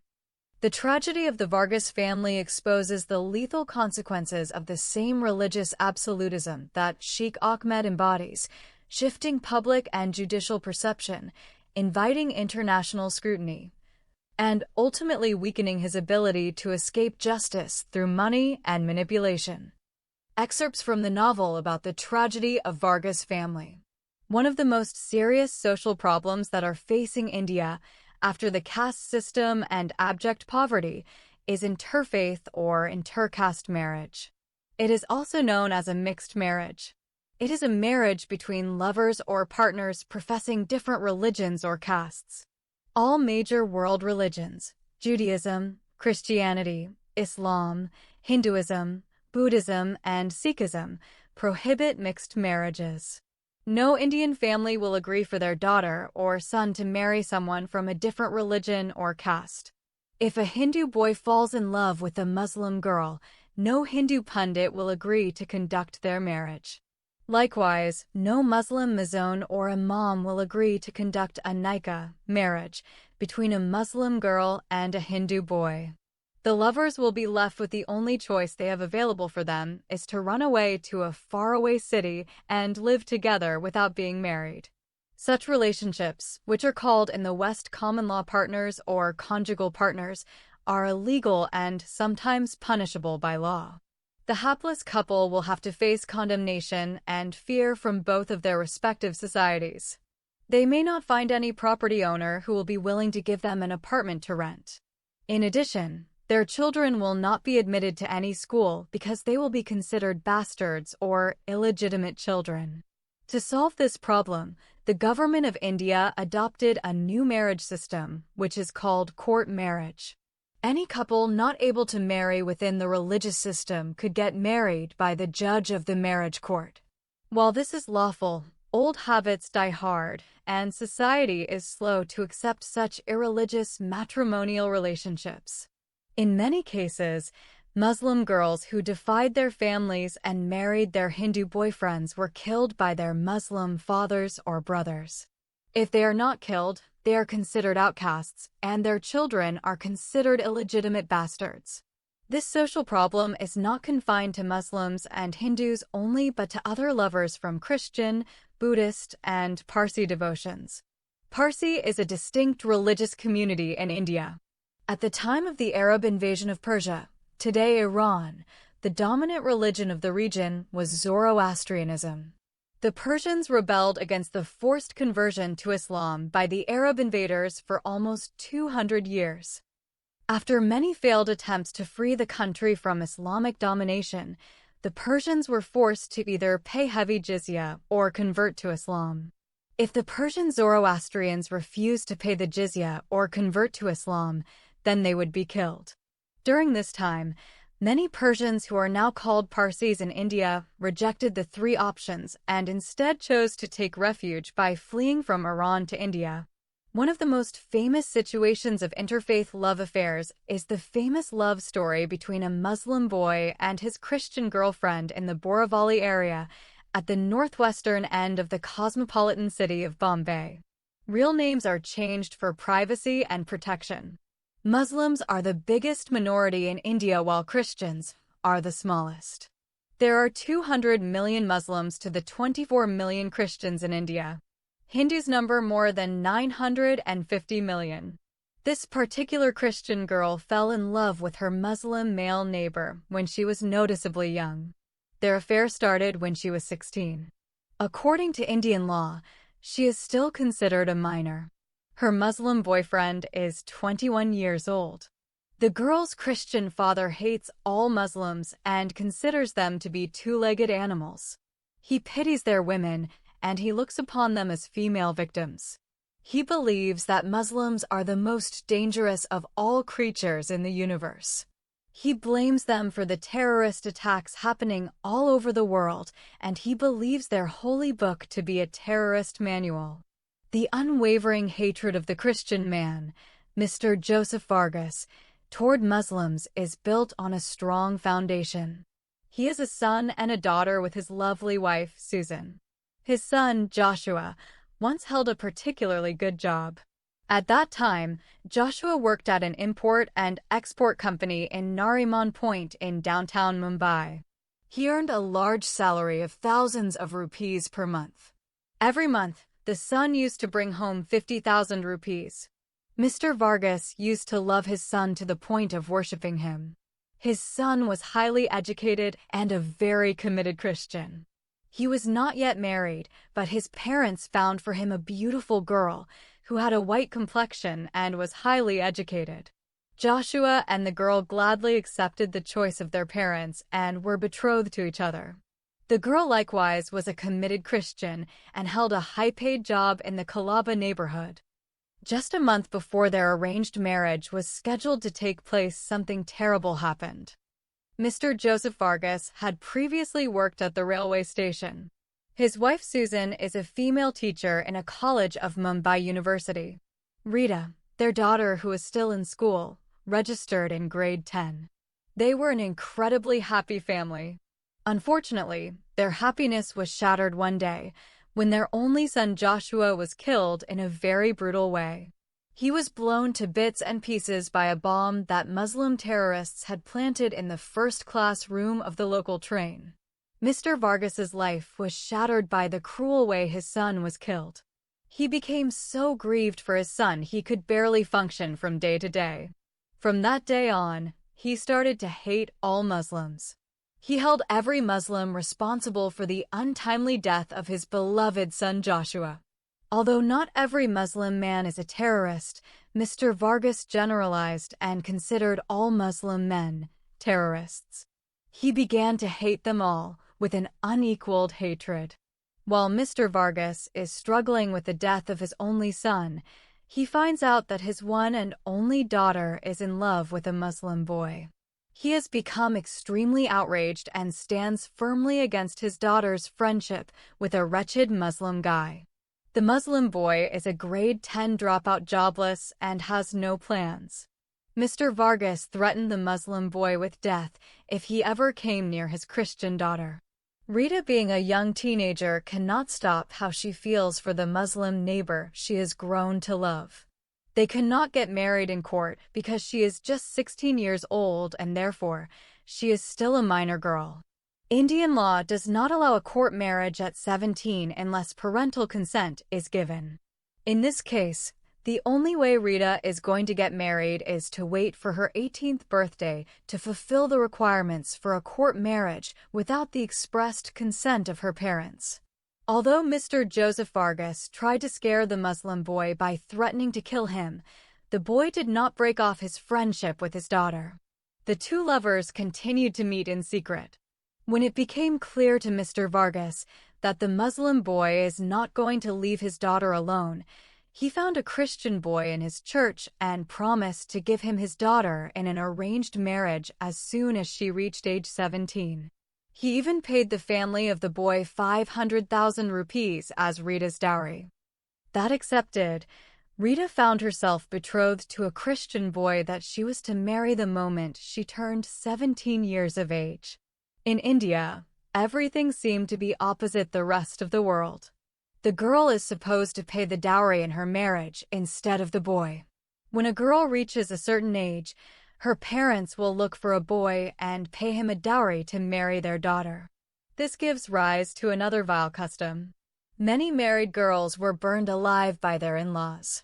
Some evil in-laws burned their daughter-in-law so that their son could find another girl to marry and receive another dowry from the daughter's parents.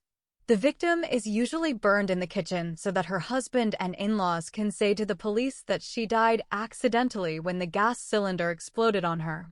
Sometimes, the family would tell the police their daughter-in-law committed suicide. When the Muslim lover came to know that the marriage of his Christian girlfriend was already arranged by her father, he did two things to block it. Firstly, he brainwashed his Christian girlfriend and made her accept Islam. He promised to take her to another city and marry her as a Muslim girl. The girl believed him and went with him to a nearby mosque, and she officially embraced Islam and received her conversion certificate from the imam. Then her Muslim lover changed her name from Rita to Rabia. Secondly, fearing that her conversion to Islam was not enough blockage, the Muslim lover impregnated his beloved Christian girlfriend on purpose. He normally used condoms, but this time he abstained from using one because he thought it would deter her parents from being able to go forward with the promised arranged marriage. He reasoned that if neither her conversion to Islam nor her pregnancy was able to stop her marriage to her Christian fiancé, he would kidnap her and run away with her to another city and marry her as a Muslim girl. Then the Muslim lover phoned the Christian fiancé of his girlfriend, informing him about his relationship with his fiancée and that she is carrying his child in her womb. He also informed him that Rita had embraced Islam and changed her name to Rabia. The Christian fiancé became extremely angry and therefore approached the father of his Christian fiancé and told him about the pregnancy of his daughter and her conversion to Islam, and he thereby broke the engagement. Indians are like the Arabs when it comes to the virtues of family. A girl who is engaged in premarital sex, even once, is no longer considered a marriageable girl. Even if the affair happened 10 years ago, it would haunt her for the rest of her life, as if she had a criminal record. It does not matter whether she has sex with her lover or not, she will be counted as a lost cause. Her parents can never find a boy to marry her, no matter how much dowry they offer to pay. Mr. and Mrs. Vargas have two options. They either allow their illegally pregnant daughter to marry her Muslim boyfriend or take the matter to court. If they decide to follow the first option, they have to wait for 6 months until their daughter reaches 17 and marry her to her Muslim lover. If they decide to punish the lover for statutory rape, then they can lodge a police complaint. The court might convict the lover of the rape of a minor and sentence him to at least 10 years in prison. The second option will punish their Muslim neighbor, but it will not repair the damage and humiliation they will suffer in their South Indian Christian community. They will never find again a Christian family from among their community that will be willing to allow their son to marry a girl who has been impregnated by a Masla or a Muslim boy. The word Masla is a racist term and used in India the same way the word Paki is used in the UK and Negro in the USA. The third problem the Vargas family has to come to terms with is how a Christian family brings up a bastard child in their South Indian Christian community in Mumbai. Legally, their daughter will not be allowed to abort the baby because she is still a minor. She could abort the baby if the case reached the courts, and it is proven that her Muslim boyfriend had impregnated her. If her boyfriend denied that he impregnated her, then the court has to wait until the child is born, and a DNA test will be carried out to determine paternity. Meanwhile, the scandal will permeate their entire neighborhood, and the parents have to deal with much embarrassment and humiliation in their Christian community. Considering all those problems, Mrs. Vargas suggested that they must allow their Christian daughter to marry her Muslim boyfriend. However, Mr. Vargas has other ulterior motives in mind. When his beloved son Joshua was blown up into smithereens inside the local train by a bomb blast planted by Muslim terrorists, he considered all Muslims in the world responsible for the cruel death of his beloved son. Likewise, when his only daughter has been impregnated, on purpose, by her Muslim lover, he felt she has been raped by all the Muslim men in the world. And more than that, his daughter's conversion to Islam is something that he can never come to terms with. He would rather wish she was dead and gone forever than bring stigma to her Christian family by becoming a Muslim girl. Consequently, Mr. Vargas decided to take revenge on the rapist of his daughter. He knows that if he kills him, he will make him suffer for a short time before he dies. He decided to punish him in such a way that he must suffer and feel the effects of his cruel revenge for the rest of his life. As the Muslim boy has impregnated his Christian daughter on purpose and convinced her to convert to Islam, spoiled her life, and destroyed the name of her parents, Mr. Vargas wants the rapist of his only daughter and the destroyer of his family to suffer the rest of his life, too. He wants to make this bad young Muslim man long for death, hoping to thereby relieve himself from the suffering that he will experience every second of every minute of his life. As it is, relief for him is only if he took his own life. Mr. Vargas allowed his wife and daughter to believe that he was willing to forgive his Muslim neighbor, and he agreed for them to get legally married. He said that, As soon as his daughter reached the age of 17, he was going to allow her to marry her Muslim lover. Then the parents told their daughter to go to her Muslim boyfriend and inform him about the family's decision. After that, Mr. Vargas told his daughter to invite her boyfriend for a meal at their home. He promised his daughter that when her boyfriend comes to the evening meal, they will decide the date of their marriage. When the Muslim boyfriend came to enjoy food with the Christian family and received the good news of his upcoming marriage, Mr. Vargas carried out his planned revenge. He splashed burning caustic acid on the face of the young Muslim man. If Mr. Vargas had soaked him with kerosene and set him on fire, his pain would have been severe but short-lived.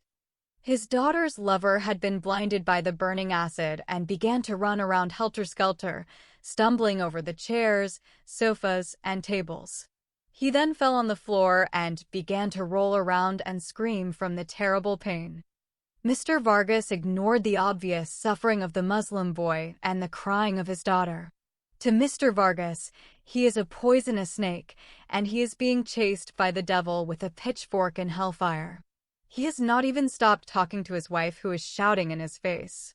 He left his house immediately, went to the nearest police station, and turned himself in. Shortly after his arrest, the police car and ambulance arrived at the scene of the crime. The Muslim boy is rushed to the nearest hospital, still screaming and crying from the terrible pain.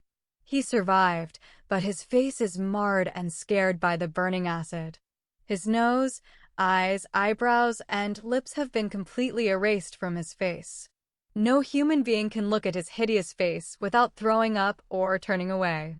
The cruel wrath and incredible revenge of her father, and what he had done to her future Muslim fiancé, led the daughter to take her own life. Rita locked herself inside the washroom, cut her wrist, and bled to death. While he was waiting for his trial, Mr. Vargas learned of his daughter's suicide, and this only increased his hatred toward Muslims. He felt that all Muslims of the world were responsible for the destruction of his loving Christian family. Below is a clear, high-level explanation of why Mr. Joseph Vargas decides to kill Sheikh Ahmed before the final trial day, grounded strictly in the novel's stated motivations and narrative logic. Short answer. Mr. Joseph Vargas kills Sheikh Ahmed because he becomes convinced that the court will fail to deliver justice, that Sheikh Ahmed will escape punishment through money and influence, and that allowing him to live would mean complicity in further abuse. So he chooses personal retribution as a final, desperate act of justice. Step-by-step explanation, cause and motivation. 1. Joseph Vargas is already a broken man. By the time Sheikh Ahmed's trial nears its end, Joseph Vargas is no longer acting as a stable or detached individual. The novel makes it clear that his family has been destroyed by religious violence and injustice. He has lost faith in institutions, law, and state protection. He has nothing personal left to protect or hope for. This psychological collapse is essential. Joseph does not act from vengeance alone, but from despair combined with moral certainty. 2. He believes Sheikh Ahmed will walk free. The decisive trigger is Joseph's belief that Sheikh Ahmed has already bribed officials, manipulated lawyers, bought silence and confessions. The legal system is preparing to reduce charges, delay proceedings, possibly acquit or release him. The text repeatedly emphasizes a grim rule of the system. Wealth places a person above the law. Joseph understands that the final trial day is no longer about truth, but about bargaining. 3. Sheikh Ahmed becomes a symbol, not just a defendant. At this stage, Joseph no longer sees Sheikh Ahmed as only an individual criminal. Instead, he embodies systemic abuse of women, religious justification for violence, impunity of powerful men, the failure of courts to protect the weak. For Joseph, killing Sheikh Ahmed becomes symbolic. If this man survives, the system itself has won. This is crucial. The act is framed as moral protest, not personal revenge. 4. Timing matters. Before the final trial day. Joseph acts before the last hearing because, after acquittal or release, Sheikh Ahmed would be untouchable. Once freed, he would leave India, erase evidence, potentially resume abuse elsewhere. Joseph believes justice delayed here is justice denied forever. Thus, the act is presented as preventive, not reactive. 5. Joseph chooses himself as the cost. The novel does not present Joseph as expecting to survive or benefit. He understands that his own life will likely end. His name will be vilified. He will be labeled criminal, not hero.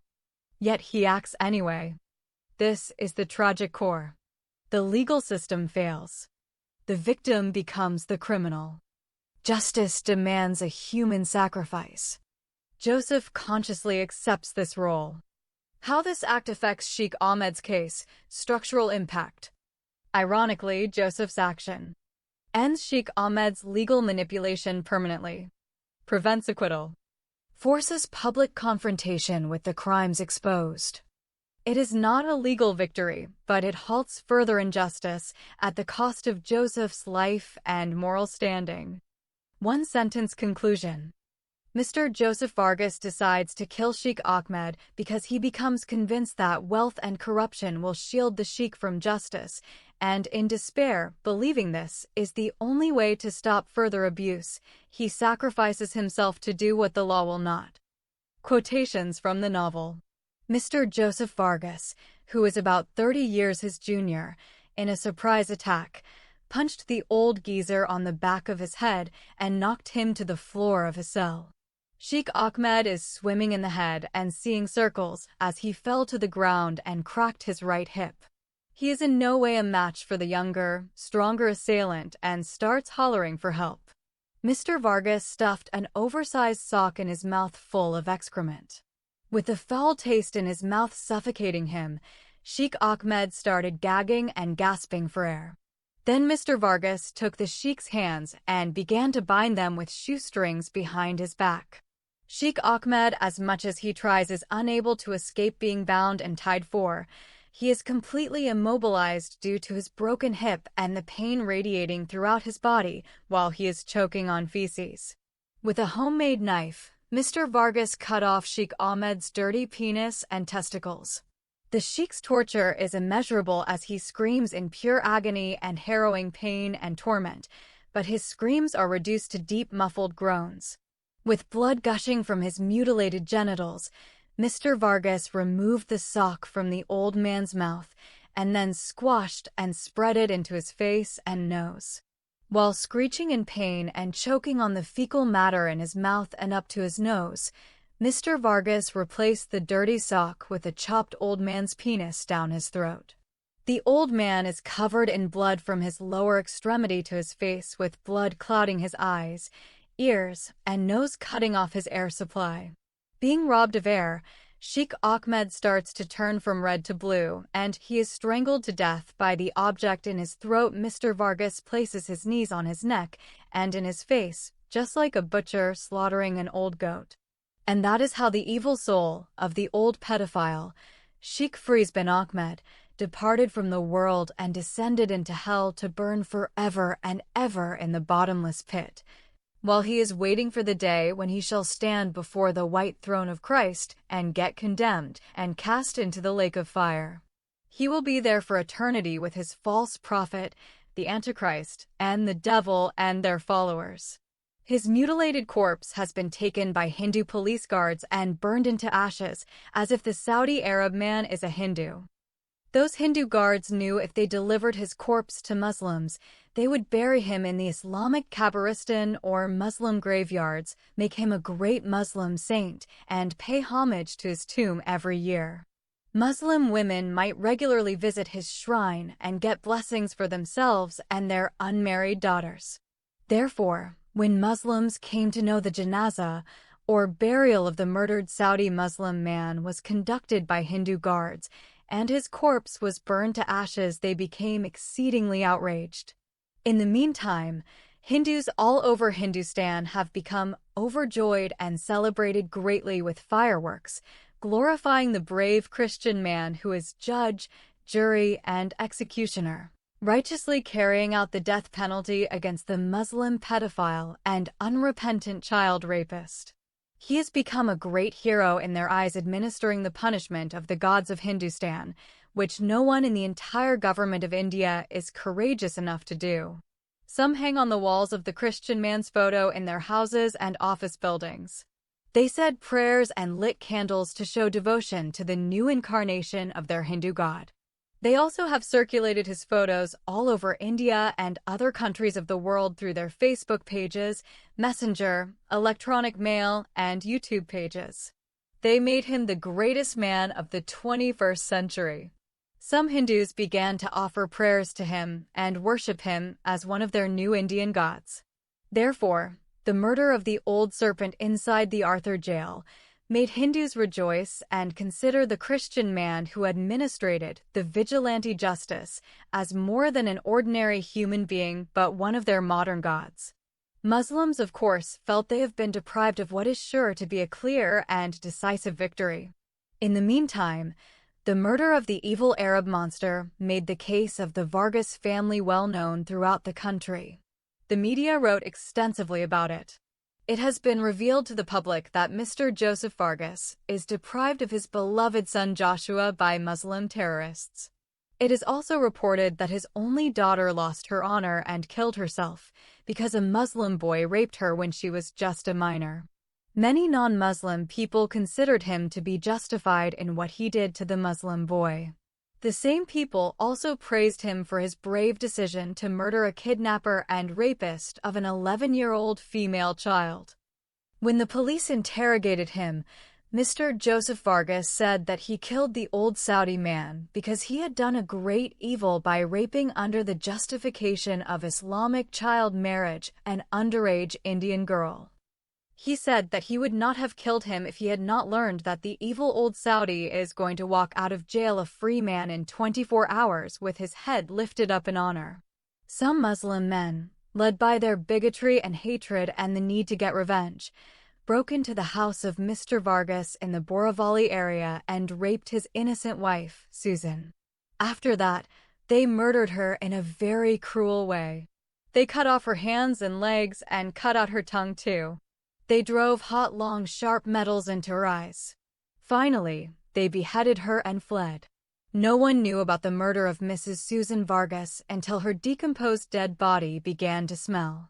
Some of the neighbors called the police and reported a pungent odor coming from the apartment of the Vargas family. When the police arrived and broke down the door of the apartment, they found her body decomposing. When heard the news of the brutal way his wife has been raped and murdered by some Muslim men, Mr. Joseph Vargas blamed himself for causing the death of his beloved wife Susan. He lost his mind thinking about it over and over again, screaming why day and night and banging himself against the bars of his cell. When he became depressed, despairing, and suicidal, he was put in a straitjacket, transferred from jail to a mental hospital, and declared mentally unstable and unable to stand trial. Soon after arriving, some Muslim terrorists made their way into the mental hospital and shot him full of bullets. There is not a single inch of his body not touched by a bullet from the gunman. Hindus and followers of other religions condemned the brutal murder of Mr. Vargas, and they lamented over the cruel way his wife was raped and cruelly butchered by Muslims. They considered him a great Indian hero, and thousands of Hindus and followers of other religions attended the funeral of the greatest martyr in Mumbai's history. Hindus counted Mr. Joseph Vargas as a great Indian hero and counted him as a new avatar of their warrior god, Krishna. His tomb and his wife's shrine became a holy shrine for Hindus to visit every year, just like their sacred holy rivers Ganga and Yamuna. Below is a text-grounded explanation of how Hindus and Muslims react to the assassination of Sheikh Ahmed inside Bombay jail by Mr. Joseph Vargas. Reaction of Hindus. In the narrative, The Hindu response is largely celebratory and reverential. Many Hindus interpret the killing of Sheikh Ahmed, a figure widely portrayed as a rapist and pedophile shielded by money, religion, and the courts, as an act of long-denied justice. They consider his act as vigilante justice.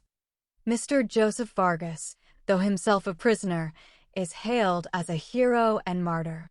Hindus and followers of other religions publicly condemn his later murder and mourn the brutal rape and killing of his wife by Muslims. Large numbers attend his funeral, and he is symbolically elevated to a near-mythic status, described as a great Indian hero, and even likened to an avatar of the warrior god Krishna. His tomb and his wife's shrine become sites of annual pilgrimage, treated with reverence similar to holy rivers such as the Ganga and Yamuna. Overall, Hindus view the assassination as moral retribution carried out where the legal system had failed, and they frame Joseph's act as sacrificial rather than criminal. Reaction of Muslims. The Muslim reaction is depicted as outraged, defensive, and communal. Many Muslims are angered by the killing, seeing it as the murder of a Muslim man inside state custody rather than as justice. Religious sentiment is inflamed by the broader context of disputes over child marriage and Sharia legality, with Muslim leaders previously defending Sheikh Ahmed's marriage as valid under Quran and Sunnah, citing the marriage of the Prophet Muhammad to his child bride Aisha at the age of 6 and consummated his marriage with her when she was 9. The assassination sharpens existing fault lines. News of Sheikh Ahmed's death contributes to street-level unrest, retaliation, and communal violence. Muslim extremists later hunt down and kill Mr. Joseph Vargas in a mental hospital, riddling his body with bullets, an act framed in the text as revenge rather than legal redress. In the Muslim response, the focus is not on Sheikh Ahmed's crimes, but on religious identity, collective grievance, and retribution. Communal consequences. The assassination acts as a catalyst rather than a closure. Instead of healing, it intensifies Hindu-Muslim polarization, feeding riots, counter-violence, and cycles of revenge. The event reinforces the novel's theme that justice pursued outside the law can become sacred to one community and sacrilegious to another, deepening social fracture rather than resolving it. In summary, Hindus largely celebrate the assassination, venerating the Christian man Mr. Joseph Vargas as a martyr who did what courts would not. Muslims largely condemn it, view it as an attack on their community, and respond with vengeance. Below is a focused, text-grounded comparison of Ifat Khan's sufferings in the two distinct phases you asked about, drawn directly from the novel The Indian Miss World. Contrasting the nature of control, forms of suffering, psychological impact, and degree of agency in each situation. Ifat Khan under the control of Sheikh Faiz bin Ahmed. Under Sheikh, Ifat's suffering is institutional, systematic, and legally sanctified, rooted in power backed by wealth, religious authority, and state structures. Nature of control. Ifat is subjected to forced child marriage at a very young age of 7 years old, justified and protected by interpretations of Sharia law and court rulings. Her captivity extends across countries, Saudi Arabia, Eritrea, Iran, making escape nearly impossible. Forms of suffering. Sexual abuse and rape beginning in childhood, repeatedly and with impunity. Imprisonment and isolation for years, denied education, normal social contact, and childhood development. Reproductive violation. She becomes pregnant as a child and is treated as property rather than a person. Psychological impact. Severe, long-term trauma rooted in fear, learned helplessness, and normalization of abuse. Constant threat of punishment, including stoning, reinforces absolute submission. Agency. Nearly zero agency. Her suffering is reinforced by courts, police, religious leaders, and international barriers. Even external interventions, CIA media, struggle to alter her fate. Ifat Khan kidnapped by Mahmood Khan. When kidnapped by Mahmood Khan, a Bollywood director, her suffering shifts in character. It remains traumatic, but is personalized, contained, and ultimately resistible. Nature of control. The captivity is private and illegal, not protected by religious courts or state doctrine. Mahmood's power is based on wealth, influence, and obsession rather than law. Forms of suffering. Psychological imprisonment, surveillance, manipulation, and repeated attempts to coerce intimacy. Unlike with Sheikh Ahmed, the text explicitly notes that she is initially not raped, and sexual control is frustrated rather than absolute. Psychological impact. Trauma persists, but here it stems from memory, distrust, and emotional numbness rather than ongoing, unavoidable assault. Mahmood's failure to awaken her sexuality underscores how prior abuse has fundamentally changed her response to captivity. Agency. Partial and growing agency. Ifat actively resists, emotionally detaches, and later blackmails Mahmood with evidence gathered with her Sikh tutor. She secures her release and financial compensation, reversing the power dynamic. Key contrasts at a glance. Aspect. Under Sheikh Faiz bin Ahmed. Kidnapped by Mahmood Khan. Type of oppression. Systemic, religious, legal. Personal, criminal. Sexual violence. Repeated, normalized, unavoidable. Attempted/coercive, initially resisted. Duration. Many years, across countries. Shorter, geographically limited. Psychological state. Fear, helplessness, survival. Detachment, resistance, calculation. Agency. Almost none. Increasing, strategic. Outcome. Prolonged captivity, international scandal. Escape, exposure, kidnapper's downfall. Overall interpretation. Ifat's suffering under Sheikh Faiz bin Ahmed represents total domination, where abuse is normalized by law and faith, erasing childhood and identity. Her later kidnapping by Mahmood Khan, while still traumatic, shows a changed Ifat, a survivor capable of resistance, strategy, and reclaiming power despite deep psychological scars. Excerpts from the original manuscript. Meanwhile, the famous Indian film director Mahmood Khan could not keep his promise to the beautiful, detained Muslim girl Ifat Khan. For 30 days, he treated her like a lovely princess and provided her with all kinds of entertainment. For 1 month, he visited her often in her room and spent time talking to her. He did not rape her or try to force himself on her, but he is always getting so much tempted by her unmatchable beauty and exceedingly sexy body. She is like the fresh meat of a deer, and he is like a starving wolf. Masturbation is the only thing that keeps his sanity and controls his insatiable lust to rape her. He made her swim in a bikini while sitting by watching her. Her wet swimming costume, while stuck to her sexy body, pomegranates-like breasts, and large backside, tempted him often, but he always controlled his sexual urges. He struggled to control his passions and desires. He thought she would fall in love with him and offer herself to him willingly. Unexpectedly, for Mahmood at least, Ifat turned out to be emotionally dead, and she is also an asexual teenage girl. She seemed to have no interest in men or sex at all. Mahmood Khan deceitfully installed a spy camera in her bathroom so that he could watch her sexy body while she was undressed. Frequently, while she was taking a bath, he would be locking himself in another room, masturbating at her sexy image on a large-screen TV. It was the only way he could keep his urges in check.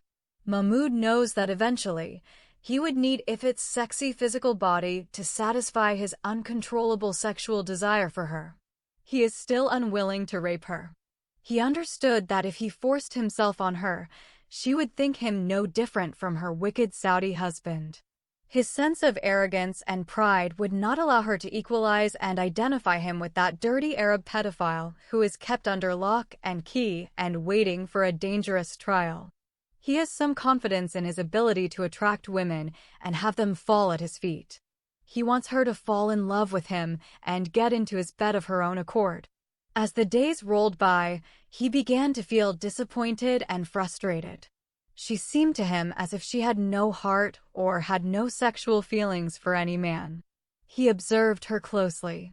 Since the day his men kidnapped her and brought her to his farmhouse, he has not seen her masturbate. He kept 4 secret surveillance cameras in her bedroom and bathroom and videotaped her movements day and night. Mahmood Khan decided he then had to induce a sexual desire for men in Ifat Khan. He changed all the Indian movies he kept in her bedroom and replaced them with hot pornographic movies that could cause the nun to disobey her lord and search for a man to fuck her up and satisfy her unsortable urges, or at least she would masturbate her virgin pussy and get self-gratification. He expects watching them would stir her sexuality and develop in her body a healthy desire for men. But that trick did not exactly work how he wanted it to. Looking at his surveillance tapes, Ifat seemed to be unhappy watching her first pornographic movie in his farmhouse. She could not watch it for more than a few minutes. It reminded her of her bitter experiences with her wicked Saudi husband who began to practice thighing with her at the age of 7 and began to rape her when she was 9 years old. Flashbacks of the old man and his coercion methods of starvation and beatings are associated with pornographic films in which he forced her to watch with him and do to him what she was seeing in the buck-naked girls do to their male partners. Therefore, watching them again kills off any stimulation or curiosity that may have been evoked in a normal young teenage girl like her. If anything, she felt glad she was no longer under the influence of that evil Arab old man. She wishes and hopes that no man would ever again force her to do with him what her Arab husband did to her for 10 long years when she was held under his captivity and abuse in Eritrea and Iran. Eventually, Ifat Khan discovered that all the movies in her cupboard are on the same subject, and she is compelled to watch them for entertainment and enjoyment, having nothing else to do. She gradually began to be stimulated by those hot movies. She even started to imitate some of the sexual moves the actresses perform with their hands on their big boobs and naked private parts. Subsequently, little by little Mahmood awoke in Ifat the concept of self-pleasure and opened her up to new possibilities. It did not please him that his plan to attract her to him did not bear fruit. Whenever he showed up in her room or met her somewhere in his huge mansion, she reverted into the asexual girl he was now so familiar with. When his porn movies did not advance his plans, Mahmood resorted to another tactic. He decided that he would have to catch the sexy teenage girl red-handed in the very act of masturbating. He expected that this situation would find her in the throes of pleasure, and then she would not be able to deny him any longer. He took his time until the day she took a bath. He sneaked into her room and hid. He knew from watching her that her favorite time to watch those hot porn movies is after taking her bath. Whenever she watched, she would close every window and door, sit on her bed, and participate. Ifat has many activities on the day. She always starts her day by having some tuition classes in Hindi and English. Her tutor is an old Indian man. Every day, she is made to spend a couple of hours with him learning to read and write in English and Hindi. After having lunch, she would have 3 hours of free time. She could go and play on the swing in the garden. She would also, when she desired, go swimming in his swimming pool.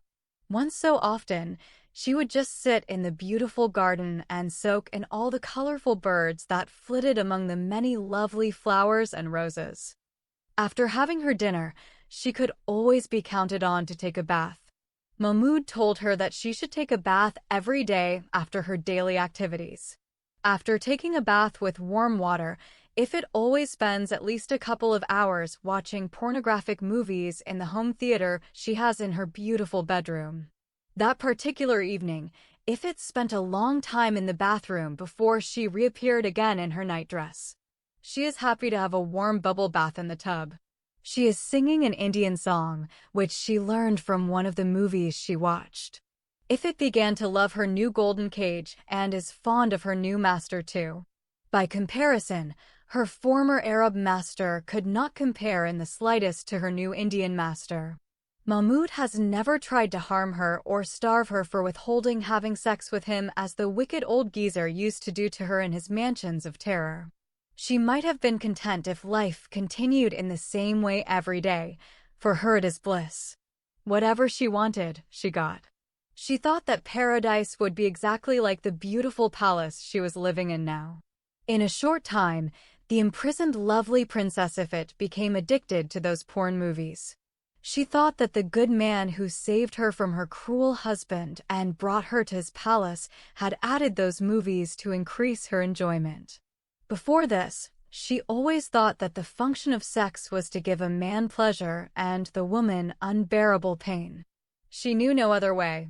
The porn movies started to change her perspective on sex. It seems to her that sex is somewhat pleasurable without the violence and the beatings she had come to associate it with. Ifit has closed all the windows and doors of her spacious bedroom and walked over to her home theater system and selected the porn movie she likes most and inserted it into the DVD player. She does not bother to shut off the lights.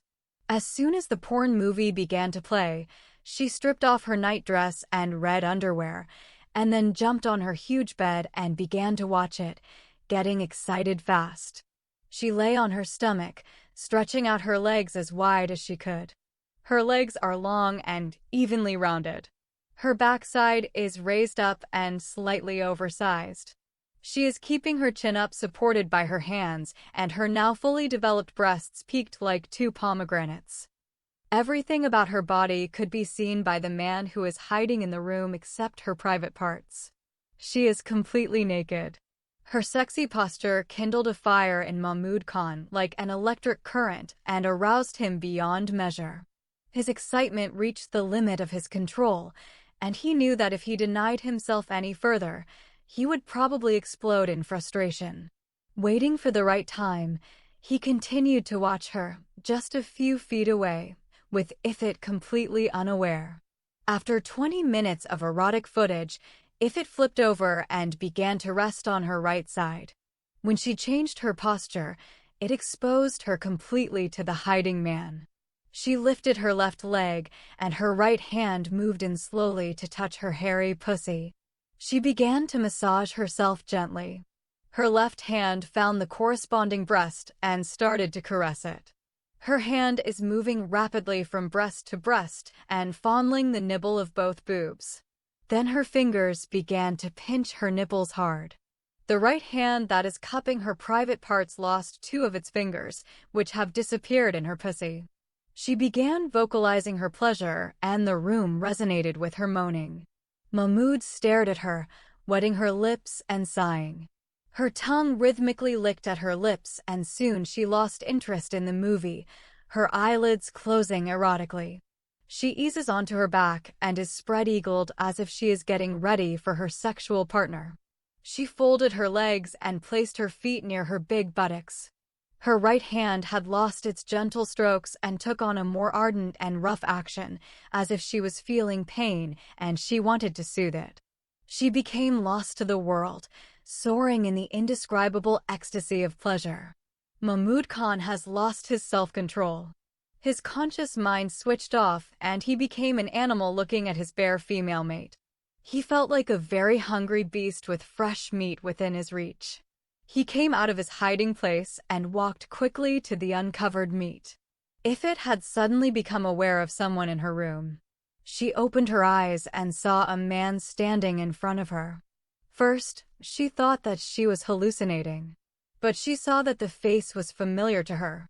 She perceived it as the kind man who saved her from her cruel husband and brought her to his beautiful palace. She felt very shy and embarrassed. She changed her position, quickly gathered the colorful bed sheet around her, and covered her naked body. Her heart was beating fast, and her body began to sweat. She could not utter a word. She waited for the good man to shout at her and rebuke her for the immoral act she was doing in his house. Instead, Ifrit saw the man is now sitting beside her. She felt his hand touching her head. His hand began to shake when it felt the sweat on her forehead. When the frightened girl does not push him or his hand away, he concludes that his heart's desire is going to be fulfilled at last. He knows that beneath the bedsheet is the sexiest female body he has ever seen in his life. She is within his reach, and she is for him and him alone. His hand moved from her forehead and traveled down to her cheek. She does not resist yet, but that has not convinced him she is yielding. His hand moved to her lips and began to feel them. No reaction still. He moved yet closer to her and took her in his arms. Ifrit remained stationed in her position as if nothing was happening. Despite her lack of reaction, when his hand moved quickly and grabbed one of her bare breasts, she pushed it away and retreated. He did not like her reaction and the way she pushed away his hand. He tried to hug her again, but she prevented him. She used both hands and forcefully pushed him back.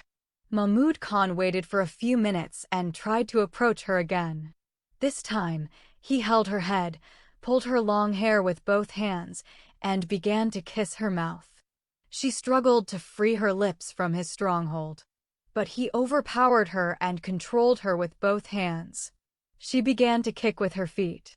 Nonetheless, all her efforts could not stop him from forcibly kissing and sucking her sweet lips. When he let go of her lips and began to remove the bed sheet from her naked body, Ifrit began to scream for help. Her screaming jolted him back to sanity and humanity. He understood that if he continued to force himself on her, whatever gains he had made in winning her over would vanish, and she would hate him for raping her. He knows that if he raped her, he would never dream again of winning her love. As a result, he stopped and asked her to forgive him for his indiscretion. Ifrit stopped screaming and began to weep. After that, Mahmoud Khan tried to convince her that she had tempted him through her actions. He justified his violation of her privacy by lying to her. He said that he had a spare key to her bedroom. He came there to look for something important, and he found her naked and masturbating. Therefore, her sexy action made him lose his temperance and sanity. He promised that he would not try to have sex with her against her wish again. But the outraged girl Ifrit said nothing and continued to weep. Mahmoud Khan stood up and left her and went out of her room like a defeated soldier or lover who lost his battle because he had been humiliated and rejected by his female sex partner. The greatest film director of Bollywood, Mahmoud Khan has become extremely disappointed by Ifrit's last refusal. He believes that no man in the world would find a young and beautiful and sexy girl like Ifrit in that tempting position when she was bare naked and also masturbating and leaving her and walking away without having sex with her. Even a Christian saint, a Muslim holy imam, or a Hindu sannyasi could not resist the temptation of raping such a visibly buck-naked, sexy 18-year-old beautiful girl and going to hell and burn for all eternity. Therefore, rape is steadily becoming his last option. He decided to give her one more chance. If she would not allow him to have sex with her within the week, he would rape her for sure, whatever she may think of him after that. He does not care. Visions of her naked body lying in bed masturbating are torturing him day and night. He could not think of anything else except her sexy bare body. It is not the easiest of times for a man used to having young pretty women fawn all over him, and they are giving in to all his requests. Before raping her, the arrogant Mahmoud Khan decided to blackmail Ifrit Khan in a way that would make her come to her knees and begs him to spare her life. Then he should tell her that he would not rescue her unless she would agree to be his secret second Muslim wife. To carry out his blackmailing scheme, he emptied the entire cupboard from those porn movies. He put only one single video. He had anticipated that the lovely girl Ifrit would play it and watch her unpleasant surprise. The video contained a secret recording of her while she was naked and masturbating. The recording also showed when he approached her and began to touch her naked body. After making her watch it, He decided to approach her and tell her that he would send that shameful video to her dangerous Saudi husband who was recently released from the Mumbai jail and is searching for her. Mahmood Khan knew that Ifat feared the old geezer more than she did the devil. Then he will tell her that if she does not want to go back to the despicable Arab man, and for him to brutally punish her for agreeing to be videotaped in that shameful manner, she should stay with him and be his secret mistress. He has some local newspapers on hand, with photos of the old Saudi man when the corrupt Hindu judge of the High Court declared him innocent and acquitted him with honor. The evil man Mahmood Khan has decided to use those pictures and articles to mislead Ifat Khan into thinking that her Saudi husband was released from prison, and at present, he is frantically searching for her. In the meantime, Ifat has changed a lot after Mahmood Khan caught her masturbating in his house. She stopped watching pornographic videos. She retreated into the demeaning black burqa, thinking that it would save her from the man who kidnapped her and imprisoned her in his house. Now she looked like a caterpillar who went back into her ugly cocoon. When Mahmood Khan brought her to his farmhouse, Ifat came out of her black burqa and transformed like a chrysalis into a butterfly, but now she is back to being a cocoon. He tries to convince her not to dress up in her black burqa, but that does not work. She is covering herself up with her black burqa day and night, not even coming out of her room to swim in the pool. She refused to go to the beautiful garden and enjoy the sweet voices of the singing birds and watch the colorful flowers and roses. She is no longer playing on the garden swing. She became very gloomy and distant. She behaves as if she has recently lost someone very dear to her. She is locking herself up inside her room all the time. She does not remove her Islamic abaya and niqab except inside the bathroom. Her behavior brought great sadness to the heart of her kidnapper. He blamed himself for violating her privacy and breaking her wings. His new plan to blackmail her again did not work because the sad girl Ifat stopped watching any of the videos. After all his tricks and secret plans did not work, finally Mahmood Khan made up his mind to have sex with Ifat Khan, forcibly if necessary. But he hates the idea as it goes against his proud character. So, he came up with the idea of tranquilizing her and then raping her. He bought strong sleeping tablets and planned to hide them in her drink. He knows that she loves to drink milk after dinner. He dissolved the sleeping tablets in her milk and then asked the female cook to take the dinner tray to his new actress. Mahmood Khan has already convinced all his menservants, maids, and guards that the new lovely teenage girl Ifat Khan is an Indian Muslima girl from Iran. Her parents are wealthy Indians, but she was born and brought up in Tehran. He brought her to his mansion on the farm to teach her the Hindi and English languages so that he could give her a leading role in his upcoming movie. Although she speaks Urdu and Hindi, she still cannot read and write in any of these two important Indian languages. She finished her schooling in the Persian language. That particular evening, the so-called new film actress ate her dinner and drank her milk as usual. As soon as her system digested the milk, she fell asleep on the chair in front of the dining table. Meanwhile, the notorious womanizer Mahmood Khan is sitting in another room and watching her through his surveillance cameras. He waited until he knew that she had become completely under the influence of the strong drug. By then Ifat had already slid off her chair and sprawled all over the floor. The wicked man came out of his room and like a thief in the night crept to her bedroom and unlocked the door. When he entered her bedroom, he found her lying unconscious on the floor. He took hold of her black veil and uncovered her face.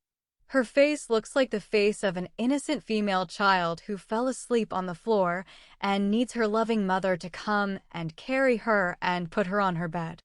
Mahmood Khan bent over her body and lifted her up in his arms, carrying her to the huge bed and laying her in it. He then sat beside her with joy and expectation and began to look at her beautiful face. Her closed eyes deprived her face of its half-marvelous beauty. Nevertheless, he bent over her and kissed her on the lips. He found her lips lifeless and very cold. He stopped kissing her lips and started to touch her breasts. He uncovered her breasts and began to caress and fondle her nipples. He found her breasts cold and lifeless too. Not too concerned, he began to undress her. He stripped off her black burqa. Then he removed her salwar and kameez. After that, he began to remove her inner clothes piece by piece until she lay completely bare. Mahmoud Khan began to explore her sexy naked body and feel it everywhere. But then he found her unconscious body to be lifeless. There is no response to his lustful touches. He felt as if he is trying to arouse a corpse and have sex with a female zombie. He has never expected himself to practice necrophiliac sex or sleep with the dead body of a girl. He lost his mood and regretted putting her to sleep.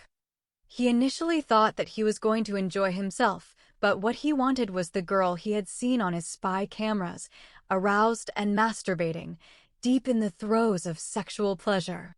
Mahmoud felt as if he has dug a body out of its grave and tried to rape it. He simply could not sleep with Ifit's unconscious body. He replaced all her clothes and left her lying on the bed. Ifit remained under the effect of the strong sleeping tablets for an exceedingly long time. When she woke up the following morning, she was feeling drowsy and her head ached. Feeling nauseous, she forced her unwilling body to the bathroom and vomited everything she ate that day. Her digestive system had not digested her food, and she began to tremble, sweating profusely. She lost her strength and fell on the floor. Her head hit the edge of the tub on the way down, and she began to bleed copiously on the floor. The captive girl, Ifit Khan, almost died that day. Fortunately, her fate has been intervened by the female cook who came to serve her breakfast. When she does not find Ifit on her bed, she correctly assumes that she is in the bathroom. She placed the tray on the table and knocked on the door of the bathroom. She wants to tell Ifit that she has brought her breakfast and that she must come and have it before it gets cold. When Ifit does not respond to her call, she pushes the door of the bathroom. She becomes so frightened when she sees Ifit lying on the floor and her face is covered with blood. She thought that the new film actress had committed suicide. Too scared to touch her, she ran to her employer and babbled at him the disturbing news. Mahmoud Khan asked the cooking woman to summon his doctor and ask him to rush to the bedroom of his new film actress. Then he ran to Ifit's bedroom and began to tend to her while waiting for his private doctor. Mahmoud Khan had not told his private doctor what he had hidden in Ifit's milk the previous night. He said that she most probably had food poisoning. However, the private doctor understood that Ifit had a serious illness caused by something entering her system and preventing her digestive system from functioning properly. Then the private doctor stemmed Ifit's bleeding and revived her. After that, he prescribed some antibiotics and strongly advised the sick teenage girl to remain in bed until she fully recovered. Mahmoud Khan does not like how the situation is turning out. Not only has he miserably failed to win her love, but he has also made her distrustful and suspicious of him. Given his need to have her aroused and respond to him while having sex with him, he decided he would better try another intoxicant: alcohol. The devil incarnate womanizer waited for a few days until his female captive victim had recovered her health again. He knows that she always drinks juice after breakfast. He added to her morning juice some extra strong Indian liquor called Thera or Daro. It is similar to moonshine in America or hooch in South America. It is made by fermenting the mash of sugar cane juice and ground up pulp in large terracotta spherical containers. The fermented mash is distilled to nearly 90% alcohol or 180 proof. Good Thera is comparable to vodka. Unfortunately, hundreds of Indian villagers die each year from copper formaldehyde poisoning induced during distillation. Ifit ate her breakfast and drank her juice without realizing what had been hidden in it.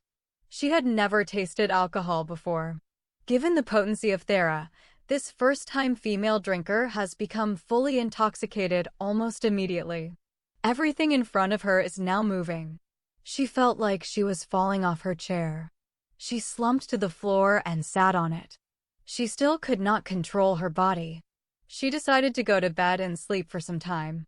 She thought that maybe she had once again contracted this same illness that caused her to be bedridden for many days. She tried to stand on her feet, but she could not. She crept on her knees until she reached the bed. Her body responded to the strong liquor, and she felt only half-conscious. She felt her body as stiff as stone. She managed to force her body until she became lying on the bed. She has fallen on her stomach. After that, she could not move a limb. While she was sleeping on her stomach, she felt someone come and sit near her. She felt his hands take hold of her body and turn it over. After that, she saw her kidnapper sitting near her with a faint smile on his lips. Mahmud Khan tried to talk to Ifrit, but she did not respond to his words. She is drunk and oblivious to the world. He stretched his right hand and removed the niqab from her face. She is sweating as if she is sleeping near a furnace or lying on the hot ground or inside a sauna. Her breath is loud as if she is snoring. Mahmud began his seduction by massaging her left hand. She did not stop him. His hand traveled on her arm and shoulder until it reached her left boob. He began to fondle her left breast. She did not push his hand away. He bent over her face and began to kiss her lips. Her lips are so hot to him, almost as if he has kissed a frying pan. Her entire body is extremely hot. She is not sexually hot, but she has an extremely high fever. Nonetheless, Mahmud Khan stopped kissing her lips and began to remove her clothes.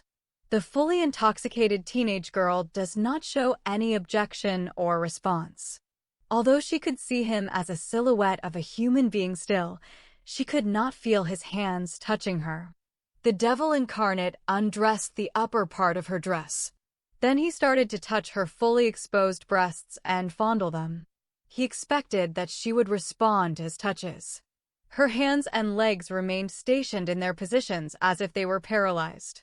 He does not bother about her lack of response to him, going ahead and stripping off all of her clothes. She is lying on her back, and every part of her body is exposed. The only thing that moved was her half-open eyes. Mahmud began to touch her pussy, but she does not try to stop him. He thought that she was enjoying his touch, but due to the strong effect of alcohol, she could not show any response. He went ahead and removed his clothes. Before mounting over her half-conscious body and raping her, the lustful man began to hear her snoring loudly. When he looked at her face, he saw that she had fallen into a deep sleep. Her eyes are shut. Mahmud, disgusted with the turn of events, wondered if he had given her too much alcohol. Seething with indescribable frustration, he stormed out of her room, leaving her lying barely naked on the bed. Patience has a limit, and Mahmud Khan has just reached his limit. He concluded it was high time to have sex with her by hook or by crook.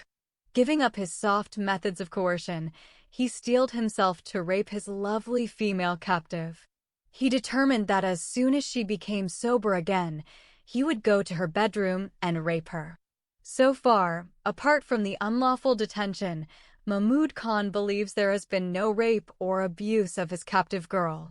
It is like the Prophet Muhammad, who decided not to rape a 6-year-old girl, but to practice the thawing of a female child with her until she reached 9 years of age.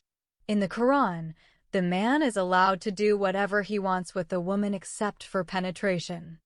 This is called in the Quran the Al-Amam, see Surah Al-Najm 53, verse 32. A Muslim man one day came to the Prophet Muhammad and told him that a woman came to his shop, and he asked her to come inside to choose the best fruit dates he had. The woman believed his words and walked in. He immediately seized the woman and began to rape her. Then he went to say to his prophet. He hugged her, kissed her, undressed her, caressed her breasts, and fondled her private parts with his fingers. In short, he touched her bare-naked body everywhere and did everything to her except penetrate her vagina or pussy. The Prophet Muhammad ordered him to wash only his body through ablution and did not punish him in any way. Based on the decision of the Prophet, in Sharia law, hugging, kissing, fondling, and touching a woman everywhere on her naked body by a man who is not her husband would not be considered adultery, and hence there is no punishment for them. Even anal sex is not adultery. The sexual act of adultery is defined by penile penetration of the female vagina. Even if an evil man has inserted a stick in the pussy of a woman or even his wife's vagina is not a sin, and there is no punishment for fornication such as flogging or stoning him.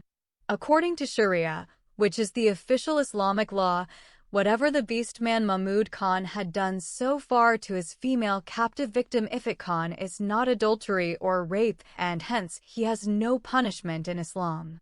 His last attempt had also failed miserably, and there is nothing to do but wait for her to recover from the effects of alcohol poisoning and rape her. While Mahmud Khan is waiting for Ifat Khan to awaken, he notices her Saudi husband's photos on the front pages of all the Mumbai local newspapers.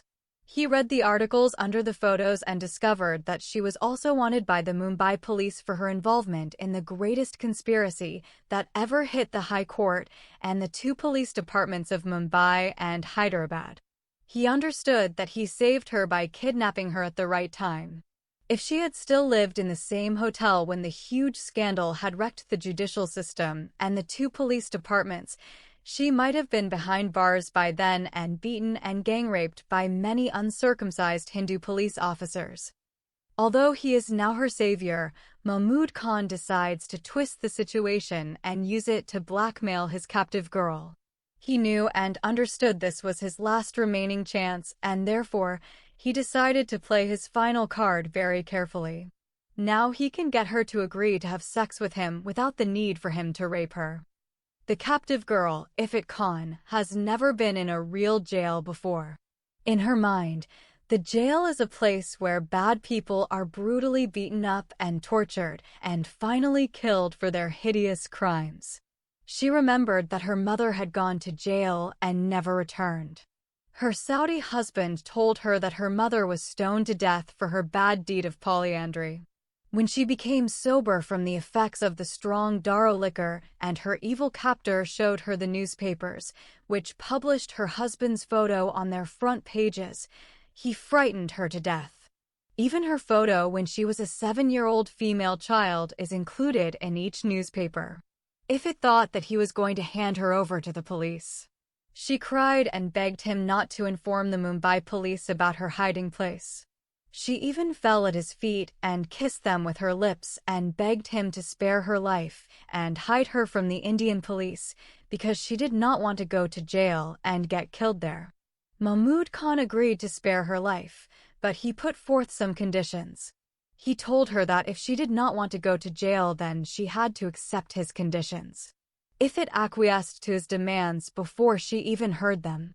Still, he insisted she must listen to his conditions and agree full-heartedly with all of them. Firstly, she must stop wearing her ugly black burqa and put on modern clothes which he has given her. Secondly, she must allow him to have sex with her anytime, and anyway, he would love to do it. Even she must allow him to practice with her besides the vaginal sex, anal sex. Thirdly, she must agree to become his second lawful Muslim wife and live with him in his beautiful house forever. He confessed to her he had a lawful first Muslim wife and one son. Ifat Khan, out of fear for her life, has agreed to fulfill the conditions of her evil captor. Shortly after his lovely captive girl accepted his 3 selfish demands, Mahmud Khan brought an imam of a mosque from Mumbai with 2 male witnesses and conducted his marriage with his Muslim wife number 2. The greatest Bollywood film director refused to recognize Ifat's first marriage with the Saudi old man. He considered her former matrimonial relationship with her Saudi husband as kidnap, rape, and imprisonment of a minor girl. Whatever he has done to her, he concluded it is neither harmful nor haram deeds in Islam. Then and only then the captive teenage girl has allowed Mahmud Khan to abuse and rape her body. While he is having sex with her for the first time, She feels like a person who is undergoing a painful major surgery without anesthesia. She concluded a beast would not torture her as he had done to her. She now hates him with passion and understands that he is not less cruel than her evil Saudi captor. Her two evil masters have many things in common, even their religion, ages, and names. She has just switched hands from the captivity, rape, and abuse in the golden cage of her former Arab kidnapper Ahmed to the new gilded cage of her Indian abductor Mahmoud, and from accursed Satan to his Antichrist, who is the beast, and she is the beauty. Ifrit Khan has merely exchanged hands from one evil master to another evil monster. However, at first glance, the latter being a bit more civilized than the former. Her destiny took her from one terrorist of Muhammad to another devil of Islam. She just exchanged hands with Satan to his Antichrist. In the beginning, she thought that her new Indian master was less evil than her Arab master. However, as soon as she agreed to marry him and sleep with Mahmoud Khan, she discovered that the old Saudi monster was much less cruel than the new devil incarnate. The greatest Bollywood film director turned out to be a sadist who enjoys sexual intercourse by beating and torturing his sexual partner. The more his sex victim feels the pain and agony and suffers, the more he enjoys the sex. He tortured her by slapping her cheeks, smacking her buttocks, biting her shoulders, squeezing her breasts, biting their nipples, and whipping her on her back. His cruel beatings turned Ifrit's life into a living hell. She hates him with bitterness and loathes having sex with him. If she could have, she would have killed him over and over again for all the pains and unbearable tortures he is subjecting her to it day and night. Ifrit had never thought of killing herself before until she began having sexual intercourse with the evil sadist. She tried several times to kill herself, but she always failed. She simply does not have the slightest idea of how to do it effectively. Her screams from unbearable pain do not go unnoticed by the people around her. Many servants, maids, guards, and others working in the huge household of Mahmoud Khan hear her crying, screaming, and calling for help every day. But since they know that that is the way their master enjoys sex with the young girls, he had brought them to his farmhouse before. None of them objected or tried to intervene to save the new young film actress. They whisper to each other that since the girl agreed to it, why should they bother about her? They notice the only difference between the previous victims and the present girl is the long duration she held their master's interest. The other girls at the most did not stay more than a few days or a few weeks, depending on the jobs they were offered in his films. But surprisingly, this beautiful new teenage girl has been a guest for many months, and no one knows when or if she is going to leave and return to wherever she has come from. The one thing about this new girl is that she stuck out like a sore thumb, and that she can win the favor of the most famous film director in India. Despite being an illiterate girl who does not know how to read or write any language, including Hindi and English, which are imperative languages for a Bollywood actress. The servants found it hard to believe that such a young and beautiful Indian girl had never been to school in all her life. She does not look like a poor girl that he might claim to have been found by chance somewhere or picked up from the slums or the streets of Mumbai. She looked extremely healthy, and that assured them she used to live in a luxurious home before she came to live in the palace farmhouse of their master. Mahmoud has informed none of his servants that he actually has married the new girl, and now she is his Muslim wife number 2. Mahmoud Khan is planning to keep his second Muslim wife Ifrit Khan in his farmhouse forever. He does not want the outside world to see her or to know about her. He just wants to use her to satiate his deviant sexual needs. Comparison of the marriages of Ifrit Khan to Sheikh Ahmed versus Mahmoud Khan. Sheikh Ahmed and Mahmoud Khan function as different kinds of marriage control actors in Ifrit Khan's life, one as the primary custodian/captor, the other as a secondary, bureaucratic/utility husband. Sheikh Ahmed, primary captor/structural power. Status and power base, wealthy elderly Saudi, backed by sponsorship/guardianship structures and cross-border mobility. Role in Ifit's life becomes Ifit's husband and captor, with the marriage framed as Sharia-sanctioned and tied to custody/guardianship. Narrative function represents wealth-backed religious/legal impunity and the normalization of captivity through legality. Effect erases childhood and establishes long-term confinement and identity stripping. Mahmud Khan, secondary husband/bureaucratic utility. Status and power base, presented less as a sovereign power figure and more as a mechanism within the system. Role in Ifit's life appears during Ifit's adolescence as a marriage used to manage documentation, border movement, liability, and concealment per the marriage to Mahmud Khan section. Narrative function shows marriage operating as an administrative tool, a way to shift accountability and maintain secrecy rather than a central relationship. Effect reinforces Ifit's lack of agency, but more through paperwork/control logistics than through outright custodial domination. Bottom line: Sheikh Ahmed equals the owner/guardian archetype, direct captivity, primary antagonist energy. Mahmud Khan equals the paper husband archetype, instrumental marriage used to move/hide/manage her. Position in the power hierarchy. Sheikh Ahmed, top-level power holder, wealth plus sponsorship/guardianship authority. Mahmud Khan, lower-level instrument within the system, used to execute/enable control. Primary function in the story. Sheikh Ahmed, captivity through marriage, the core captor/guardian figure. Mahmud Khan, marriage as paperwork, a tool for cover, transfer, and logistics. Type of control exerted. Sheikh Ahmed, direct personal domination, custody, confinement, relocation. Mahmud Khan, indirect administrative control, documentation, border movement, liability shifting. Narrative timing/role. Sheikh Ahmed, central in Ifit's childhood captivity, drives major plot conflict. Mahmud Khan appears later as part of the system maintaining concealment and manageability. What the marriage does. Sheikh Ahmed legalizes erasure of childhood/agency under religious structures. Mahmud Khan regularizes status on paper to avoid scrutiny and keep control operable. Symbolic meaning. Sheikh Ahmed, wealth-backed religious/legal impunity. Mahmud Khan, bureaucratic normalization, how institutions make abuse administratively possible.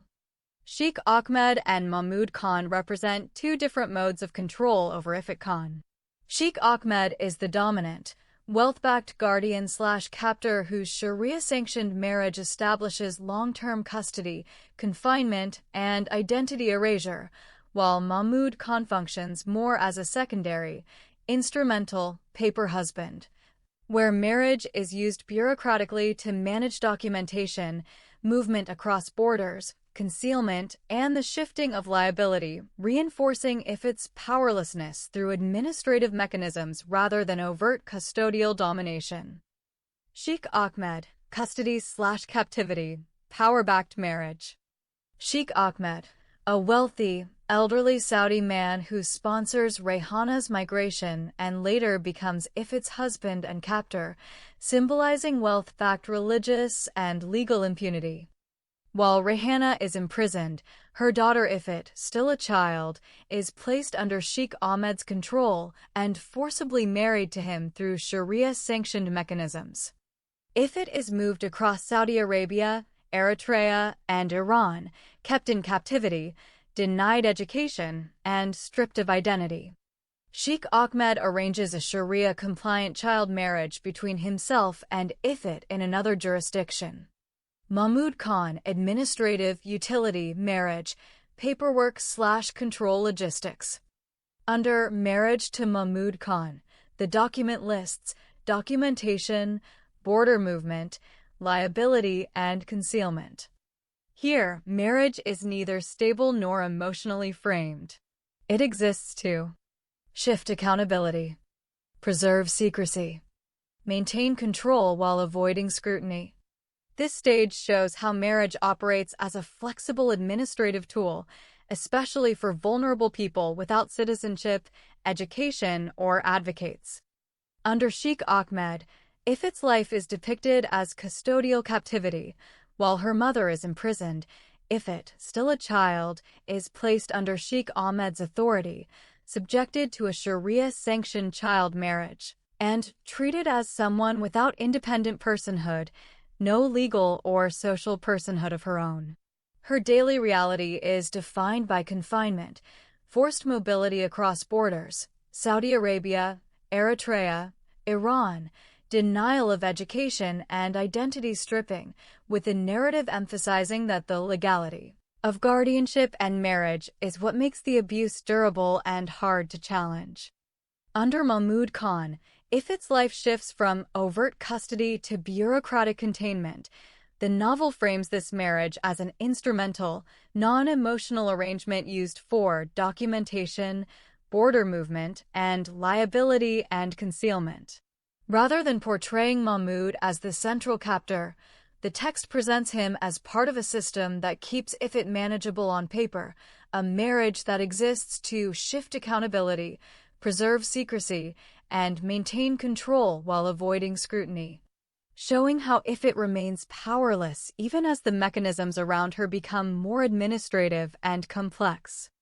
Below is a clear, chronological tracing of Ifit Khan's life journey, focusing on how her marriages intersect with her identity, legal status, and agency over time. Ifit Khan, life journey through marriage, identity, and survival. Ifit Khan's life, as depicted in the Indian Miss World saga, is structured around a sequence of marriages that function less as personal relationships and more as social, legal, and political mechanisms. Each marriage marks a new phase of displacement, a shift in authority, and a redefinition of who controls her body, name, and future. Rather than forming a linear path toward stability, Ifit's marriages reveal a pattern.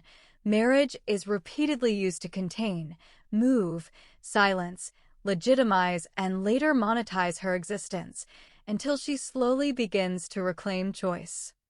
1. Childhood, marriage as guardianship and erasure. Marriage to Sheikh Ahmed, child marriage and captivity. In the life journey account, Ifit's first marriage is imposed while she is still a child, after her mother Rayhana is imprisoned.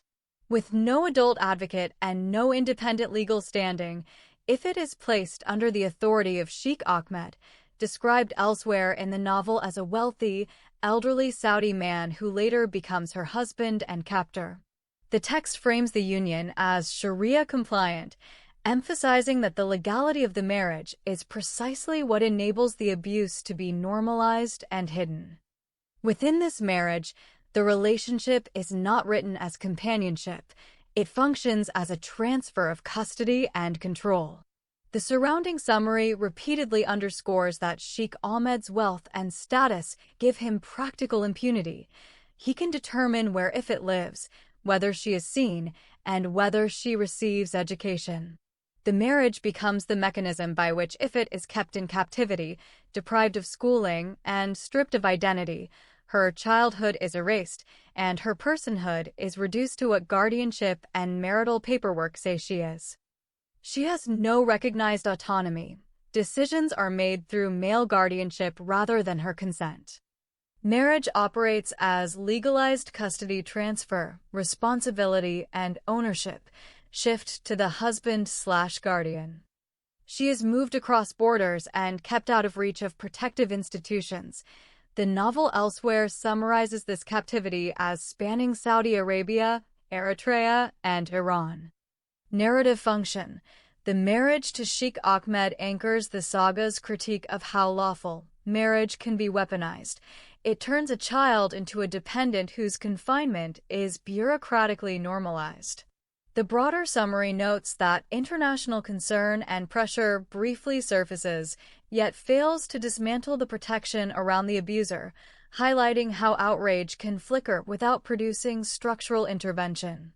In this phase, Ifit is presented less as a self-directed character and more as a legally managed dependent, her name, movement, and daily life defined by others. 2. Early adolescence. Islamic marriage as legal utility. Marriage to Mahmud Khan, administrative marriage and managed movement. Where the marriage to Sheikh Ahmed represents overt custodial domination, the life journey section describes the marriage to Mahmud Khan as a more bureaucratic form of control. The text presents it as a marriage used to manage Ifit's status, especially her documentation and ability to cross borders, while also shifting liability away from the people and systems responsible for her captivity. Secure or explain documentation and legal status. Enable or justify border movement. Shift accountability, preserve secrecy, and avoid scrutiny by relocating responsibility from one man or jurisdiction to another. Unlike a conventional marital arc, the novel explicitly notes that this marriage is neither stable nor emotionally framed. Its purpose is instrumental. It helps keep control in place while reducing exposure. The effect, for Ifit, is that her lack of agency continues, only the method changes. The control shifts from visible confinement, guards, household rules, direct custody, to administrative containment, papers, permissions, and managed movement. Shift accountability. Preserve secrecy. Maintain control while avoiding scrutiny. Narrative function. The Mahmud Khan marriage extends the same critique introduced by Sheikh Ahmed, but on a different register.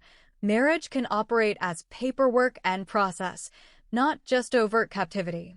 In the life journey framing, Ifit remains vulnerable because her identity and mobility are treated as transferable, managed through documents, border crossings, and liability rather than through care or consent.